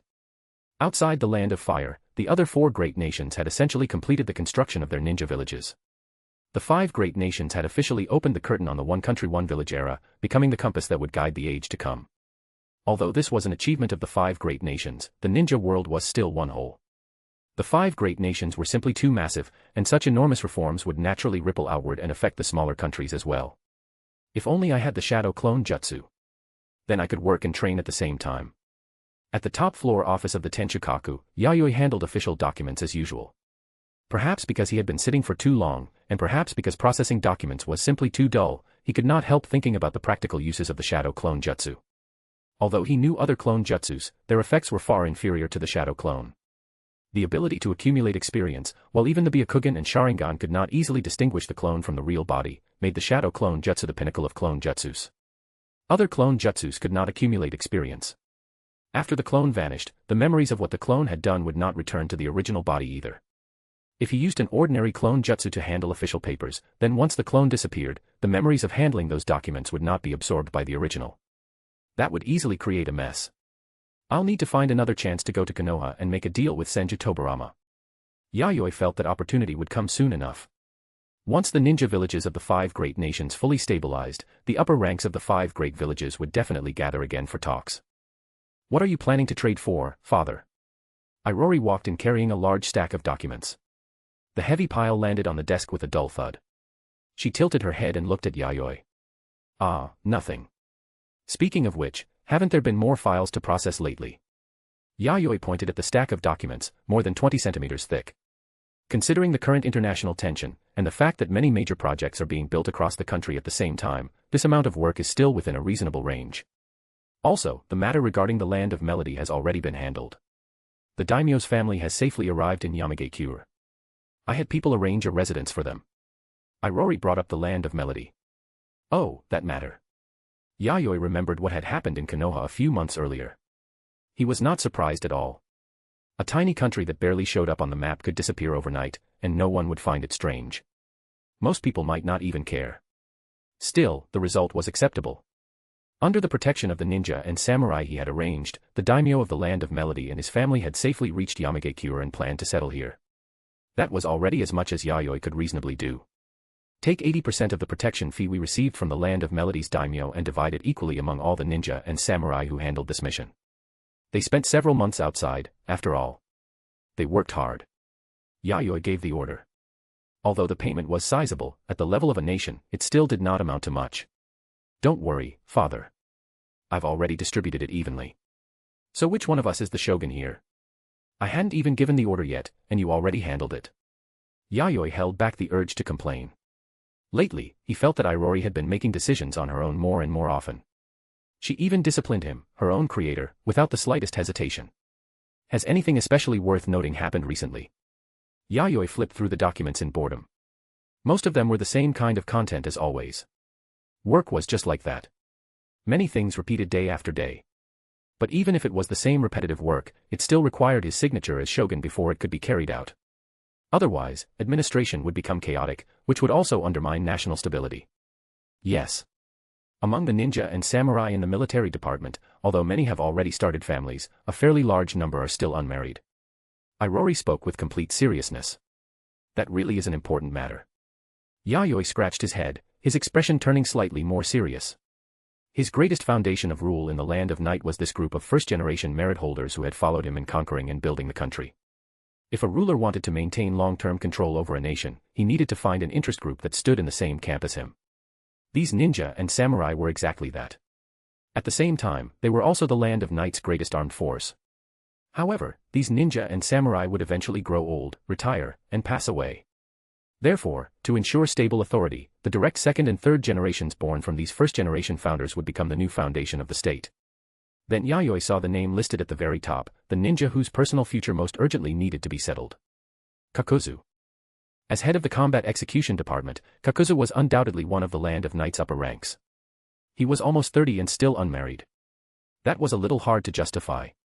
After all, Kakuzu was not the future rogue ninja who would be betrayed, lose faith in the world, and care only about making money. The current Kakuzu was still a young man full of optimism and passion for the world. He simply had a quiet personality and was not good at expressing his inner thoughts. He only knew how to bury himself in work and silently pour his effort into the country. Looking at it that way, he was practically an outstanding young man who could endure hardship and had excellent ability. Are there any unmarried female ninja or female samurai of suitable age in the military department? Yayoi suddenly felt the urge to arrange a marriage meeting for Kakuzu. No. The head of the medical department, Hataru, married 2 years ago. Irori mentioned Hataru, the head of the medical department. She was a woman a few years younger than Yayoi. She had joined Yayoi's team 3 years later than Kakuzu and was the best medical ninjutsu user in the Land of Night besides Yayoi himself. In the medical field, she had also displayed exceptional learning talent. Yayoi had entrusted her with the heavy responsibility of leading the medical department, and she was currently working on the front line to train more medical ninja for the Land of Night. That makes sense. Female ninja and female samurai were already rare to begin with. In the military department, they'd naturally be in high demand. And thanks to chakra, as long as ninja and samurai took proper care of themselves, their appearances generally stayed above average. Of course, that excluded ninja whose special jutsus or secret jutsus affected their body shape or appearance. Yayoi had no choice but to give up on that idea, though another thought soon came to him. I remember the daimyo of the Land of Melody has several daughters of suitable age. Yayoi still remembered the scene in Konoha when the daimyo of the Land of Melody had brought several daughters along while seeking support. Yes. As far as I know, none of them are married yet. Father, are you thinking? Have someone take portraits of those girls to Kakuzu and let him choose one. Although he could no longer clearly remember what they looked like, Yayoi vaguely recalled that the daughters of the Land of Melody's daimyo had all been young and pretty. That said, Kakuzu doesn't seem like the sort of man especially interested in romance. Irori thought of Kakuzu's silent, work-focused attitude and gave her opinion. Irori, don't let that honest-looking face fool you. Back when that guy got his first payment from the underground black market, he spent a full day and night in a pleasure house. When he came out, his steps were unsteady, and he lied to me and Kurobi, saying he had been ambushed and had fought an intense battle. If Kurobi and I hadn't secretly followed him, he might actually have fooled us. Yayoi instinctively recalled the early days when he had started out with Kakuzu and Kurobi, especially the scene of Kakuzu sneaking off alone to a pleasure house. The worst part was that Kakuzu had not invited him along. Even now, Yayoi still did not know whether the girls in those places were gentle or not. Irori felt that Yayoi had revealed a completely useless piece of embarrassing history. Still, so Kakuzu was that sort of reserved man. And he had even been secretly tailed by his own superior, who had kept hold of such a shameful secret. Poor Kakuzu. He had been played right into her father's hands. Irori felt a little pity for him. Chapter 28, Envoy to the Uzumaki. Half a month later, near the end of April. Yomi Castle, the shogun's residence, outer court. Yo, Kakuzu. Looks like fortune smiled on you, didn't it? Marrying 3 women at once. Are you sure your body can keep up? Kurobi, who was usually stern-faced and rarely joked, winked at Kakuzu when he ran into him that morning, clearly teasing him. Kakuzu opened his mouth, wanted to say something, then stopped.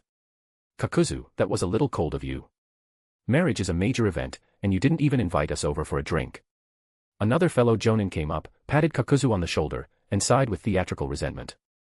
Minister Kakuzu, congratulations. I heard you married 3 women at once, and all of them used to be princesses. Must be nice.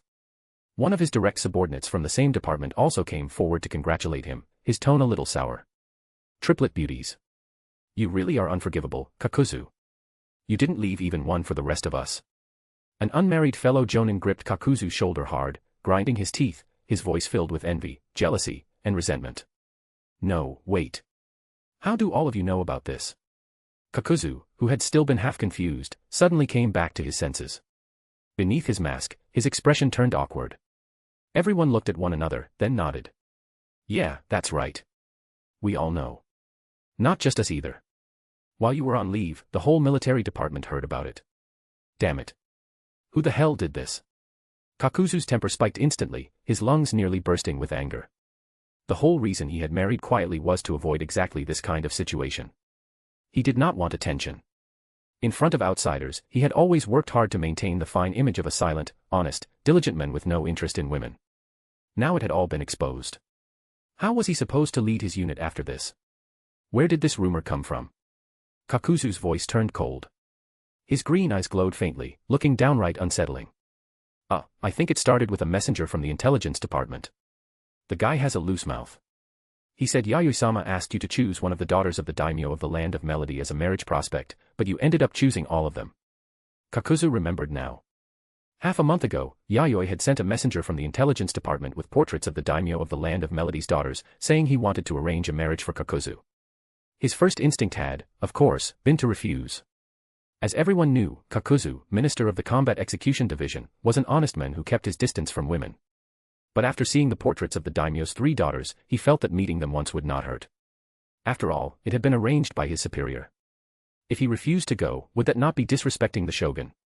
Then, after meeting them in person, he found himself facing a difficult choice. More importantly, after the daimyo of the Land of Melody and his family moved to the Land of Night, their lives seemed rather poor. His 3 daughters wore plain clothes.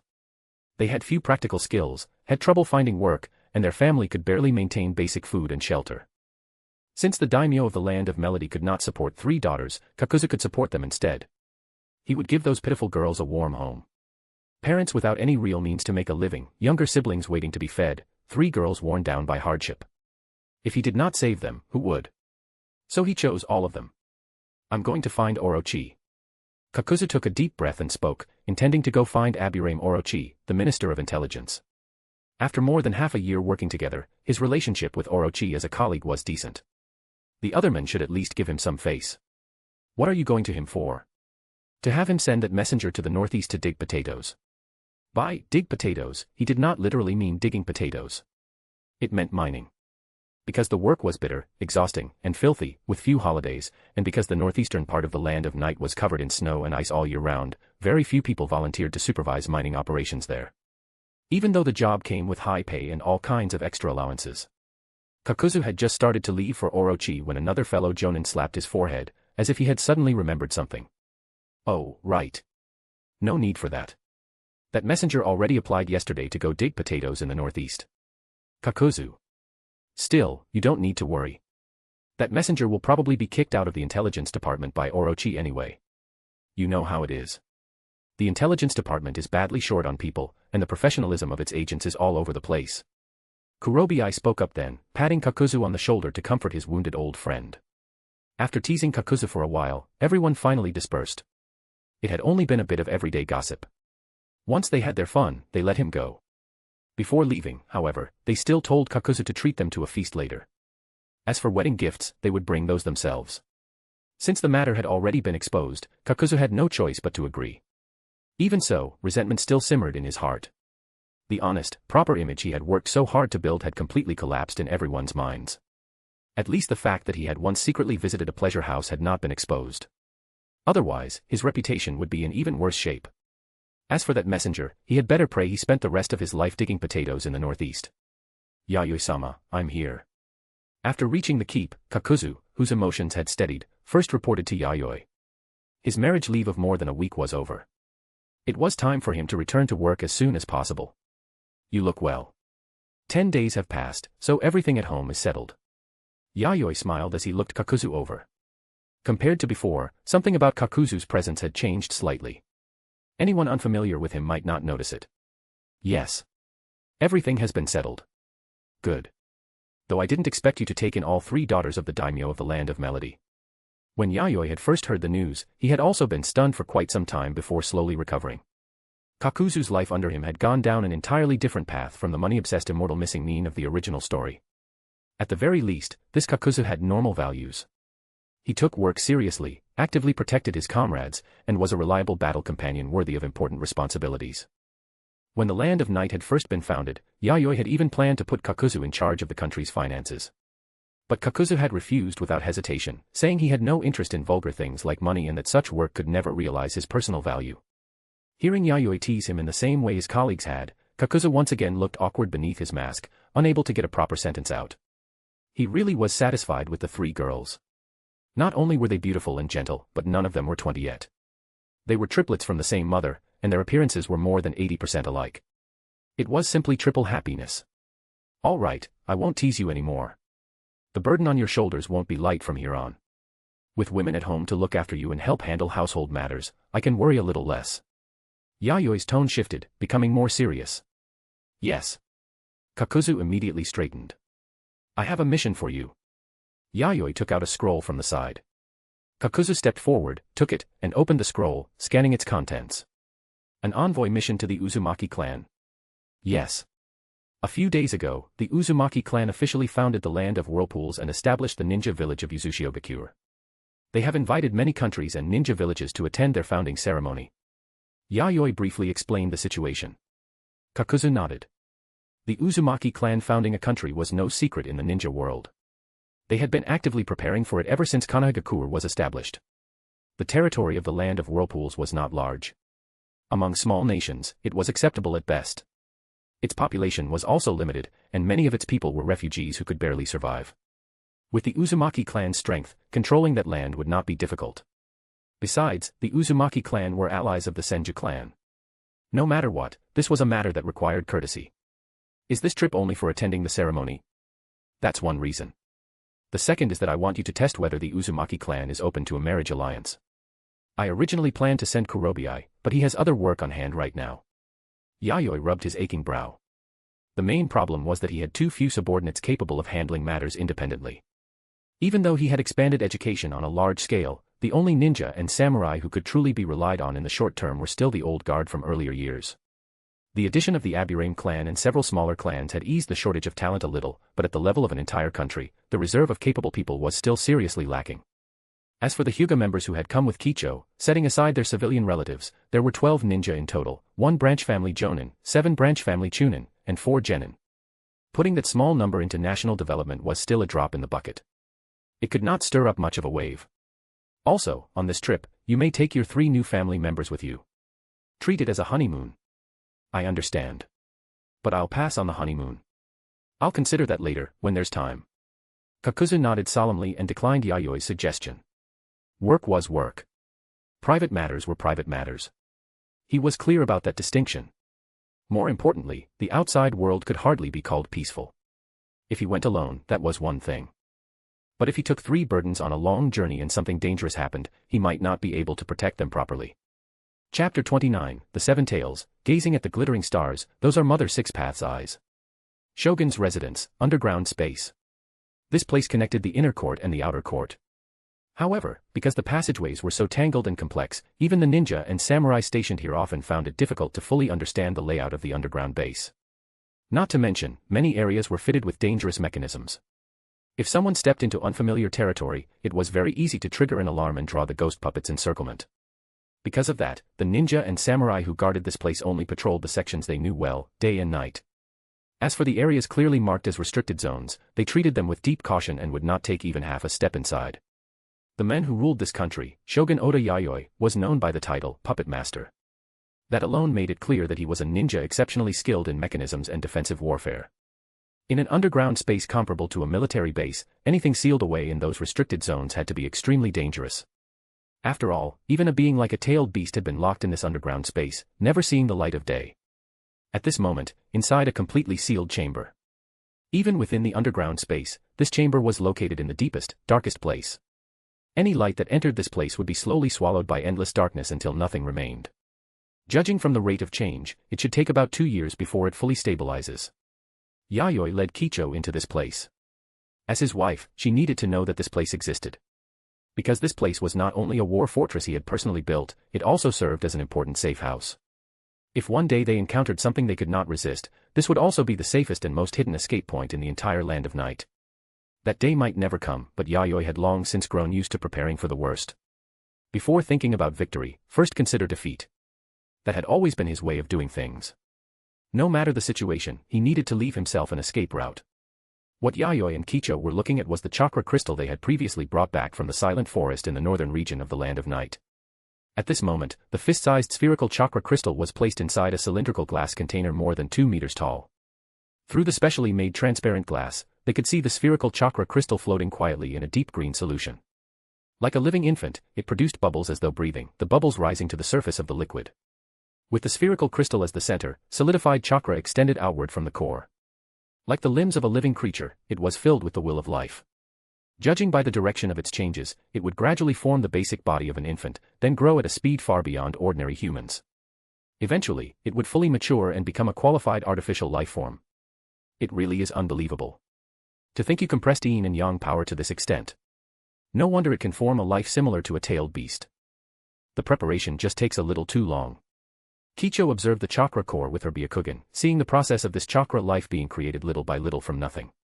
Aside from the long preparation period, it did not seem to have any other flaws. First, active chakra had to be used to forge the original embryo. Then a special chakra crystal capable of bearing the embryo had to be found. After that, a massive amount of life force had to be drawn in. That process alone could take 2 or 3 years of preparation. Finally, there was a stabilization period of around 2 years, along with the vast chakra of a tailed beast. The jutsus, time, and resources involved required the strong support of a powerful nation behind them. There's no way around it. This is already the ideal timeline. Still, the second puppet doll's formation time is indeed much slower than Irori's.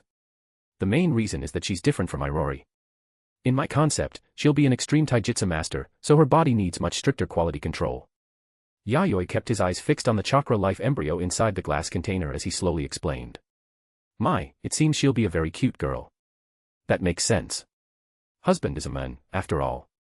Kicho smiled teasingly.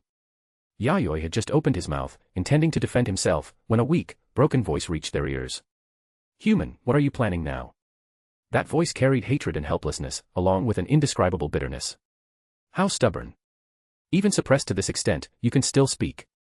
Kicho looked to the side.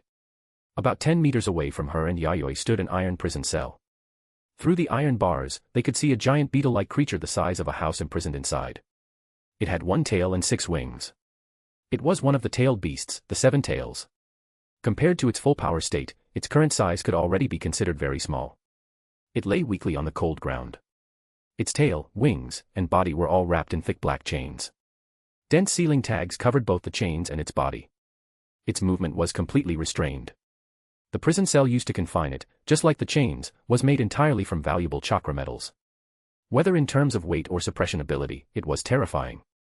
In addition, the sealing tags arranged around the area and on the 7 tails body further resonated with the cell and chains, greatly strengthening the binding effect. Even the complete 7 tails would find it difficult to break free, let alone the weakened 7 tails in front of them. Rather than calling it a seal, it would be more accurate to say that Yayoi had spent enormous resources and money to build a special cage specifically for the 7 tails. Just thinking about the resources and money he had spent to build this special cage made Yayoi's heart ache. Without top-tier sealing jutsu, he could only use this clumsy method, throwing large amounts of money and resources at the problem to imprison a tailed beast. If he had the Uzumaki clan's powerful sealing jutsus, he could have saved a great deal of resources and funds. No matter what, it's still a tailed beast. Even if, among the tailed beasts, its strength might be on the weaker side. Yayoi evaluated the 7 tails' strength without the slightest courtesy. As for why such a weak 7 tails ranked among the higher-numbered tailed beasts, that was entirely because those rankings were made by ninja. Tailed beasts rarely fought one another. The ones who fought tailed beasts most often were still ninja. Aside from the 9 tails and the 8 tails, the remaining 7 tailed beasts differed in strength, but overall, they were roughly on the same level. However, the 7 tails was the only tailed beast that held their superiority. Even if its raw strength ranked near the bottom among the tailed beasts, its ability to fly had made countless ninja suffer bitterly. If the 7 tails was not restricted, it could fly into the sky and continuously bombard the ground with tailed beast balls. No person could endure that. Therefore, to ninja, the deterrence of the 7 tails was more terrifying than most other tailed beasts. You bastard. The 7 tails gnashed its teeth, glaring fiercely at Yayoi, the culprit behind all of this. If it were not imprisoned by chains and sealing tags, it would definitely make this human pay. Stop shouting. Save your strength and hurry up recovering your chakra. If you haven't recovered 70% of your chakra 2 years from now, I'll be very troubled. After all, tailed beast chakra was far too useful. It was pure and abundant. As long as the negative will within it was removed, it could be absorbed safely. That said, aside from him, there probably was no other ninja who could easily strip away the negative will contained in tailed beast chakra. Yayoi increasingly felt that the active chakra he possessed was like a new kind of tailed beast outside the 9 great tailed beasts. The jutsu you used before, through that woman in the kimono, to absorb my chakra, that wasn't sealing jutsu, was it? You actually absorbed part of my chakra source. The 7 tails seemed to remember something, and a chill went through it. That sensation had been like returning to its original body. There were differences, of course, but that cold, lifeless feeling had been exactly the same. What it had lost was far more than just chakra. Otherwise, after recovering for so long, it would not have regained only this small amount of chakra. At this rate of recovery, 2 years from now, it would at most recover to 70% of its full power. Fortunately, its life form was special. As long as it did not die, it could slowly recover to its peak state over time. Even if it did die, after several years, it would revive again. As long as they still existed in this world, it and the other tailed beasts were immortal beings. You noticed? Of course I did. I'm the 7 tails, after all. Because it was ancient, it knew many things. It had seen far more than human ninja had. The existence of a tailed beast itself was living history. The secrets it knew far exceeded what human ninja understood. So, do you have any advice? Hearing the slight shift in the 7 tails tone, Yayoi walked toward the cage and stood outside the iron bars, looking at the giant beetle inside with interest. Let's make a deal, human. I can provide chakra when you need it, and even help you fight. But afterward, you must release me. During the time it had been imprisoned, the 7 tails had figured things out. This man had never intended to release it. Its only fate was to be imprisoned here forever and become his chakra supply. Bowing its head to a human damaged the dignity of a tailed beast. If the others learned about it, they would certainly mock it. Especially the 9 tails and 8 tails. As the top 2 among the tailed beasts, they would absolutely laugh at it without mercy. But rather than living a life of such humiliation, it was better to be flexible. Hatred and hostility could not solve the problem. Its current life was even more tormenting than being sealed by sealing jutsu. If it were sealed, it could at least sleep to pass the time. But in this cursed place, it could not even sleep or turn over. Yayoi had not expected the 7 tails to yield so quickly. Were tailed beasts not supposed to be extremely proud? You said it yourself. I'm one of the weaker tailed beasts. more importantly, you're only human. You'll die sooner or later, and your descendants may not be as powerful as you. So, how about it? Do you want to sign a summoning contract with me? The Seven Tails seemed to see through Yayoi's thoughts and spoke faintly. As a tailed beast, it understood the strength and weakness of ninja very well. The inheritance of human clans was unstable. Sometimes strong, sometimes weak, with no pattern at all. If a clan was strong, it would avoid them and hide somewhere, waiting for time to wear them down. If a clan was weak, it would step forward and kick them a few times, fire off a couple of tailed beast balls, and if they survived, they could count themselves lucky. Time was always on the side of the tailed beasts. Yayoi was somewhat tempted, but he did not immediately agree. He merely rubbed his chin and fell into thought. Then, he glanced at the Seven Tails. We'll discuss it when the time comes. I need to think it over. Ugh, then think faster. I can't stand staying in this damned place a moment longer. The Seven Tails' tone was full of resentment. Ever since it had been imprisoned here, it had not closed its eyes once. The worst part was that this cell was far too clean. There was not even a tiny bug for it to play with. The only thing it could do every day was lie here, staring blankly at the iron bars. Every now and then, it would let out a few howls, listening to the empty, lifeless echo, as if singing a tragic prison ballad to prove it was still alive. Iron door, iron bars, iron chains. Chapter 30, A Lifetime as Husband and Wife. If you can form a summoning contract with a tailed beast, then you'll have another powerful card in your hand, won't you, my husband? After returning to the main residence in the inner court, the thoughtful look on Yayoi's face had not faded. Although Yayoi had not said it outright, Kicho could tell he was tempted. That was a tailed beast, after all. Its very existence was a walking natural disaster. If such a being could be brought under control, it would greatly strengthen the Land of Night's military power. At the very least, while Yayoi was alive, that contract would remain effective. Unless something unexpected happened, Yayoi's natural lifespan should be quite long. Kicho could tell from the way Yayoi maintained his body in daily life. Few shinobi paid much attention to physical upkeep. Because of him, even she, his wife, had started becoming more conscious of caring for her own body in everyday life. That is only its side of the story. Until I have a proper binding method in place, letting it out would bring more risk than reward. If it went back on its word once it was free, that would be a disaster for the Land of Night. If it suddenly fired a few tailed beast bombs inside Yamagakure, the entire city would be blown sky high. Because of that, although Yayoi was tempted by the contract proposed by the Seven Tails, he did not believe that it would obediently listen once released. If he wanted to truly use the power of a tailed beast, powerful sealing jutsus were absolutely necessary. The Uzumaki clan's sealing jutsus are essential. I hope everything goes smoothly on Kakuzu's side. Yayoi thought of Kakuzu, who had already departed for the Land of Whirlpools, and hoped he would return with good news. Speaking of which, Kicho, don't push yourself with work lately. Set aside your training for now too. Yayoi paused, his gaze softening as it swept over Kicho's belly. It has already been a month, hasn't it? He took Kicho's soft, pale hand and had her sit beside him. Through the smooth fabric of her violet and white kimono, his palm gently rested against her abdomen. His touch was light and warm. So you noticed, my husband. I was planning to surprise you. Kicho sat down and leaned against Yayoi's side. She lowered her head and glanced at her belly beneath his gentle touch. Her eyes glowed with a soft, maternal warmth, along with a faint trace of shyness. The news itself is already surprise enough. Besides, don't forget, I started as a medical shinobi. As your husband, how could I not notice the changes in your body lately? Yayoi withdrew his hand and spoke as if it were only natural. So that is why you have been doting on Aoi and Rinko lately instead of being intimate with me. Kicho teased him with a smile, though her expression carried a hint of melancholy. What's wrong? Are you unhappy? Yayoi noticed the low mood on her face. It's not that I'm unhappy. Being able to bear your child is the happiest thing in the world to me. It's just that, when I think about how I won't be able to share a bed with you until the child is born, I can't help feeling lonely. For the child's sake, there is no helping that. Although ninja bodies were different from ordinary people's, Yayoi felt that temporary restraint was necessary to ensure the child could be born safely. So next year, my husband, you must make it up to me properly. Feeling Kicho press close to him, that hot and lingering affection almost overwhelmed him. At that moment, Yayoi felt that his young wife was practically a fox spirit reincarnated, the kind that specialized in draining men dry. At first, he had been the one leading her. Now, little by little, the rhythm had fallen into her hands, and many of her skills had developed naturally without anyone teaching her. She had truly surpassed her teacher. She was far too good at this. Right, my husband. Do you hope it is a boy or a girl? Kicho touched her belly and asked for Yayoi's opinion.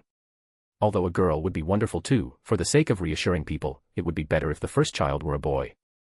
Yayoi answered from a practical standpoint, then immediately changed the subject. What about you, Kicho? Do you hope it is a boy or a girl? Either is fine, as long as my husband is happy. Kicho, you should find a few interests of your own too. Yayoi's lips moved twice before he finally could not help saying it. Being clung to by Kicho all the time did feel good. He was a normal man, so of course he liked that his woman's eyes were filled only with him. Even so, he still hoped that when Kicho had free time, she would have some private space of her own, perhaps a few small hobbies that belonged only to her. My hobby is studying how to make my husband happy. For the rest of my life. Yayoi. That affection was a little too intense. Several days later, in the keep. Irori, is it fine if we put these here? The one calling out to Irori was a Byakugan girl with shoulder-length hair, Hyuga Rinko. Helping her carry the files was Hyuga Aoi, the twin-tailed Byakugan girl.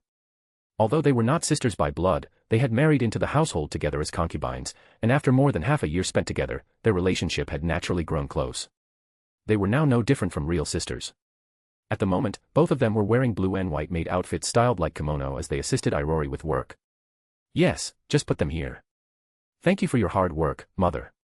The one currently stationed in the keep and handling official affairs was Irori, the Land of Night's acting shogun in all but name.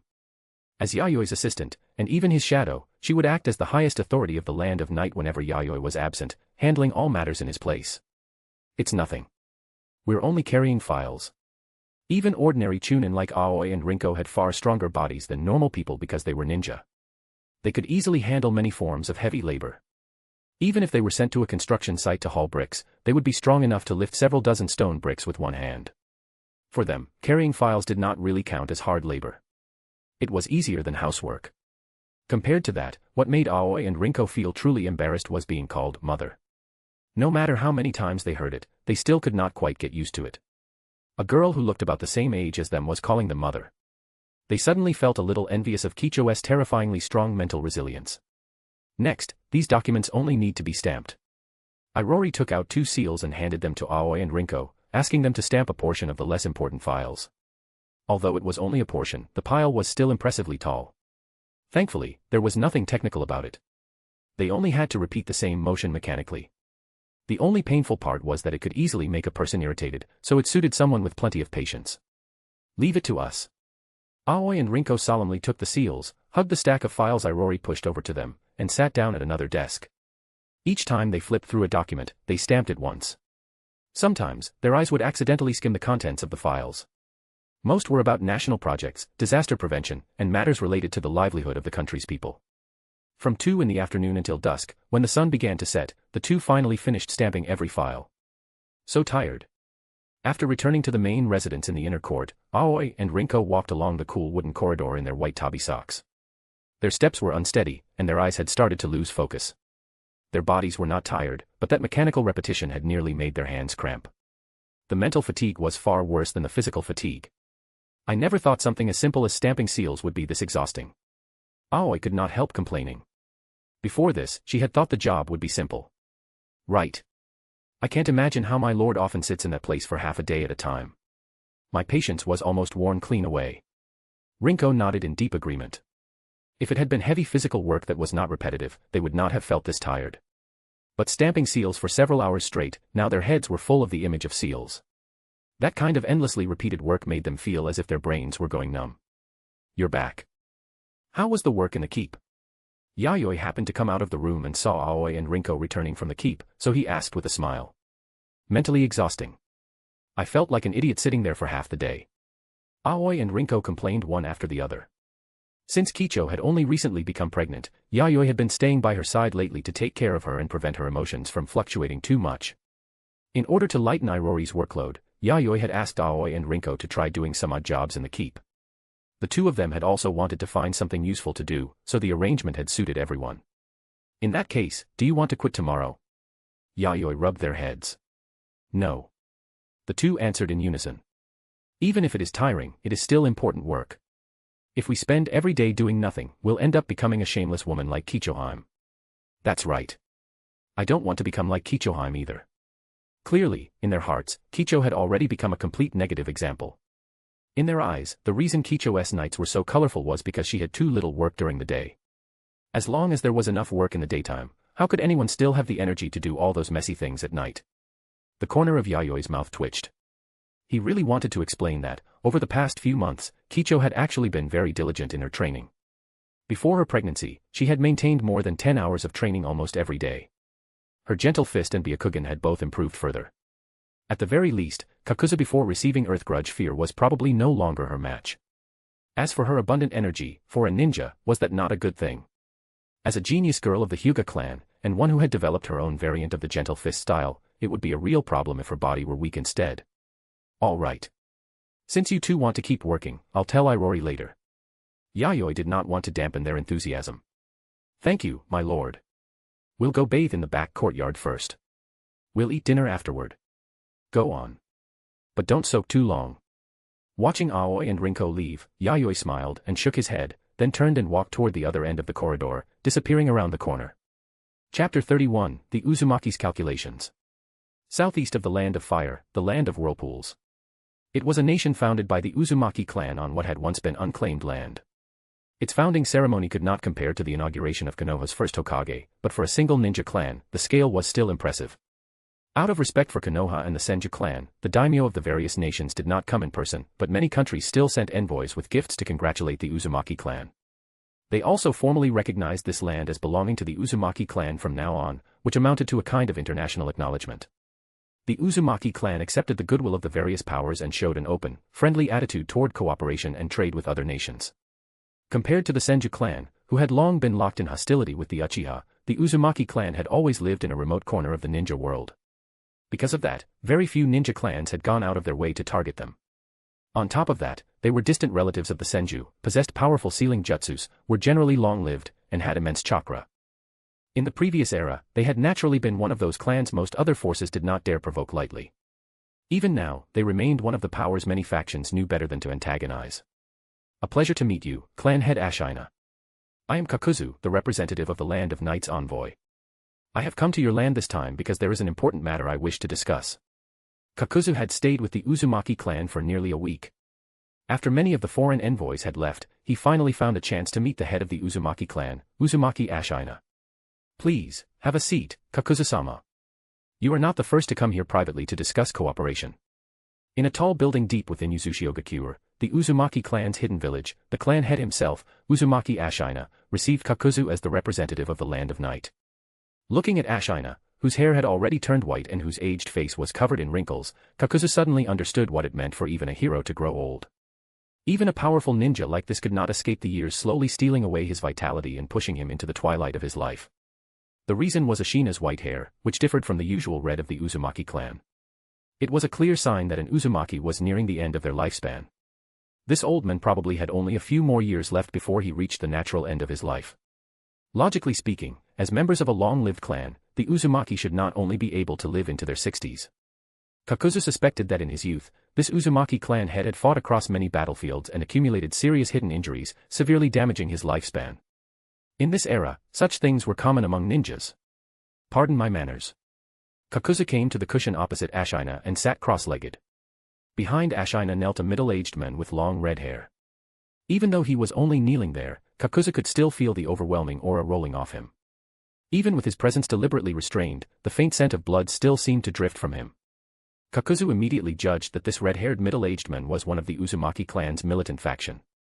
Even a clan like the Uzumaki, who often tried to maintain good relations with others, inevitably produced many martial-minded members in this era to protect the clan's safety. Kakuzu-sama, if this old man remembers correctly, you are one of the Land of Night General's trusted right-hand men. Ashina pointed out Kakuzu's high status within the Land of Night, a position at the very core of its leadership. You flatter me. I did not expect someone of your stature to have heard of my name.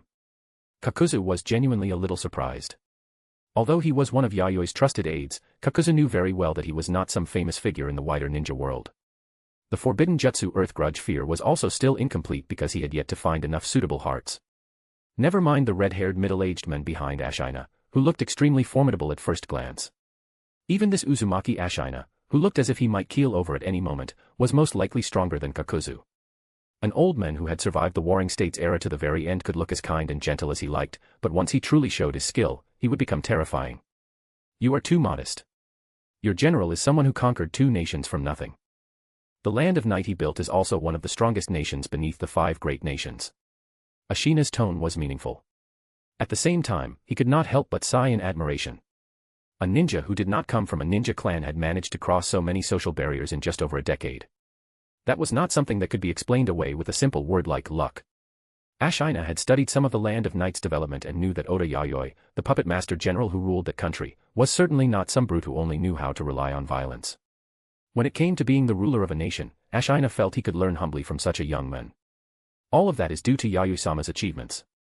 The rest of us are merely foot soldiers following behind him and offering what little strength we have. Kakuzu could not figure out Ashina's intentions, so he could only answer modestly. I will not waste time on pleasantries, then. What kind of trade does General Oda wish to make with the Uzumaki clan? The current land of whirlpools is only just getting started.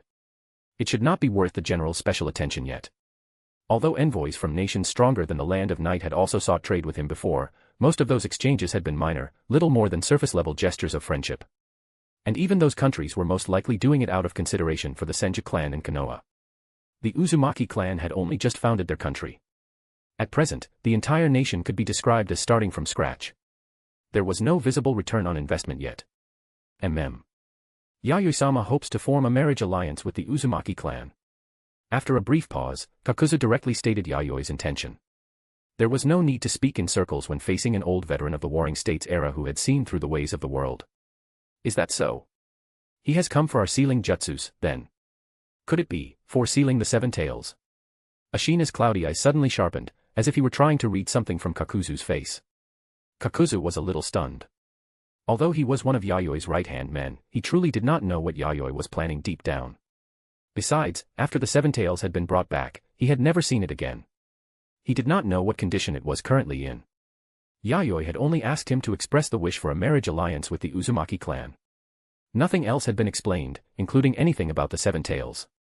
Did I guess wrong? Does that general not have such plans?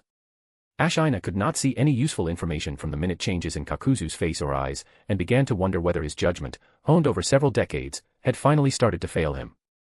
Clan head Ashina, may I ask what your answer is? Kakuzu lowered his voice slightly and carefully observed the old man's attitude. This old man must call a clan council before giving you an answer. Unlike the Senju or Uchiha, where many matters could be decided once the clan had nodded, the Uzumaki clan system was closer to the Hyuga clan's elder council. Although the clan had held the greatest authority, he could not simply decide everything by himself. For important matters, an elders' meeting had to be convened. Then I ask that clan head Ashina act as soon as possible. After all, my time away from the Land of Night is limited. After saying this, Kakuzu did not linger any longer. He rose and took his leave. The next morning, 9 o'clock. At Ashina's will, the senior elders of the Uzumaki clan, except for those currently handling special duties, gathered inside the large conference room of the tall building for a meeting. That is the matter. Everyone, speak freely. What are your thoughts? Although Uzumaki Ashina was old, there was nothing muddled about the way he spoke. His mind was still extremely clear, and he used brief, precise words to convey the Land of Night's wish for a marriage alliance to the Uzumaki elder seated before him. That puppet master. Not long ago, someone witnessed an island several kilometers wide north of the Land of Night being frozen over almost instantly. I heard that was done by one of his puppets.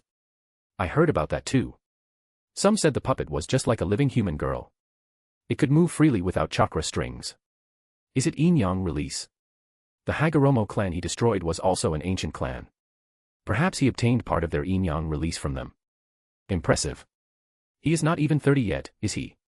Even in our Uzumaki clan, the only person who can understand yin-yang release formulas is the clan head.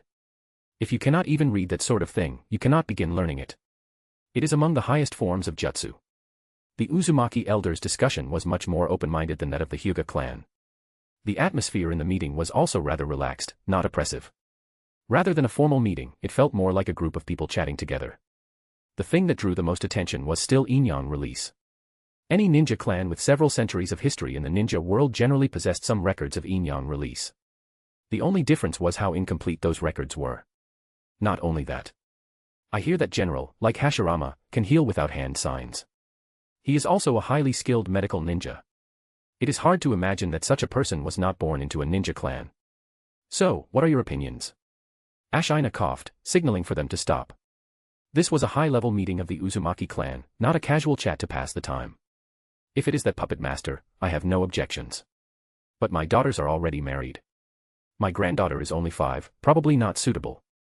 Mine is the same. She is not even 10 yet. It is still too early to discuss marriage. Most of the elders leaned toward a marriage alliance with the Land of Night. Although a few elders remained silent, they did not voice opposition either, which counted as abstaining. This outcome was natural. After founding a nation, the elders soon discovered that governing a country was truly troublesome. They urgently needed a powerful external force to help the land of whirlpools prosper. Konoha was one option, but the more options they had, the better. Unlike Konoha, the Land of Night was already a fully functioning country. If they could receive support from the Land of Night, the assistance they obtained would far surpass what Konoha village could offer. Ashina listened as each elder expressed their thoughts. Other than a few abstentions, most agreed to the alliance with the Land of Night. The problem was that their daughters or granddaughters were either already married or far too young, which gave Uzumaki Ashina a headache. Of course, it was not impossible to find a suitable girl of the right age. The problem was finding someone whose status matched that of a national ruler. Therefore, the candidate could only be chosen from the direct descendants of the elders. If I remember correctly, Morina, your granddaughter should already be over 10. Her talent in sealing jutsus is also outstanding. Uzumaki Ashina looked toward one of the elders, who was around his age. His hair was also mostly white, though a few red strands remained, proving that his body was still relatively robust. Hizana. She is 14 this year. But no matter what, we should at least wait until she is 16 and formally of age. Uzumaki Morina considered it for a moment before speaking. On one hand, he was reluctant to have his granddaughter marry far away. On the other hand, he also had to consider that she was still young. It was clearly not suitable for her to marry right away. We can first arrange the engagement. After 2 or 3 years, Hizana can marry into the Land of Night. Ashina proposed a solution. The other elders did not object. They felt this proposal was workable. In that case, Morina, you will handle Hizana's side of things. This engagement is not a private matter. It is an alliance between nations. If the Land of Whirlpools wants to develop quickly and escape its current poverty, we will need more support. Ashina emphasized the core of the marriage alliance. This was not a private matter of affection between two individuals, but a higher-level alliance. If they were only building a village, the Uzumaki clan's assets would not have left them in such an awkward position. But founding a nation required resources and money on an entirely different scale. A ninja village and a country were two completely different kinds of organizations. A complete nation needed not only military power, but also civilian administration, law, economy, industry, politics, medicine, education, and many other fields to advance together. Some systems suited ninjas, while others suited ordinary people. These things also had to be separated properly. Finding the right balance was not easy. Many small country ninja clans had already provided examples. After overthrowing their daimyo, they had somehow tried using ninja rules to govern ordinary civilians. As a result, their entire countries had almost immediately gone up in flames. Rules meant for ninjas, when applied to ordinary people, were nothing short of a disaster. It was a warning to many ninja clans. If they wanted to become daimyo, they first had to think carefully about whether they were truly suited for it, and whether they could bear the weight of a nation. If they could not, then they should honestly become village leaders instead. Otherwise, the result would be death and clan extinction. Therefore, if the Uzumaki clan wanted to develop, what they needed to study next was not Konoha village, but the Land of Night, a rising new power that had started from nothing and yet remained stable, growing stronger with every step. Chapter 32, Uzumaki Hizana. Land of Whirlpools, Yuzushiogakyur. It was a brand new village built by expanding outward from the ancestral land of the Uzumaki clan. Although it was called a village, it was different from ordinary ninja villages. It was also the center of power for the Land of Whirlpools. The head of the Uzumaki clan was not only the leader of the ninja village, but also the ruler of the country. And unlike a major nation's ninja village such as Konoha, Yuzushiogakyur, led by the Uzumaki clan, could not really be called grand in scale. Its territory did not reach the level of a city. At best, it barely counted as a small town. Whether in terms of land, economy, population, or labor force, the Uzumaki clan did not have enough to develop a city-sized village like Konoha. Even so, among small countries, the national strength of the Uzumaki clan was already quite respectable. Many small nations were still trapped in brutal internal strife, causing their populations to flee while their economies and political systems were torn apart by war. The Land of Whirlpools led by the Uzumaki clan might be poor, but at least it was not chaotic. It could settle down and develop in peace. As long as the early stage was endured, the country's strength would naturally rise over time. At this moment, Yuzushio Shrine. It was a quiet, isolated place within Uzushio-gakure, and also the location of the Uzumaki clan's extremely important ancestral hall. This shrine held the same status within the Uzumaki clan as Naka Shrine did for the Uchiha clan. It was one of the most important symbols of the Uzumaki. Not only were the memorial tablets of the Uzumaki clan's ancestors enshrined here, but deep within the shrine were also kept the clan's most important sealing jutsu scrolls. Likewise, the name Uzushio-gakure originated from this shrine. Those Uzumaki clan members who could serve here as priests or shrine maidens were all outstanding young talents in the field of sealing jutsu. The head priest who oversaw the shrine's daily operations was also one of the Uzumaki clan's top sealing jutsu experts. Even Uzumaki Ashina, the current head of the Uzumaki clan, had once served as the head priest of the shrine before becoming clan leader.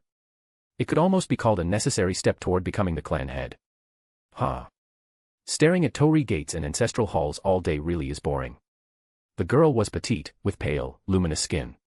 She wore a red and white shrine maiden outfit, a white wide-sleeved robe and a vivid crimson hakama. Along the cuffs and collar of the white robe, delicate red cords had been woven as decoration. Her beautiful red hair, bright yet soft and smooth, partly fell over her shoulders while the rest drifted gently in the breeze, giving her an elegant, old-fashioned air.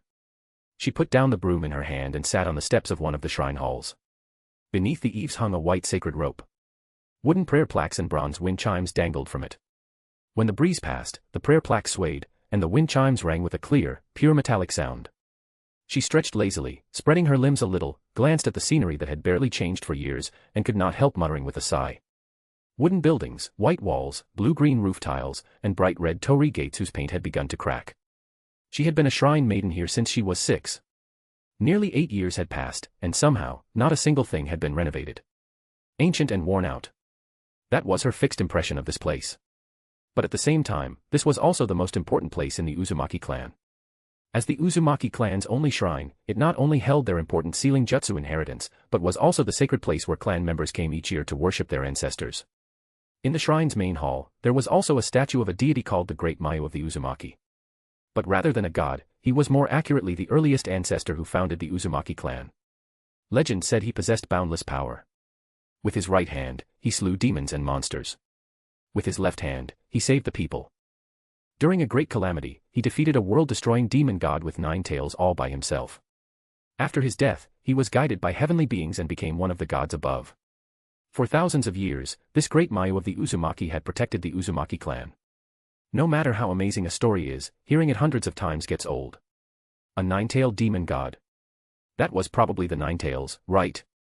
And the great Mayu only drove the 9 tails back, then coughed up blood and died 3 years later. Yet they still say he was guided by heavenly beings and ascended as a god. Smack. The back of her head suddenly throbbed. A white paper fan had struck her skull hard. The girl turned around and saw a red-haired man in blue and white priest robes. His face was solemn. He still looked middle-aged, but the girl knew he was already over 50. Uzumaki Dome, the current head priest of Uzushio Shrine. Disrespecting the ancestors deserves punishment. The red-haired man, Uzumaki Dome, withdrew the white paper fan and glared fiercely at the girl. That really hurts, head priest. What if you damage my head and I become stupid? Facing the man's fierce glare, the girl was not afraid at all. Instead, she worried about whether being hit on the head would make her dumb in the future. Hisana, have you finished cleaning this place? If you keep slacking off like this, there will be no dinner for you tonight. The red-haired man pointed toward the courtyard ahead, where a large number of fallen leaves had yet to be swept away. I know. It's not like I won't clean it. I'm just cleaning slowly, carefully, with rhythm and proper pacing. The girl rubbed the back of her head, which still ached a little, then reluctantly picked up the broom and stood from the steps. You. Head priest Uzumaki Dome sighed helplessly. If you keep being this lazy, you will never find a good husband. That is still a long way off. Besides, if I can't find a husband, I'll just eat at the shrine for the rest of my life. Hisana, dressed in her shrine maiden outfit, puffed out her chest with complete confidence. Dome. So she had already resolved herself to freeload here forever. She clearly had such outstanding talent in sealing jutsu. Could she not show a little ambition and earn her own meals through skill? Speaking of that, I think I'm a little hungry. Hisana stopped sweeping and rubbed her flat little stomach through her shrine maiden robes. Her eyes drifted, intentionally or not, toward Dome not far away, looking pitiful. Dome remained stern, his expression completely businesslike. If you want to eat, finish your work first. Otherwise, you can suffer through one hungry night. You won't die. Demon. Hisana gritted her teeth and clutched the broom tightly, as if it were a sworn enemy. Then, as though she had suddenly thought of something, her crimson eyes rolled slyly. Ah, head priest, I just remembered. There are some parts of the great Mayu of the Uzumaki story that I don't quite understand. Could you tell me about his deeds again? The gritted teeth expression had already vanished from her face. In its place was a look of deep admiration and respect. She moved closer with a cheerful smile, wanting to hear the myth of the great Mayu of the Uzumaki once more. Didn't you just say you were tired of that legend? Domei looked at the girl from the corner of his eye. Oh, no, not at all. Even though I've already heard it hundreds of times, I still love listening to it. In fact, I can even recite the earliest version backward. Hisana slapped her chest confidently, swearing with absolute certainty to express her boundless reverence for the great Mayu of the Uzumaki. Is that so? Domei paused, then under the girl's expectant gaze, slowly said, then recited backward.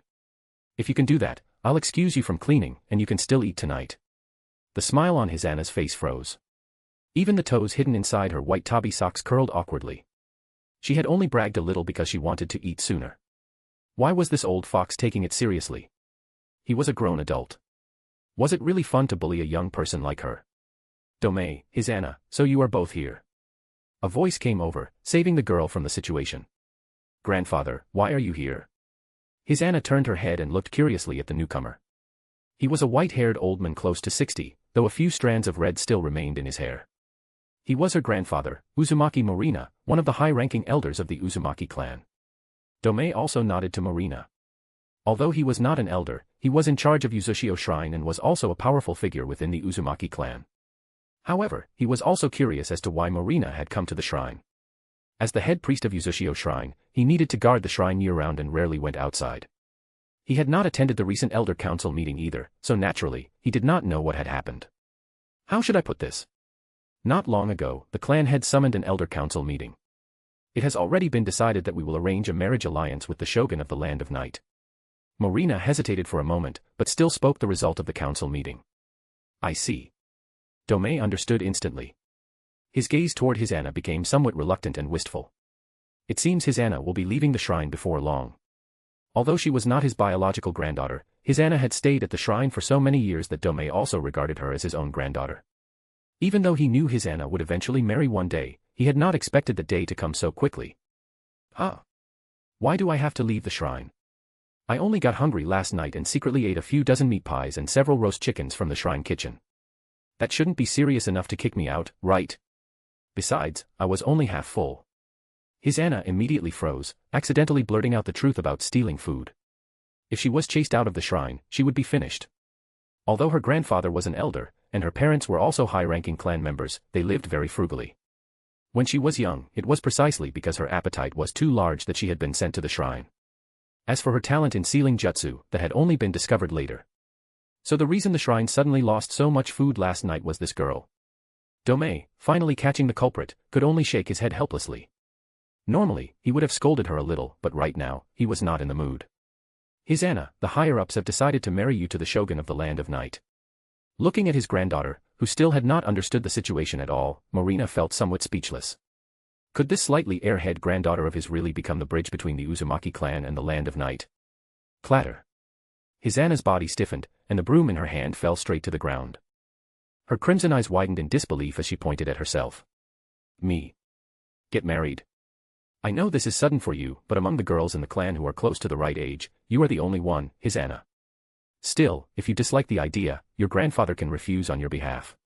Seeing his granddaughter's eyes suddenly become hollow and empty, Morina panicked and felt protective.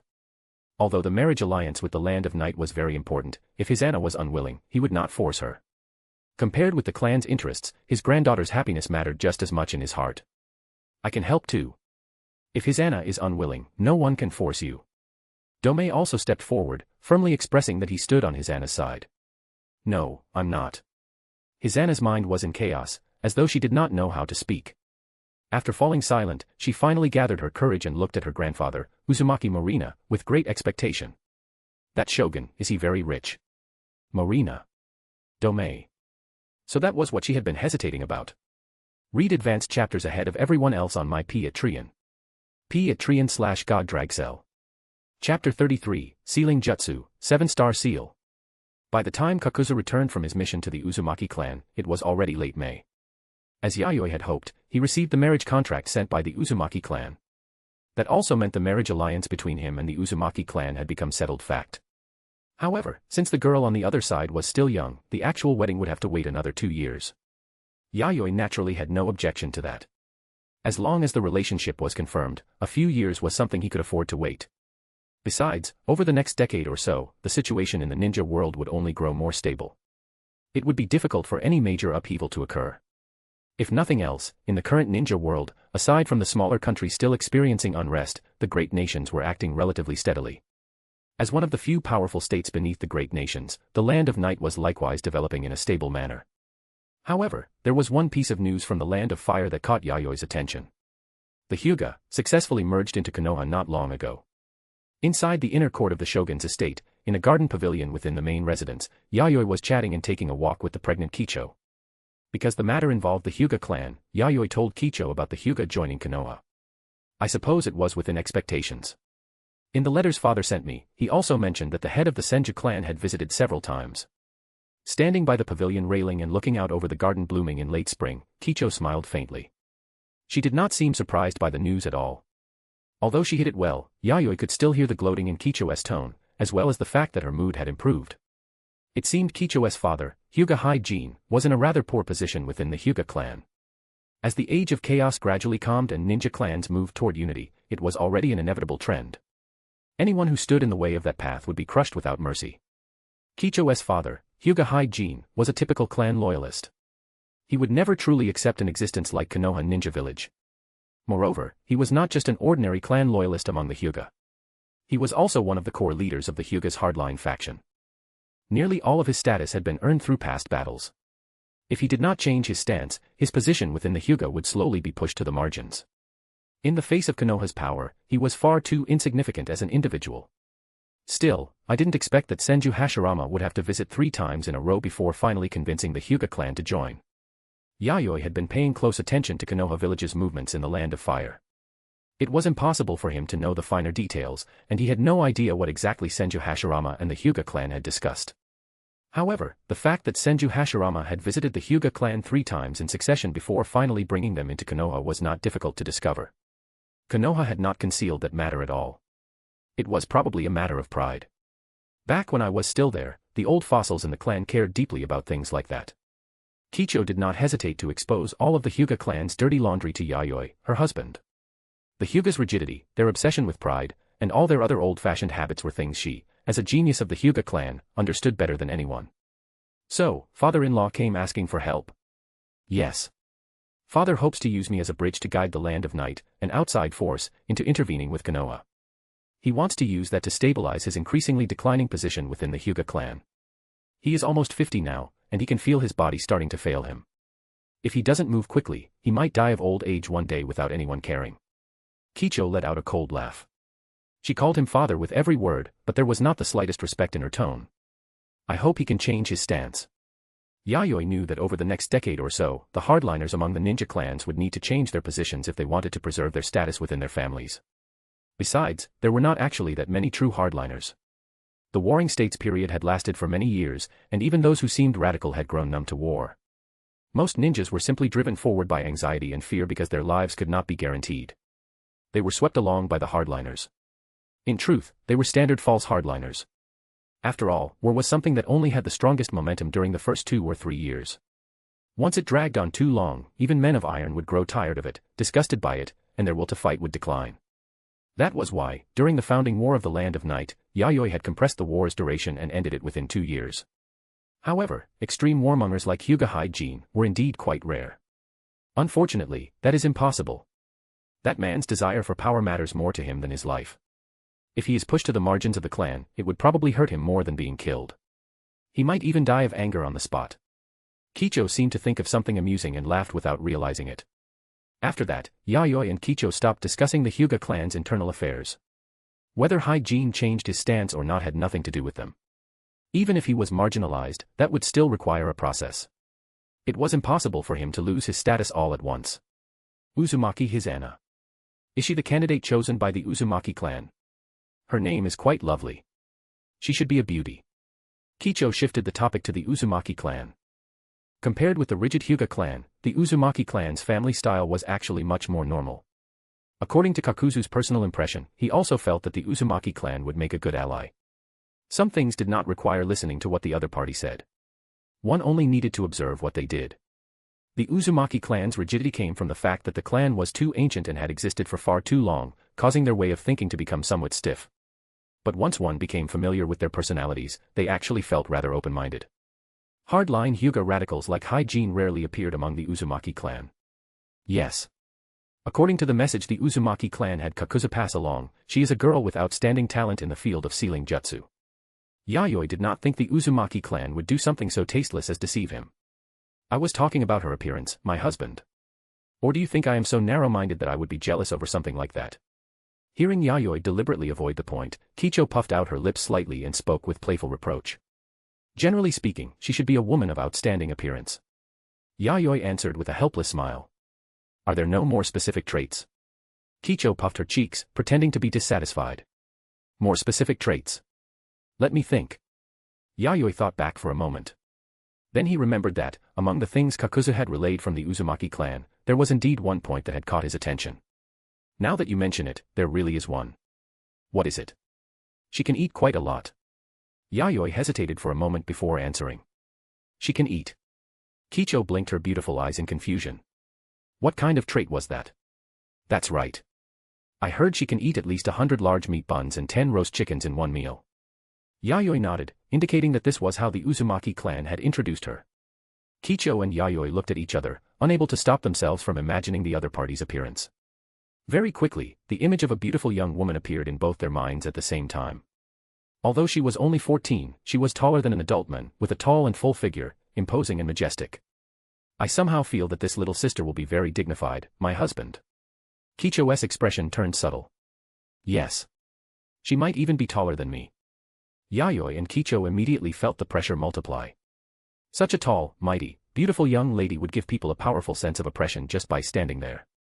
After keeping Kicho company for a while, Yayoi escorted her back to her room to rest. He then went to the training ground in the inner court to practice sealing jutsu. That was right. When Kakuzu returned, he had brought back not only the Uzumaki clan's marriage contract, but also a ninjutsu scroll that recorded an advanced sealing jutsu. Sealing jutsu, 7-star seal. That was the sealing jutsu recorded on the ninjutsu scroll. Although the sealing jutsu could not completely seal away a tailed beast, it could greatly suppress the chakra of a rampaging tailed beast. Its effect was similar to Hashirama's gracious deity gates, but it was not a sealing jutsu for creating a jinchuriki. Moreover, this sealing jutsu could be used not only to suppress a tailed beast's chakra, but also to suppress a ninja's chakra. It was an advanced sealing jutsu that could allow the weak to restrain the strong. However, while this sealing jutsu was powerful and had strong suppressive force, its conditions for use were rather special. There were 2 ways to use the sealing jutsu. The first method required a ninja with all 7 chakra natures to learn it before it could be used. The second method required 7 ninjas with different chakra attributes to study and learn it together before it could be performed.